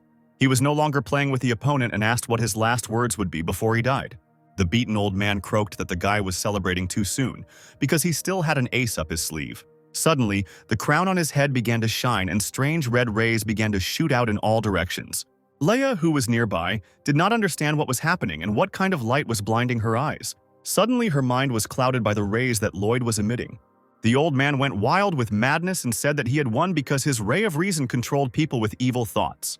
So right now, Ben will have to fight his ally, but if he doesn't want to kill Leia, he can surrender to the Blood King. Ben turned around and glared at his bodyguard, who was about to kill him. Suddenly, dark, gloomy eyes appeared around the girl and she could no longer move. Lloyd trembled, realizing that his last trump card had not worked on the hero. Ben took the old man's head in his hand, intending to carry out the final attack. The Grand Master began to beg not to kill him, because he knew the secrets of the endless darkness. If the hero spares his life, he will tell Ben everything, and he will be able to become stronger. The hero leaned towards the Bloody King and said that there was no need for that. Ben clenched his fist and blew the Grand Master's head off, the lifeless body of the invincible fighter falling to the ground. The hero's hand was dripping with the enemy's blood, and he added to his words by saying that he could ask Lloyd's soul all the questions that interested him. After the death of the Grand Master, the ice in which Kathleen and Jenna were encased began to crack. Suddenly, the ice mountain split, and the blonde realized that Lloyd had apparently lost. Kathleen also guessed that the guy had won. She was glad that the battle was over. Lillian also came to her senses after her burns, knowing that her boyfriend could be relied upon. The battle was over and our heroes were no longer in any danger. Ben stood next to the Master's corpse. Suddenly, he began to use the 10,000 souls technique. The hero called the old man's name and ordered him to appear in this world. A blue aura began to emerge from the body of the once former king, gradually gathering into one form. Held by the 10,000 souls technique, Lloyd came to Ben, calling the hero Lord and saying that he would listen to all his orders. Eric was shocked by what he saw, because his former leader bowed his head to some guy and called him his master. Ben ordered the old man to tell him everything he knew about the power of endless darkness. The Grand Master revealed that the endless darkness is connected to the primordial predator. It is the key that helps remove the seal from it. On the deadly island where Lloyd once lived, there is one sealed lair where such a predator lives. He said that if his master mastered this power, he would be able to rule the whole world, but the hero was not interested. Lloyd suddenly bowed his head and apologized for his rudeness. And Ben realized that no matter how strong the soul was, it would still obey him without question. The hero decided to talk to the spirit about the primordial predator later, because now it was necessary to restore order here. Leia was still under the power of the demon's sword. She said that the old man whom she could not kill for half a day was easily killed by Ben. The guy was really worthy of being called the main strongman. The hero knew that Leia was under the power of a demon. He asked if the demon's sword also wanted to measure its strength with him. The girl replied that after such an impressive fight, it was unlikely that there would be a fool who would want to fight him. Ben bowed his head. He was glad that the demon understood that he was weaker than him. The guy used the power of Asura and ordered the demon to leave the body of the defenseless girl. Otherwise, the hero would use his power. Blade was in ecstasy at the sight of the hero's power. For him, it was the best sight to behold colossal strength. The demonic blade fell to the ground. The sword's voice said that it could change its shape infinitely. So the hero just had to wait. The blade promised that the next time they met, it would definitely finish him off. Suddenly, Leia's pupils turned white and she no longer looked mad. The girl fell to the ground unconscious, and the blade stopped shining with a dark aura. Our heroes gathered their strength and left the battlefield. By evening, they were already in the land of women. The heroes decided to take a rest at Lillian's residence and recuperate before heading to Protos. Leia, who was unconscious, was lying in bed in one of the rooms. Suddenly, she woke up. The girl got out of bed and did not understand why her head hurt, where she was, and what strange clothes she was wearing. Ben was in the room watching her sleep. He explained that all her clothes were ruined, so she had to borrow things from Mrs. Lillian. The girl was embarrassed and asked the guy if he had dressed her in these revealing clothes. The hero replied that Leia had misunderstood everything. Jenna changed her clothes and washed her. Ben saw that the girl had woken up and was fine, so he decided to leave, but suddenly Leia stopped him. The girl repented. She said that she remembered little, but apparently she drew a blade against the guy, so the warrior asked for forgiveness. Ben smiled and replied that there was no need to apologize because she was under the control of a demon. The hero left the room and closed the door behind him. Leia needed rest, so the guy decided to take a walk. On the way to the garden, he met Jenna, who asked her master if the demon from the blade could appear again. Ben didn't know the answer to that question, but he knew that if they wanted to defeat the demon blade, they would likely only be able to rely on Leia. The hero turned to the spirit that stood next to him and said that he was leaving the girl's protection to him. If something went wrong, then Ben would destroy the soul. Held back by the 10,000 souls technique, Blake replied that he would not let his master down and would carry out the order. Ben continued his walk with Jenna. The girl told the guy that during the fight with Lloyd, he used her ability, symbiosis. Kevin told the blonde the secret of this technique. She did not expect that the master told the secret of this ability to Ben too. The hero replied that Mr. Kevin would not tell such a secret to everyone. The girl became interested in how the guy found out about her. Suddenly, Ben pressed the girl against the wall, which made her embarrassed. He said that he learned about the ability in a different way. The guy pressed himself against Jenna and replied that he had guessed about her, just as he guessed about the girl's intentions. The sweet beauty was embarrassed by the fact that Ben was so close that she could feel his breath, and the girl was so excited that she didn't understand what to do next. Her heartbeat quickened, and she decided that in such a situation she should simply close her eyes and wait for her master's kiss. But suddenly Ben replied that he was leaving, because he still had to repair the houses of the country of women. However, Jenna was determined and said she didn't want things to end this way. The beauty boldly approached the hero and kissed him on the lips. She began to hint to the hero. Jenna said that she thought she was wounded, and she wanted to go to Ben's room so that the guy could examine her injuries. Ben froze in amazement. The guy realized that he could no longer resist. The hero opened the portal he stole from Lloyd and led the girl into it, saying that she would be safe with him. The portal led straight to Ben's bed. The couple fell on it, and Jenna was surprised that the hero was even capable of teleportation magic. Ben asked the girl where her wound was. She was very embarrassed, but replied that she did not know, so let the gentleman find it himself. The hero didn't have to be forced for long. He took off all the girl's clothes and began a thorough examination of her. It was a beautiful night outside. Blake was guarding Leia, who was already awake. The girl thought about how old man Kunai had told her that the gift of light would help resist the demon, but he had done nothing but purify the jade of sincerity. The girl didn't understand how to use this power, but suddenly she felt something strange in her chest. The stone of light began to tremble. Leia noticed that as soon as Ben left, her chest began to ache. Apparently, thanks to the hero, the gift of light manifests itself. The girl was determined to find the guy, then she would be able to understand what was happening to her. Meanwhile, the sounds of things falling could be heard from Lillian's bedroom. The girl was looking for something and couldn't find it. She was trying to find the elixir passed down by the ancient teacher. Suddenly, she found what she was looking for: balls of bear bile. This medicine not only protects blood vessels, but also invigorates. It was especially useful for men, because it was considered an aphrodisiac. The girl blushed and thought that her boyfriend needed to have a good rest. Now she wanted to send this medicine to Ben so that he could improve his health. Kathleen was walking around Ben's room, thinking that even though the hero had a ghost healer, she was not confident in her powers. The girl was worried that the guy had received a wound that the ghost couldn't handle, and so she needed to go to the hero to help him heal his wounds. Suddenly, two figures appeared on the balcony outside Ben's room. Judy asked her friend in a whisper why they had climbed up here and escaped from the dungeon. Sif said that she doesn't know when she will see the Archangel next time, so she wants to say goodbye to him. It will be enough for her to look into his window to see him. Judy was outraged. She couldn't believe that her friend had spent so much effort to escape from prison just to come here and take a quick look at Ben. The Poison King understood that her spells, which the hero used, affected the fallen angel so strongly that she could no longer be saved. The girl did not know why she followed her. Suddenly, the two friends heard sounds of love that made them shiver. They turned around and did not understand where this female voice was coming from. At this moment, everything only became more interesting. Sif couldn't take it anymore. She opened the window and said that the archangel broke her heart. He does such things, but not with her. The girl was disappointed and asked the hero if she was beautiful enough for him. Suddenly, Lillian entered Ben's room, hoping to get a night with the hero. Along with her, Kathleen and Leah entered the room, also hoping to get some of the hero's attention. Suddenly, Lillian realized what was happening and saw her boyfriend naked. The sight made her drool. Kathleen was also stunned. She instantly blushed and watched the spectacle. Only Leah did not want carnal pleasures from the hero. She realized that in such a situation it would be better for her not to go into this room. However, the threat of the gift of light again led to Ben, and the stone began to react only more strongly. Suddenly, the sparkling stone in the girl's chest began to glow brighter and brighter. Leah's body did not obey her. The stone in her chest carried her straight to the hero's room. Ben didn't understand why the endless darkness was reacting this way, and why he was being carried in the other direction. Naked, Jenna lay on the bed in ecstasy and did not understand where this bright light came from. Ben and Leah collided chest to chest, the two stones pulling towards each other with incredible force. The gift of light and the endless darkness entered into resonance and began to emit a bright light that spread throughout the room.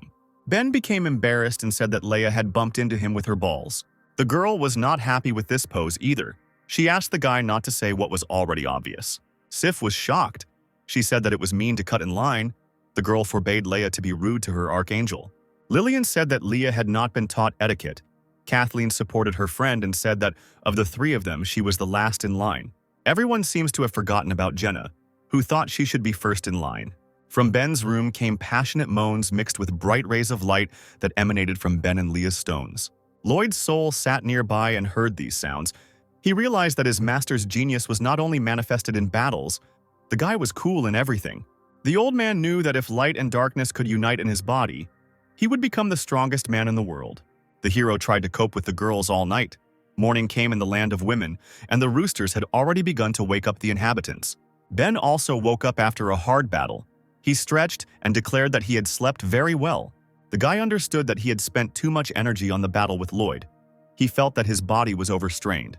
But after sleep, this feeling disappeared. Suddenly, the hero noticed a renewal in his body. The endless darkness and Leia's gift of light merged into one. The hero did not understand where the golden stone came from. The guy tried to pull him out, but it was unsuccessful. The hero realized that now they were one. Suddenly, a half-naked girl appeared in front of the hero, waiting for him. Ben turned around and saw that one of his companions was also standing behind him. There were 6 girls standing over the hero who said that they were really looking forward to him waking up. They asked if Ben had slept well yesterday. The hero was embarrassed. He couldn't believe that he did this to all of them at once. Sif blushed and said that she woke up and felt something strange. It seemed like her size had become much larger. Leah also said that she felt her body filled with vital energy and strength. It seemed like they all became stronger. Ben understood everything. After he received the gift of light, anyone who sleeps with him will become stronger. Although the endless darkness is an inexhaustible source of power, the human body is not capable of using it continuously. However, the gift of light, in addition to purification, is intended to give people abilities. Light and darkness are united in Ben's body, which means he can freely dispose of power and gift, share them between girls or someone else. Kathleen was already looking forward to the night with the hero. She thought that they could all now become as strong as Ben. The hero replied that in theory it would be so. In the end, they would be able to find out in practice. Jenna asked what practice the guy meant. Judy became embarrassed and began to touch her lock of hair. She said that everything was clear here. Everyone needed to sleep with the hero again. Ben confirmed the girls' words. Ultimately, practice is the only way to know the truth. All the girls immediately took off their clothes and rushed to the hero in order to have a good time. After their diligent practice, Ben finally confirmed his theory. After one evening of relaxation, restoration work began in the land of women. Leah was surrounded by Ben's spirits, who seemed to be waiting for something, and the girl lowered her sword. Suddenly, the tree that stood opposite her began to crack. Leah gracefully chopped the tree into many planks to repair the houses. The spirits were happy that the deforestation was over.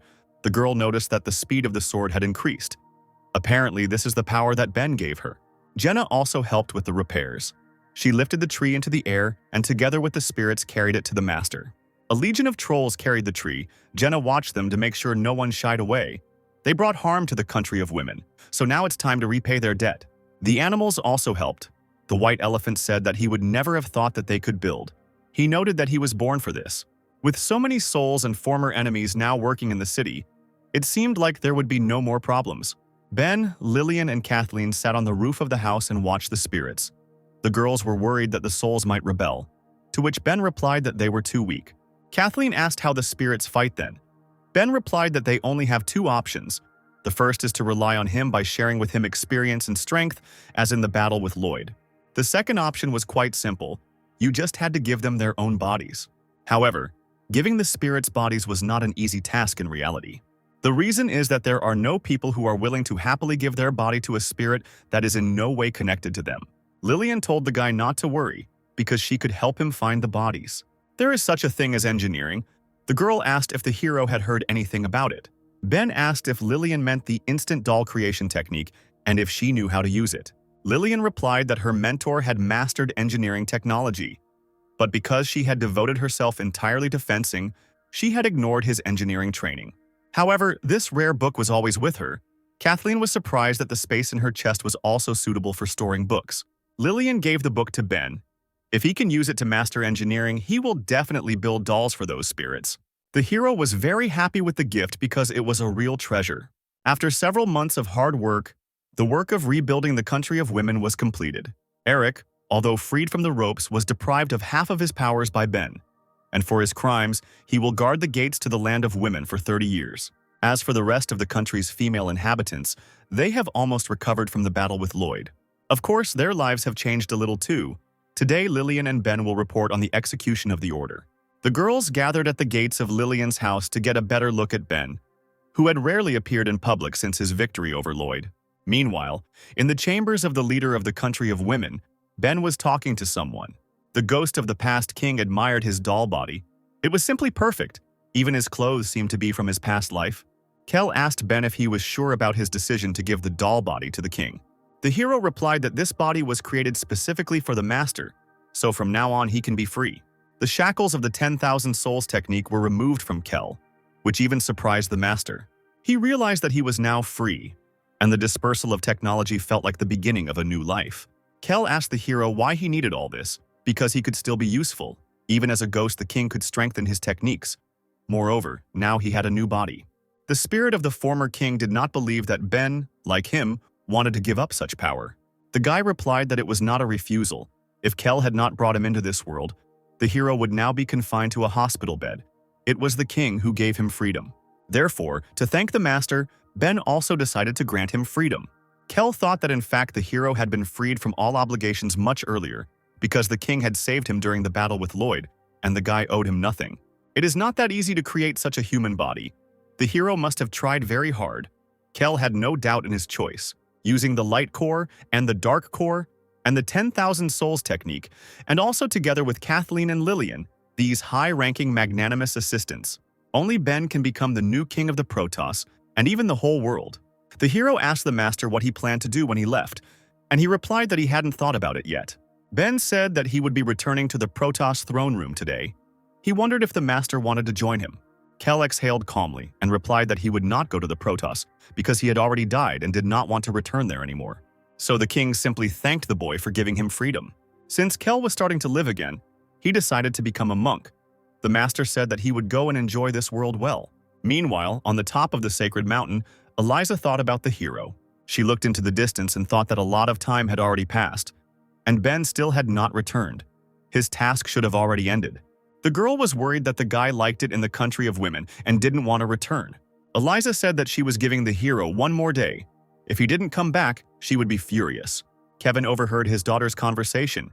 He squeezed his tea tightly and decided that if the hero didn't return it today, he would get it from the land of women himself. Meanwhile, hard work was underway at the Protos Research Center. Sarah noticed that work had been going worse lately, and the reason was that she was very worried about Ben and Jenna. Another friend of the guy in his house screamed that she was very bored. The little demon was offended by the hero, because without him she had no one to play with. She decided that when he returned she would definitely teach him a lesson. Weapons Master. Vanessa confirmed the girl's words. Without Ben, it seemed to her that life had lost all its colors. Suddenly the girls heard some passionate moans. Lucy didn't like that lecherous voice. Vanessa noticed that it was coming from the second floor, and that was Ben's room. Someone in the guy's room was making lewd sounds. It was Jessica who smelled Ben. After all this time she could still smell him. The succubus only had to inhale the guy's scent, and she would immediately begin to glow. Suddenly, a bright portal began to appear at the other end of the room. Ben emerged from the portal and watched as Jessica enjoyed herself lying on the bed. The hero asked the predator what she was doing on his bed. The girl did not expect to hear this voice right now. Jessica turned around to make sure the voice she was hearing belonged to the one she was thinking of. Ben and his girls arrived in Protos and successfully completed their mission. Jessica jumped into the guy's arms. She said that she suffered a lot while he was gone. She can't wait to continue where they left off. Suddenly, someone else jumped out of the portal towards the girl, leaving behind dark feathers. An enraged Sif collided chest to chest with Jessica. The predator did not understand what was happening.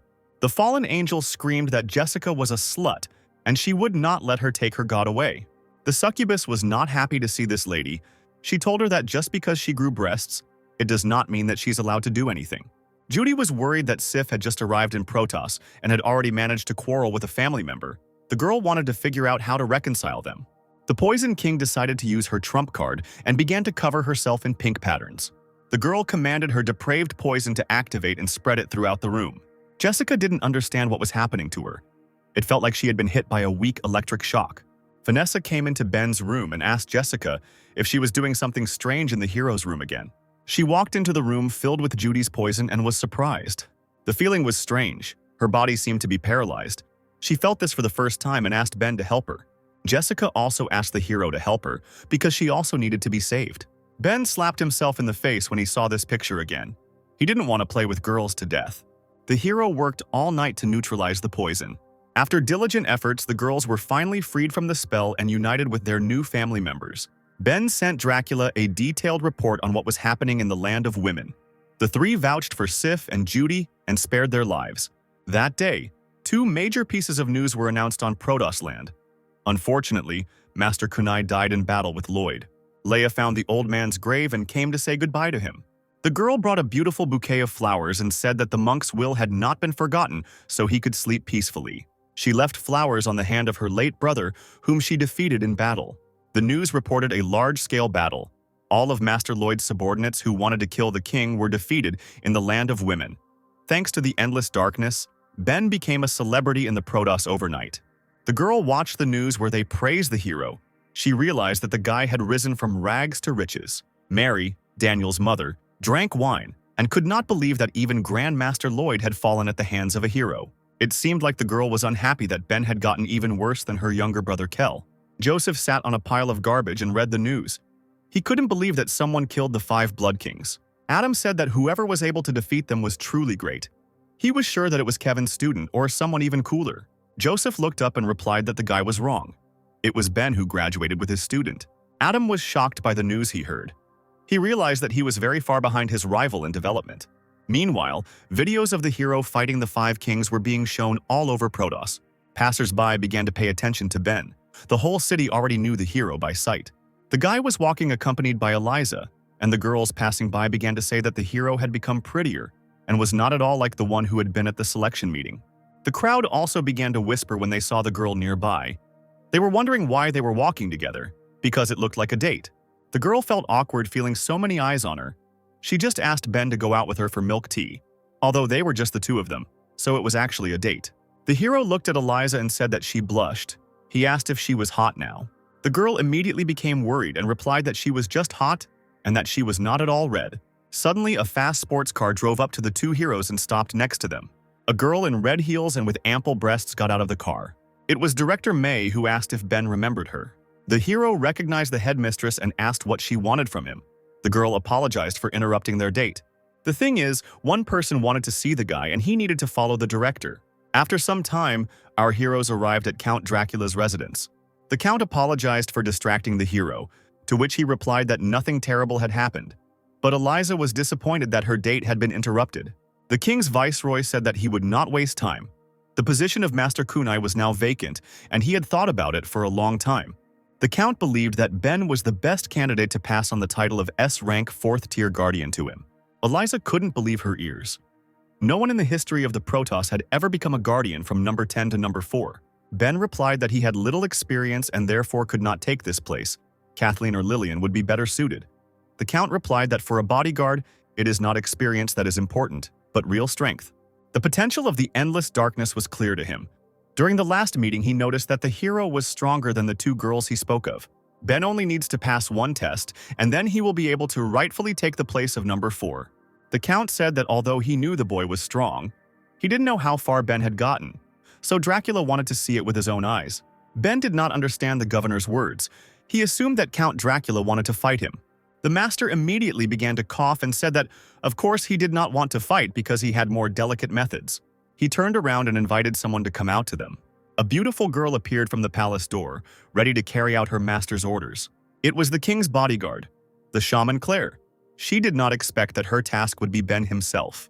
The girl became embarrassed and said that if the guy was the target of the examination, then she could not vouch for the accuracy because the others would not understand.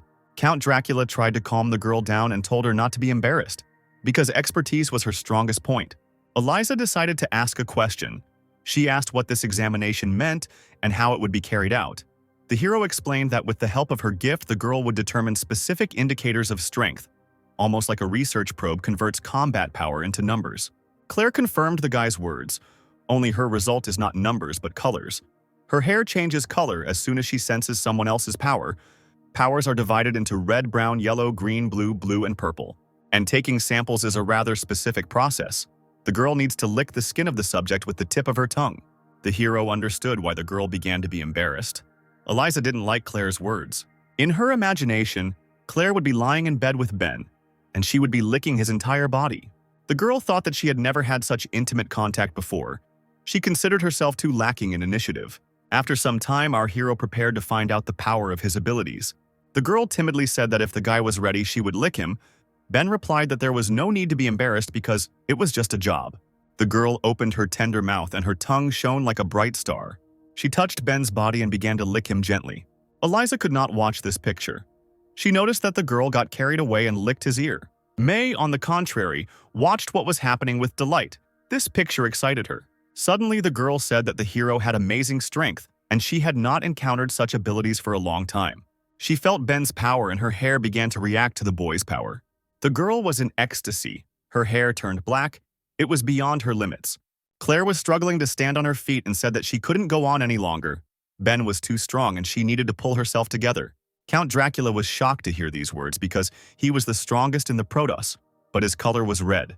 He was scared because according to the examination, Claire never makes mistakes. And this meant that Ben's true strength already exceeded the Count's strength. The hero asked the governor if since black was not included in the sample, this meant that the attempt had failed and that he needed to try again. Claire said that was not true, because there was a person whose sample exactly matched Ben's. That person was Kevin, who had retired. The hero and the girl looked towards the Count, who seemed depressed and did not say a word. Dracula thought that he was acting as the Protos king, but would most likely retire soon. From that day on, Dracula began to feel more tension, and in the meantime, the rating of the Protos Guardians was updated. The Lord of Endless Darkness. Ben was number 4 S rank, and the nine-tailed fox May became number 10 S rank.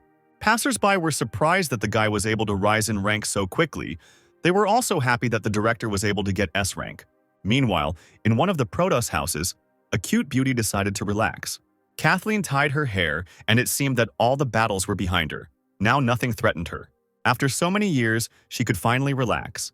These minutes should be enjoyed, and the girl decided to spend them on herself.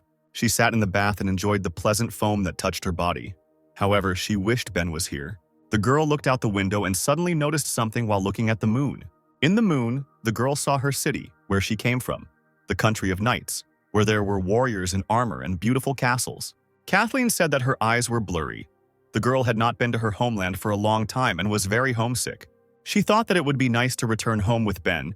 Queen Lisa, seeing them, would be very surprised. The hero held the drink in his hand and said that he took this strawberry bubble tea for Kathleen. However, he did not see the girl here and was surprised that she was not here, although she was usually always here. Kathleen took a bath and put on her slippers to leave the bath and go to her room.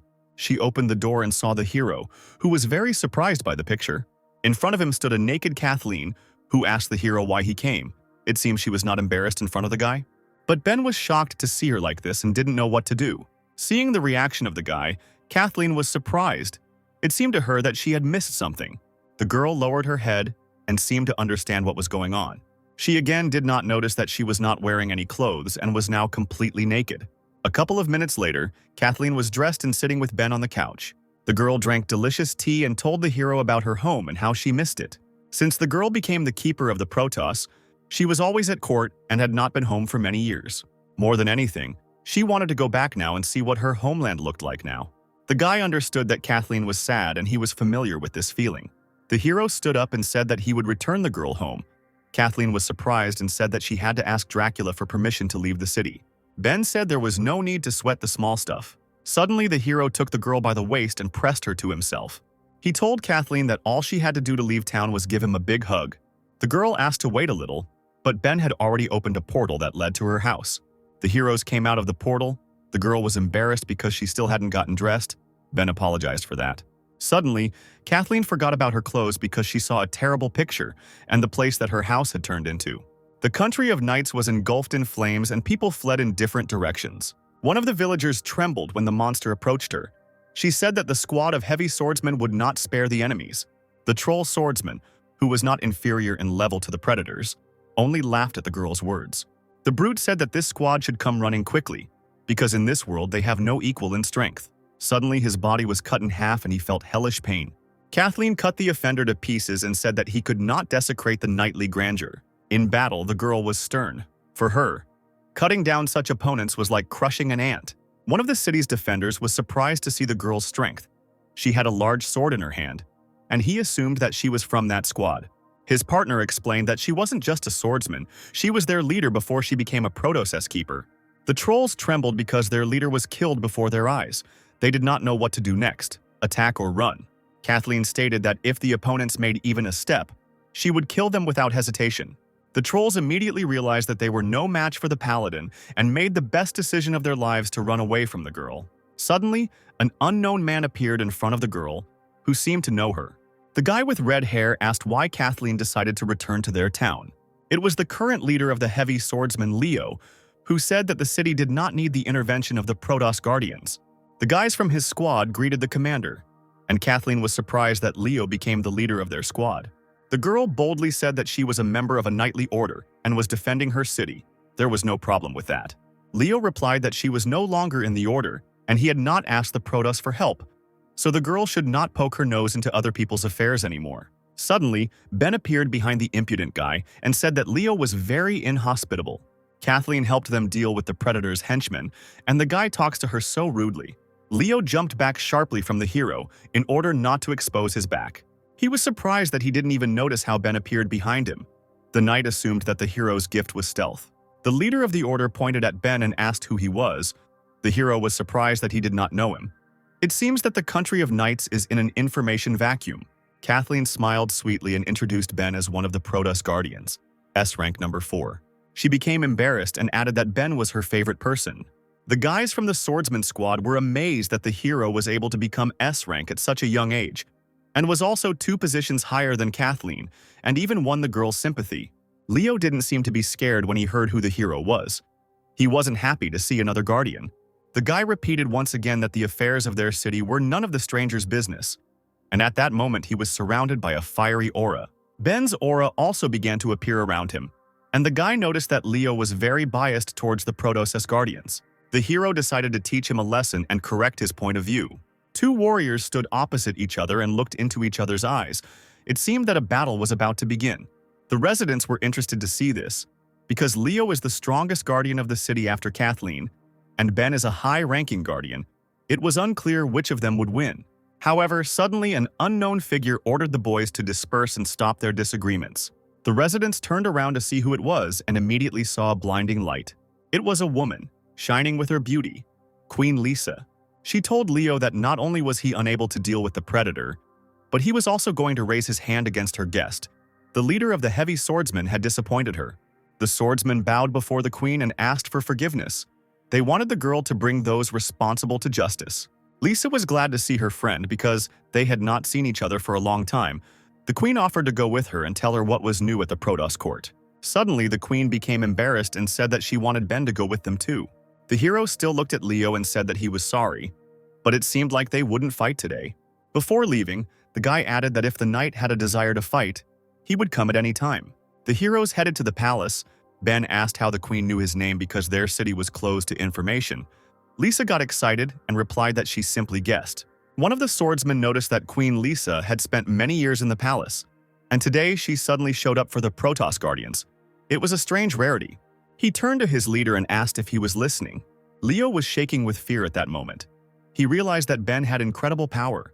The hero had destroyed all his fighting spirit. He did not believe that there could be such a gap between the head of the knights and the guardian of the Protos. Our heroes went to Queen Lisa's chambers to chat. The queen sat on her luxurious sofa. Ben looked out the window, and Kathleen changed her clothes. The hero started the conversation first. He asked Lisa if they were often bothered by predators lately.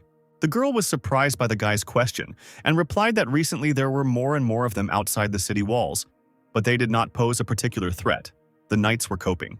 Ben turned around and replied that he had assumed so, and the queen was surprised that the hero had guessed. The guy offered to share his thoughts and, moreover, he noticed that the queen herself understood a lot. Lisa replied that upon entering the city, Ben noticed the situation around him and noticed that these predators were outside the city. Even the fire had only slightly affected the area near the city gates. The fire did not affect the main area of the city. This is different from the usual behavior of predators who kill people for meat. They would harm people more.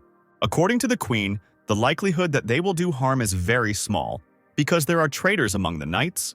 Ben praised the girl and said that it was worthy of the queen of the city of knights because they thought the same way. Lisa replied that she never figured out what the traitors wanted, and Ben didn't understand it either. Ben exhaled and decided to figure out this conspiracy. Most likely, he would have to spend more time in the land of knights.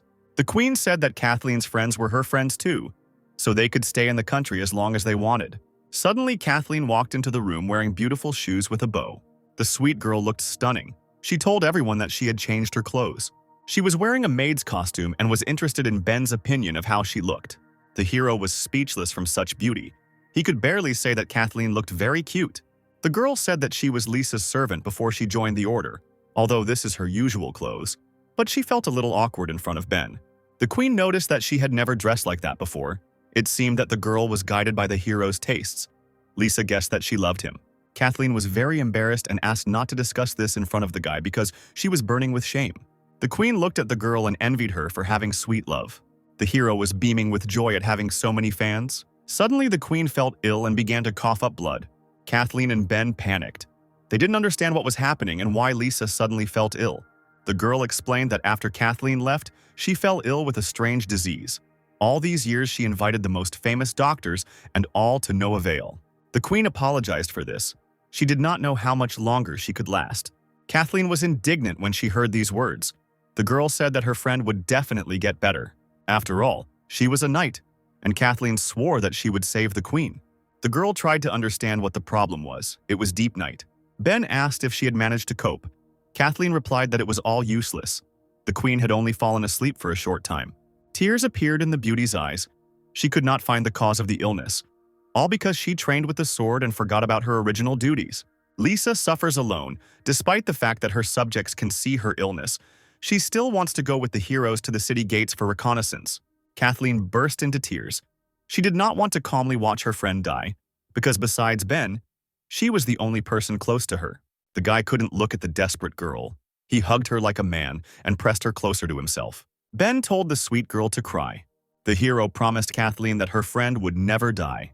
Kathleen went to bed, and the crows of the enemies flew around the queen's palace. Suddenly, a portal began to appear in the girl's room, which expanded more and more with each passing second. Ben emerged from the portal, wanting to figure out Lisa's problem and therefore entering her room.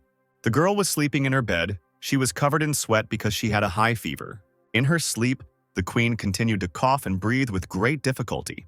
The hero began to call his companion Lena, saying that there was a patient lying in front of her now and she needed to be cured at any cost. The girl appeared and replied that Ben could have no doubt about her medical skills, but that bursting into a girl's room in the middle of the night was not very good. The thing is that if she suddenly wakes up, she will think that the guy is a pervert. Ben replied that he had prepared for this in advance. The hero approached the queen and suddenly hit her on the neck with his hand. The guy said that she would definitely not wake up like this now, so Lena should quickly get into his body and heal her. The ghost raised her hands and said that she would enter the master's body since everything was ready. The room was lit up with a bright light, and Lena entered the boy's body to help the sick woman. The girl said that it was necessary to remove all the queen's clothes in order to carefully examine her body. This was the first step to salvation. Ben was surprised by such rules. He asked if it was necessary to do this. Lena answered that in order to find the cause of the disease, you must first eliminate all the interference. Ben was a little scared and said that if this was necessary to cure her, then he would commit this crime. The hero gradually began to take off all of Lisa's clothes, exposing her lovely breasts and hips. After a couple of minutes, the girl was lying completely naked, but still not awake. It was possible to begin the examination. Lena in the hero's body told the guy to carefully examine everything and find violations, because this war cannot be won with drugs. Suddenly, the ghost activated supervision, and the hero's eyes began to glow blue. With the help of the ability, the hero saw that something glowed red in the center of the girl's lush chest. Lena looked at the object more closely and said that she had found the cause of the disease. It was located right in the queen's heart. Ben didn't understand what he was seeing in front of him. This insect was continuously sucking nutrients from Lisa's body. Lena explained that it was a centipede, the fruit of the ancient art of poisons, something she had only seen in books and would never have thought that someone in this city could use it. Although there was a lot of harm from this creature, it was curable. You just need to suck it out with your mouth and the cause of the disease will be eliminated. Ben was surprised by the way the centipede was eliminated and understood that now he would need to kiss the girl. Lena added that after eliminating the disease, the queen would need to eat well and gradually everything would return to normal. The hero was a little embarrassed. He thought that the girl was now unconscious and would not know anything about the kiss. The guy was saving her life after all. Ben approached the queen and kissed her on the lips, trying to suck the insect out of Lisa's body. Suddenly, the hero felt a centipede. He sucked it out and understood that now everything would be fine. The hero finished his kiss and spat the cause of the disease into his hand. Ben squeezed his hand and the insect burst. The hero thought that being a ruler is not so easy. The guy swore that he would find the one who betrayed the queen, because he wanted to help not only Lisa, but also Kathleen. The hero overcame the illness and left the queen's room, leaving her to sleep peacefully. Ben went out into the yard and decided to take a walk. The crows that flew around the palace watched him. One crow with bright red eyes cawed loudly and flapped its wings. The hero noticed this and said that he immediately realized that something was wrong. Ben turned around abruptly and pointed at the bird, saying that he had been watching it for a long time. The crow felt a strong pain that went through her whole body. The bird exploded in the air, and suddenly a voice appeared from somewhere, advising the hero not to meddle in other people's affairs, because the one serving the gods keeps a close eye on everything. An unknown voice said that if Ben interfered with the coming of God, then a cruel punishment awaited him. The hero replied that he did not believe in any gods, and if he really existed, then he should not hesitate and begin to act. Feathers flew in the air. The voice chuckled and replied that a leaf could not move a tree, and the boy would pay for insulting God. All the crows that circled above the palace disappeared, leaving only black feathers. Ben turned to one of the souls. He asked Lloyd to appear and asked if he was busy now. The Grand Master appeared and knelt down, suddenly telling the hero that he had better not mess with them. They are a bunch of people obsessed with their god. They hide in the crowd and wait for the opportunity to resurrect their god. This group calls themselves the Servants of God. They are quite powerful and secretive. The hero was surprised that the employees were able to infiltrate human society. He realized that the Predator's attack was their doing, but it would not be so easy to expose them. Ben asked Lloyd if he knew anything about their god. The Master replied that he did not know the details, but the purpose of their battle was to disperse the inhabitants of the murderous island. The old man had an idea why they did it. The god these people spoke of was the primordial predator sealed on the murderous island. Ben thought about the words of the Grand Master. He noticed that Lloyd wanted to do the same thing as they did. The hero assumed that the Grand Master was one of them, but the old man became frightened and said that this was not so. After all, these servants have betrayed humanity. They want to awaken the primordial predator only for the sake of serving it. Lloyd raised his head and said that he had no such intentions. He simply wanted to subdue his power. The hero said that although the old man had become a ghost, he was still impudent. The Grand Master apologized and replied that in fact, before meeting the master he had never lost, so he had become a little arrogant. Ben sighed in disappointment and replied that the Grand Master knew how to flatter, which made him embarrassed and thanked the guy. The hero thought about Lloyd's words and came up with a small plan. The guy did not know how to expose his enemies, so he decided to wait until they appeared themselves, because the key to the resurrection of the god was right in his chest. The hero went to his room, and a few hours later it was morning and time to get up. Queen Lisa began to wake up and felt that her neck hurt. It was very strange. Suddenly she heard a familiar voice coming from the street. This greatly interested the girl. The queen got out of bed, got dressed, and went out onto the balcony. She assumed that the hero was training at such an early hour. Her guess was correct. Ben had been working out every day and now he was doing one-arm push-ups. The hero noticed the queen and thought that he had woken her up, but the girl replied that this was not so. Ben asked how the queen was feeling after healing Kathleen. Lisa became embarrassed and replied that she felt much better. The guy noticed that the queen blushed again, just like she did during their first meeting. And last night he had to take off all her clothes. The hero panicked that the girl had guessed everything. Ben felt quite awkward and didn't know what to do, so the hero decided to diffuse the atmosphere. But the queen was faster than the guy. She asked him if he had been to these parts. If he had never been here, then Lisa would be happy to show him the area during a walk. Ben was stunned that the girl had said what he had just wanted to suggest. The hero first thought that Lisa had predicted his words. It seemed like a coincidence. However, if you think about it, her reaction to Ben and Kathleen's appearance is very different from the others, and it seems to be no coincidence. The City of Knights is closed to information. Other people do not know about Ben, but Lisa casually called his name. Moreover, the disease disappeared overnight, and the queen did not have any particular reaction to it. It seems that no matter what happens, she will not be surprised, as if all this has already happened to her. Although the hero knew that she had no evil intentions, he still could not figure out the queen. Meanwhile, at the fortress gates, one of the guards reported that someone was approaching the castle. It was Leo. He was chasing the predators that had escaped yesterday and was most likely returning home victorious. The fortress guards admired their leader. They believed that the guy could be relied upon because he would fight to the end for his people. The leader of the swordsmen called his subordinate and asked why the people were making so much noise on the street. Did they really decide to rejoice when they saw him? The guy looked at the crowd and replied that Her Majesty was walking with the Protos guardians, which is why everyone was making noise. Leo said that although Lisa's ideas differed from his ideas, she was honored in the city. The guy did not understand how she could walk with these guardians. Meanwhile, the lovely queen walked slowly through the streets of her city and waved to her subjects. All the guys in the crowd admired her beauty. Her Majesty did not appear in public for a long time. The residents also noticed the former leader of the Knights, Kathleen, and the Protos keeper Ben, who defeated the predators yesterday. Kathleen became embarrassed and said that her friend had gotten better overnight. She knew it was thanks to the hero. Ben became worried and asked the paladin to speak in a whisper, because this was a medical secret that could not be disclosed, and it could be overheard. Queen Lisa smiled, because she heard everything despite the guy's fears. Leader Leo was shaking with rage, but he tried not to show it. The veins on his face showed due to the tension. He thought that the most respected ruler was just walking around with a couple of guardians, and even laughing. It was a disgrace for the country of knights. Leo was worried about the greatness of his city. Suddenly, the red-haired guy met the gaze of Ben, who was passing by. The hero, as if nothing had happened, raised his hand and greeted the one he wanted to fight yesterday. Ben's composure amazed Leo, and the knight leader's patience cracked. Meanwhile, the strange crows appeared again and flew to the place where the queen was walking with our heroes. Kathleen wasn't the leader of the knights for nothing. She immediately noticed that the birds looked suspicious. Suddenly, Ben put his hand on the fragile girl's shoulder in order to draw her attention to himself. The hero asked the paladin to protect her friend. The guy said that he had been walking for so long only for these crows to show up again. Now he would deal with them. Queen Lisa continued her walk with Kathleen while Ben went to the local tower. The hero was at its top, and around him were the souls subordinate to him. He decided to give them a new task. The boy ordered the trolls with the strongest sense to find the master of these feathered creatures. The souls of the trolls understood the order and immediately scattered in different directions. Every soul ran in different directions of the city to search. Some were searching in the city, some were searching outside of it. One of the trolls wanted to prove himself to the master. He was sure that he would definitely find the target first. The soul was confident of its victory because he had the most powerful sense of smell, so no one could get around him.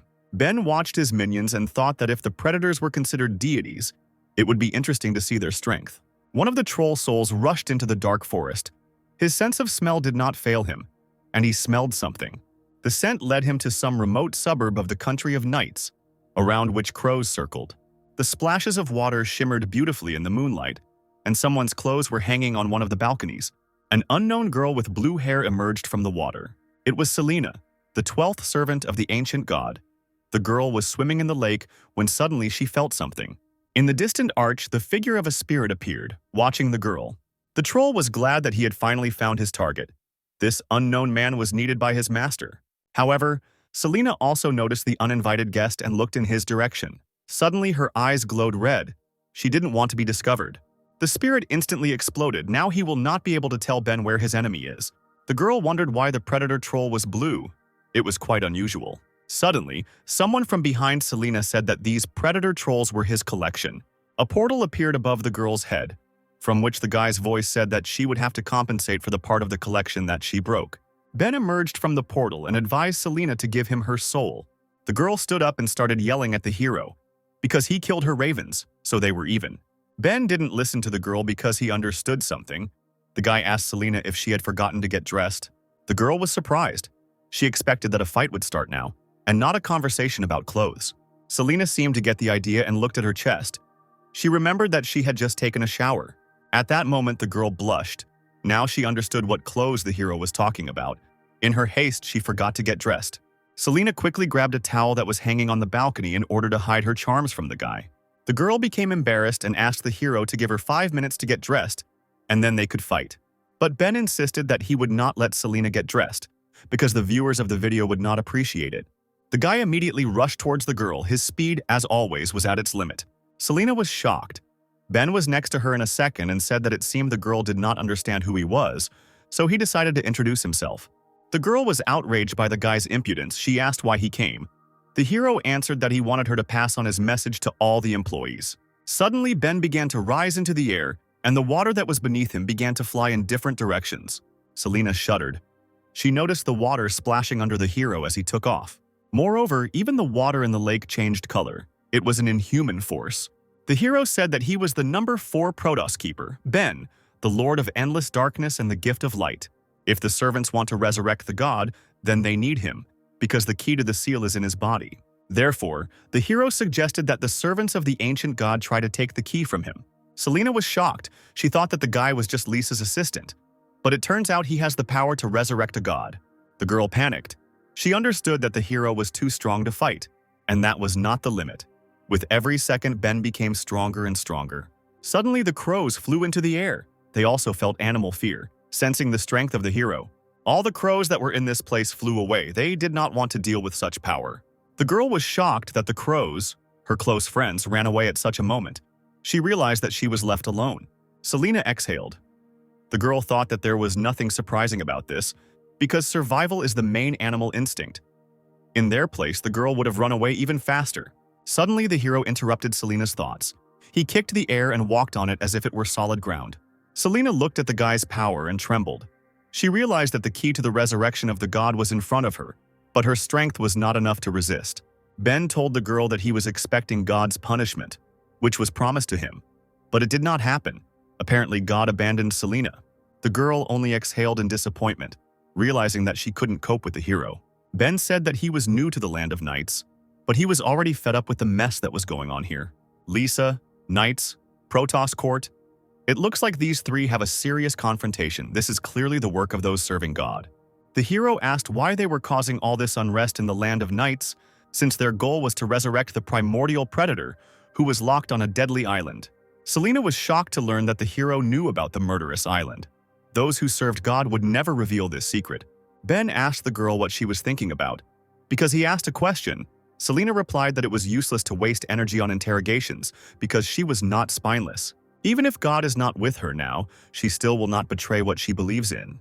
The hero began to be irritated by the girl because she was adamant in the face of absolute power. Pink stripes began to appear from the stone in the guy's chest. Ben decided to use one of his abilities, the depraved poison, to get Selena to talk. The girl immediately blushed. She did not understand what was happening to her and why she felt a weak electric discharge in her body. Selena was aware that she was naked, but she was very hot, something she had never experienced before. Meanwhile, in the depths of the forest not far from the heroes, someone appeared. Electric discharges were heard, the unknown guy's arrow filled with power. He pointed his bow at the girl and said that her faith in God was too weak because she had allowed herself to be deceived too easily. The unknown guy said that Selena is not worthy of a place in the servants of God, so he excludes her. There was a sound of a bow shot and a lightning-fast arrow shot towards our heroes. The shot flew past Ben and was aimed straight at the defenseless girl's face. She barely had time to notice the arrowhead in front of her face when suddenly it stopped. Ben held the arrow in his hand and said that Selena's comrades were not happy about their heart-to-heart talks. At that moment, the girl realized that if the hero had not stopped the arrow, she would already be in the next world. The guy broke the deadly arrow filled with electric current with a light movement of his hand. A portal appeared behind the hero, from which a man emerged. Ben ordered Lloyd to find this shooter. Ben turned to the Grand Master and added that the old man should bring his soul to him. The hero returned Lloyd's body and his weapons, and the old man said that he would carry out his master's orders. The Grand Master immediately headed into the forest to complete the task. Lloyd thought about how his master had given him a body and returned the staff, and he could not repay him in any way. It was his first time fighting on the side of his master, and he wanted to win his favor. Every step affected his impression of Lloyd. Suddenly, he noticed some movement in the forest. The guy who served God tried to run away from his opponents very quickly. Lloyd immediately rushed towards the stranger to stop him. The Grand Master instantly caught up with his opponent and said that it was he who had angered the master, and this time he would not allow him to escape. The thing is, the master wants the boy's soul, so Lloyd can't lose. The guy who was the 8th servant of God, Jake, was surprised that the head of the king's assassins, Lloyd, began to serve some boy. He wondered what kind of power Ben had that even the Grand Master bowed his head before him. Lloyd raised his staff and began to create a storm. He said that Jake would receive the answer to this question after his death. The Grand Master created the ice-penetrating rune and used the Ice Hell ability.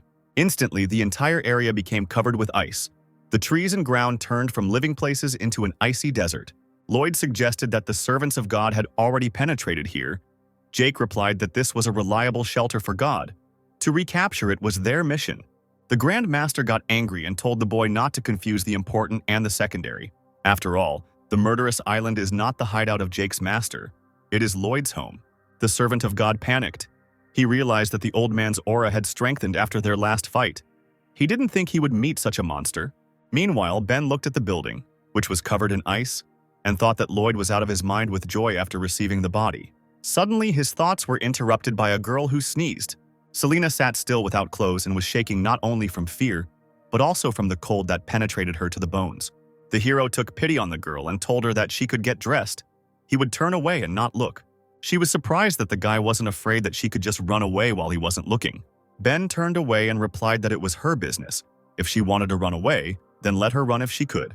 A few minutes later, the beauty got dressed and the guy waited for her. The girl did not run away and allowed the hero to turn around. Ben looked at the clothes and noticed that she was hardly warmer in them than in a towel. Selena said that although she occupies only the 12th place in the hierarchy of those serving God, she did not plan to betray them. Who would have thought that Jake would not give her a helping hand, but would try to kill her? The girl became embarrassed and thanked the guy for saving her. In exchange for saving her, she decided to tell him the plans of the servants of God. The servants are targeting Lisa because she is closely connected to the Protos and has always tried her best to unite the surviving countries. Her orders have worried the employees, so they want Lisa to fail. Besides Lisa, the power belongs to the head of the Knights. Leo, he is a very hot-tempered guy. The servants secretly provoked him a little, and he hated the Protos to the marrow of his bones. It is only necessary to gradually isolate the country of Knights, and the servants will have an excellent chance. Ben asked why the servants were doing all this, what they wanted to do with the country of Knights. Selena replied that they wanted to sacrifice all the inhabitants of this peaceful country to their god. Ben was surprised by what was said. He did not believe the girl and said that she was exaggerating. The hero asked if there was anyone with such an ability to destroy an entire country. Selena replied that it might have worked before, but now it is unlikely to work because Ben appeared. The guy thought about it. He didn't understand why the employees wanted to do such a big thing. It couldn't be that it was all because of love for God. Everything wasn't as simple as it seemed. The girl assumed that Lloyd had already told the hero everything. Even though he lives on a murderous island, he had already defeated the servants. His faith in God is not so strong. Selena didn't want to talk, but the fact is that endless darkness is not needed to resurrect a god. Ben was surprised because it was she who Lloyd was hunting in order to resurrect the primordial predator. Selena said that long ago, a goddess came to this continent following a comet, The merciful divine light gave people its powers. But because her power was exhausted, the divine goddess fell into hibernation. However, it has not disappeared completely. Every divine gift given to people comes from it.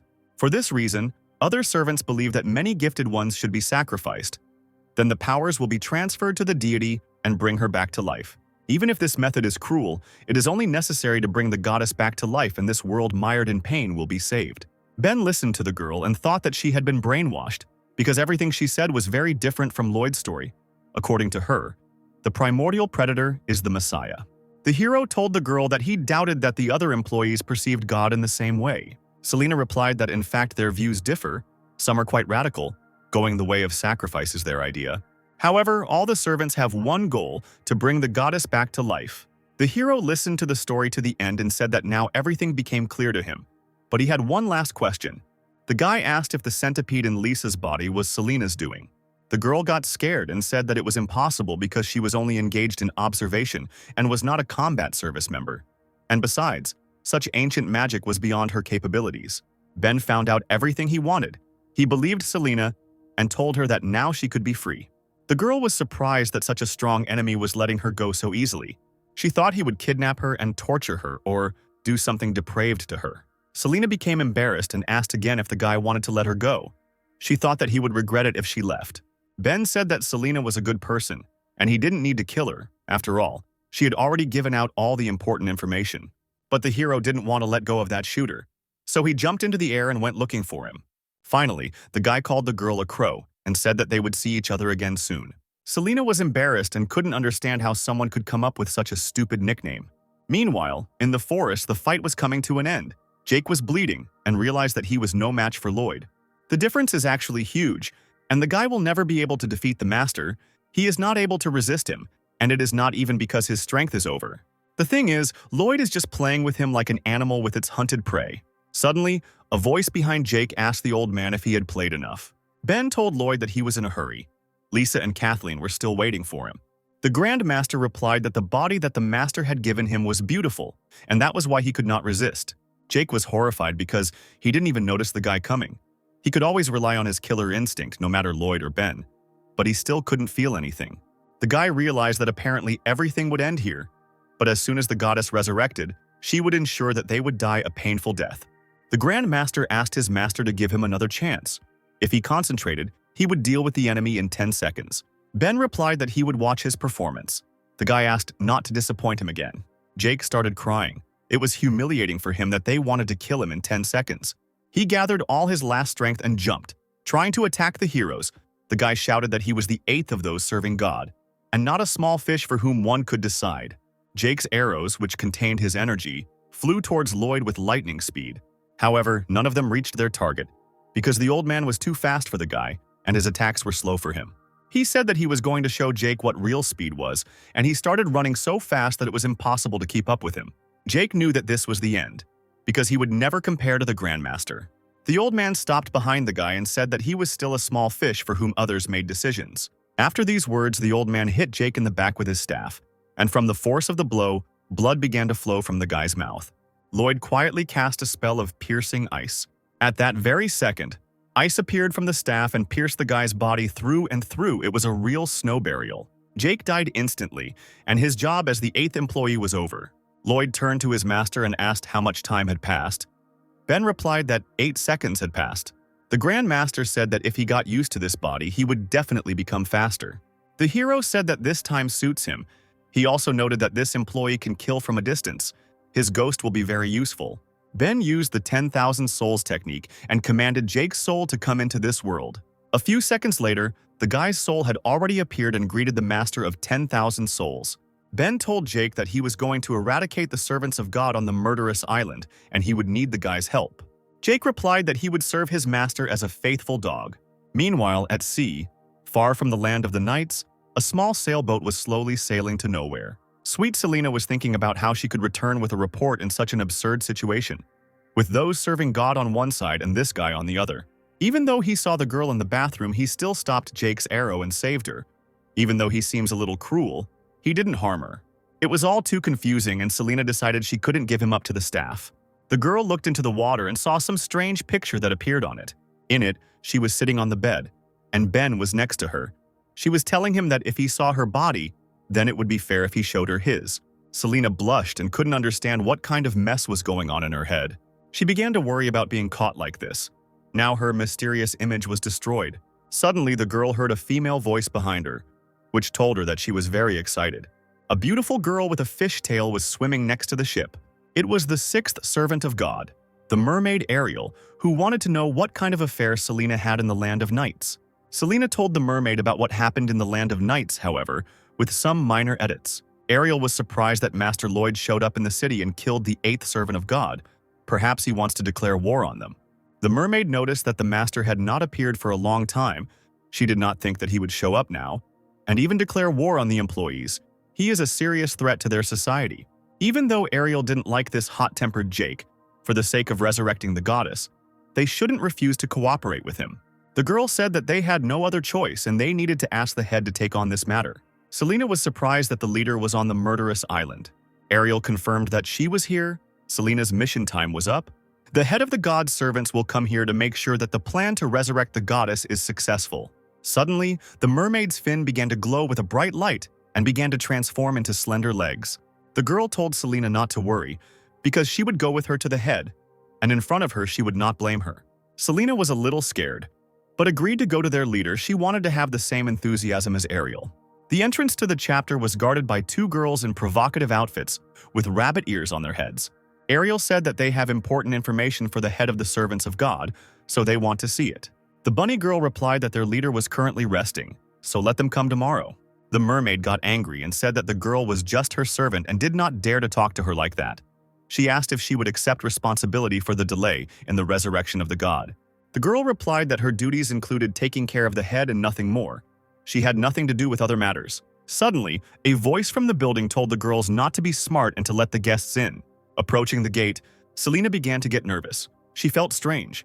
Her heart was beating very fast, and her hands were shaking.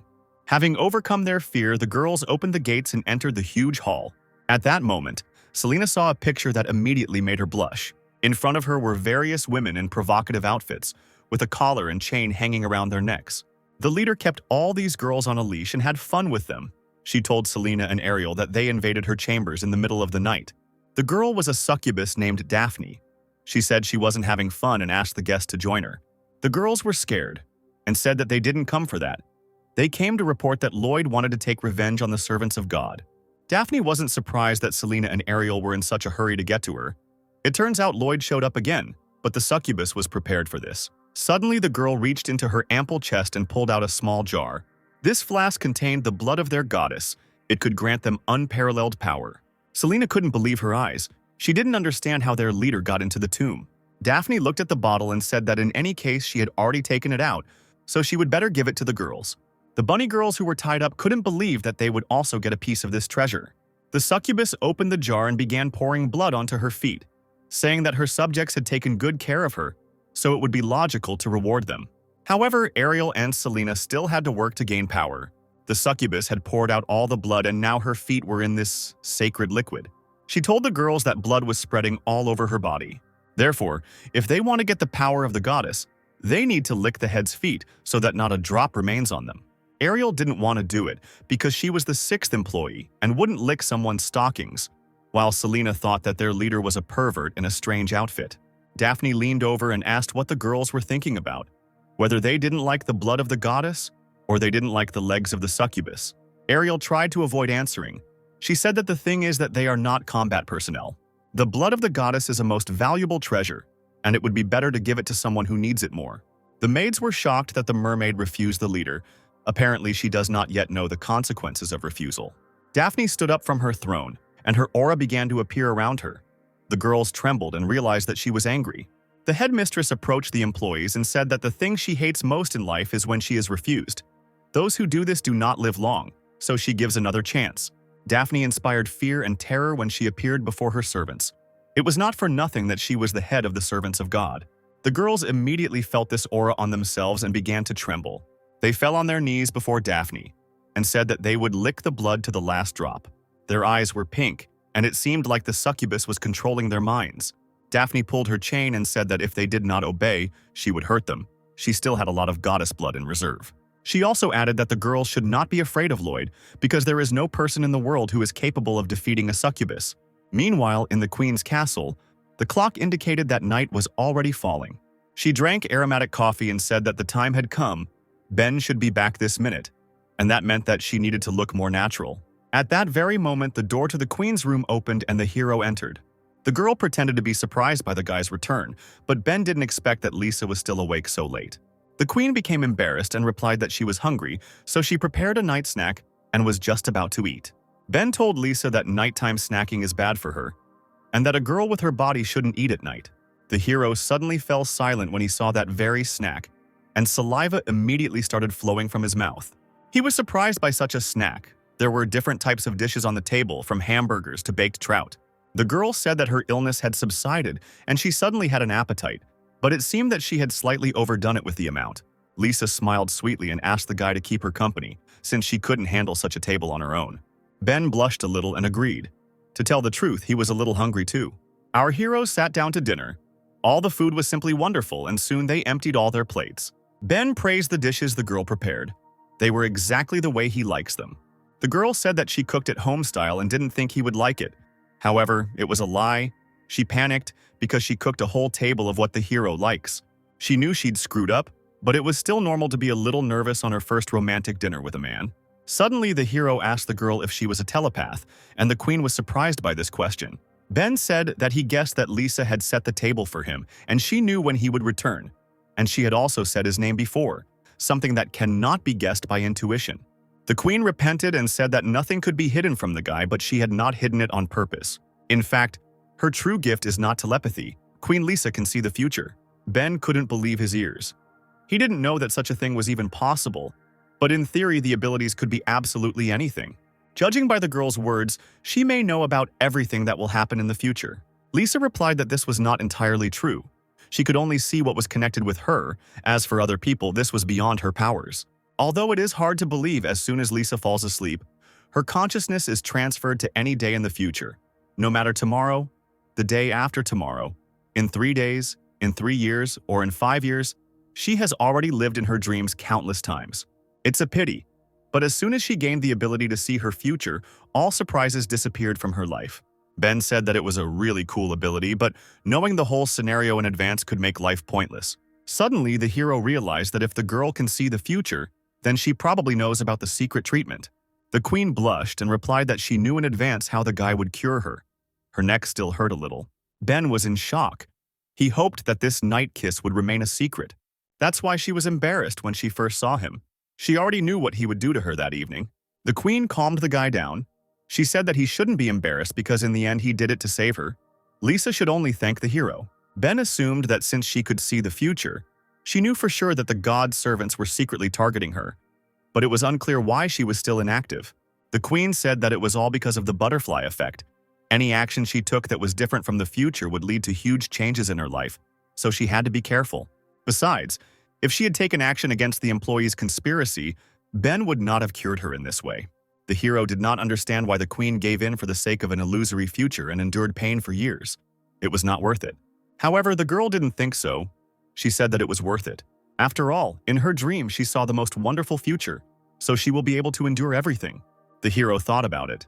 He was wondering what kind of future there must be for Lisa to be so obsessed with it. Suddenly, the boy asked the queen if she supported the unification of the Protos and the Night Kingdom. The girl was surprised that the guy knew this part of her life.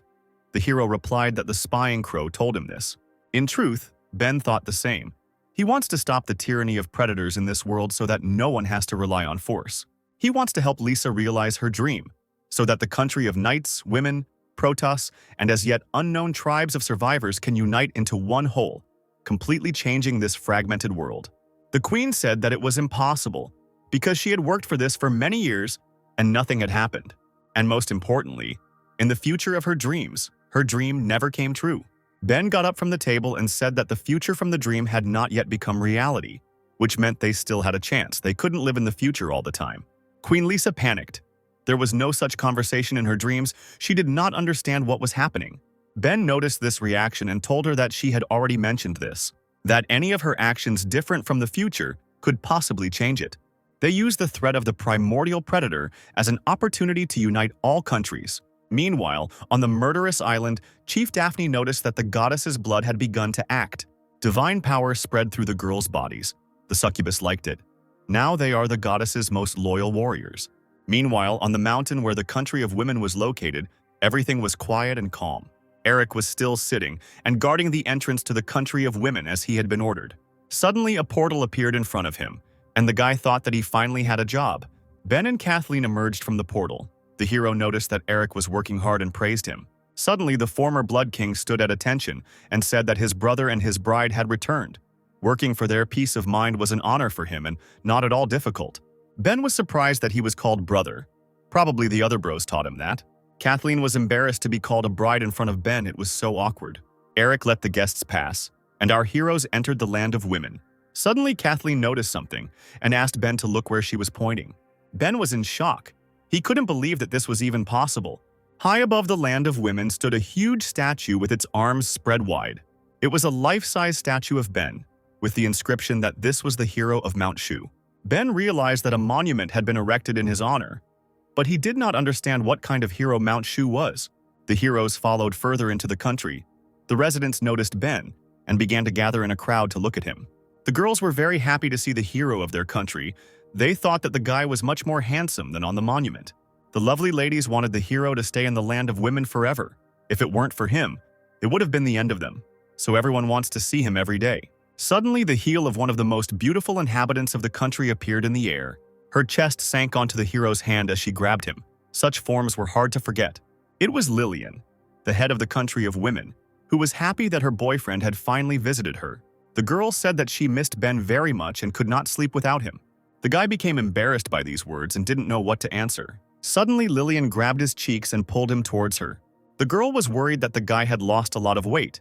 She assumed that Lisa had treated him badly in the land of knights, so she wanted Ben to follow her and she would help him relax. Kathleen was outraged by her rival's words. She said that the queen treated him well and the paladin would not allow anyone to offend him. Lillian smiled and said that the paladin was very excited. Apparently, it was because he came to her and the girl was jealous. Kathleen became embarrassed and said that she had no need to be jealous because Ben came home with her, and that meant a lot. Ben wanted to stop these quarrels and told the girls not to quarrel because he came here on business. After some time, our heroes came to the residence of the head of the country of women. Ben told his plan. After all, he is a primeval predator. It is a huge threat. If he comes back to life, the consequences are hard to even imagine. Lillian melted in the hero's arms and said that if this was Ben's demand, then she would agree to everything. However, Betty said that if you think about it logically, they are not in a position to accept his offer, because they just finished the war with Lloyd and are not in a position to fight again. And the path from here to the murderous island was not short. If the country of women were to be suddenly attacked, they would find themselves in a stalemate. Ben said that Betty's concerns were well-founded, so he came up with a solution to the problem before coming here. The hero decided to make a portal between the three states. At the same time, far to the east, in the land of knights, a portal appeared that frightened the inhabitants. They were afraid that they did not understand where this portal led. Some said that this portal led to a harem, and some thought that this portal led to a predator's nest, and that an innumerable number of creatures would soon pour in and take over the city. Leo looked at the structure and was afraid. He understood that it was a large portal. He assumed that its owner was planning to capture the city. The guy didn't care who did it. This thing still threatened the country of knights, and therefore he could not allow it to exist. Leo began to concentrate his energy, and tongues of flame flew from his body in all directions. He wanted to destroy this thing at any cost using his power. However, the queen appeared behind him and ordered him to stop. The girl explained that Ben had specially installed this in the country of women, knights, and Protos. It is a permanent portal that connects three states. The hero installed it with the gift of light and his own strength. There is no doubt that it will work properly. The portal can also strengthen the bond between the three states by continuously providing them with economic benefits and resources. These doors would lead the country of knights out of hopelessness. It was a hope for a better life. Therefore, the queen said that Leo had no right to destroy this building. However, the guy did not agree. He said that Lisa was wearing rose-colored glasses. Through this portal, one can not only deliver resources, but also try to capture them. There is a high wall and well-trained warriors around the country of knights. No need to bow your head to strangers. Leo can also provide everyone with a peaceful and happy life. Leo said that he was the head of a squad of knights, and his duty was to protect the city. And this portal was a time bomb. So the guy directed his firepower at the portal and said that he couldn't allow something like that to exist in the city. The portal connecting the 3 states caught fire from the knight's power. Leo smiled. Madness gripped him, and he was sure that he had protected the city with his power. However, his subordinates did not think so. They thought that their commander had gone too far and had begun to openly disobey the queen. Lisa was very unhappy. She said that Leo was not worthy of his position. The guy seemed to have begun to forget that Lisa was the ruler of this city, not him. Suddenly, all the fire magic that had accumulated around the portal dissolved into thin air. Leo couldn't believe that his flame was reflected. He thought it was Lisa's doing. However, it was not the queen, but one of her subjects, a mysterious girl in a black robe and with a beautiful figure. It was the leader of the Mage Society, Miranda, who said that Her Majesty knew in advance that the boy would cause trouble, so she secretly assigned them to guard the gate.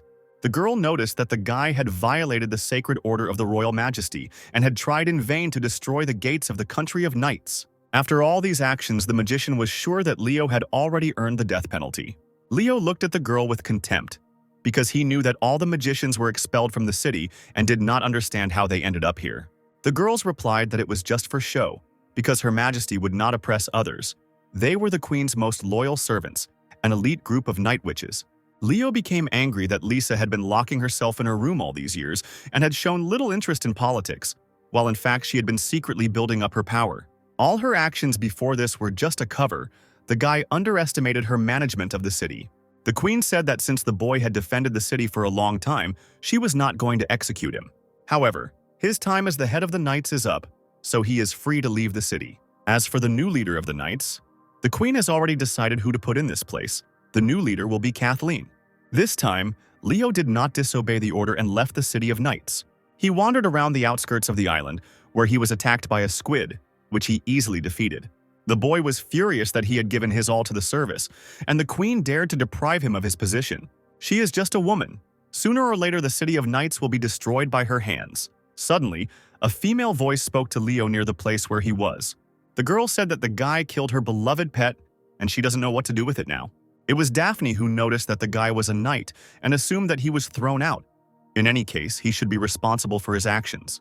Therefore, the head of the servants of God offered him to become her dog. Leo became furious at these words and asked the boar if she was looking for death by coming here. The succubus rushed at the fighter and told the bad boy not to speak to her in such a tone. The girl instantly caught up with the former knight and covered his mouth with her hand.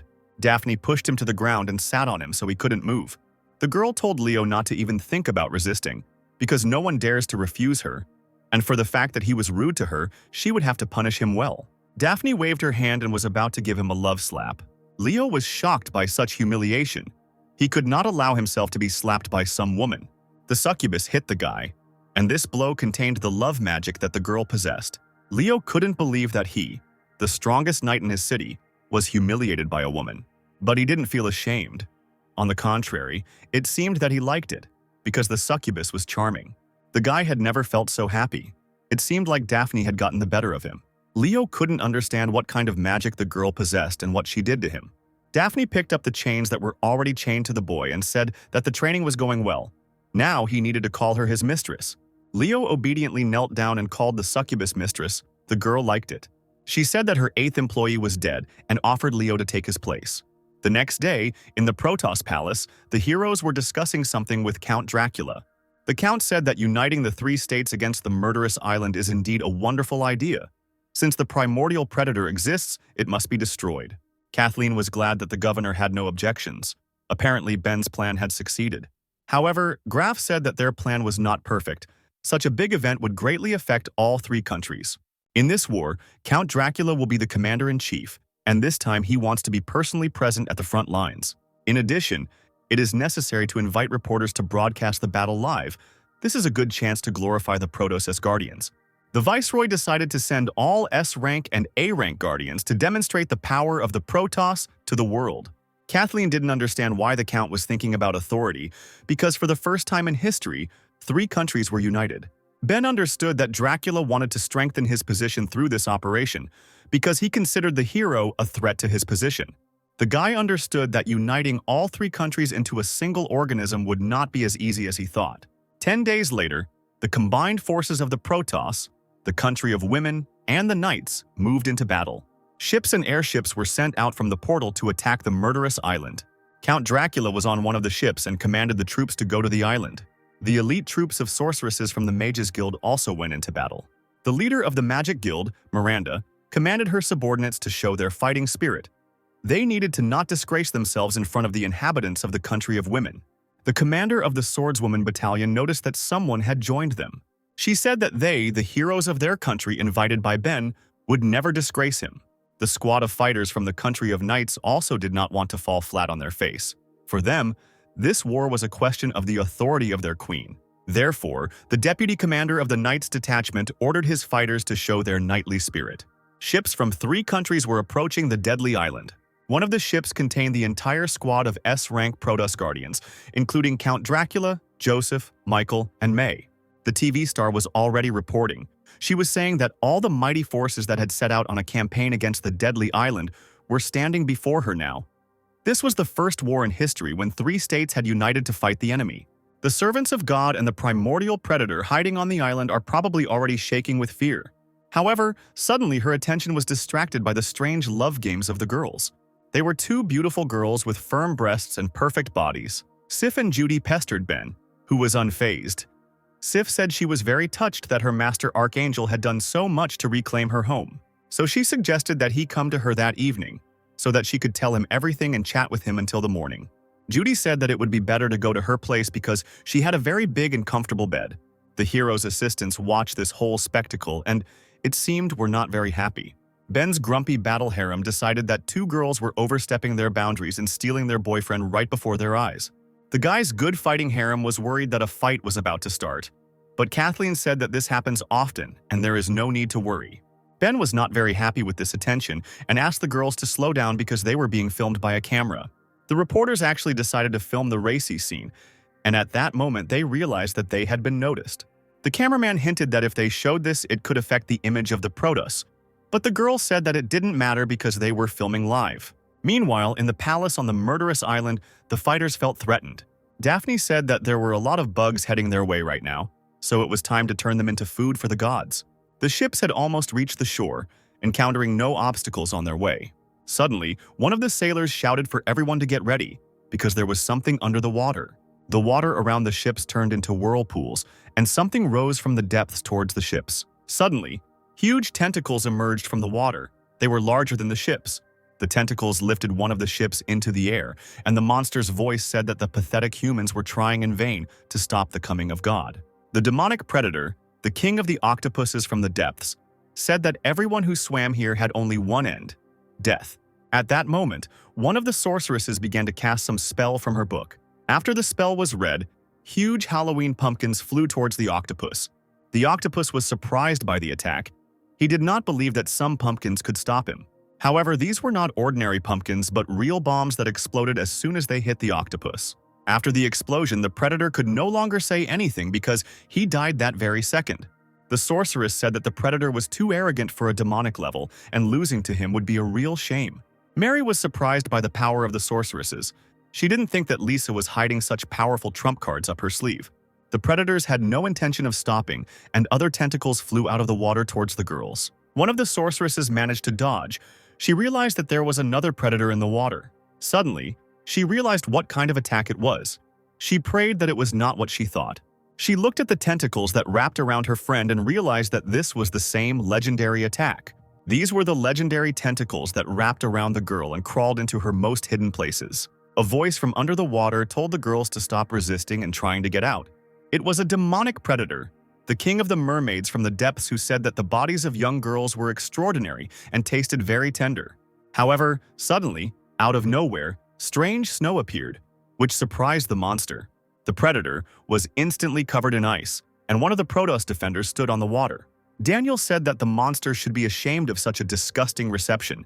Even death would not atone for his sins. The hero's mother was happy about her son's victory and supported him with all her might. At that very second, another fighter jumped from the ship, not wanting to lag behind his comrades.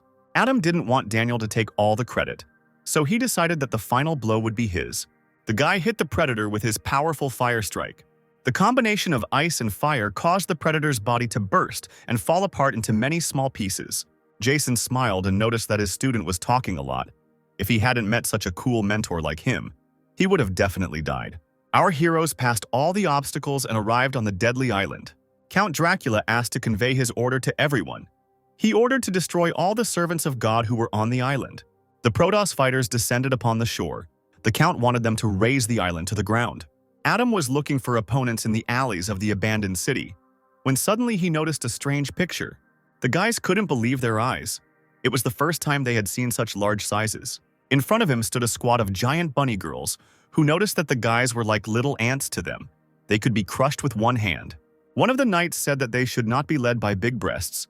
On this island, everyone is dangerous. So, as a knight, he decided to find out what the catch was and rushed to attack the tempting enemy first. Adam was surprised by the guy's determination. Like a true knight, he decided to sacrifice himself without hesitation. The brave guy was flying straight towards a meeting of two huge, beautiful mountains. The knight realized that he was too close to them. If you look from this angle, then he knew that he would not be able to stand it. The brave warrior landed right between the bunny's two balls. One could only dream of such a thing. The knight's nose started bleeding from such impressions. The knight asked his brothers to save him quickly, otherwise he would die from blood loss. His comrades were disappointed in him. Adam wanted to forget everything he had said about this guy before. The girl said that the vanguard really liked it here, and she asked if the other guys wanted to try it too. After all, they were their guests. The head of the staff, Daphne, had ordered them to be well looked after, and the girls had suggested that they take advantage of their generosity and try it out. Suddenly, one of the bunnies leaned towards the heroes and said that a wave of sweetness would now cover them. The girls' breasts were moving faster and faster towards the knights. Adam thought that this was some kind of sexual manipulation. At that very moment, there was a roar from a powerful blow in the place where the knights were standing. The girl crushed them with her chest. It seemed like nothing was left of them. Her friends praised her. They suggested that the guys had turned into cutlets. The blonde stood up and said that these guys were just trash. The ones to really be wary of were the S-rank guardians. Suddenly, a voice was heard from the mass grave, asking who the girl had called trash. The bunny was surprised that there was a fish that managed to escape and survive. The pile of corpses was heating up, and from underneath it, the guy commanded his raging flame of a true dragon to open fire. At that moment, a stream of flame pierced the huge, depraved girls, destroying both offenders at once. The last surviving girl was scared. Apparently there was a strong S-rank fighter among the ants. Adam broke free from the ambush and headed towards his last enemy. The guy said that the girl was scared too early because he is only A-rank, and there are many fighters much stronger than him. The girl tried to seduce him by telling him not to be angry. She could put out his flame. He just had to sit on her, and she would do everything for him. However, Adam did not succumb to provocation and punched the girl in the face. The bunny was lying on the ground in a lewd pose, but Adam said that he would hit her again and it didn't matter how she would lie. After all, before arriving here, he made a promise to himself that after completing the task, he would immediately confess to one girl. Bunnies can't seduce a hot guy, all because he was already in love. Suddenly, he heard the sound of a hot flame cutting through the ground next to him. The stranger approached the guy and said that his opponent was not strong enough, but Adam possessed the same power of fire as he did. Leo noticed that the guy was a Protos. He said that what he hated most was their belief in their own uniqueness and love to poke their noses into other people's business. Since Adam had encountered him, he would have to die. The fire guy replied that Leo was speaking too pompously. The main thing was that he didn't ask for mercy later like those bunny girls. Meanwhile, in another part of the island, the knights' airships were already above the temple. A detachment of fighters landed right in the rear of the deadly island. But suddenly, someone attacked them and pierced a couple of fighters through and through. They died instantly. The squad leader was stunned that the enemy could fight in the sky. Selena said that reaching the rear of the murderous island from the air was a crazy idea. The knights hanging in the air could not put up any resistance and became mere targets. The girl who controls the crows said that this will be the grave of all these soldiers. The servant of God commanded her subordinate pets to create a real hurricane of crows. There were too many crows. They attacked in all directions. The commander understood that if they landed surrounded by this flock, then all the knights would be destroyed. But suddenly the wounded guy was surrounded by a purple magic shield. It was the Mages Guild that came to the rescue. They created a shield around the knights that lowered them at maximum speed and prevented the crows from attacking them. The knights landed on the battlefield with lightning speed, and no one was harmed by the crows' attacks. Selena noted that they were very lucky to have survived. She wondered what they would do after landing. The knights prepared for battle. The girl told them that Daphne had given all the servants a powerful force, so they had no chance of winning. But in the sky, the witches supported the boys. This battle was supposed to atone for the sins of the knights. They were supposed to win.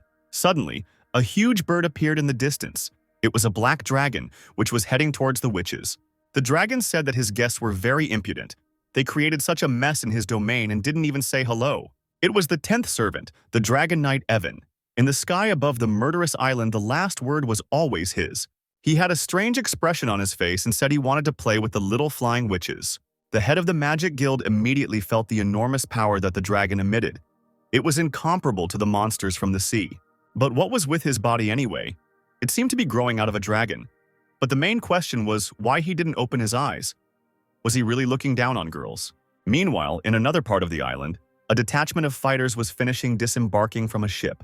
Count Dracula finally came to Ben to give him a task. He told the boy not to rush to go ashore because he had a more important task, namely, protecting the rear of the Allied armies. They have made a long journey here for the sake of battle. The port is their rear.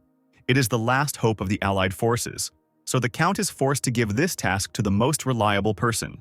Ben replied that this was a good reason why he couldn't refuse, but that wasn't the governor's real plan. He just wanted the hero to sit there modestly and not steal all the attention.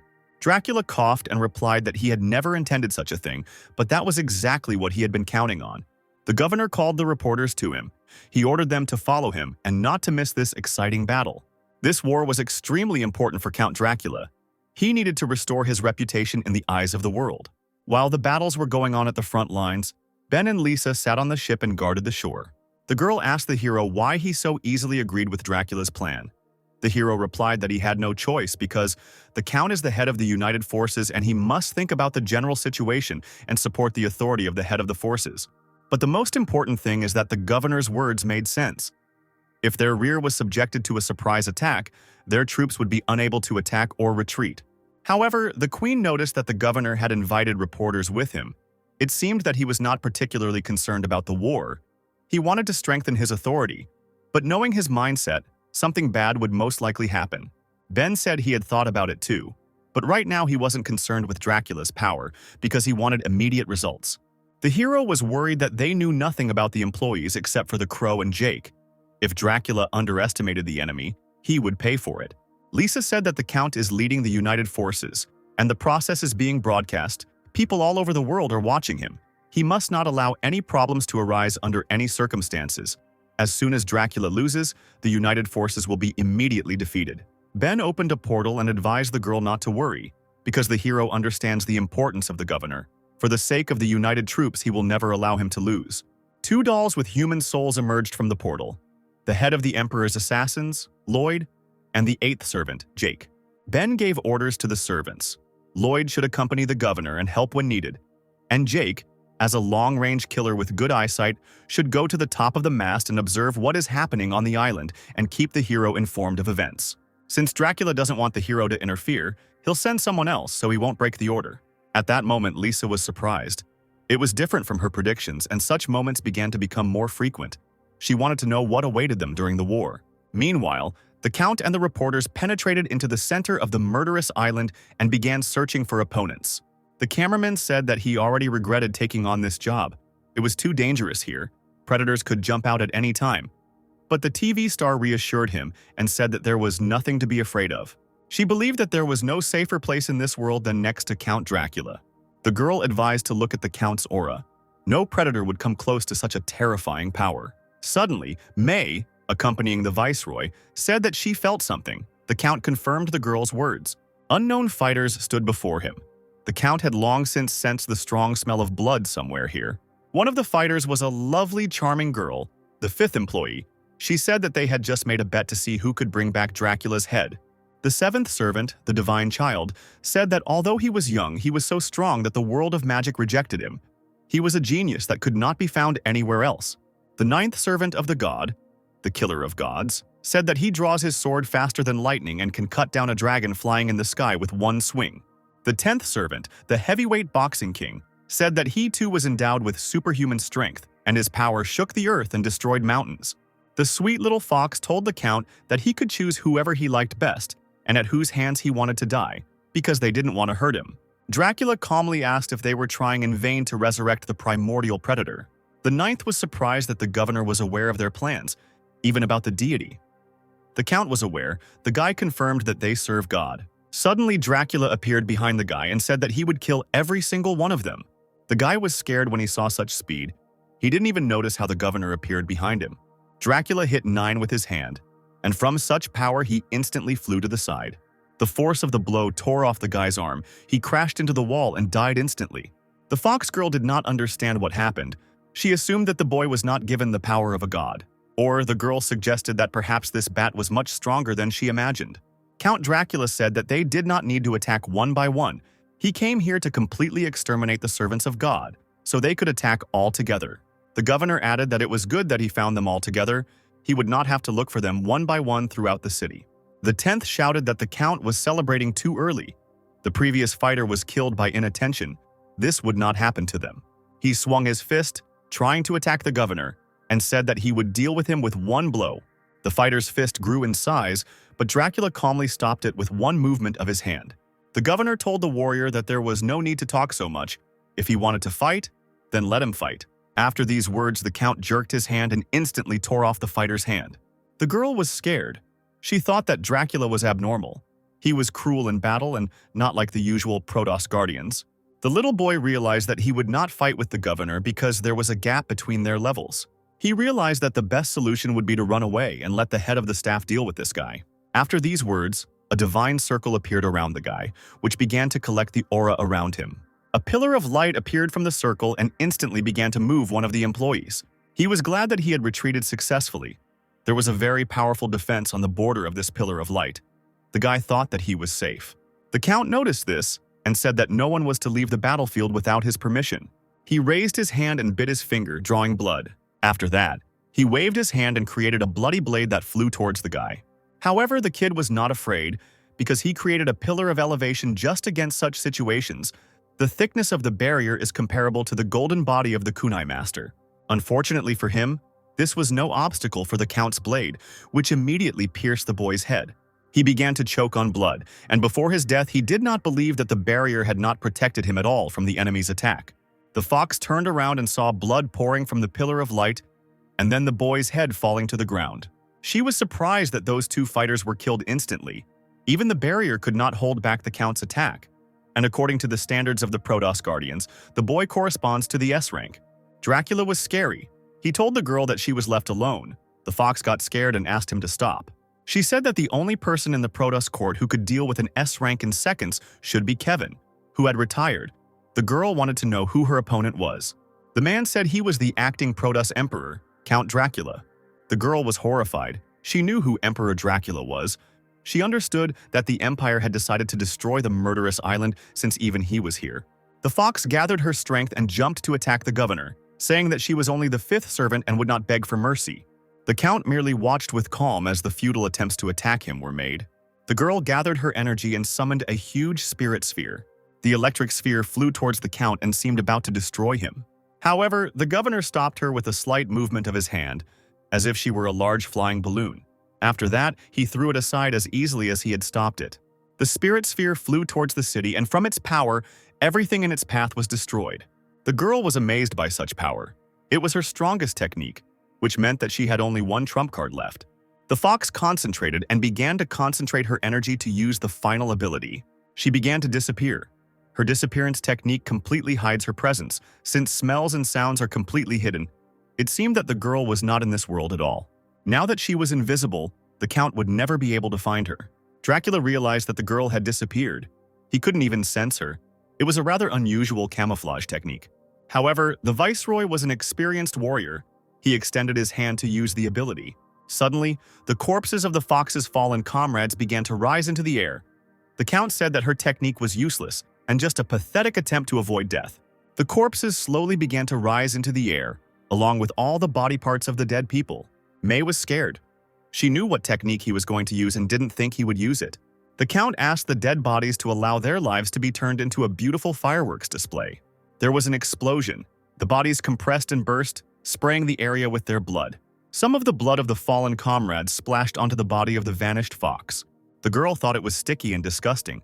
because recently these were her friends and now she was covered in their blood. The fox got angry and shouted that this was too much because she was a neat freak and did not expect such humiliation. Suddenly, the count's hand, which was covered in bats, reached out to the girl. The man grabbed the fox by the throat, causing her to breathe with difficulty and cough because of this. Dracula held the girl in the air and told her that he had finally managed to capture this little fox. Suddenly, Dracula's gaze turned downwards, and like any man, he noticed the girl's lush breasts. He was curious whether the girl's heart was as big as her breasts or not. The man wanted to take it out and check. However, he was stopped by May, who advised the count to calm down.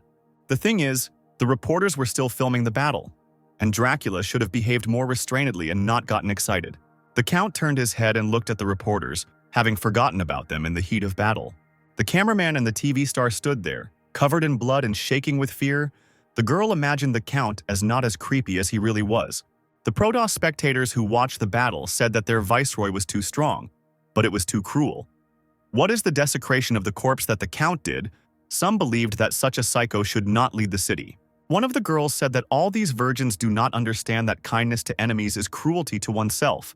The Protos army has already suffered great losses. Count Dracula came to his senses and did not kill the girl, but simply threw her to the ground. He apologized and said that the sight of fresh blood made him slightly lose his head. This girl was from the Fox clan, so the governor decided to leave her to May. The girl didn't know what to do with the prisoner of war, since she had never been in such delicate situations. However, a wonderful idea came to her mind. She decided to give the fox to Ben, because he has a lot of experience in such matters. After some time, the space around the ship where the hero was located began to crack. A portal appeared from the crack, from which a girl fell unconscious and began to fly head down. Queen Lisa was surprised by this turn of events. She could not understand why the beautiful girl was falling from the sky. Ben quickly realized and jumped to meet the defenseless fox. The guy instantly grabbed her in mid-flight and prevented the unfortunate employee from crashing. He was wondering why he always ends up in situations where he catches falling girls. He asked if Lisa saw this in the future. The girl was embarrassed and said that she didn't remember, but most likely this didn't happen. Jake said she was the 5th employee to be defeated by Dracula. He saw the fight with his eagle vision. The guy added that May had sent her here so that the master could interrogate her, so that he could extract something useful from her. Ben put the girl on the ground and replied that he had experience in interrogation and he would carry out the order. After a couple of minutes, the rope became tightly taut. The fox opened her eyes and thought that she had died and was now in the afterlife. However, she was still alive and tied up. The girl was embarrassed that she was in such a position. She did not understand what was happening and called for help. Ben told her that there was no need to resist, because she was already in his power, and as the 5th employee, she could tell him many interesting things. He has countless ways to loosen the girl's tongue if she doesn't want to suffer. Then let her tell everything now. The girl chuckled and said that the hero was just bluffing. She knew that the truly powerful Protos guardians were already fighting on the front lines. Even the ruler Dracula was no exception. And the guy who stayed on the ship in such a critical situation was just some kind of rear warrior. The fox added that it would take him 10,000 years to scare her, at which point Ben became indignant at being called a warrior of the rear. The girl said that they didn't have much time left anyway, so she would tell the truth. They had lost this war from the start. Even Dracula's personal participation wouldn't help. She saw his techniques and he was indeed strong, however. Compared to their leader, his strength was still lacking. And not only the head, each priest of the Great Four is an unrivaled master of combat. Suddenly, some noise was heard in the sea, which the heroes heard.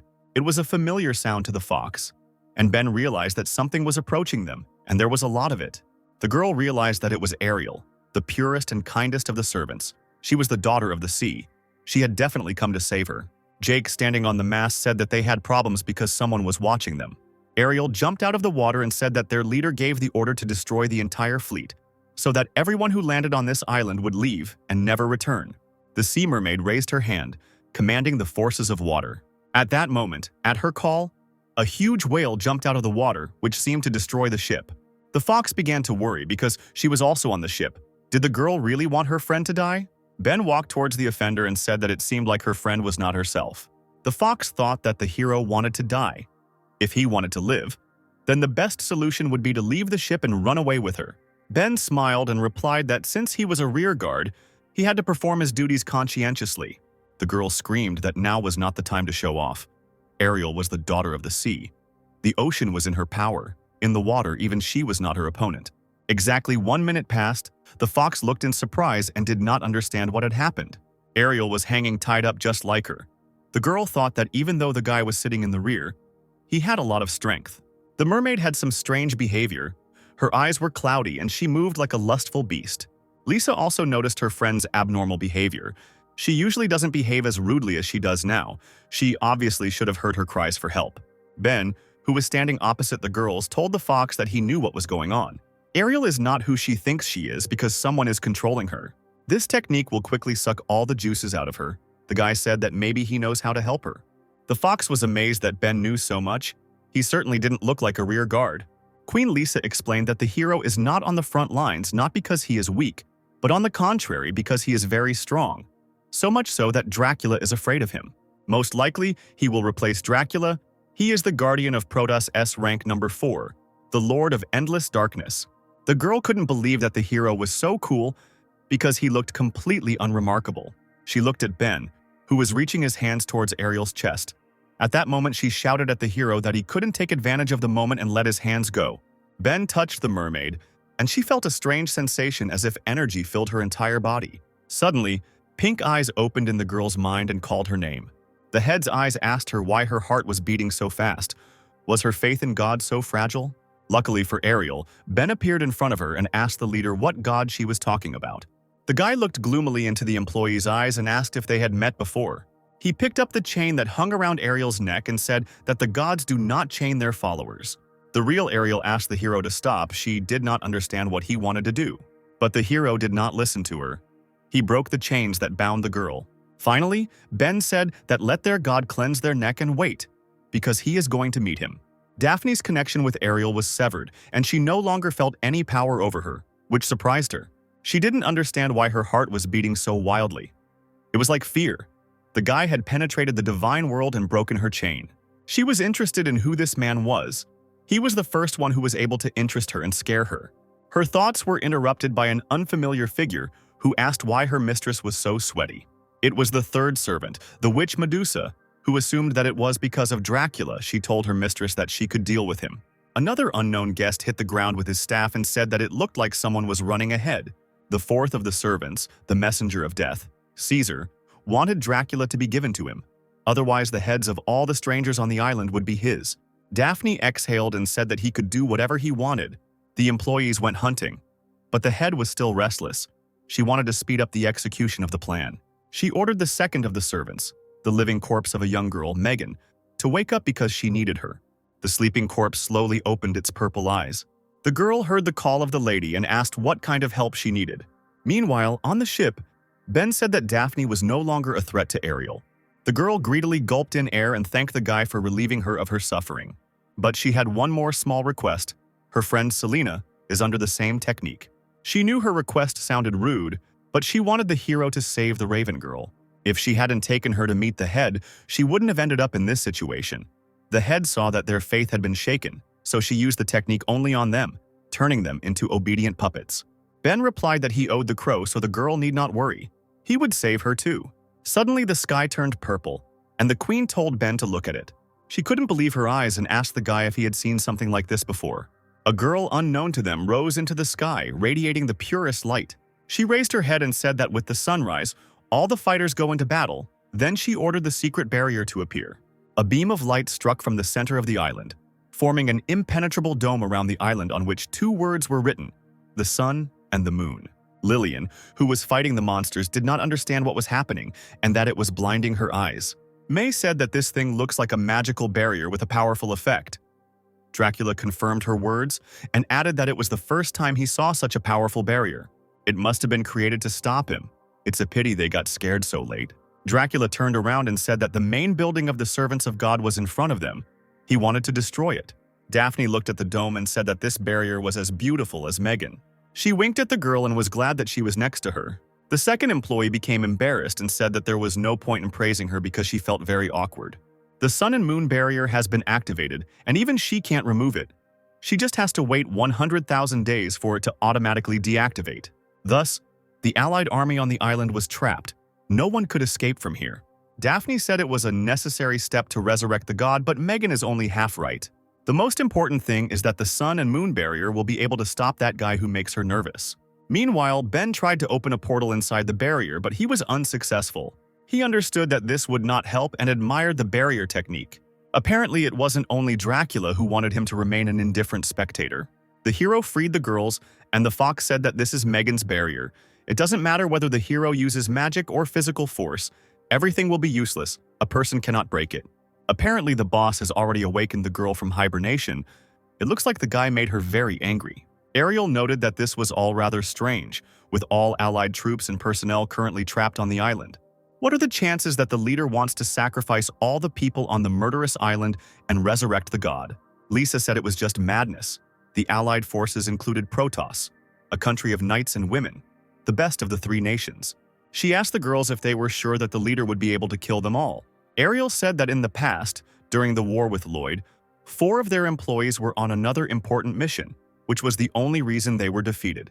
The mermaid knew that the strength of those 3 servants was incomparable to that of the Grand Master, and the strength of the head of Daphne far surpasses them all. If Ben couldn't get to the battlefield because of this barrier, then her hypothesis was likely true. The hero examined the wall again and said that a person definitely could not pass this barrier. However, he wondered if a god or a demon could break this barrier. The girls were surprised by what they heard. They could not believe that the hero was capable of summoning a demon or a god. Meanwhile, in the city center, the battle was in full swing, and one of the employees was watching it. The skeleton said that there were quite a few people here, and he praised them for coming from such a distance to their own funeral. The Iroquois leader, the A-rank keeper, made an obscene gesture to the skeleton and said that they had already killed all his friends. James, the A-rank guardian, said that he hates those who only pretend to be strong the most. There is only one skeleton, and there are many of them here. The guy told Caesar to look at the army. All the Protoss fighters were gathered here. The skeleton couldn't defeat them alone. The attendant laughed and said that it seemed they didn't understand if they said he was alone. The messenger of death added that he never said that he came alone. The dead magician raised his hands to the sky and a huge pentagram appeared behind him. Flying souls began to emerge from the circle in huge numbers. They looked like death in a robe. The boys realized that the messenger of death was a summoner, and at one point they found themselves in the minority. Jenna noticed that these creatures smelled rotten. They did not look like living creatures. Their smell was more like the undead. The undead king pointed his staff at the people and ordered his servants to destroy every single one of them. The dead souls rushed into battle. They were very creepy, and such a huge number could not be counted. One of them tore the clothes on Eliza's chest. The girl noticed that they were very well trained. The spirits not only had good physical strength, but also magical skills, which Jenna tried to protect herself from. This summoner could create undead continuously. The girls didn't know how to defeat him. Caesar just laughed as he watched the fight. He knew that in a battle with people he would not lose to anyone. After all, he, the 4th servant, the Skeleton King, could replace an entire army alone. The Protoss warriors continued to fight the monsters, Kathleen cutting them all down with one blow. Lillian, one of the strongest guards, also had no problems eliminating her opponents. One of the ghosts approached Joseph and smelled the wild stench that came from his bag. The man grabbed the undead by the head and held it tightly. He slammed his opponent into the ground and said that no one dares to despise him. Suddenly, Kathleen noticed strange things. The ghosts that she cut began to sew themselves together. The girl realized that these corpses could regenerate. The battle was already difficult and was becoming more difficult with each passing minute. Suddenly, strange black feathers appeared in the sky. The undead began to look around and did not understand what kind of feathers were falling on them. These were the feathers of Sif, who said that the undead should not be in the presence of an angel. She suggested that if they could regenerate, then they had to be hit so that there was nothing to regenerate. Suddenly, the feathers that fell from the sky began to change their color. It seemed that they were starting to heat up. Each feather heated up to its maximum and exploded with colossal force. After the explosion, there was nothing left in the place where the ghost stood. They really had nothing to regenerate after such an attack. The girl was happy about her victory. She wanted them to feel all the pain. The fallen angel was curious how they could be reborn after this. Lillian noticed that Sif was very good at controlling her powers. She multiplied them even more than her breasts. Judy said that was the point. They had to win for the Protoss. They couldn't have the servants looking down on others. However, suddenly the Skeleton King appeared behind the fallen angel and said that they were rejoicing too early. The girl turned around and couldn't believe that this was even possible. There was an impenetrable barrier around Caesar. He was protected from any attacks. The king said that they did not see his entire army. All these undead are connected to him. and as long as he is alive, they can be reborn infinitely. After these words, Caesar fired his beam at Sif. The girl fell from the sky to the ground. Blood came out of her mouth and she started coughing. Sif realized that Caesar was quite a serious opponent and she had underestimated him. The girl did not want to lose on the threshold of her own home. The Undead Legion evolves with each revival, strength, magical abilities, endurance. Everything has made a leap in development. The longer the battle, the stronger they become. Caesar told the people that it didn't matter how many there were, and it didn't matter how strong they were. If all these people get involved with his legion, then they will have only one way out. All that remains for them is to become part of his immortal legion through mortal torment. As the legion of undead was resurrected again and again, the situation on the battlefield gradually changed. The Allied forces were engaged in a difficult battle with endless enemies, and their strength was running out. Jessica tried to attack one ghost, but her love blade was useless against it. Susan also got it pretty bad, but she wasn't going to give up and threw her feathers at her opponent. She made a lot of holes in him, but these attacks were useless. Their regeneration was endless. The girl understood that at this rate they would be killed sooner or later. Lillian understood that everyone except the S-rank hunters could no longer hold them back. Kathleen agreed and said that they did not expect that one person from the staff could cause so much trouble for the Allied forces. The head swordsman never thought that one day she and Kathleen would fight side by side. Lillian asked the paladin to do her a favor. She wanted Kathleen to distract the undead while she dealt with the skeleton servant, because he was a lich, and as soon as he died, the entire army of the undead would fall. The paladin had little strength, but she told her new friend not to worry about anything. She would hold off the enemy. The two girls were surrounded by an army of undead. However, they did not want to give up and prepared for battle. Finally, Lillian said that when all this was over, she would definitely invite Kathleen to the land of women to bathe in the hot springs. After these words, the head of the country of women jumped on the head of one of the ghosts in order to push off and fly closer to the skeleton. She understood that the Allied forces were stuck in a quagmire, and that she, as the strongest guardian, had to lead the others out of the impasse. One blow from her was supposed to decide everything. The girl gathered all her power into this attack. The blow of her sword pierced Caesar's ice barrier. It was unclear whether he would be able to break through it. At the sight of the collision, a light began to flare up, and with each passing second it became brighter and brighter. Joseph was surprised by the light that the blade emitted. The light blinded the man's eyes. The barrier began to crack, and a voice was heard inside it, which said that he did not expect that there were people other than the head of the servants who could destroy his barrier. The barrier burst and slightly injured the servant, however. It was not enough for victory. Lillian didn't expect the thickness of the shield to cause her blade to deflect. Suddenly, a ghost appeared behind the girl, ready to deal with her with his club. The undead struck the girl, and her blood immediately spilled. Lillian fell to the ground and was covered in blood. She was still alive, but breathing with difficulty. Caesar stood in front of her. He explained that he could control such a large legion of undead due to the incredible amounts of energy. Even if the same number of people were added to the battle, none would surpass him, so the people would never be able to defeat his legion. Caesar said that the girl's death would symbolize the defeat of the coalition, since she was the leader of the Allied forces. Suddenly, the skeleton heard a male voice behind him. It was Ben. The guy said that he had not yet joined the battle, and the skeleton had already declared the defeat of the Allied army. Meanwhile, three girls stood at the edge of the barrier and looked at the huge hole in it. Lisa couldn't believe that Megan's most powerful barrier had been breached. She had never met people like that. It was unclear who he was, a demon or a human. But Lisa explained that Ben was the savior of the world. Caesar could not understand where the hero came from because he did not feel his presence. It was strange. Suddenly, the hero instantly ran, but not towards the skeleton, but towards the girl. Ben knelt down next to the wounded Lillian and apologized for not making it in time.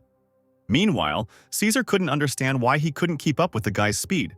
The girl rose with difficulty and said that as soon as she saw Ben, she immediately stopped feeling pain.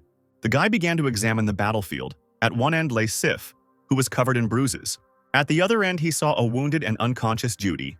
The boy stood up and said that their offender would be in 10 times more pain. The king, meanwhile, realized that he had better watch the hero and be more careful with him.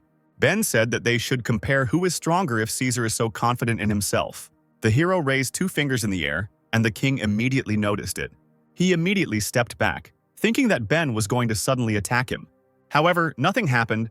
The guy just stood there and held 2 fingers in front of him. The king of the undead was outraged that some brat decided to play a joke on him. Ben said that he just wanted to scare his enemy because before a strong attack you always need to warm up. He invited Caesar to look at the result of the unification of the nuclei of light and darkness, at the true power of the gift of light. Suddenly, Lillian was overcome by a powerful force that Ben transferred to her with his power. Sif also felt the ability and did not understand what was happening to her. The pain disappeared somewhere and even the wounds disappeared. Jenna noticed that not only were they healed, her body was filled with energy. It felt like her whole body was on fire and she was going to explode. Kathleen noticed that it was the same feeling as that evening with Ben. Most likely the guy decided to share his power with them. Joseph was delighted with this effect. His fighting spirit reached its limit. Caesar couldn't believe what he saw. These half-dead people were filling with blood and returning to life like the undead from his army. Ben also noted that it was similar to the effect of Caesar's legion. He shared his power with others so that they would fight for him, because for him it was a mere trifle. Every person in the allied army was imbued with the power of light. Ben was able to heal everyone. Caesar was furious because the Legion of the Undead was his invincible technique, which he had been perfecting all his life. And this guy could do absolutely the same thing without effort. He was still young, and the king realized that perhaps Ben had the strength to compete with him. The hero told Lillian that now was her time to unleash her inner beast and bring back the pain she had experienced. Ben told the girl that now she could cut Caesar down with her own hands. The girl began to concentrate energy to use the secret style of the country of women, the style of flying blades. She pushed off the ground and jumped to attack the undead king. Thanks to Ben's power, she could rise again, and the hero's enemy would only meet a sad end. Caesar shouted that it was impossible because he had already defeated Lillian. She could not become a superhuman by receiving a little of this light. The commander summoned his legion of undead and ordered them to destroy them all. Ben told his troops not to let the undead run wild. The humans must win this battle. The heroes, girls, and the Protos guards rushed into the attack with renewed vigor to help Lillian. Meanwhile, a flock of ghosts was already approaching the head of the country of women. Now that no one could stand in her way, she advised them to attack all at once. The girl flew forward like a large flash of light, pushing aside the undead in front of her. She landed with lightning speed right in front of the Skeleton King. Lillian raised her hand and made a gesture. Suddenly, swords filled with light flew out from behind her, and she now controlled them. Caesar said it was just a show-off and wouldn't work on him. The Skeleton King jumped and tried to dodge the attack of the leader of the country of women.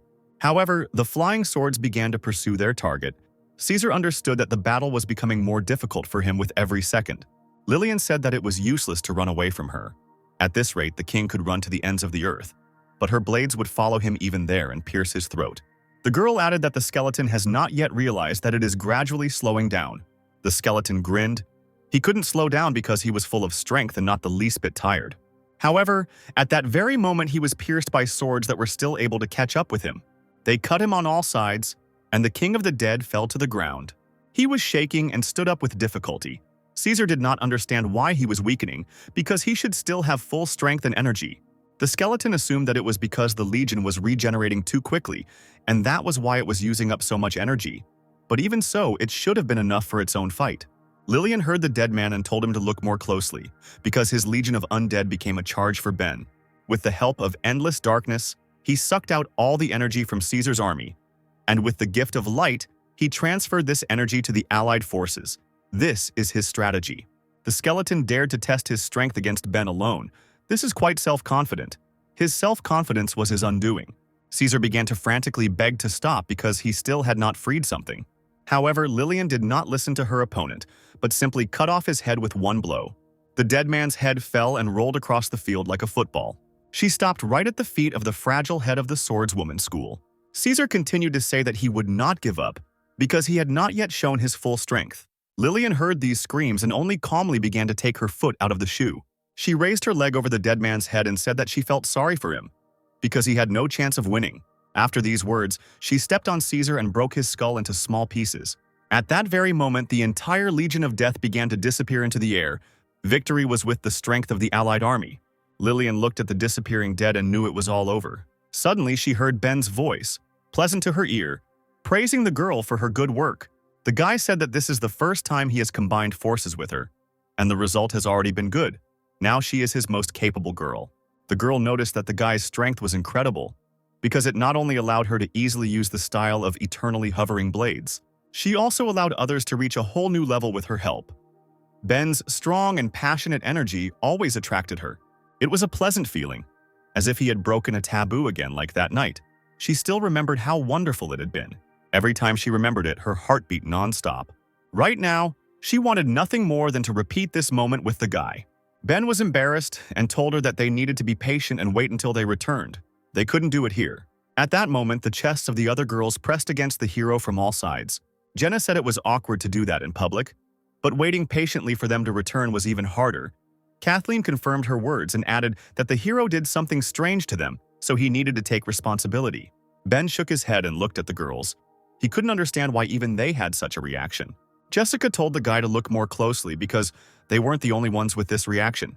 Joseph said that the hero would have to deal with these girls. Judy asked the girls not to be nervous because she had seen this many times and she had a solution to this problem. The boys watched the method that the poisonous queen came up with, and they blushed. After that, Judy asked the girls how they were feeling, and it seemed to her that they were feeling better. Lillian replied that she did feel better. One kiss from Ben could solve everyone's immediate needs, but it was a temporary effect. After this battle is over, she will definitely fight the guy day and night. Ben was all kissed by girls. He realized that he had managed to avoid a disaster, but he had to be careful with this technique.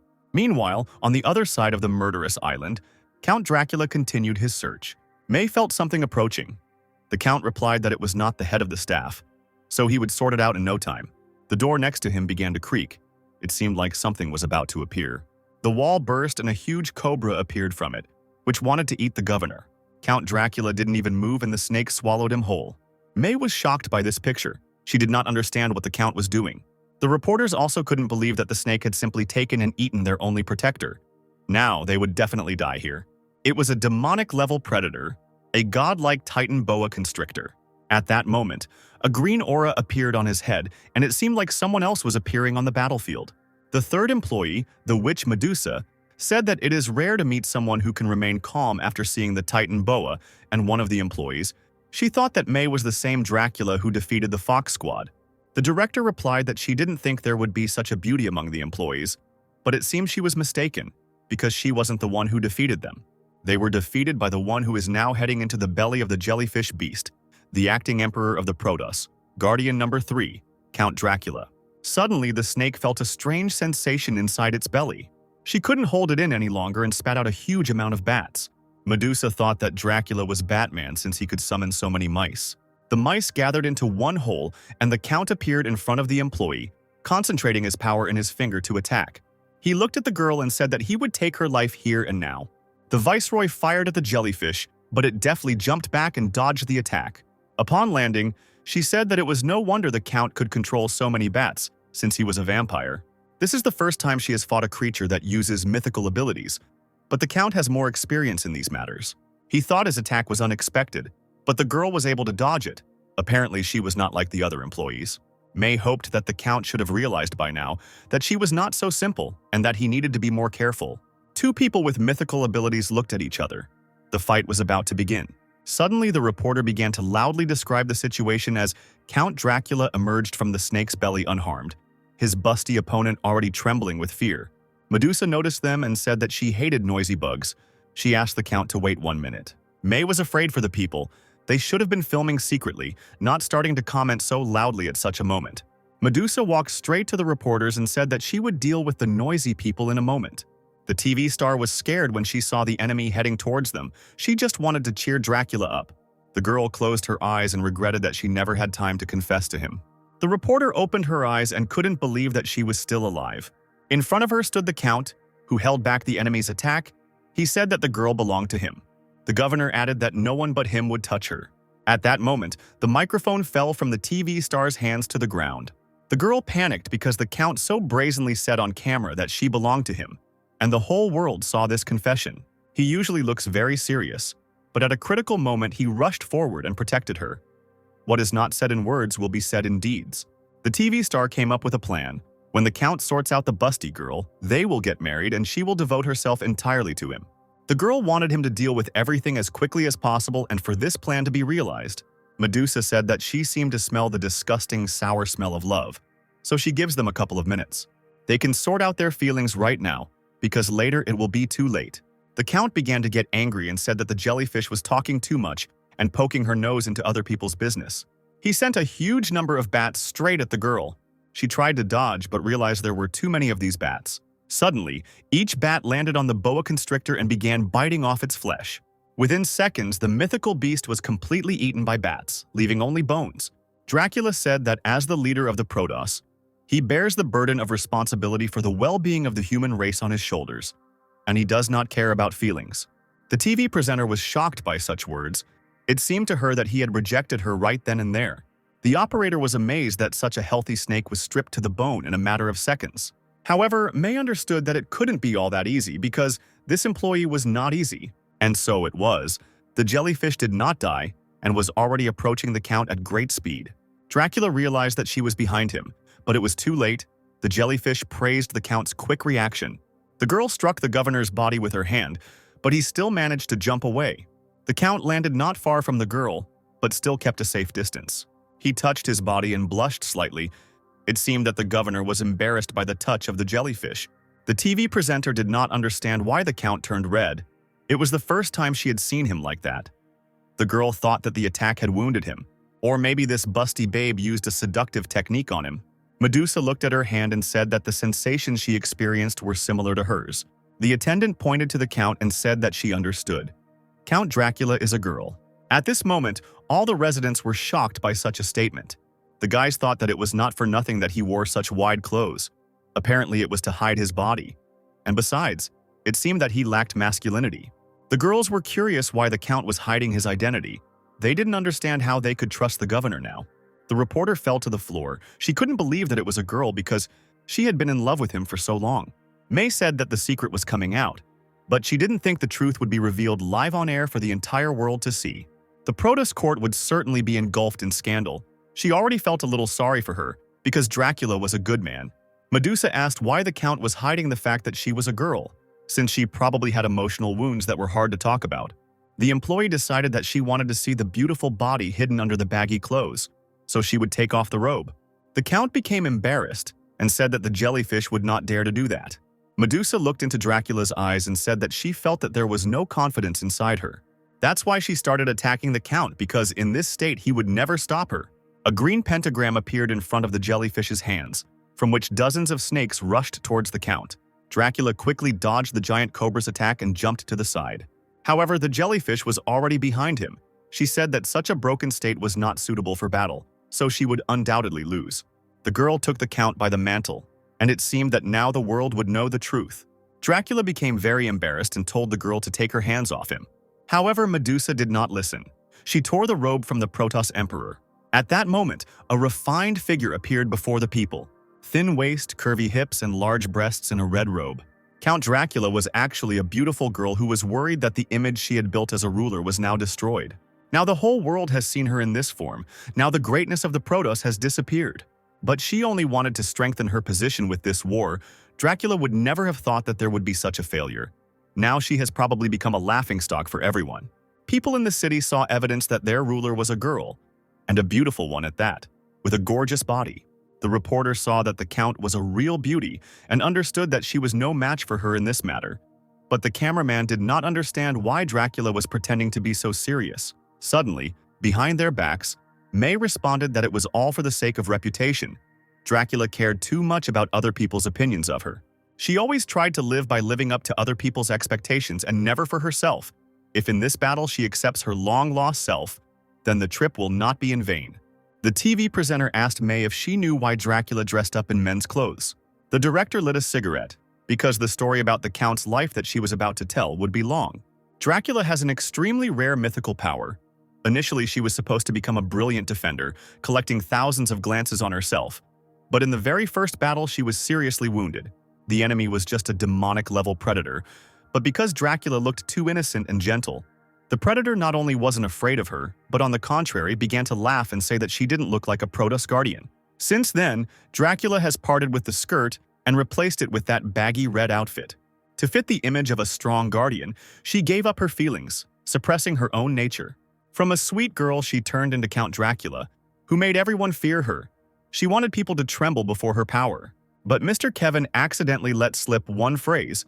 He said that he was already planning to resign and could not accept the duties of the acting emperor. The master said that the Count would be better suited for such a task than he was, and so now the Protos would rely on Dracula. This responsibility was not for her. Despite this, she took it all on her shoulders and gave everything she had. Just to live up to other people's expectations, every hope the villagers have for Dracula strangles her like a yoke. However, she never complains. To live up to her title as the ruler of the Protos, in truth, she could not stand any more condemnation. The residents listened to this whole story and were moved by the girl's story. Suddenly, May called Dracula's name. She wanted to cheer her up. She shouted at the girl not to listen to other people's opinions and to boldly be herself. May wanted this battle to be fought only for herself. Residents who listened to the story heard May's last words very clearly. Someone from the crowd decided to support the governor and began shouting for her to fight for herself. Suddenly, other voices also took up this cry and also began to shout for Dracula to fight for herself. Within seconds, the entire city was chanting for the Count to fight for herself. An aura began to appear around the girl, and she said that she seemed to hear the voices of people calling her to fight. Medusa noticed that Dracula's breathing had evened out. It seemed like those subordinates of her friends. They helped her to pull herself together. The unhappy girl said that she had already realized that being a man was good, and being a woman was also good. Being a Protoss overlord was good, and a guardian too. But she didn't need all that right now. After all, the only thing she wants to do now is to defeat her opponent. Medusa smiled and said that such an attitude makes the battle interesting. She decided to give the girl time to prepare and then begin the fight. Dracula brought his hand to his chest and cut a small hole. Suddenly, blood began to flow from her and her chest began to glow. The reporters were shocked and did not understand what she was doing. However, May was quick to reassure them. This is the technique that Dracula is most proud of, but it is only to hide her gender that she has not used it for many years. The fact that she can use this technique confirms that she has already found herself. Reporters saw a sword in the girl's body. The blood from her chest was turning into a magical weapon. Count Dracula slowly pulled the blade out of her chest. She said that she actually wanted to save this trump card for the battle with Ben, but in gratitude for helping her find herself, she would make an exception and show it to her. The current one is much stronger than the previous one, so the jellyfish doesn't have a chance. The attendant replied that she had noticed that Dracula was much stronger, but her words were also too loud. At this moment, the jellyfish's hair, which looked like snakes, began to change color. She couldn't believe that she had to fight with all her might. The girl's hair turned white, and huge snakes began to appear from behind her back. The reporter continued broadcasting. She said that the employee's hair released a huge amount of magic. It looks like she is going to summon some kind of terrible monster. Medusa said that she promised Daphne that she would stop Dracula, so no matter how strong she became, the servant would defeat her. This was her strongest technique. The girl summoned a huge hydra onto the battlefield. The snake was quite creepy and huge. The TV star noticed that its size was so big that it had already blocked out the sun. She didn't know how Dracula would be able to defeat such a monster with his sword. Now the fight was in full swing. The Count and Medusa looked at each other, and no one knew what would happen next. Medusa suggested that Dracula had no idea that such a powerful snake was sealed in her hair, and that she could only use it on special occasions. The girl added that everyone who saw her is already dead, so there is no need to be ashamed if Dracula is scared. However, the jellyfish only heard the girl start counting. It seemed as if the girl was not listening to the jellyfish, but was simply counting to 8. Suddenly, Dracula said that she had counted to 9, which was the number of heads the Hydra had.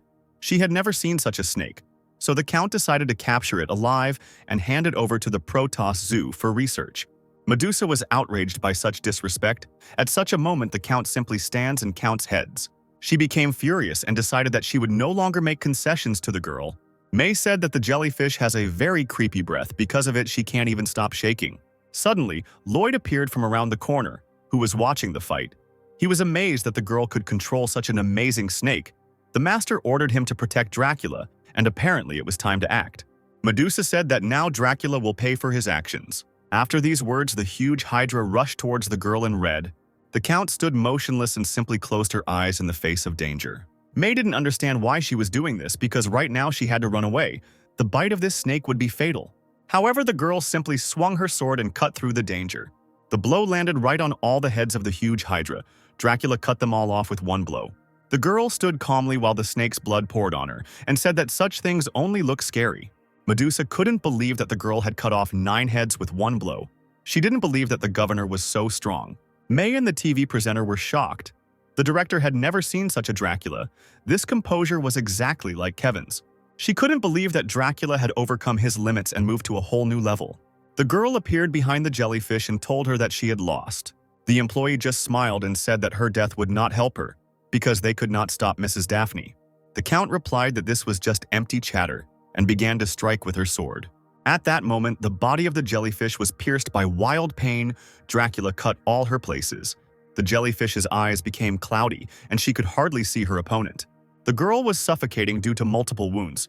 These were the last minutes of her life. She closed her eyes and apologized to Madame Daphne for not being able to stop Dracula. Medusa rushed down. She was sorry that she could not protect the honor of the employees and lost. The two girls watched as the lifeless body of the employee fell to the ground and realized that the Count had won. Suddenly the sun shone, and wonderful birds began to sing all around. Medusa lay naked on some green meadow, and a snake was wrapped around her body. She could not understand where she found herself. The girl assumed that this was heaven and she died. However, a voice behind her told her that she was being too pessimistic. It was Daphne who said that losing does not mean death, and even death only heralds the beginning of a new life. The succubus suggested looking around and seeing these bodies brimming with energy. They are all waiting for the jellyfish, waiting to become part of God with her. The girl saw bubbles around her, in which the souls of all the people on the island were enclosed. They were calling her with them. Daphne asked her why she doubted, if her faith had wavered.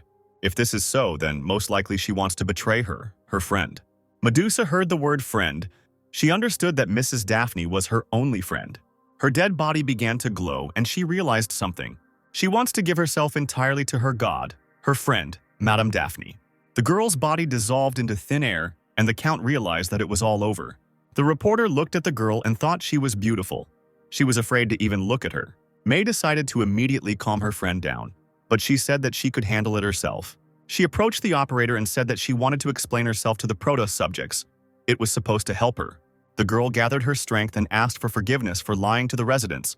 While in office as ruler, she was unable to build trusting relationships with the citizens. The residents were shocked that the previously arrogant Dracula suddenly apologized to them. The girl continued. She asked to wait until she dealt with all the employees on this island, and then immediately resigned from the post of the ruler of the Protos. The TV presenter was shocked by such a statement. She did not understand why the Count wanted to leave the post of ruler. The fact that she was a girl was not the reason for such a decision. The reporter began to cry and said that under Dracula's leadership, Protos had always flourished, and that she was the only one fit for that position. Count Dracula was surprised by such words. She could not believe that an ordinary citizen thought so about her. May said that she supported her, and the cameraman also confirmed the TV presenter's words, and all the viewers thought the same. The crowd of people watching the screens in the city began to chant Dracula's name. The girl became embarrassed and said that she was not good enough. Besides, she was not even the strongest in Protos. How could she rule the city? Suddenly, a male voice that was approaching said that of course she could control the Protos.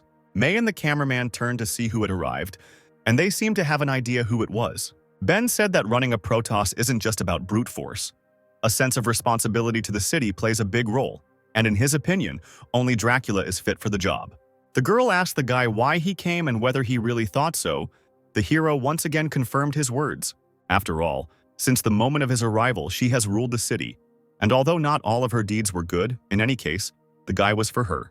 Dracula always perceived Ben as his worst enemy, and he spoke words of support so calmly. The girl thought that it was in the cell and he wanted to save her reputation. She knew that with the power of a hero, the entire world could be conquered. But she didn't understand why he didn't want to master Protos. Suddenly, she realized that she seemed to be missing something very important. No one except May had ever seen her like this, but Ben wasn't exactly surprised to see it. She suggested that he had seen her naked before.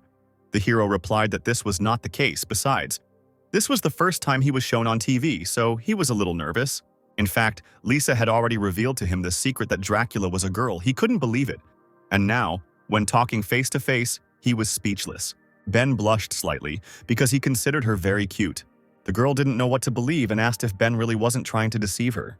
The guy couldn't believe that she was the same age as Kevin because the girl looked so innocent and energetic. Suddenly, their conversation was interrupted by a purple aura that began to fill the island.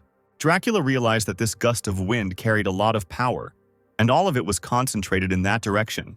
It seemed that this was the last trump card the employees had to deal with. Meanwhile, Leo was pinned to the wall with his fiery sword sticking out of his heart. Adam had already begun to move away from the defeated enemy when he suddenly noticed a strange aura emanating from Leo. The guy didn't understand what was happening. He assumed that his opponent was not dead yet.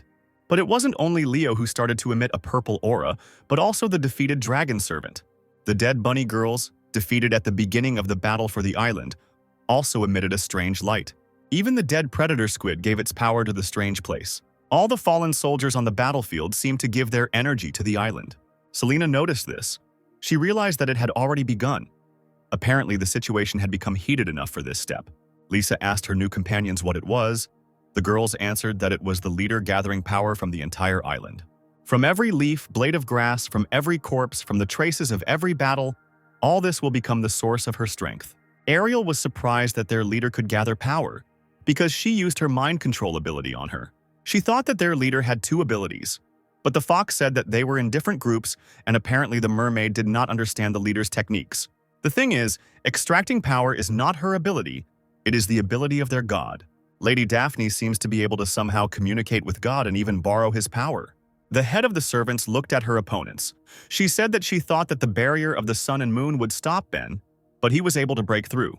The girl had never subdued someone like him before. He was the first one who made her heart beat faster.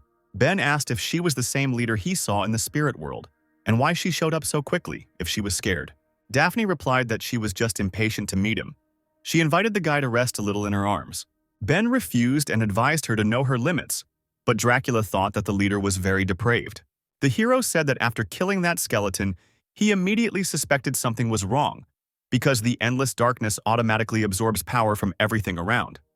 But after that guy died, nothing happened. Now it was clear to him that this had happened because of her. Realizing that she couldn't defeat them, Daphne had absorbed his power and was just trying to stall for time. After all this power that she collects is needed for the resurrection of their god. Dracula was surprised that Ben had found out so much information. She didn't understand when the guy had managed to figure it all out. Daphne said that the hero's gaze frightened her, as if he wanted to eat her alive. And also at first glance he could guess human thoughts.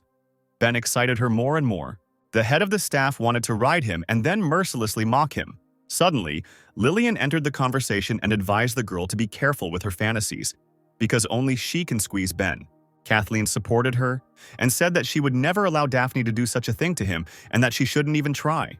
Dracula and Ben didn't understand what was going on with these two ladies.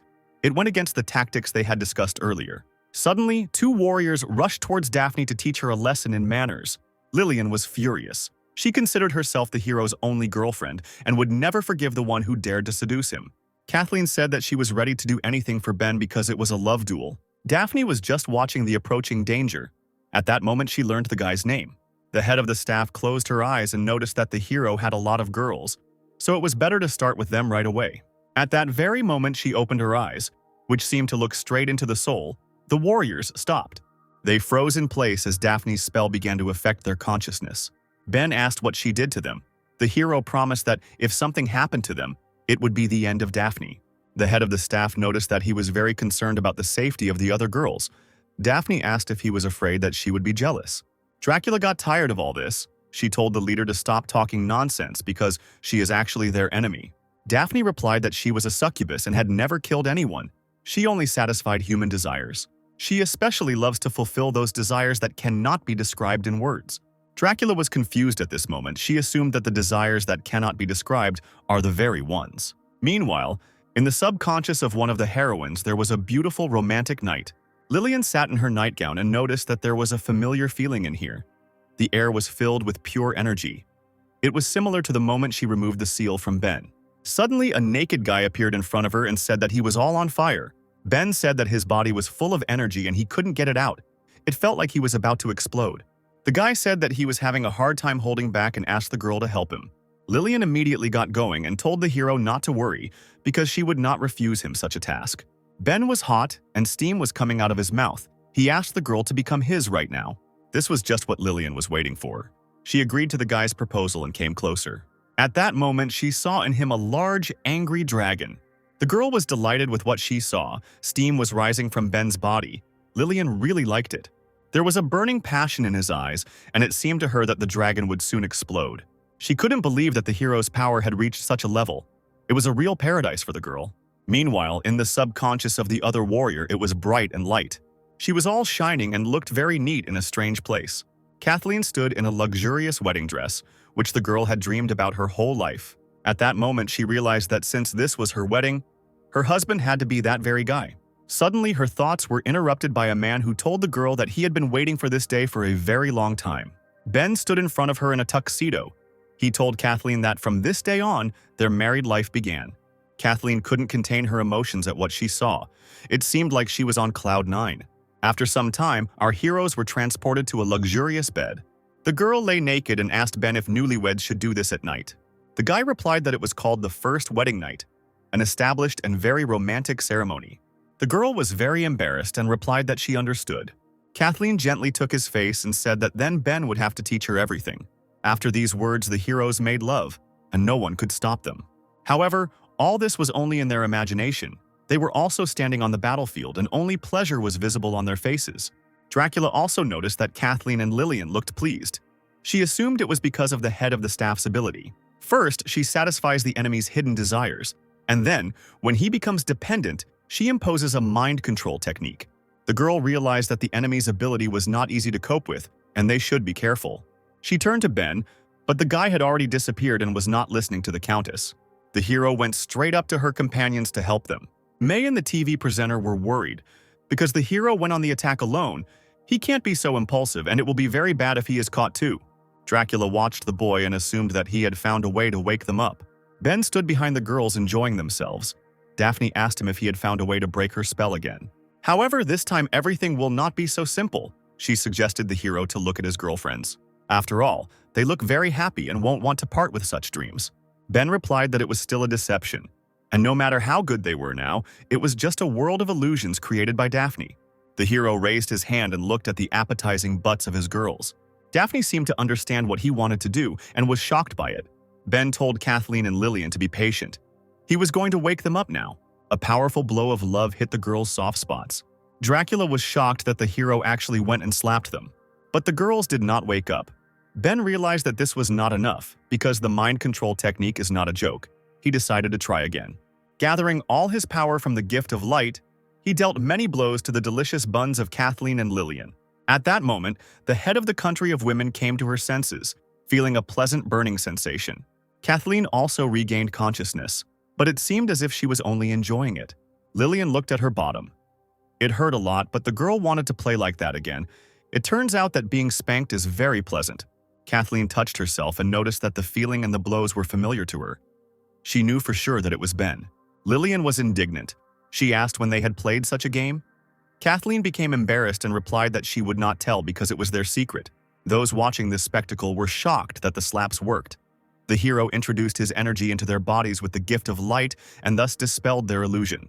Dracula was embarrassed. She understood that if she fell into the illusion, she too would be forced to receive a slap from Ben. In her imagination, she was very embarrassed and begged the hero to spank her with his hardest blow. It seems that only the hero was conscious on the battlefield. He told the girls to stop swearing because there was an enemy in front of them. He told them to wait until he dealt with Daphne, and then they could play with him day and night as they wanted. Lillian blushed and said that she couldn't enjoy just one day, she needed 20 days. Ben was a little scared when he heard these words, but he still agreed with this statement. The head of the staff was outraged, because ruining her mind control technique twice was okay. But flirting with others in front of her, she couldn't stand that. There is a beautiful girl standing in front of Ben, and he is flirting with others. Daphne could not forgive this. The girl decided to punish the guy and sent him a succubus ultimatum, a love temptation. At that moment, the hero felt strange vibrations directed at him. The hero froze in place and suddenly his eyes became cloudy. Ben fell into the chapter's trap. There was a purple love aura around the boy, which was noticed by Kathleen and Lillian. They were scared. The girls tried to call the hero, but all was in vain. Daphne said that it was useless for him to shout, because this technique was much stronger than the one she had cast on them. According to her plan, Ben is now on cloud 9. Meanwhile, a chain began to jingle in the hero's mind. The chain was tied to a collar that was on the slutty girl. Daphne was on her knees in her underwear and stockings, begging her master to love her. The hero looked at the chain in his hand. He realized that the succubus loved such things and apparently only got excited with them. The girl replied that if the gentleman did not like such games, then she could please him in a different way. If the image of a slave is a little too much for him, she will easily change it. At that moment, bunny ears appeared on her head and a cute tail appeared on her butt. The guy was sitting in the company of 3 girls who promised to fulfill any wish he asked for. However, Ben did not succumb to the provocation and said that it did not attract him. Let Daphne try again. The head of the staff was shocked. It was the first time someone had spoken to her so rudely. Apparently, the guy had an insatiable appetite. But she couldn't show him her anxiety because she was a succubus after all, and no man on earth could resist her. The girl said that the gentleman turned out to be a lover of exoticism.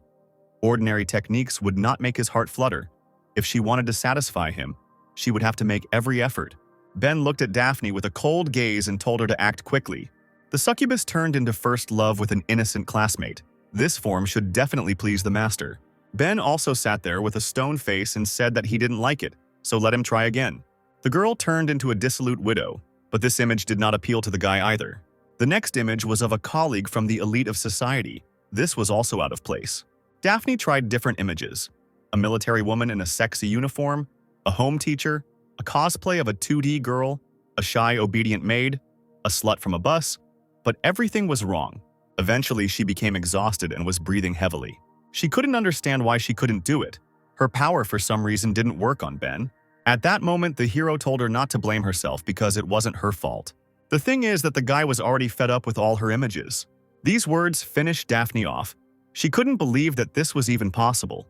After all, Ben looks like a very ordinary man. He couldn't have had time to try out all of her looks. Although she didn't practice, she watched a lot of movies. They inspired her to create those techniques. But for some reason, the guy's heart didn't beat faster. In her eyes, Ben was simply behaving indecently.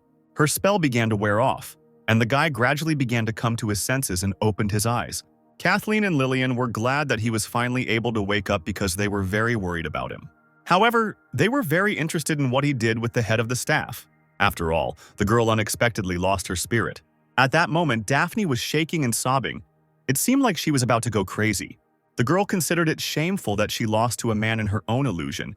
It would have been better if he had killed her. Now she was a disgrace to the succubus. Suddenly, her crying was interrupted by the hero, who ordered the head of the servants to surrender. After all, she still won't be able to defeat the hero. He is much stronger than her. The girl began to wipe away her tears and gradually come to her senses. She said that the guy was simply immune to her charms and he shouldn't rejoice too soon.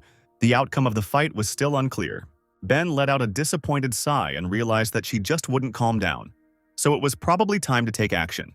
Now the hero decided that he would use all his power. At that moment, every warrior, filled with his strength, rushed to his aid.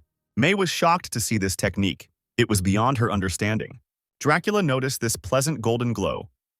This is the power of the gift of light. She was surprised that Ben was able to already achieve this mastery.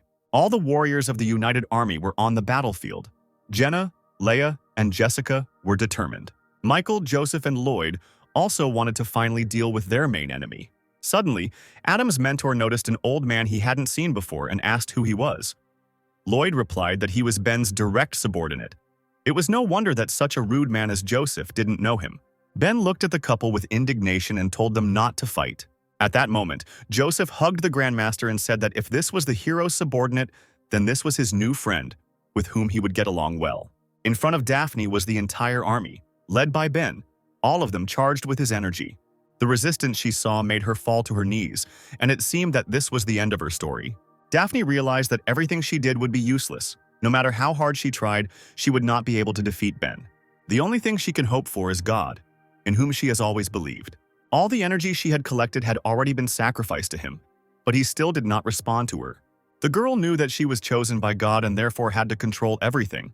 But she couldn't understand why this was happening when she met such a strong opponent. The succubus could not understand why the Lord stopped protecting her at that moment. Ben looked at Daphne, who seemed to have gone crazy. He realized that she had no strength to fight anymore, and it was time to end it all. He ordered all his friends to attack the head of the servants, and the heroes rushed to attack. The girl cried and screamed that no one had ever humiliated her like Ben. She closed her eyes and resigned herself to the fact that her life was over. Suddenly, a bright flash appeared in front of her, blinding everyone who was near the leader. Daphne opened her eyes slightly, into which a strange light was directed. She couldn't believe she was still alive. It seemed to her that God had answered her prayers. However, in front of her stood not a god, but the refined figure of a girl. Daphne realized that she had already seen this ass and these snow-white legs too. It was Megan, the second of the servants of God who came to protect her mistress. Daphne asked her why she hadn't run away yet. Had she really come here to be buried together? The girl asked not to worry, because she said that she would help the lady and would certainly fulfill her promise. The head of the staff burst into tears at these words. She didn't understand how Megan could be so sweet. The girl immediately blushed and said that he shouldn't praise her like that because it embarrasses her a lot. While the two girls were talking, they were in an impenetrable barrier. Joseph didn't understand what was happening. What this barrier was that he couldn't break through even with his fist. Leia was amazed by such an amazing technique. Even the demonic blade was powerless. Ben said it was still the same sun and moon barrier, although it was smaller than last time. Lillian asked if it would be possible to reveal it. The hero answered that yes, but he would have to summon a demon. The guy told them not to be afraid, because he had a rather difficult character. Daphne said that the barrier won't last long because Ben will soon open it. Since Megan came here, then she must have a way to get out of here. Suddenly, the girl's corpse asked if her mistress remembered who she was before coming here. Megan closed her eyes and suddenly old memories appeared in her mind. In them, she was hanging in chains over an unlit fire, with people in robes standing in front of her who wanted to burn her. Residents shouted that Megan was in league with the predators and that she was not a human but a zombie. If they let her go, she would only harm more people, so for the sake of the people of their village, it was necessary to destroy the evil right now. The beaten and tortured girl said with difficulty that she only wanted to help. The elders said that if she had not brought the predators, so many people in their village would not have died. It seemed that everyone agreed that it needed to be burned. And since no one was against it, the old man decided to begin the ritual. The elder threw a torch into the fire under the girl and told the filthy creature to die right now. However, suddenly someone intercepted the torch and prevented it from falling into the firewood. Megan, who was already prepared for her fate, was surprised by this. The old man asked who dared to violate the ritual, and who this strange girl was. Apparently she was looking for death here. Daphne stood up and said that the old man had just asked who was against it, and she was against killing Megan. After some time, the entire village was engulfed in hellish flames. Every inhabitant and elder was brutally killed. Some were burned alive. Some had their heads torn off. Megan asked the lady why she decided to save her. Since she was seeing her for the first time, Daphne replied that she would never abandon such a cutie. No one would want to watch her burn. The girl was embarrassed because it was the first time someone complimented her. She couldn't believe that zombies could also be cute. Daphne said that Megan helped them get rid of the predators, and these ignoramuses, without understanding, decided to burn her. So why did she decide to help them? Megan replied that the thing is that she is a zombie and everyone is afraid of her. She dreams that people will accept her as she is. She dreamed of making her first living friend. Therefore, as soon as people need something, she makes every effort to make them happy. Daphne was surprised that this is all she wants. If this is her dream, then she wants to become Megan's first friend. The girl was surprised that the succubus wanted to befriend her right here. So the two girls became friends, and Daphne promised that from that moment on, no one would harm her anymore. Megan said that since they met, the lady has always protected her, but now she is helpless. The succubus replied that it was a dead end. She asked what Megan thought could still be done. At that moment, the zombie lit up and replied that it was still not a dead end. This time she asked to let Daphne stand up for her. Suddenly, Megan began to crack and seemed to be falling apart. Daphne panicked. She didn't understand what her friend was planning and asked her to give her a hand. Unfortunately for the succubus, the zombie girl exploded and shattered into tiny pieces. Before her death, her voice was heard from the fragments, saying that she was sacrificing herself to God. She suggested that perhaps with the help of her power, it would be possible to awaken the god. Daphne couldn't believe that she had done such a stupid thing, because it would be impossible to awaken a god with such a small amount of energy. The head of the staff decided that such matters should be left to the elders, although she did not know whether she had enough energy. However, this was the only way to defeat Ben, and so Daphne decided to give it a try. This is her last move, and if she fails, it will all be over. The girl closed her eyes and began to crack. She prayed to God for forgiveness. Daphne gathered her energy to give it to God. Only he could help her now. Suddenly, the barrier that protected her began to crack, and a hole appeared in it. The dome exploded, and Daphne was surprised that last time Ben only made a hole, but now he was able to completely destroy this barrier. At that very second, she saw the guy in a different guise and was surprised by it. He gave off an ominous aura that made one feel a chilling sense of dread. A third eye appeared on the hero's head, which did not look like his eyes. In front of her was a transformed Ben in the form of Asura. He had long hair, and it seemed like he had matured a little. The guy apologized for the wait and for the fact that he had to be a little late. Dracula was amazed that the hero could control the full power of the demon. She wondered where the limit of his capabilities was. Lillian and Kathleen enjoyed the spectacle. The girls noticed that with long hair, the hero was no less attractive and even very arousing. Ben told Daphne to look at the result of her work. So many people died because of her deity. Since she herself is not ready to stop, the hero will help her with this. After these words, he directed one of Asura's hands at the girl. The hand immediately pinned the head of the staff to the wall. Now she can't escape anywhere. Daphne couldn't understand what kind of technique the guy was using. He was holding her so tightly that she couldn't breathe. The hero flew closer. He didn't know why. But when he saw another person fighting with all his might, it excited him like hell. Especially the frightened look of such a spoiled girl as Daphne excited him even more. The succubus panicked and asked what he was going to do with her. Despite her appearance, she considered herself a decent girl. Ben moved even closer and touched Daphne's chin with his finger. The girl panicked even more. She couldn't believe that he would do this in front of hundreds of people. In her imagination, she was lying in her underwear on the bed.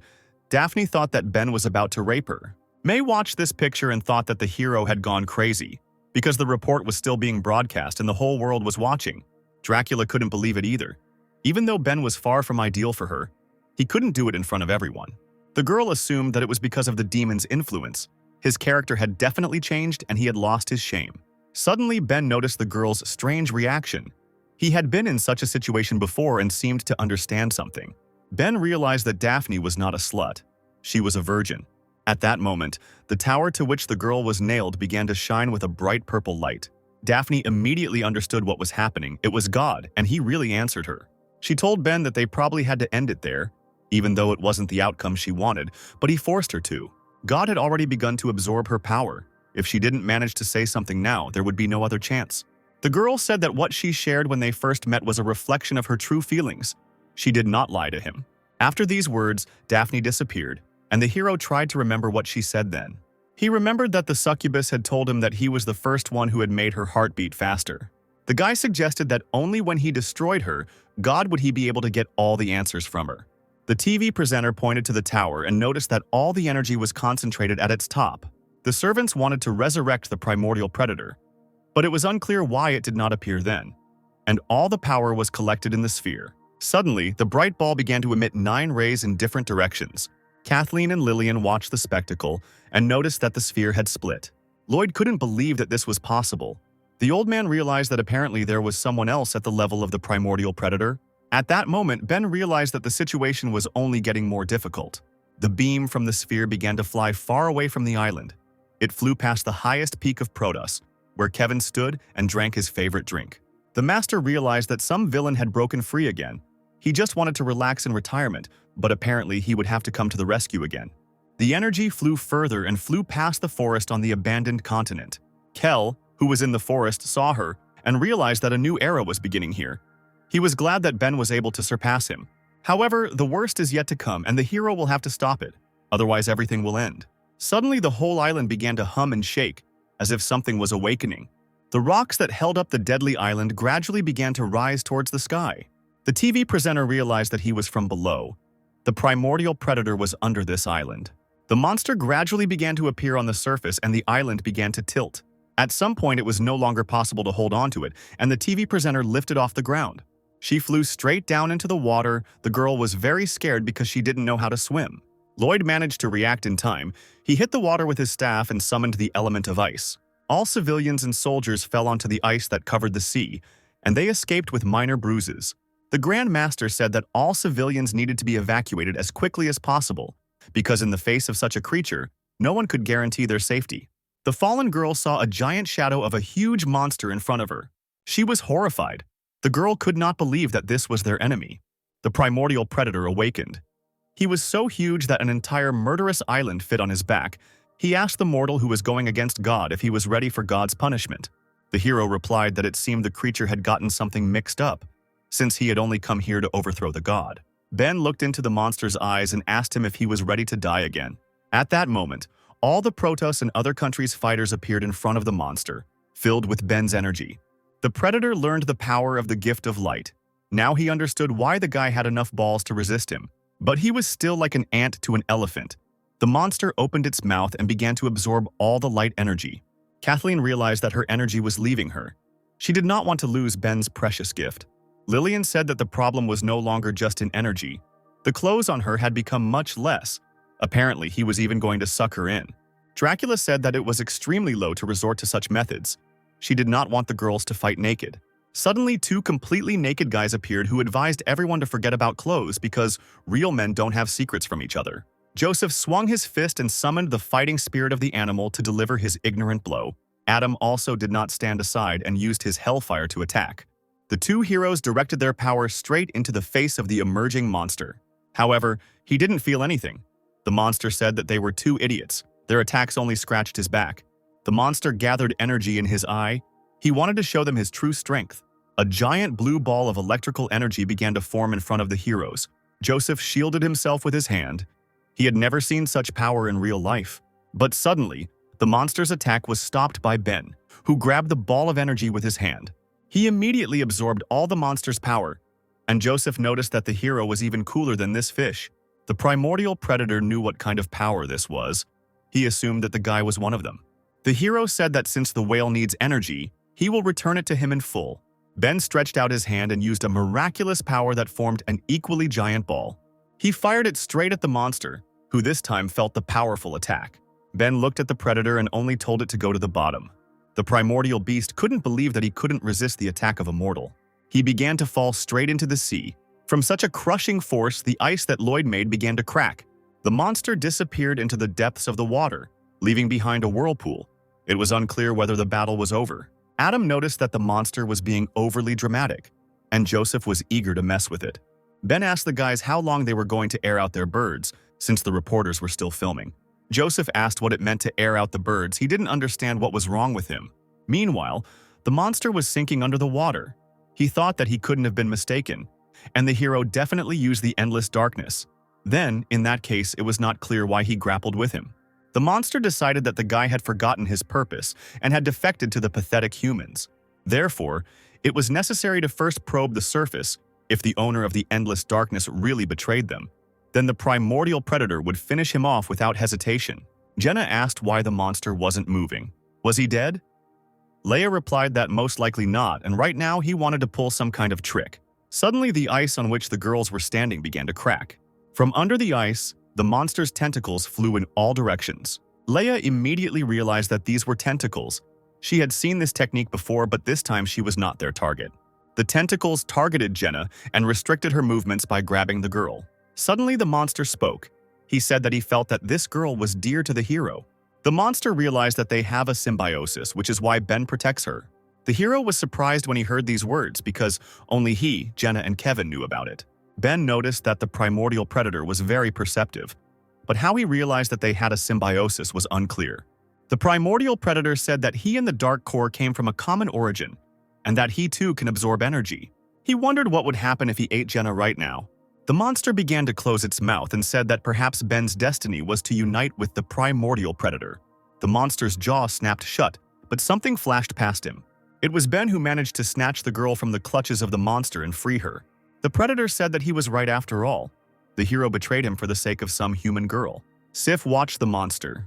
She couldn't stop trembling at the sight of this monster and asked Leia if the hero could defeat it. The girl replied that the monster had no chance because from the moment Ben appeared in Protos, Jenna had always been with him, and he was most worried about her. Sif didn't think the girl was that important to him. The angel decided that she was not mistaken about the guy. Leia added gloomily that this whale had touched the king to the quick, and that was why he was dead. Ben ordered the girl to go to Leia, and he would fry the fish and come right away. The girl replied that she would do whatever her master said. She hoped that the hero would definitely return to her. Ben smiled and told Jenna that she shouldn't worry because the guy had never cheated on her. After some time, the girl left, and the hero commanded May to use the teleportation technique and take everyone away from here. The further, the better. The director was stunned that Ben decided to fight the primordial predator alone. He is, of course, very strong, but it is better to fight him together. The hero replied that the predator had the same ability as him, so fighting him with the whole crowd was not the best idea. However, more importantly, Ben did not want to harm his comrades when he attacked. The hero's words struck the girl. She had nothing to add, so she decided to do as he said. May didn't understand why she listened to the guy. Apparently, it was because of his aura. She also thought that Ben had already been reborn and was now the real ruler. After some time, all the residents evacuated, and the hero was left alone with the monster. The predator told Ben that he was unworthy of becoming the master of the universe. if he was taking such a step for the sake of worthless people. The monster said that on behalf of the 10 primeval predators, he deprives the hero of the right to use the endless darkness. Ben replied that he didn't care how the predator was connected to the primordial darkness, and he didn't want to become the master of the universe. All he wants now is to simply kill his opponent. Ben's third eye lit up and gathered a purple aura that shone like a bright flash. The attack was so sudden that the primordial predator realized that he would not have time to hide. Suddenly, a huge beam shot out of Ben's eye, directed at the monster. The force of the shot was colossal and swept away everything in its path. The entire island on the back of the primordial predator was destroyed, but the host itself was not greatly harmed. Only thanks to his thick skin Ben missed. Apparently his strength had not yet reached its maximum point. This guaranteed the monster victory. Ben was already in front of the monster and told him that he was very lucky to have managed to dodge. The hero was just wondering whether the monster's mouth was as strong as its head or not. The guy's third eye began to glow again and collect magical energy. The predator screamed for the hero to stop and not do this. However, Ben did not listen to his opponent and shot him straight in the mouth. The ball of energy rushed through the monster's body and destroyed everything in its path. When he reached the back, he flew out, cutting right through it. The monster disappeared and Ben could only watch the waves that rose from such a blow. However, the hero realized that the monster did not die because there were no energy fragments. Someone's tail, which was invisible, had already appeared in the water. Ben said that the monster would first pretend to be dead so that he would lose his guard, and then it would quietly attack from under the water. The creature's actions had already been predicted, so this plan would fail. Suddenly, many whales made of water jumped out and tried to attack the guy. But Ben successfully cut them with his hand and was not hurt. The hero realized that this was a false attack. But then where was the real predator attacking from? The guy tried to find him. He looked to the right and left, but there was no one there. So there was only one direction left. The predator attacked him from above. The monster opened its mouth and said that Ben had miscalculated, because it was the monster who had predicted his prediction. Ben was unable to dodge, and the primordial predator swallowed the hero whole. He said that Ben is a fool. Since the whale can't eat the guy's symbiote, it can eat him. This is his retribution for betrayal. Usually the things eaten by the predator are gradually absorbed. It does not take much time for the hero's power to pass to him. The endless darkness will become his. Meanwhile, Ben was inside the monster's stomach. He covered his nose with his hand because it smelled really bad here. Suddenly, a spirit spoke to him and said that it felt that Ben's body was damaged. Pure spirit, Lena appeared and said that her master's body was damaged by gastric juice. Although she can heal the master's wounds and resist caustic acid, she will not be able to restore the hero's clothes. Ben looked at himself and realized that he had a lot less clothes, but he didn't care, because everyone had already been evacuated and no one would see him. The hero began to wander around the belly of the monster and 10 minutes later came across something interesting. He knew that even though the whale could absorb the energy of their bodies, nothing could be done with the remaining souls. And that was why they were chained in his stomach. All the souls that the United Army had fought were here, including the head of the servants, Daphne. Ben said that they gave their lives for these gods, and as a result they ended up here. Even if they turned into ghosts, they will still suffer. Therefore, the hero decided that this god did not deserve to be believed in. After a short period of time, one of the souls woke up and opened its eyes. She woke up because she was no longer locked in and didn't understand what was happening. Suddenly, someone spoke to her. It was Ben, who asked Daphne if she was okay. The girl was surprised because in front of her stood the very guy she liked. And what's more, he was wearing only his underwear from the rest of his clothes. Daphne was immediately stunned by what she saw, and Ben was surprised by such a reaction. The girl fell and screamed that the hero was an exhibitionist. She did not believe that exhibitionists from black and orange sites actually exist. Suddenly, another spirit stood up for her and told Ben not to come near. Megan said that even though it was only her soul here, she still would not allow her mistress to be treated rudely. So if Ben takes one more step, she will incinerate him. The guy noticed that the girl was so scared that she couldn't open her eyes, but she was still trying to protect her friends. He began to approach her and said that he was not mistaken about her after all. Megan became worried and shouted for the hero not to come closer because she would fight him. Ben told her to open her eyes and look closely. They had already turned into dried-up souls and their god didn't care about them. If the guy leaves, they will be forced to stick around in his stomach forever and will never be reborn. So if they are willing to change, he can give them a chance to start over and become human. At the research center, he found a substance called silica gel, which could be used to mold their bodies and use them as vessels for souls. The appearance, voice, and even the figure of these dolls can all be copied with 100% accuracy. The appearance will not differ in any way from what it was in life. Daphne replied that it was because of her alone that they were in this situation, and it was she who had gotten them all involved. So someone like her should be punished, and it was unclear to her why the hero was trying to save her. Ben's answer was firm and quite simple. He said that he was only doing it because he could. This answer immediately pierced the hearts of the two girls, and they melted. Meanwhile, a portal appeared on one of the islands. May successfully carried out the order that the hero gave her. She stood on the seashore where everything was quiet and smoked a pipe. And while all was calm, May was still overcome with great anxiety. She remembered the moment when she told Dracula that they should go, but the girl did not want to leave. The Count said that it was she who gave the order to carry out a special military operation on the murderous island and must be held responsible. And she also wanted to be with him, to fight shoulder to shoulder with Ben. May looked into the distance and thought that she had been friends with Dracula for decades, but she had never seen her like this. Apparently, it was because Dracula had finally fallen in love. Meanwhile, somewhere in the monster's stomach, souls appeared. Dracula walked through the monster's guts and realized that it was probably Ben using the 10,000 souls technique, and if she followed them, she would reach him. But it may be that the hero deliberately allowed himself to be absorbed, and his goal is these souls. If this is true, then Dracula will be very embarrassed. He will think that she was making this up, and then she will not be able to look him in the eye. Meanwhile, in another part of the stomach of the primordial predator, Ben stood before the souls of the girls and said that he was the master of 10,000 souls and ordered them to give their souls to him and become comrades on whom he could rely. Daphne became embarrassed and bowed her head, saying that she was the guy's servant. Megan did not stand aside and repeated after her mistress. Two souls of girls stood on their knees and told the guy that they were ready to serve him like faithful dogs. Suddenly, this picture was seen by Dracula, who appeared at the wrong time. Ben didn't expect to see her here. He asked the girl why she didn't evacuate with the others. Dracula was shaking with shame and said that she was just passing by and that they should continue doing what they were doing. The hero ran to the girl and said that she simply misunderstood everything. Dracula replied that there was nothing between them and she would not be jealous. Due to the hero's sudden movements, the part holding his last piece of clothing became taut and torn. At that moment, the clothes that covered the guy's dignity fell to the ground right before Dracula's eyes. And at that moment, the girl saw that very bird of the hero, which all his girlfriends dream about. This made her nose bleed. She liked the young body she saw. Suddenly, the blood that was dripping from her nose fell on the strap of her bra and it also tore.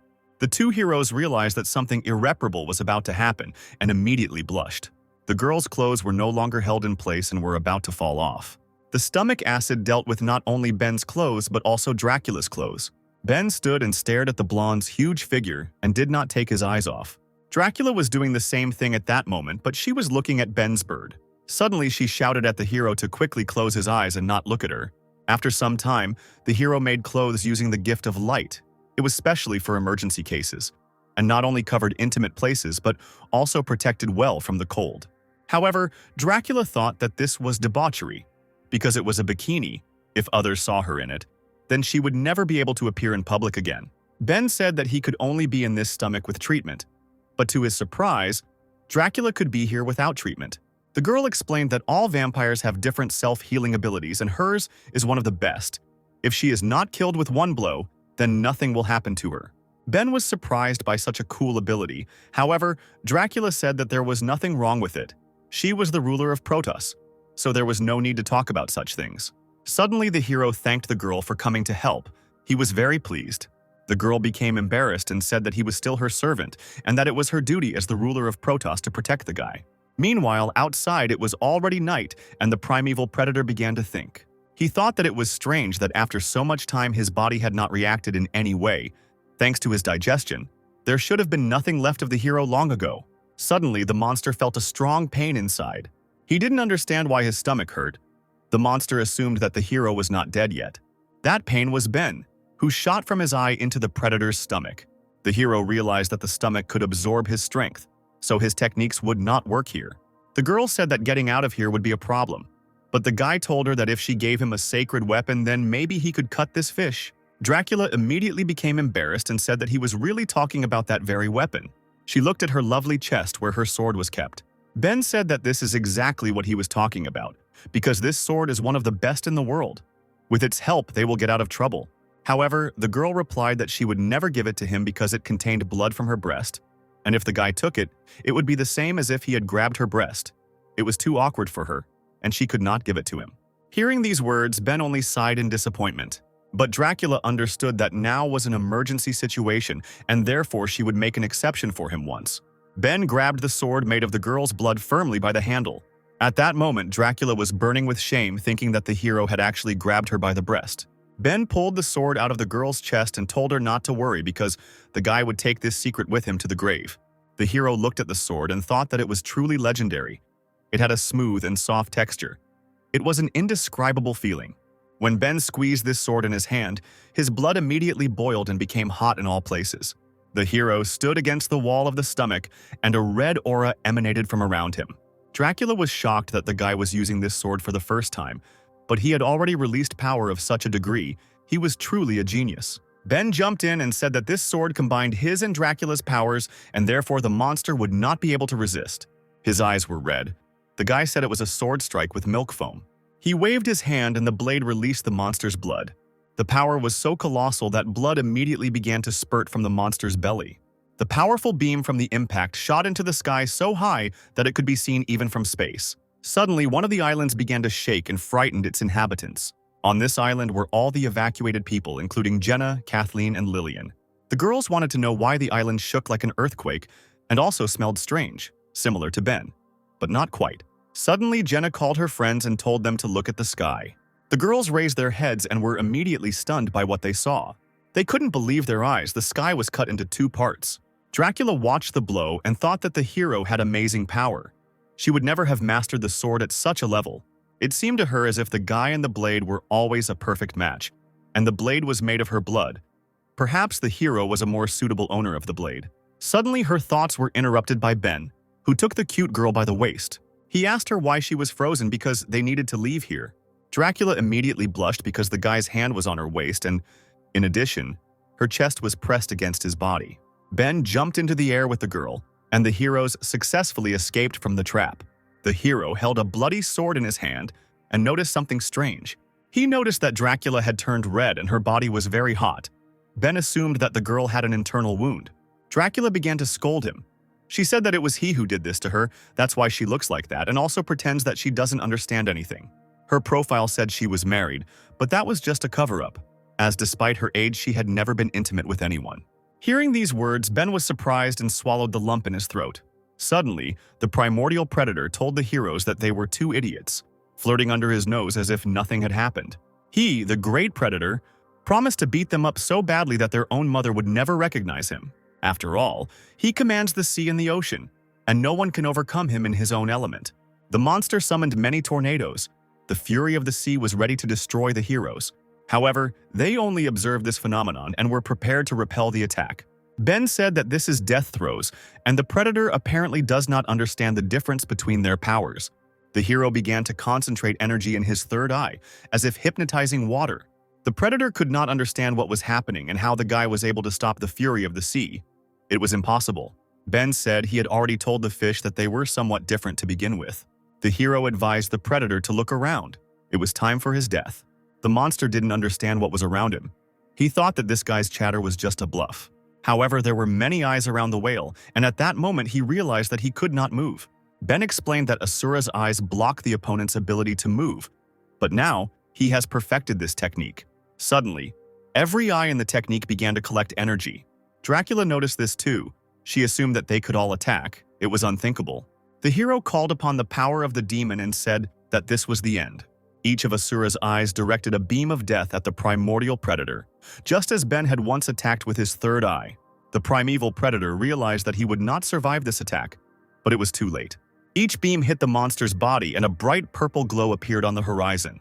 There was a colossal explosion comparable to the fall of an atomic bomb. The mushroom cloud from the explosion was the same as that from it. Dracula felt this strong wave from the demon's power. This technique was simply amazing. No one should be able to resist such an attack. Ben will always solve all problems with one blow. However, suddenly the girl saw the silhouette of a primordial predator. The monster was still alive, but it was already cracking and splitting into pieces, ready to burst. He regretted that he had not fulfilled the order given to him by the master. The gift of light had too much influence on the endless darkness, and the guy no longer remembered its purpose at all. After these words, he exploded, releasing a huge amount of energy. Ben looked at her and thought that this was somehow unexpected. Unexpectedly, the predator had too much power. The hero assumed that it was because he had absorbed many lives. At that moment, he felt that his body most likely would not be able to withstand such power. All the enormous energy collected in the body of the primordial predator rushed towards Ben. His consciousness began to grow cloudy because the enemy had too much energy. The guy could no longer stay in the air and his body began to fall down. He was upset that they had already won, but he would have to die like this. However, his body was caught by Dracula's bats. The girl tried to wake him up, but then realized that it would be better for him to get some rest. Ben lay there all red and breathing with difficulty. Dracula told him that he had won this battle. She didn't know what to do to help the hero. The girl was afraid that he would die. Dracula was ready to support the guy in battle. But this is not the outcome she wanted. The girl started to cry. She still wanted to tell him a lot. She wanted him to give her another chance. However, the hero still lay unconscious, the blonde's tears dripping onto his face. Suddenly, spirits appeared from the guy's body and said that apparently the girl really wanted to save their master. It was the spirit of Daphne who said that she had a way to save Ben, but she didn't know if Dracula would want to try. The sweet girl replied that if it would save the hero, she would do anything. Daphne explained that the gentleman had absorbed too much energy and his body couldn't handle it. If he was late, he could explode. So someone needed to take the energy he couldn't handle. Dracula asked how to suck out this energy, and the spirit replied that he only needed to engage in pair practice with Ben, and the girl would save his life. The blonde blushed at these words. These were not the words she expected to hear. Daphne asked her if the ruler of the Protos, Count Dracula, would make such sacrifices. The blonde looked again at the hero, who was suffocating from energy and was getting worse with every second. She replied that if it would save Ben, she would agree to the pair practice. However, she had no experience at all in such matters, so she asked Daphne what she should do. The succubus replied that although she had little experience in such matters, she had watched a lot of films and knew the theory. She offered Dracula to enter her body and engage in pair practice with the master. Suddenly, another spirit of the girl spoke. She heard that someone here needed help. It was Megan, who, although she didn't understand what paired practice was, also wanted to help. So she asked Dracula to also enter her body and engage in pair practice with the master. The blonde was shaking all over and replied that this was no longer a pair practice, since there were already 4 people. However, the girls did not listen to her and began to inhabit the body of the sweet count. Dracula felt 2 souls enter her consciousness. Now they were one. Now the 3 girls looked at the hero's body. They joined forces to save him. Dracula said that she would do everything in her power to do this. Even if her status as the ruler of the Protos was at stake, she would definitely save him. Daphne said that based on her experience, the first step is a kiss. You need to climb on top of the guy and kiss him. The blonde was worried that she wouldn't succeed, but Megan supported her, saying that nothing ventured, nothing gained. Dracula gathered her strength and kissed the guy on the lips, although she was very afraid of it. Daphne praised her and said that the next step was to continuously stroke the hero's body. The girl obeyed the succubus. She carefully placed her hand on Ben's pumped-up body and began to stroke it. At that moment, Daphne's voice in her head said that there was one last, most important step left. Dracula looked at the guy and asked her assistant which step was the last one. The spirits replied that the blonde already knew the last, most important step, so they were relying on her. You have to merge with the hero like yin and yang and suck out the excess power to save him. Now all hope is only on her. Dracula blushed deeply, but Daphne and Megan continued to support her. At that moment, she decided that she would not retreat and would be able to save the hero. So, Count Dracula made love on the bats with Ben, and it lasted until the morning. After the energy was sucked out, she lay motionless and thought about what had happened. She couldn't believe that she was actually engaged in pair practice with the hero. The girl felt how her body was filled with the guy's energy. Dracula turned to look at Ben again. She knew she had managed to save him. Ben was no longer out of breath from energy, but was sleeping peacefully after a hot night. The guy was so close to the girl that she didn't know what to do and realized that she couldn't control herself anymore. Dracula couldn't resist and kissed Ben on the lips. Suddenly, at that moment, the guy's eyes opened and he began to wake up. The girl immediately turned away sharply and pretended to be asleep. She blushed and was worried that the guy had noticed her. Suddenly, her fears were confirmed. Ben told Dracula that he was already awake. The girl began to stutter and asked if he knew that she had just secretly kissed him. The hero took her by the waist and replied that he knew not only about this but about last night too. Before falling asleep, hugging the blonde, he thanked her for saving him. This was already too much for the timid Dracula. It seemed that she was about to explode from excitement. Two spirits were watching the couple. Megan heard this loud heartbeat. She asked her friend if the hero needed help. Daphne replied that everything was fine now and they could leave them alone. Megan suddenly asked if Daphne was jealous of Dracula because she knew her too well and could not be fooled. Envy was visible on the succubus's face. She added that the gentleman said that he would make them silicone bodies and they would be able to be just like the blonde, so there was no need to be jealous. Daphne told the girl that if she said that, it meant that she was jealous too, or that Megan had been in that situation. The girl immediately became embarrassed and replied that this had not happened and that she was not like that at all. A week later, our heroes returned safely to Protos. Ben immediately headed to the research lab to fulfill his promise. Daphne was delighted with the skillful work. She felt great in her new body. It was exactly like before. Even her breast size was the same and it was still very firm. Megan said that not only did she do the appearance beautifully, but other details were perfect too. Her exclusive clothes and tag are made very carefully. The girl is glad that she was given such a body. She thanked the gentleman for his work and said that if she was needed for anything, she would always help him. Daphne supported her friend and said that he could also contact her and that they wanted to thank the guy. She asked if the hero had forgotten that she had many different images. Therefore, she can use any of them right now. The girl will fulfill any whim of the guy. That night, they could only support Dracula and then applaud from the sidelines. They can't wait to experience it for themselves. The two girls really wanted to thank their master for saving them. Ben asked them to cool down a bit because they had someone else to thank. At that moment, a girl working at a research institute entered the room where our heroes were sitting. It was the senior researcher and the hero's friend, Sarah. She noticed that the two were full of energy. Her doll creation technique must have worked perfectly. The girls asked if it was she who gave them their bodies. Sarah replied that it was, but due to some of the properties of silica gel, there were a couple of things they should pay attention to. The girl took a strange book from her bag and took it out. She said that since they were meeting for the first time, she decided to prepare them a gift, which she composed herself. It was a guide to caring for silicone dolls, with Daphne sitting on the cover in a slightly slutty pose. The succubus liked that her photo was on the cover. Megan noticed that there was something on the back too. And on the back of the book was Megan, who was also in a strange pose. The girls blushed and looked with great pleasure at the manual, where they looked very sexy. While the girls were looking at the textbook, Ben decided to ask Sarah for something else. The hero wanted her to make another model, a fish, a super big fish. This request surprised Sarah, and she asked how big a fish Ben wanted to see. The hero replied that it didn't need to be too huge. It would be enough if it was the size of an airliner. The girl thought he was joking because it would cost a huge amount of money, and her director had already spent the research center's budget. Ben agreed that money was indeed a big problem, but he would come up with something because he really needed this fish. Sarah told the guy that if he had the money, she would create anything for him. But she also wants to ask him for a favor, and it will be fair. Ben agreed with the girl. Sarah said that although her dolls have been researched inside and out, there is one important aspect that has not been explored. The girl trusts Ben the most, so he should help her check it. After these words, Sarah suddenly ran to the door saying that she had a meeting. Ben tried to stop her, asking what aspect she was talking about. But the girl didn't answer him and slammed the door behind her. Ben let out a disappointed sigh and wondered what Sarah had meant when she spoke of an important experiment. Suddenly, he felt a strange smell in the room. Megan was also curious about what Sarah wanted to test, but Daphne already knew the answer. She said that the researcher wanted to test their bodies, and therefore Ben should help them with this. However, Ben was already tired of paired practices and wanted to just be given a little rest.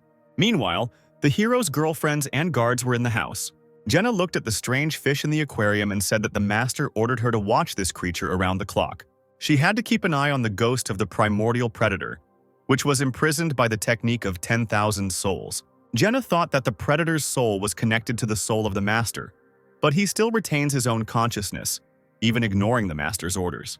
He seems to be inextricably linked to the dark infinity, but still tries to recreate his body in exchange for his mouth being opened. The fish thought that he was a great primeval predator. Countless people worship him as a god. Okay, they put him in a toy, but they also put him in the same aquarium with fish. The little predator was furious that they thought he looked like a fish. It was a mockery. Suddenly, Leia appeared, managing to draw her blade. She put it to the aquarium and said that this evil look was incorrigible, and she wanted to cut the ghost. Jenna hastened to stop her. Leia said that only for Jenna's sake she would leave him alive for now, but if this happened again, she would dismember the predator. The fish couldn't understand what was wrong with this girl and why she was so impudent. Hadn't she seen his previous appearance and wasn't she afraid of him? Meanwhile, in the palace, Count Dracula stood on the balcony and watched the beautiful night. Suddenly, the girl remembered how she spent the night with Ben and what they did. The blonde couldn't understand why she was remembering this picture, because she did it only to save the guy. Suddenly, someone knocked on her door and called her name. The girl thought it was Ben, and was surprised that the guy was looking for her in the middle of the night. She considered him very brave. However, it was May who asked her friend why she was still awake. May said that since returning from the murderous island, Dracula has not been herself for days. Apparently that evening when she returned to help Ben, something happened. Dracula swore that nothing was there. However, it was written all over her face and May realized that something had really happened. She said that she didn't want to interfere in their personal affairs and that she had a serious conversation with Dracula. At the moment of the resurrection of the primordial predator, 9 beams of light appeared. May had already sent scouts to track their location. Some time would pass before they received the information and could analyze it.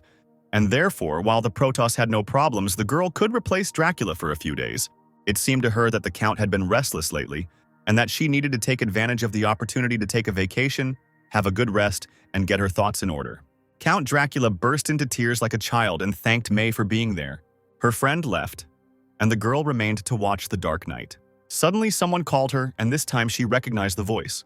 This time she didn't hear it right. It was Ben, who was sitting on the roof of her estate.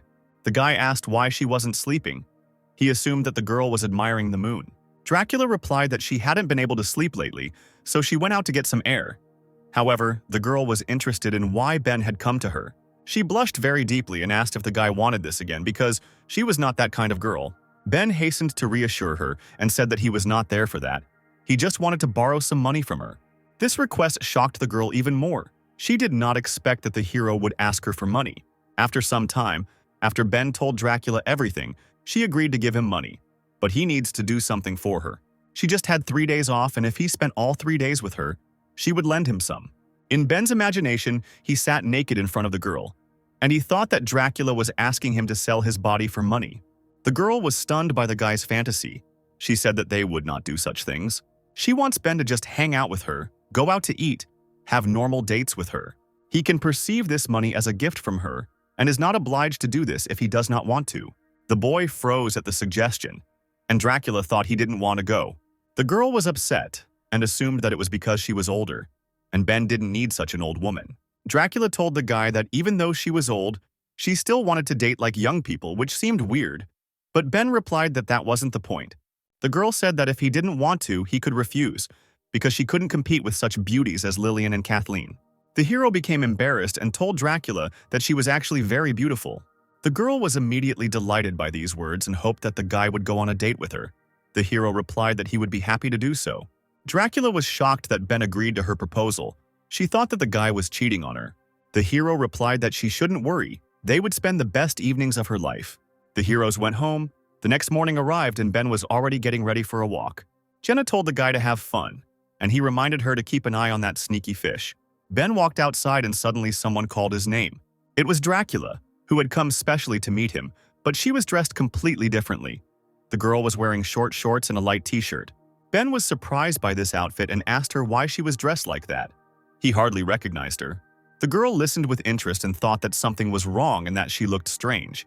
Dracula replied that she had dressed up younger on purpose for today's date, but if the hero didn't like her, she could come back and change. Ben blushed and replied that there was no need to do that because she already looked great. The guy realized that Dracula usually looks like a powerful ruler. He could not even imagine that she was actually a beautiful girl. The heroes got into the ruler's car and went off to have a good time. Ben asked what her plans were for today. The girl replied that today she wanted to be just like an ordinary person. They would go to a place that Dracula always wanted to visit.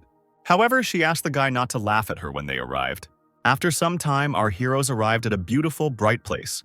It was an amusement park. The girl explained that she had always wanted to come here at least once, but because of her situation, she was afraid of what people would say about her. The hero said that she had chosen a good place, because due to one incident, he had also never been to an amusement park. The girl smiled and said that it seemed like the guy also had special life experience. At that moment, passers-by began to whisper. They recognized Ben, and they were interested in who the girl was walking next to him. The boy noticed this. He knew that Dracula was too worried about what people would say about her. She couldn't be recognized. That's why Ben suddenly grabbed the girl's hand so that no one would suspect anything. The guy said that he couldn't wait, and Dracula blushed and was surprised that he took her hand so suddenly. The first attraction for the heroes were horses running in a circle. Then they went to ride another attraction, but there was no particular joy on the heroes' faces. The last attraction for today was the slides, from which the boy and girl went down without any joy. They stayed at the amusement park all day, and then evening came. The heroes were returning home. Dracula thought that it was rather awkward to walk for half an hour in silence, so she needed to find a topic for conversation. The girl said that today's place turned out to be somehow boring, completely different from what she imagined. The guy replied that perhaps their expectations were too high, which is why there was a slight disappointment. But there definitely had to be a place nearby where they could have a good time. The girl believed the guy's words and decided to trust his choice. While the heroes were walking down the alley, they noticed something that surprised them greatly. It was an express hotel. The guy suggested it was a place to go on a date. The girl blushed and suggested that the guy go and have a look. He agreed because it was not too late. The heroes passed by a huge number of hotel buildings from which sounds of love could be heard. The guy was surprised by such a number of hotels. It seems there is no other business in Protos. Dracula said that she does not understand this either and will close them when her vacation is over. Suddenly, lightning struck and heavy rain began to pour from the sky. Ben was surprised by this weather, because there was not even a hint of rain.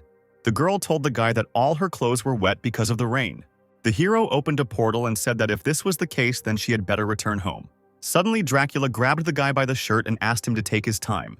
She said that this vacation was not easy for her, and she does not want it to be in vain. Ben heard her and they had to rent a room in one of the hotels. The hero sat on the bed in a panic. It was the first time he had rented a room with a girl, and even with the ruler of the Protos. Although they had physical intimacy on the murderous island, it was hard for the guy to resist in such an environment. He was waiting for the girl, who at that moment was taking a warm shower after the cold rain. Ben glanced at her. The girl was beautiful as always. Standing in the shower, she remembered something. Dracula remembered a conversation with May, who told the girl that she was in love, and if her heart was burning with feelings, then she should gather up her courage and confess. After all, that guy is popular and the girl should take the initiative. If she doesn't, others will. Dracula came out to Ben and asked him to turn to her. The guy was in a great panic, but he followed the lovely girl's request. Dracula was wearing only a robe and asked the hero if he liked her like that. The guy froze from the beauty he saw, but was still able to answer that he liked her. Suddenly, Dracula pulled the belt of her robe, and her clothes immediately fell to the floor. The girl stood completely naked and asked him if he liked her now. Ben was in shock, and Dracula wanted to hear a sincere answer from him. The hero blushed and replied that he liked Dracula, even liked him very much. At this time, May was sitting in her room and looking at the rainy weather outside the window. She wondered if Dracula would be able to confess on such a date. If he couldn't do it now, then the Protos' support would remain alone for the rest of his life. May understood that for the first time the girl did not care about other people's opinions, and she had to try for her own happiness. At that very moment, Dracula took the initiative and pushed Ben onto the bed. The guy obeyed her initiative and understood that right now he had nowhere to retreat. The girl leaned towards the hero and whispered that she was very sorry. After all, she plans to spend all 3 days of the meeting here with him. Ben was shocked by the words he heard. The guy said that he still hadn't taken a shower. However, the girl immediately took off all his clothes and replied that she didn't care, and that the guy shouldn't worry about such trifles. Meanwhile, somewhere far away in the galaxy, strange waves were coming to one of the buildings. At that moment, the unknown creature's eye opened, and in the center of it was a purple seal. The unknown person said that he felt the wave of the primordial predator. His wave appeared for a short time and immediately disappeared. His comrades asked if he felt the Dark King. The man replied that he was trying, but did not feel the wave of the Dark King at all. One of the unknown men asked where he last felt the predator wave. He wanted to go there immediately. The man replied that this was a distant dimension, and he didn't think it would be that simple. It would be better to wait for the leader to return and discuss it with him. The hot-blooded guy replied that if there was a primordial predator there, then the Dark King was nearby. He had been waiting for information about him for several decades and could not wait any longer. The mysterious man looked at the guy and replied that he was in and would move him right away. 3 days later, the sky above the deadly island was illuminated by a bright light. Suddenly, a divine bright golden glow pierced the dark clouds. The same unknown passionate guy arrived on this land, who was eager to find the primordial predator and traces of the Dark King. He actually felt the waves of a predator in this dimension. But these were just his traces. It seemed like he had lost. It was quite unexpected. It turns out that in this place there are people who are capable of sealing the 10 divine beasts of the Dark King. But since the unknown warrior came here, he decided that this would not happen again. He wanted to bring the Dark King back to life. Meanwhile, our heroes were still at the hotel and had a great time these 3 days. Ben lay on the bed and seemed completely exhausted. The girl thanked the guy for these 3 difficult days for him. It seemed to her that this was the happiest time in her life. She felt energized like she was 18 again. Also, because she absorbed the guy's excess energy, her own strength reached record levels. The guy said that in fact, that time on the murderous island, not all of his excess energy was absorbed by Dracula. But after those 3 days of suffering, his internal energy became equal to the capabilities of his body, and he also became stronger than ever. The hero noticed that it was like training for him. These words surprised the girl. She blushed and said that if he wanted to practice again, he should come to her. After all, Ben awakened the woman in her, and now she wants to train with him for the rest of her life. The girl put her palm to Ben's cheek. The guy panicked. His heart began to jump very quickly. Such feelings are usually in front of an opponent. Dracula leaned towards the hero to kiss him and said that she loved him. After some time, the heroes left the hotel. The crowd of people took out their phones and could not believe their eyes. After all, the ruler of Protos, Dracula, and Ben walked hand in hand. They behaved like a couple in love.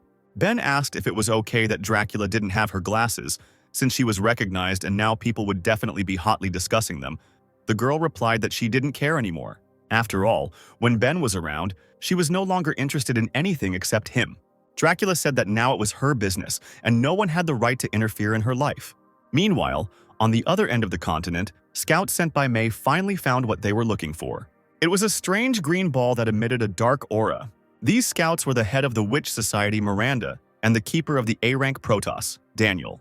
The girl noticed that it smelled like a primeval predator. Apparently those 9 rays were whale eggs. Daniel replied that a whale is a mammal, and these are definitely not eggs.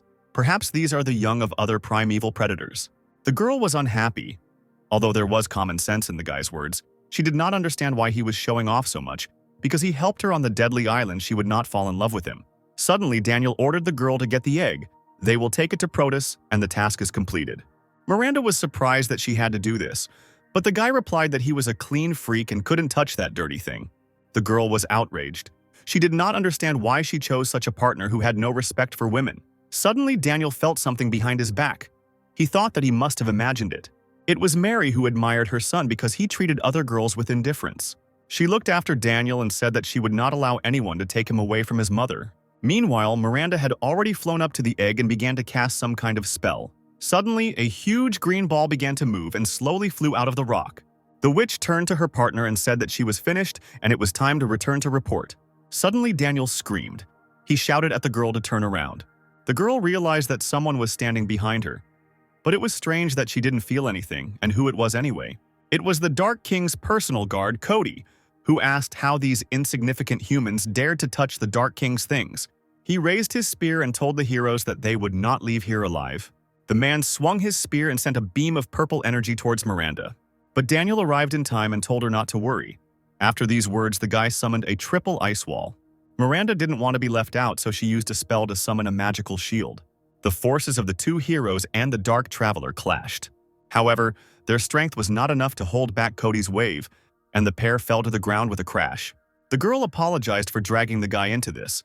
If he hadn't gone to save her, Daniel wouldn't have gotten dirty. The guy replied that now was not the time to talk about such things. After all, the Dark King's defender had already landed in front of them. He raised his hand and immediately a green egg flew to him.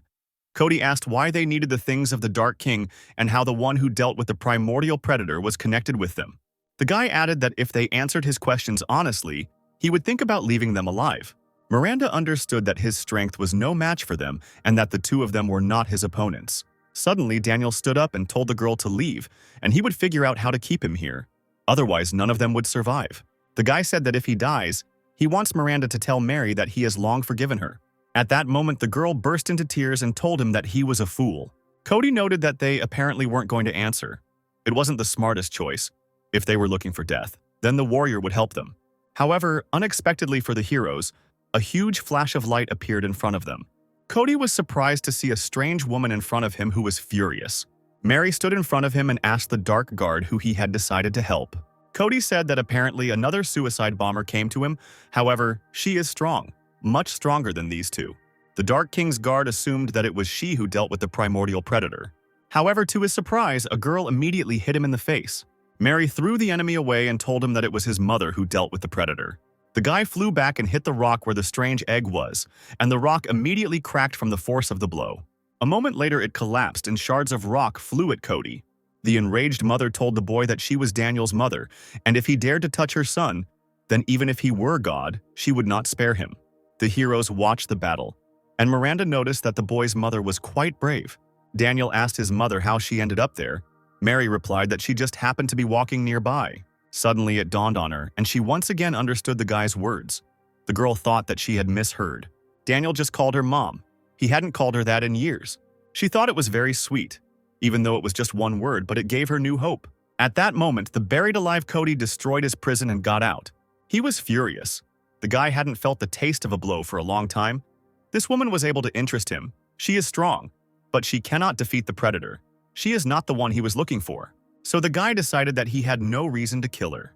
Cody suggested to this woman that they unite, and then they could produce a high-quality generation.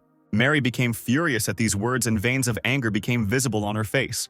The girl told him not to talk nonsense because he says such words and then wants a child from her? It's insulting. Suddenly, Mary beamed and said that she only needed one child and that was Daniel. Miranda was surprised by such a strong attack from the guy's mother. It seems she really loves him very much. Cody watched the transformation and noticed that the energy seemed very familiar to him. Suddenly, snow-white angel wings appeared behind Mary. Before the dark guard stood a transformed Mary in the form of an archangel. The girl said that she had not used her ability for a long time. Now is a good time to practice and remember her youth. Cody replied that the power of an archangel is the power of the gift of light. Now he has reasons to kill Mary. At this time, at the Protos Research Institute, Ben and Dracula looked at the whale's huge body. The guy told the fish that his body was ready. The primordial predator was delighted. It was a model made of titanium alloy. The fish considered its new body beautiful. Ben told him not to rush things, because this body is not his yet. He must tell the guy everything he knows about the dark infinity, and only if the hero is satisfied, he will give this body to the fish. The primordial predator apologized to the master. He said that no one could resist the titanium armor. The predator began his story. He said that long ago there was primordial chaos everywhere, and at the same time two great deities were born. The first deity used the gift of light and was called the Light Queen. Another deity used the dark infinity. It was the Dark Queen. The Light Queen shared her power with all that exists and brought life into the world. But the Dark Queen, on the contrary, absorbed the energy of living beings and led the world to destruction. Because they were fundamentally different, the Light and Dark Queens fought repeatedly. Their battles eventually escalated into a war, and this war lasted for centuries. At the last moment, the Dark Queen gave in to the Light One and her flesh was destroyed. In order for her to be able to return in the future, the 10 mythical beasts still fight with all their might to protect the core of darkness. Eventually, they left the dark infinity to find a place where there is life and feed the Dark Queen. However, something suddenly happened. To hinder the Dark Queen, the Light One also gave up her flesh. Gathering all her strength, she used the Light Core and sealed the Dark Core and the 10 mythical beasts. Because the Light Core sealed the Dark Core, their abilities became unstable and a crack in space finally opened up.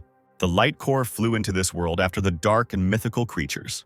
It was because of them that this dimension underwent a slight metamorphosis and the predators were born. However, people also received new abilities because of this. Ben said that the fish had already been released from their duties and asked if they had ended up there purely by chance. The fish did not understand the question. The guy explained that apparently they chose this land because they have a chance to survive here, because local life forms can help them revive the Dark Queen. The primordial predator was surprised by the guy's insight. He understood that he could not outwit him. Dracula said that he and the 9 rays were the very same primordial predators. She asked the fish how they were connected to the Dark Queen. Ben added that the primordial predator had to answer honestly, otherwise he would make sushi out of him. The fish got scared and replied that they were just the Dark Queen's pets, but they were also her receptacle. Dracula was surprised to hear these words. She asked what it meant that they were a receptacle.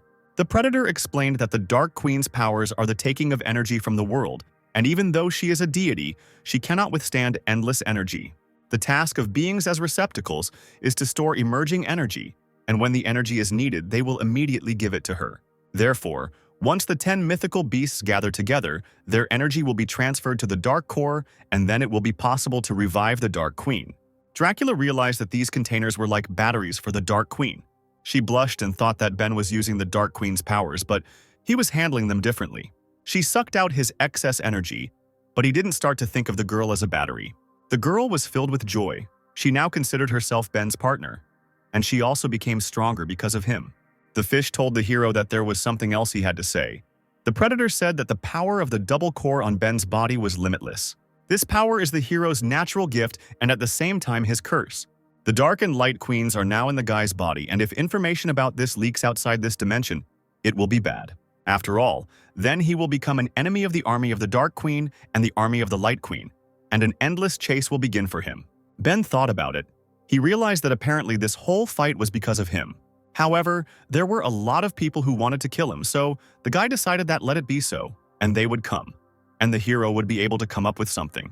At this point, their conversation was interrupted by Sif, who suddenly appeared. She said that she had been looking for Ben for a very long time. The girl blushed and said that something was wrong with her left breast. She felt like her heart was racing, and this had never happened to her before. Dracula was indignant and said that if there was something wrong with her chest, then why didn't she go to the doctor but decided to go to Ben? Sif replied that the girl had misunderstood her. She had felt the appearance of a powerful energy, and this energy seemed familiar to her. It was similar to her energy, so the Dark Angel was uneasy. Ben realized that her power came from the same source as his endless darkness, which meant that if the story of the primordial predator was to be believed, it must belong to someone. Suddenly, he was interrupted by a fish who said that the power belonged to the warrior of the Dark Queen. The hero became very angry because he was interrupted. The predator wanted the guy to hide, but the hero decided that since they crossed the dimension and arrived here, he had no reason to hide his head in the sand. Ben wanted to find this warrior and meet him face to face. Sif watched the boy and admired his courage and unwavering will more and more. Meanwhile, on the other end of the continent, a battle between light and darkness was already raging. Mary, in her archangel form, stood in front of the Dark Guardian Cody, ready to teach him a lesson. Miranda admired her ability. She believed that Daniel's mother would defeat the intruder, but her companion said that she had not used her ability for a long time, so no one knows what will happen next. Daniel himself has never seen her use the ability to its full potential and does not know what its true power is. Mary turned to her son and told him to watch carefully as she taught this idiot a lesson. The girl waved her angelic wing, and it immediately directed light energy at the enemy. However, Cody was not scared. He knew that she was bluffing and such an attack would not work on him. A huge ball of light flew towards the Dark Guard, however. He was able to easily dodge it. He turned around to look at the attack and said that the girl had enough strength but she lacked speed. But suddenly Mary appeared in front of him and told the guy not to look around. After saying these words, she swung her leg and kicked it right in Cody's face.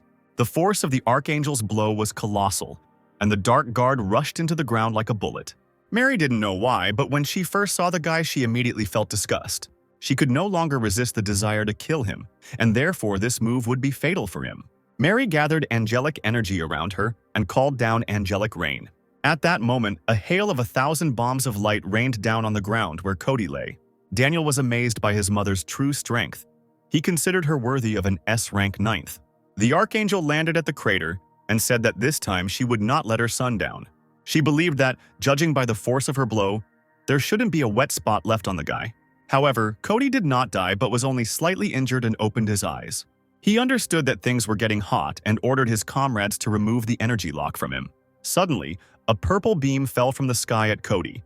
Mary was surprised that he was still alive and thought that this beam was the Guardian's trump card. For the sake of ease of movement across dimensions, he was forced to seal away part of his power. Cody said that the girl had just defeated him. However, he only had a third of his power and now he would make her feel hell. The Dark Guard pointed his spear at Mary and fired energy from it. The Archangel didn't even have time to notice the attack, and the deadly beam pierced her body. The Dark Guard's power cut off the girl's arm and blood flowed from her shoulder. Mary was confused. She felt a lot of pain and couldn't believe it happened. The girl was bleeding. She didn't want to lose here because if she fell, no one would protect Daniel. Meanwhile, the boy got angry when he saw his mother injured. He gathered his ice energy and was ready to tear the enemy apart. Miranda said that Cody was no match for him, but Daniel had already rushed to attack the enemy. Mary saw her son and screamed at him to stop or he would die. Cody noticed the guy and smirked. He thought he was stupid since he was willingly going to his death. Daniel used his ability and turned the dark guard into a huge block of ice. He swung his icy scythe to deliver a final attack on the immobilized enemy. But suddenly a purple beam appeared from the block of ice, directed at the guy. Cody's attack pierced Daniel through and through, causing him to stop his attack. Mary screamed when she saw her son's injury and told Cody to leave Daniel alone. The guy hung in the air, immobilized by the beam, and his block of ice began to crack. The invincible Cody easily freed himself from the trap and said that they overestimated their strength. Even if they united, he would deal with them with one hand. It would be better if they gave their energy to the eggs of the 10 mythical beasts, so that they could become part of the beast and serve for the benefit of the revival of the Dark Queen. Mary was not going to give up and suddenly appeared behind the Dark Guard. She wanted to tear him to pieces. However, Cody was not intimidated by this attack. He was full of strength and easily struck back at Mary. Blood started coming out of Mary's mouth. The blow was fatal for her. It was difficult to defeat the enemy. Miranda watched as Mary and Daniel fell to the ground, defeated. The girl did not want to stay on the sidelines and also decided to fight the enemy. She began to use one of her secret spells. Suddenly, a huge fireball appeared behind Cody, which surprised the guy. The ball of flame summoned by Miranda was approaching the invincible enemy. However, Cody also considered this attack to be weak. It could not cause damage to him. As the ball approached, Cody began to pull it into himself. Having absorbed the entire fireball, he turned to Miranda and told her to take the blow back. All the fire energy that Miranda had created suddenly burst out of Cody's mouth and flew at her. At that moment, the defenseless girl realized that they could not defeat this guy. After some time, the battle ended. After multiple attacks, the team of heroes was still unable to defeat Cody. They lay exhausted, wounded, and humiliated near the egg of the divine beast. Cody stepped on Mary's chest, causing her to cough and blood to come out of her mouth. The Dark Guardian said that those who use the power of the Light Queen disgust him, so he will begin his sacrifice with Mary. Before her death, the girl asked Daniel for forgiveness for not being able to protect him. Cody raised his spear and pointed it straight at Mary's chest. However, to his surprise, the weapon did not reach the victim because someone grabbed him by the hand. He looked at the guy and asked who dared to stop his attack. It was Ben, who replied that apparently the Dark Guardian was eager to die. Suddenly, Cody's heart became more energetic. It began to beat with great force and speed. The guy didn't understand what was happening and where this sound was coming from. It was his heart. Cody instantly jumped away from his opponent. The Dark Guard did not understand what was happening to him. He did not want to believe that he was afraid of this guy unknown to him. Besides, he felt that this man had very strong hands. He looked completely ordinary. But for some reason, deep down, Cody was afraid of him. And he also had a strange aura, which was both familiar to the Dark Guard and hateful to him. Mary turned with difficulty to her son and asked him not to die. Daniel, at that moment, lay unconscious and could not answer. Ben asked the enemy if he was a warrior of the Dark Queen. Cody was surprised that he knew who he was. The guy assumed that it was this man who killed the primordial predator. Suddenly, a huge whale appeared in the sky, and someone on its back shouted that they would take care of the wounded while the hero fought this bastard. Cody looked up at the sky and was surprised to see the primordial predator.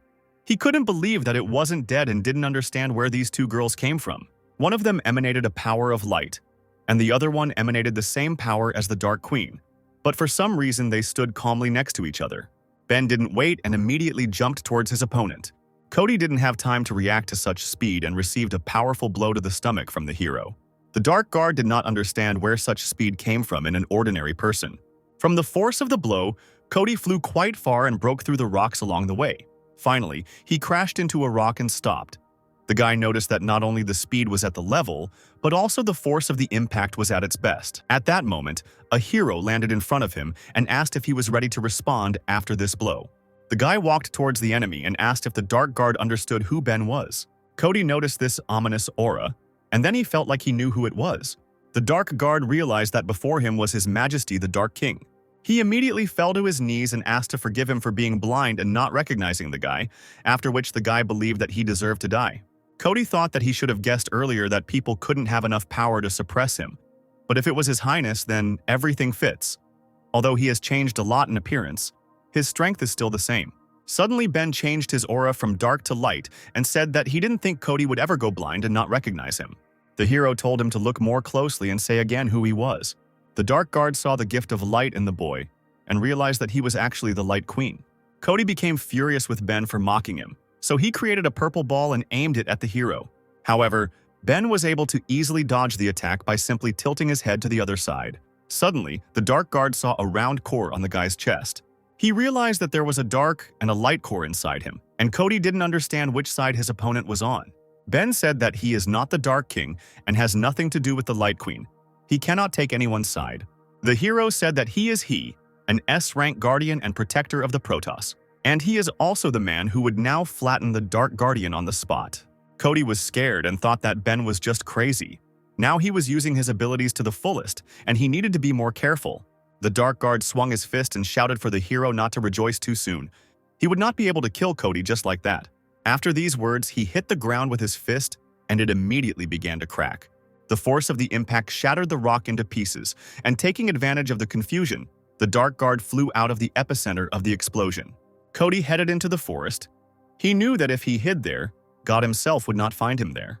The Dark Guard thought that Ben was talking some nonsense about how he didn't want to take sides. He couldn't fight back against the Dark Guard and the Light Crusaders on his own.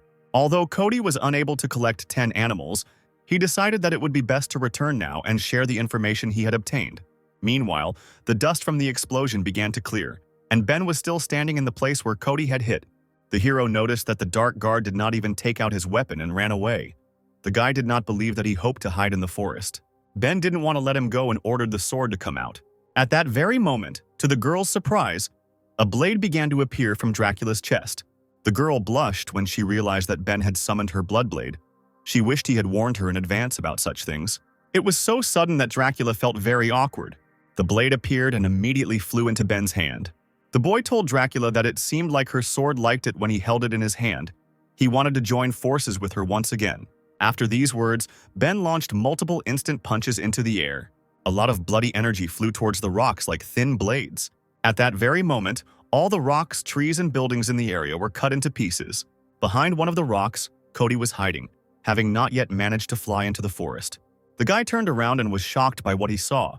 He couldn't believe that this was even possible. Ben looked at him and said that now he understood what a Dark Guard really was. He instantly appeared in front of Cody's face and said that he didn't need to run anymore because now he was going to die.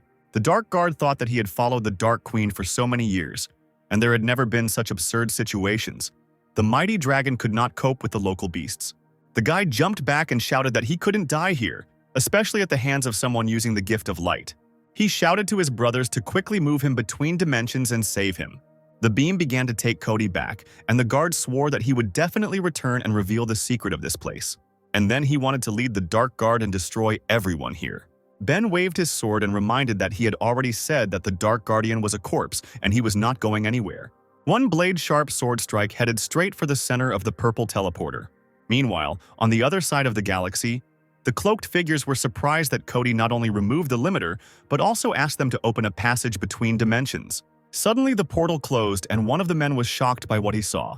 In front of him was Cody's head. The stranger could not believe that he was killed. One of them said that the guy was told to wait for the leaders, but he again decided to act alone. The second figure said that Cody's power did not reach the platoon commander, but he was still a strong guardsman, and she did not think that he would die like this. The girl was surprised that in that dimension there were such strong people who not only killed the guy, but also sent his head. Suddenly, the girl threw off her robe and appeared in the light. It was the right-wing defender of the Dark Guard, Peggy, who said that this was a pure provocation, and that no one except the Crusaders had ever dared to speak out against them. The girl ordered to quickly gather all the squad leaders. She could not allow anyone to underestimate the army of the Dark Queen. When the general returned, they would enter the portal and avenge Cody. Meanwhile, Ben watched the purple energy coming out of Cody. He noticed that he had enormous power, but the hero was able to absorb it all. Dracula flew up to the guy and said that she could help him with the absorption, but Ben managed it himself. The guy asked how the wounded were. The girl replied that she had already stopped the bleeding and their lives were safe. Sif had already taken them to the hospital. The girl also said that if Ben had already defeated the enemy, then let him return her sword to her. After all, this sword is a part of her body, and when a guy squeezes it in his hand, she becomes weaker and lethargic. Ben apologized to Dracula for taking her thing without permission. Night fell. Our heroes remained near the egg of the primordial predator and discussed the past battle. Dracula said that because they had effectively declared war on them when they killed the Dark Guard, it wasn't worth it. But Ben said that they had already discovered them, and whether he had killed Cody or not, nothing would have changed.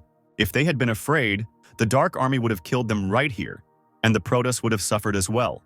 So the guy decided to send them the guard's head so that they would be scared, and the heroes would gain time. Dracula admired the boy for thinking through the plan so quickly and thoroughly. She asked how the hero planned to prepare. Ben replied that they needed to awaken this egg and then subdue all the primordial predators. Once they get their power, their chances of winning will be higher, and they will also have the opportunity to contact the Dark Queen. Dracula was surprised by such words. She did not believe that negotiations with the Dark Queen were possible. Ben replied that it was just his guess, and if they succeeded they could avoid the disaster, but if they didn't.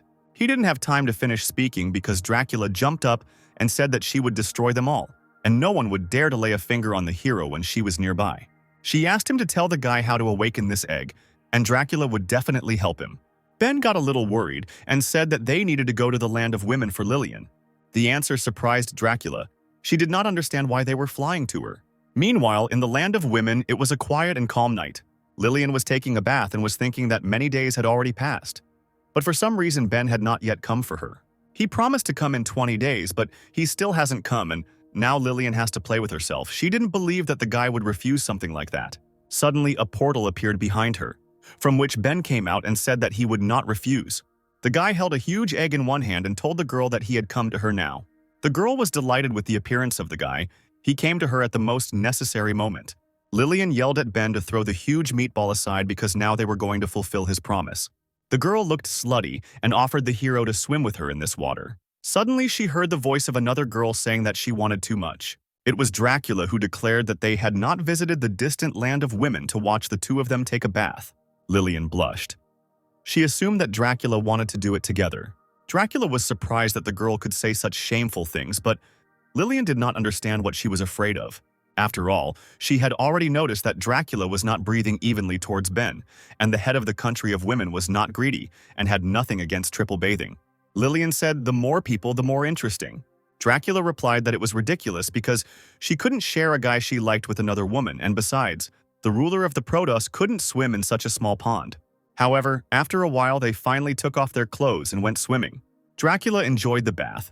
She couldn't even imagine that such a small body of water had its own special charm. Lillian replied that it was difficult to describe and could only be felt. She asked if she and Ben had bathed together. Dracula replied that it was nonsense and they had gone much further. Lillian told the girl that she was embellishing because Dracula was modest and could not do such things. Dracula was indignant and replied that she was not the same as before because Ben had changed her a lot. Ben sighed in disappointment. He didn't understand why the topic had turned to relationships again, since he wasn't here to watch them fight over him. The hero said that he needed a morning flag. It would attract more predators, and their power would be transferred to the egg. This is the best way to awaken it. Lillian was surprised by such a request and remembered that this was exactly the thing she had taken from the bird girl. After some time, our heroes finished taking a bath and Lillian led them to the totem.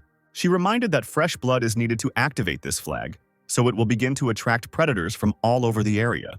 Dracula said that it was no problem for her and used the blood rush ability. The enchanted object began to fill with fresh blood, which the girl had summoned. At that moment, his scarlet aura and scent spread throughout the entire area. Ben praised the girls and said that now all that was left was to wait calmly. He only needed energy from these predators. No matter how many of them came, he would turn them all into nutrients.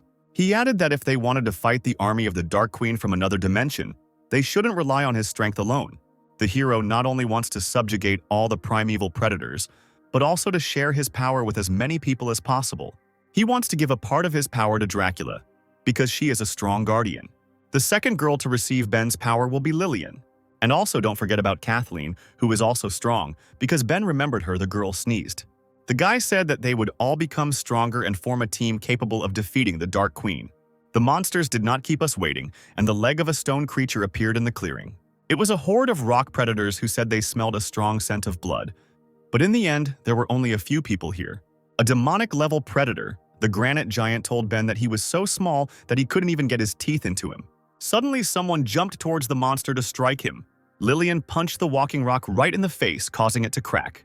The stone predator's head shattered, and the girl said that no one dares to call her best guy little. Dracula supported her ally and also went on the attack. The fragile girl struck with her bloody sword, which she pulled out of her chest. The monster behind her shattered into pieces, and the girl said that Ben could always be relied upon. The guy stood and watched the battle, and then two unknown fighters landed next to him. The hero turned his head and noticed that high-level guys had finally come to him. One of the figures with a tail said that it was not for nothing that they were drawn here, because the devil's flag was located here. It was a divine-level predator, a twin cat. She asked why they had lured so many predators here. Her sister, also a god-level predator, told her not to talk to Ben. They would kill him first and then talk. Ben told the girls that this was a strong statement, and that they should show what they were capable of. The ginger cat asked the hero where he got such confidence, as if he knew that he would defeat them.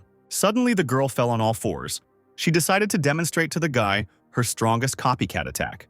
After these words, she rushed to attack the enemy with lightning speed. Its speed was colossal. It jumped from side to side and could not be detected by the human eye. Ben watched the movements and praised the predator for her insane speed. The white cat said that to achieve such speed, her sister trained a lot. She is the most goal-oriented person she knows. But more importantly, she has huge breasts, and this greatly limits her movements, but she was able to develop such high speed despite her natural gift. The ginger cat continued to jump around the hero, and her sister was sure that she could not lose. Suddenly, the girl appeared behind Ben and prepared to strike him with her claws. The girl thought that the guy was quite stupid. Apparently, he was shocked by her speed and did not know where to look. However, Ben easily grabbed the girl by the leg, which surprised her greatly. Holding her by the leg, he directed her straight into the ground, an outcome the ginger cat did not expect. The girl landed and lost consciousness. The hero apologized for such a strong blow. The guy thought that he overdid it. The white cat was afraid for her sister. She tried to talk to her. However, all her efforts were in vain, because the girl did not come to her senses and foam was already appearing from her mouth. The white cat became completely enraged and began to concentrate the power in her claws to tear Ben to pieces. The girl waved her arms and air-cutting blows flew towards the guy. Ben looked calmly at his opponent and said that it was a cool ability. However, the guy was able to easily dodge it by keeping his hands in his pockets. The girl's claws never reached the hero, and he said that her strength was great, but she lacked speed. The white cat was furious that Ben dodged it so easily. She realized that it was time to use her secret ability. The girl raised her hand and began to create a blue vortex. However, before she could use her ability, Ben found himself behind her. The guy told the cat not to waste her last strength and that it was better for them to finish now. After these words, the hero hit her on the neck with his hand, causing her to fall to the ground. That evening, the predators in the vicinity of the country of women were completely exterminated by 3 people. Ben absorbed all the power of these predators, and his abilities reached an incredible level. 2 small cats appeared in the clearing where the divine predators were.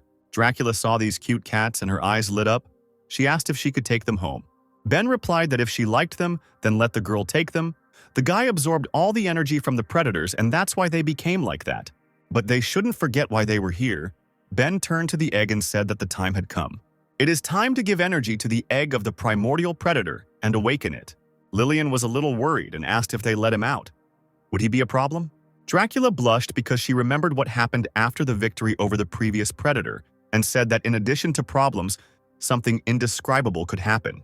Lillian asked why she was happy. Dracula replied that the swordswoman would not understand anyway.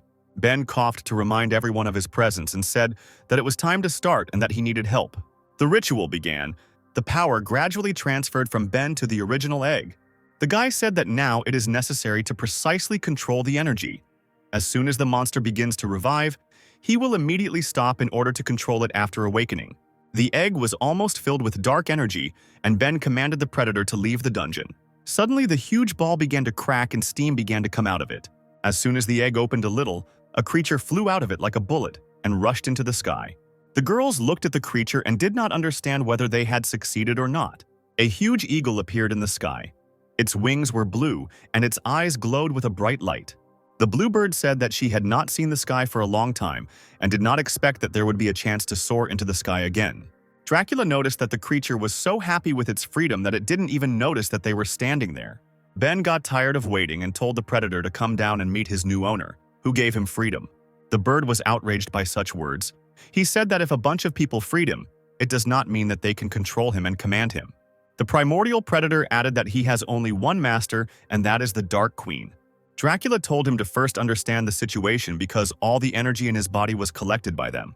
Lillian was infuriated by the predator's arrogance. She said that she didn't care, and the girl would finish off this bird in a couple of minutes. Ben calmly replied to the creature that apparently he did not understand who was deciding here, and the guy was only giving him one chance. Suddenly, a purple ominous aura appeared around the hero. He asked again if the predator recognized him or not. The blue bird looked at the pillar of energy and could not believe that man had developed to such a level. However, his recognition could not be achieved by force alone. The creature decided to use supervision. This power is so powerful that it allows one to see the very essence of things. Lies, truth, conspiracy, deceit, past life and present.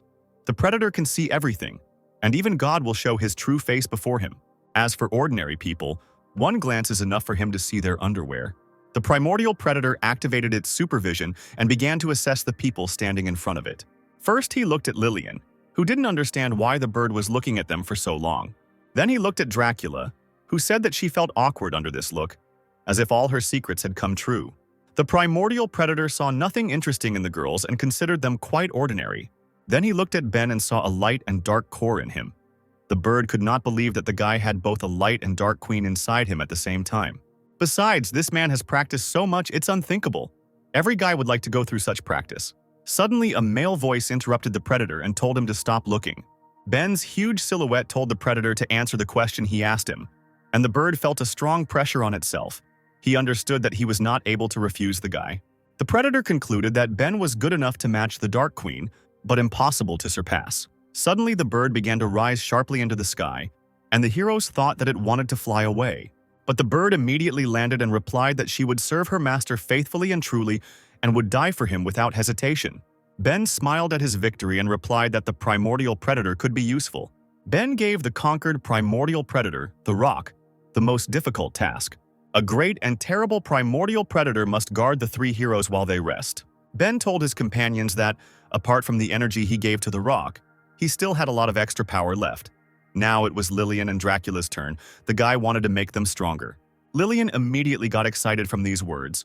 She asked Ben to start quickly, because the girl was tired during the evening and she needed the guy to restore her strength. Dracula blushed and said that practicing with 3 people might be difficult. She asked if they could do it one at a time. Besides, she had never made love outdoors before. Lillian asked the girl why she was so boring because she had recently said that she had become more proactive and that she and Ben had fallen in love with each other in nature. She added that the grass here was much softer than the bed in the ruler's house, but if she didn't want it, then so be it. Lillian quietly whispered that she could fight Ben one-on-one, and Dracula would just watch from the sidelines. At that very moment, the modest Dracula shouted that she would never allow this to happen. The girl promised that she would try hard and that training together as a threesome would actually not be bad either. Ben warned the girls in advance that he was currently very strong and that difficulties might arise during the training process. The girls were willing to fight the difficulties and were eager to get started. Ben said that since they were so thirsty, their training would begin. The hero, Lillian and Dracula spent the whole night doing grueling training and by morning they fell asleep. Morning came and the sun was already high in the sky and the local roosters began to wake up everyone in the area. Our heroes also woke up. Lillian was happy about the new day. She felt that her body was filled with Ben's energy. Dracula supported her by saying that she had never felt so energetic, and perhaps she could now compete with Kevin in strength. The guy noticed that the girls were happy with the training, but he wanted to evaluate the result in practice.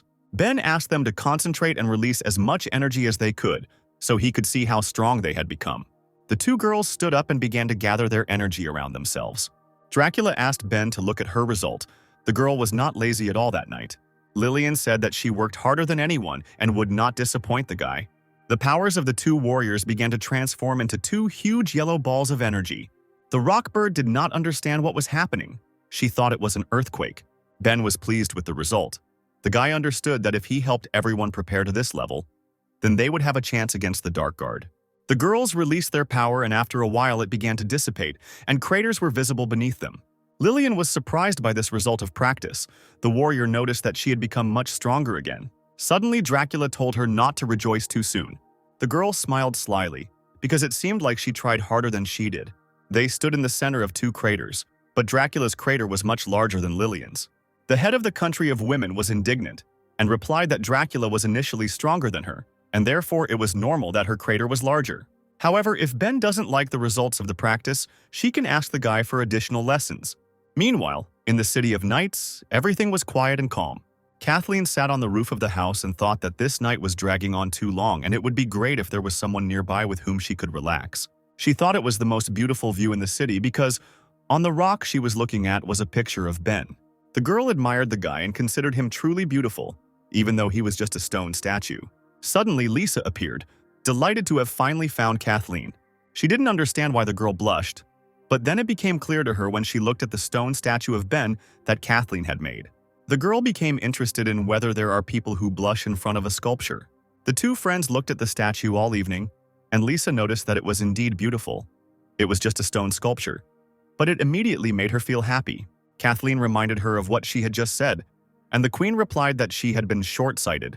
Thanks to the portal that Ben installed, the city has overcome difficult times, and people's lives are getting better too.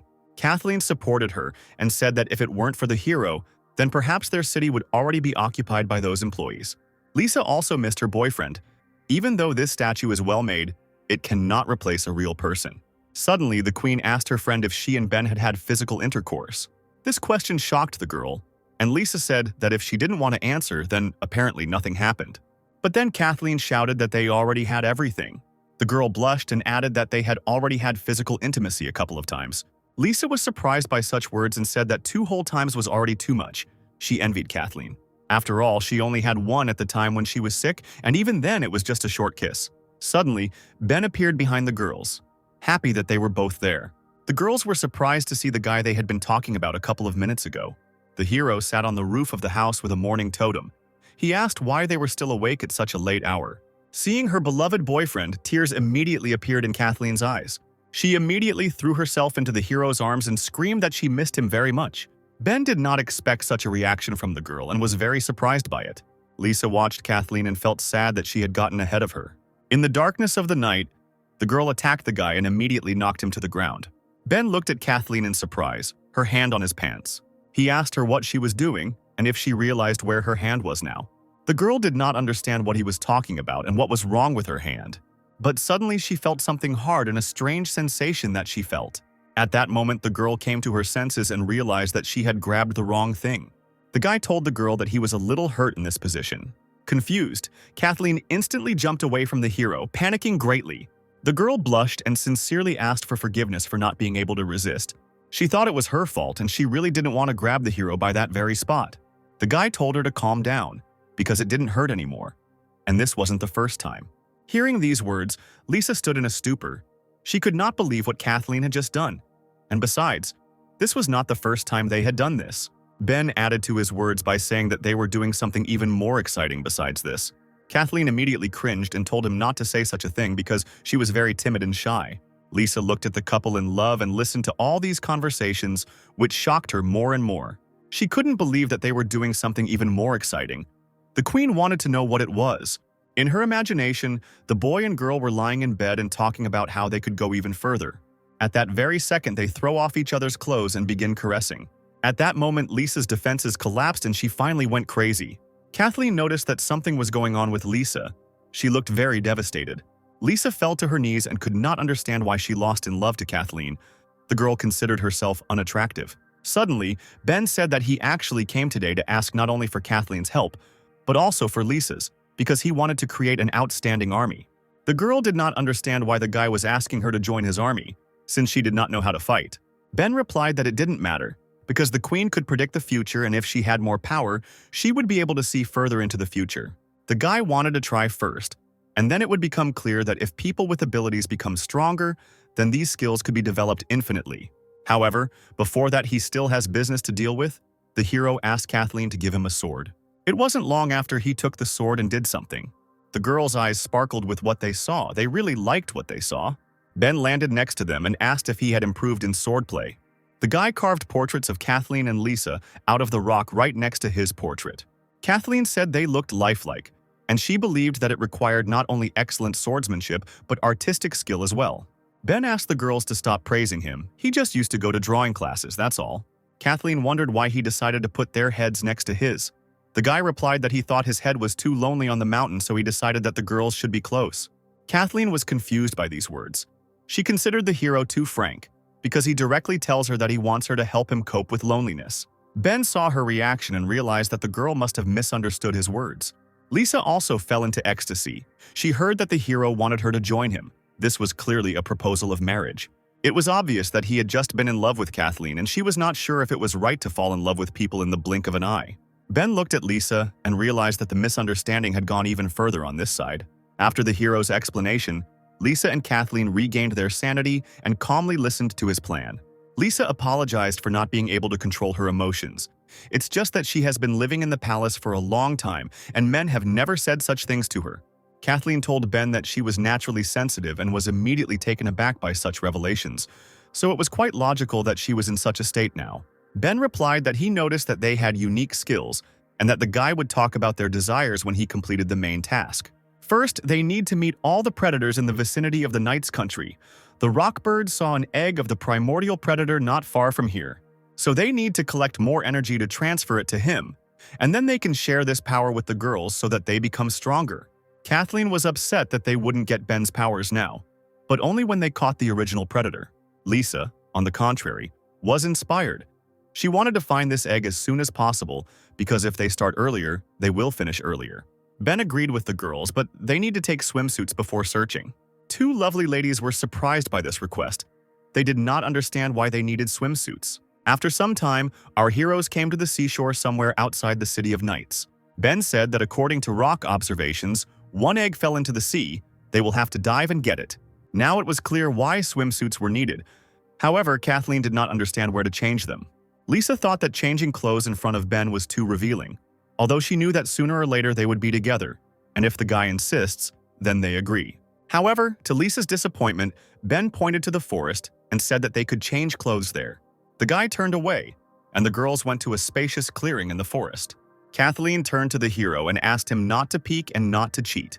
The guy told her that he was not like that and would not do this. After a couple of minutes, the girls began to change clothes. Kathleen started from the bottom and removed her stockings. Lisa also hurried to change clothes and began to take off her royal outfit. Ben stood in his swimming trunks and thought that he couldn't just stand and wait. The guy assumed that the girls were waiting for him to look at them. The hero decided to just look back because nothing would happen. In any case, the girls would understand him. He turned and his gaze fell on the girl who stood in front of him. Kathleen stood opposite the guy, and he was surprised that they changed clothes so quickly. Lisa was wearing a tight swimsuit and asked Ben if he liked her outfit. The guy was shocked by such beauty. He replied that he really liked it. Kathleen noticed that her swimsuit was somehow strange, and if the guy didn't like it, then she could change. However, Ben really liked everything, and he replied that the girl was beautiful and she shouldn't change her clothes. All preparations were completed, and now our heroes decided to dive and start searching. Ben, Lisa, and Kathleen sank into the water and began to descend deeper to the bottom of the sea. Suddenly, Lisa saw a bright blue glow. The girl assumed that this was the egg. The queen wanted to find the egg first so that Ben would praise her. She began searching at the bottom of the sea and suddenly saw a blue ball in front of her. The girl swam closer and realized that this was the original egg of a predator. She was delighted with this find. However, behind her, someone was silently swimming up and getting closer. The girl continued to rejoice at the find and decided that she needed to tell Ben about it. However, before she could move, Lisa saw a huge shark in front of her. The girl thought that she was not so lucky because she had not yet married Ben and would be eaten by fish. This was not the future she had imagined. The predatory fish opened its mouth and attacked the defenseless girl. The queen covered her face with her hands and prepared for her end. However, Kathleen suddenly appeared and struck the shark in the mouth with a powerful kick. The battle paladin told the shark to get this stinking fish out of here. Feeling great pain, the shark followed the advice and rushed away with tears in his eyes. Lisa opened her eyes and was surprised that she did not die. At that moment, the queen realized that she had been saved by her friend Kathleen and rejoiced at her arrival. Lisa hugged Kathleen tightly and thanked her for being here. It was not for nothing that the knight was the pride of her country. At this moment, Kathleen felt that she could not stand it because of such a strong hug. A few more seconds passed and the girl ran out of air. She thought that she would drown here. Lisa saw the immobilized Kathleen and began to shake her. She did not understand what was happening to her. Suddenly, Ben grabbed Lisa and Kathleen tightly by the waists. The guy then threw them onto the surface of the water to save them from drowning. The hero was very strong, and the girls immediately flew out of the depths of the sea. They landed on a beach near the sea, but fortunately the landing was not very hard. Surprisingly, Ben watched their flight and was glad that they landed successfully. The guy turned to the blue egg and said that now it was his turn. He swung his leg and said that this was his best technique, the cannon shot technique. At that moment, he kicked the egg as if it were a soccer ball. The original ball immediately flew out of the water along with the guy, just like the girls flew out a couple of minutes ago. The hero landed with the artifact in front of them. Ben asked the girls for forgiveness for throwing them ashore very rudely. The guy asked if everything was okay with them. Suddenly, a frightened Lisa fell to her knees in front of him. The girl shouted that Kathleen was not breathing, and it was all because of her, because she drowned her with her hugs. The queen shouted that she didn't know how to save her friend. She didn't want the girl to die here because then Lisa would blame herself all her life. Ben stood up and quickly walked towards the girl. Then he looked at her. Kathleen was unconscious. The guy immediately remembered about artificial respiration. He had to do it and save the girl. He still remembered the instructions. First, he needed to raise his jaw and then close his nostrils. Take a deep breath and put his mouth on hers. Exhale forcefully. When her chest rises, stop exhaling and then quickly open her mouth. All these actions must be repeated continuously about 20 times per minute. Lisa continued to cry, but she noticed a strange method of saving Ben. The queen considered Kathleen very lucky. If she had known earlier, she would have swallowed water too. After a couple of minutes, Kathleen released a huge fountain of water from her mouth. Lisa was glad that the method worked and the girl began to come to her senses. Kathleen began to sit up and cough, spitting out the remaining water. Paladin said that she lost consciousness and did not remember anything, but it seemed to her that Ben saved her. Lisa confirmed her words. She said that the guy just hugged her and kissed her deeply, and she immediately came to her senses. Kathleen was surprised that people could be saved with a kiss. She thought that she was awakened by the kiss of true love, as in the legends. Her eyes lit up, and Kathleen realized that Ben was a prince on a white horse, determined by fate. This was the best explanation for her. The guy blushed and said that these were just first aid measures, and he also thought that apparently no one in this world knows about artificial respiration. However, Ben also noticed that Kathleen was swearing underwater. The girl was surprised and realized that nothing could be hidden from the hero. Kathleen explained that she learned this while studying with Lillian in the Land of Women, and she also mastered other techniques besides swearing. Suddenly, their conversation was interrupted by a huge column of water that rose from the sea. Ben didn't understand what was happening because he had not yet used the morning flag. Did the sea predators themselves come into their hands? An unknown voice asked the heroes if they dared to offend her servant. In this world, no one dares to compete with her. Ben noticed that this voice sounded very familiar. Kathleen confirmed his words because she had also heard it somewhere. It was Ariel who was sitting on a shark. The girl said that the one in the middle was the most violent, and she would take revenge on them. The sea mistress suggested that that girl was their leader and now she would deal with her. However, at that moment she looked closer and saw familiar faces. After all, these were the same heroes from the murderous island, the queen of the country of knights, Ben, and the leader of the knights. Ben remembered that the girl no longer obeyed the employees. He asked if Ariel was looking for a fight. The girl got scared and replied that nothing of the kind had happened. Apparently, she and her little animal had a slight misunderstanding, and she took it on purpose to apologize. Lisa said that the apology was accepted and invited Ariel to join their squad, because she can control the sea, which means that their squad definitely has a future with her. The mermaid was surprised that they wanted to take her into Ben's squad, consisting of girls.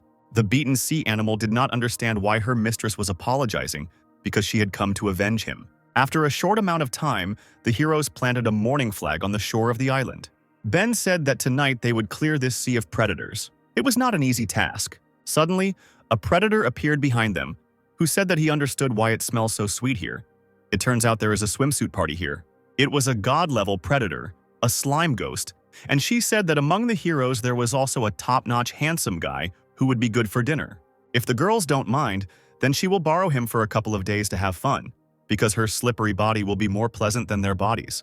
A slimy girl named Rita said that the guy will remember her techniques for the rest of his life and he won't regret it when he becomes hers. Ben said that the girl was too brazen to flirt with him in front of Kathleen. She was playing with fire. The playful spirit licked his lips and replied that playing with fire sounded very hot. At that moment, she was attacked by Kathleen, who shouted that Rita needed to return to reality because the guy was not dreaming about her. The blade of the ardent girl cut the water spirit in half. Ben noticed that the sticky thing was still squirming wildly. Apparently, slashing attacks were useless against it. In an instant, the remaining water began to gather into the solid figure of a girl.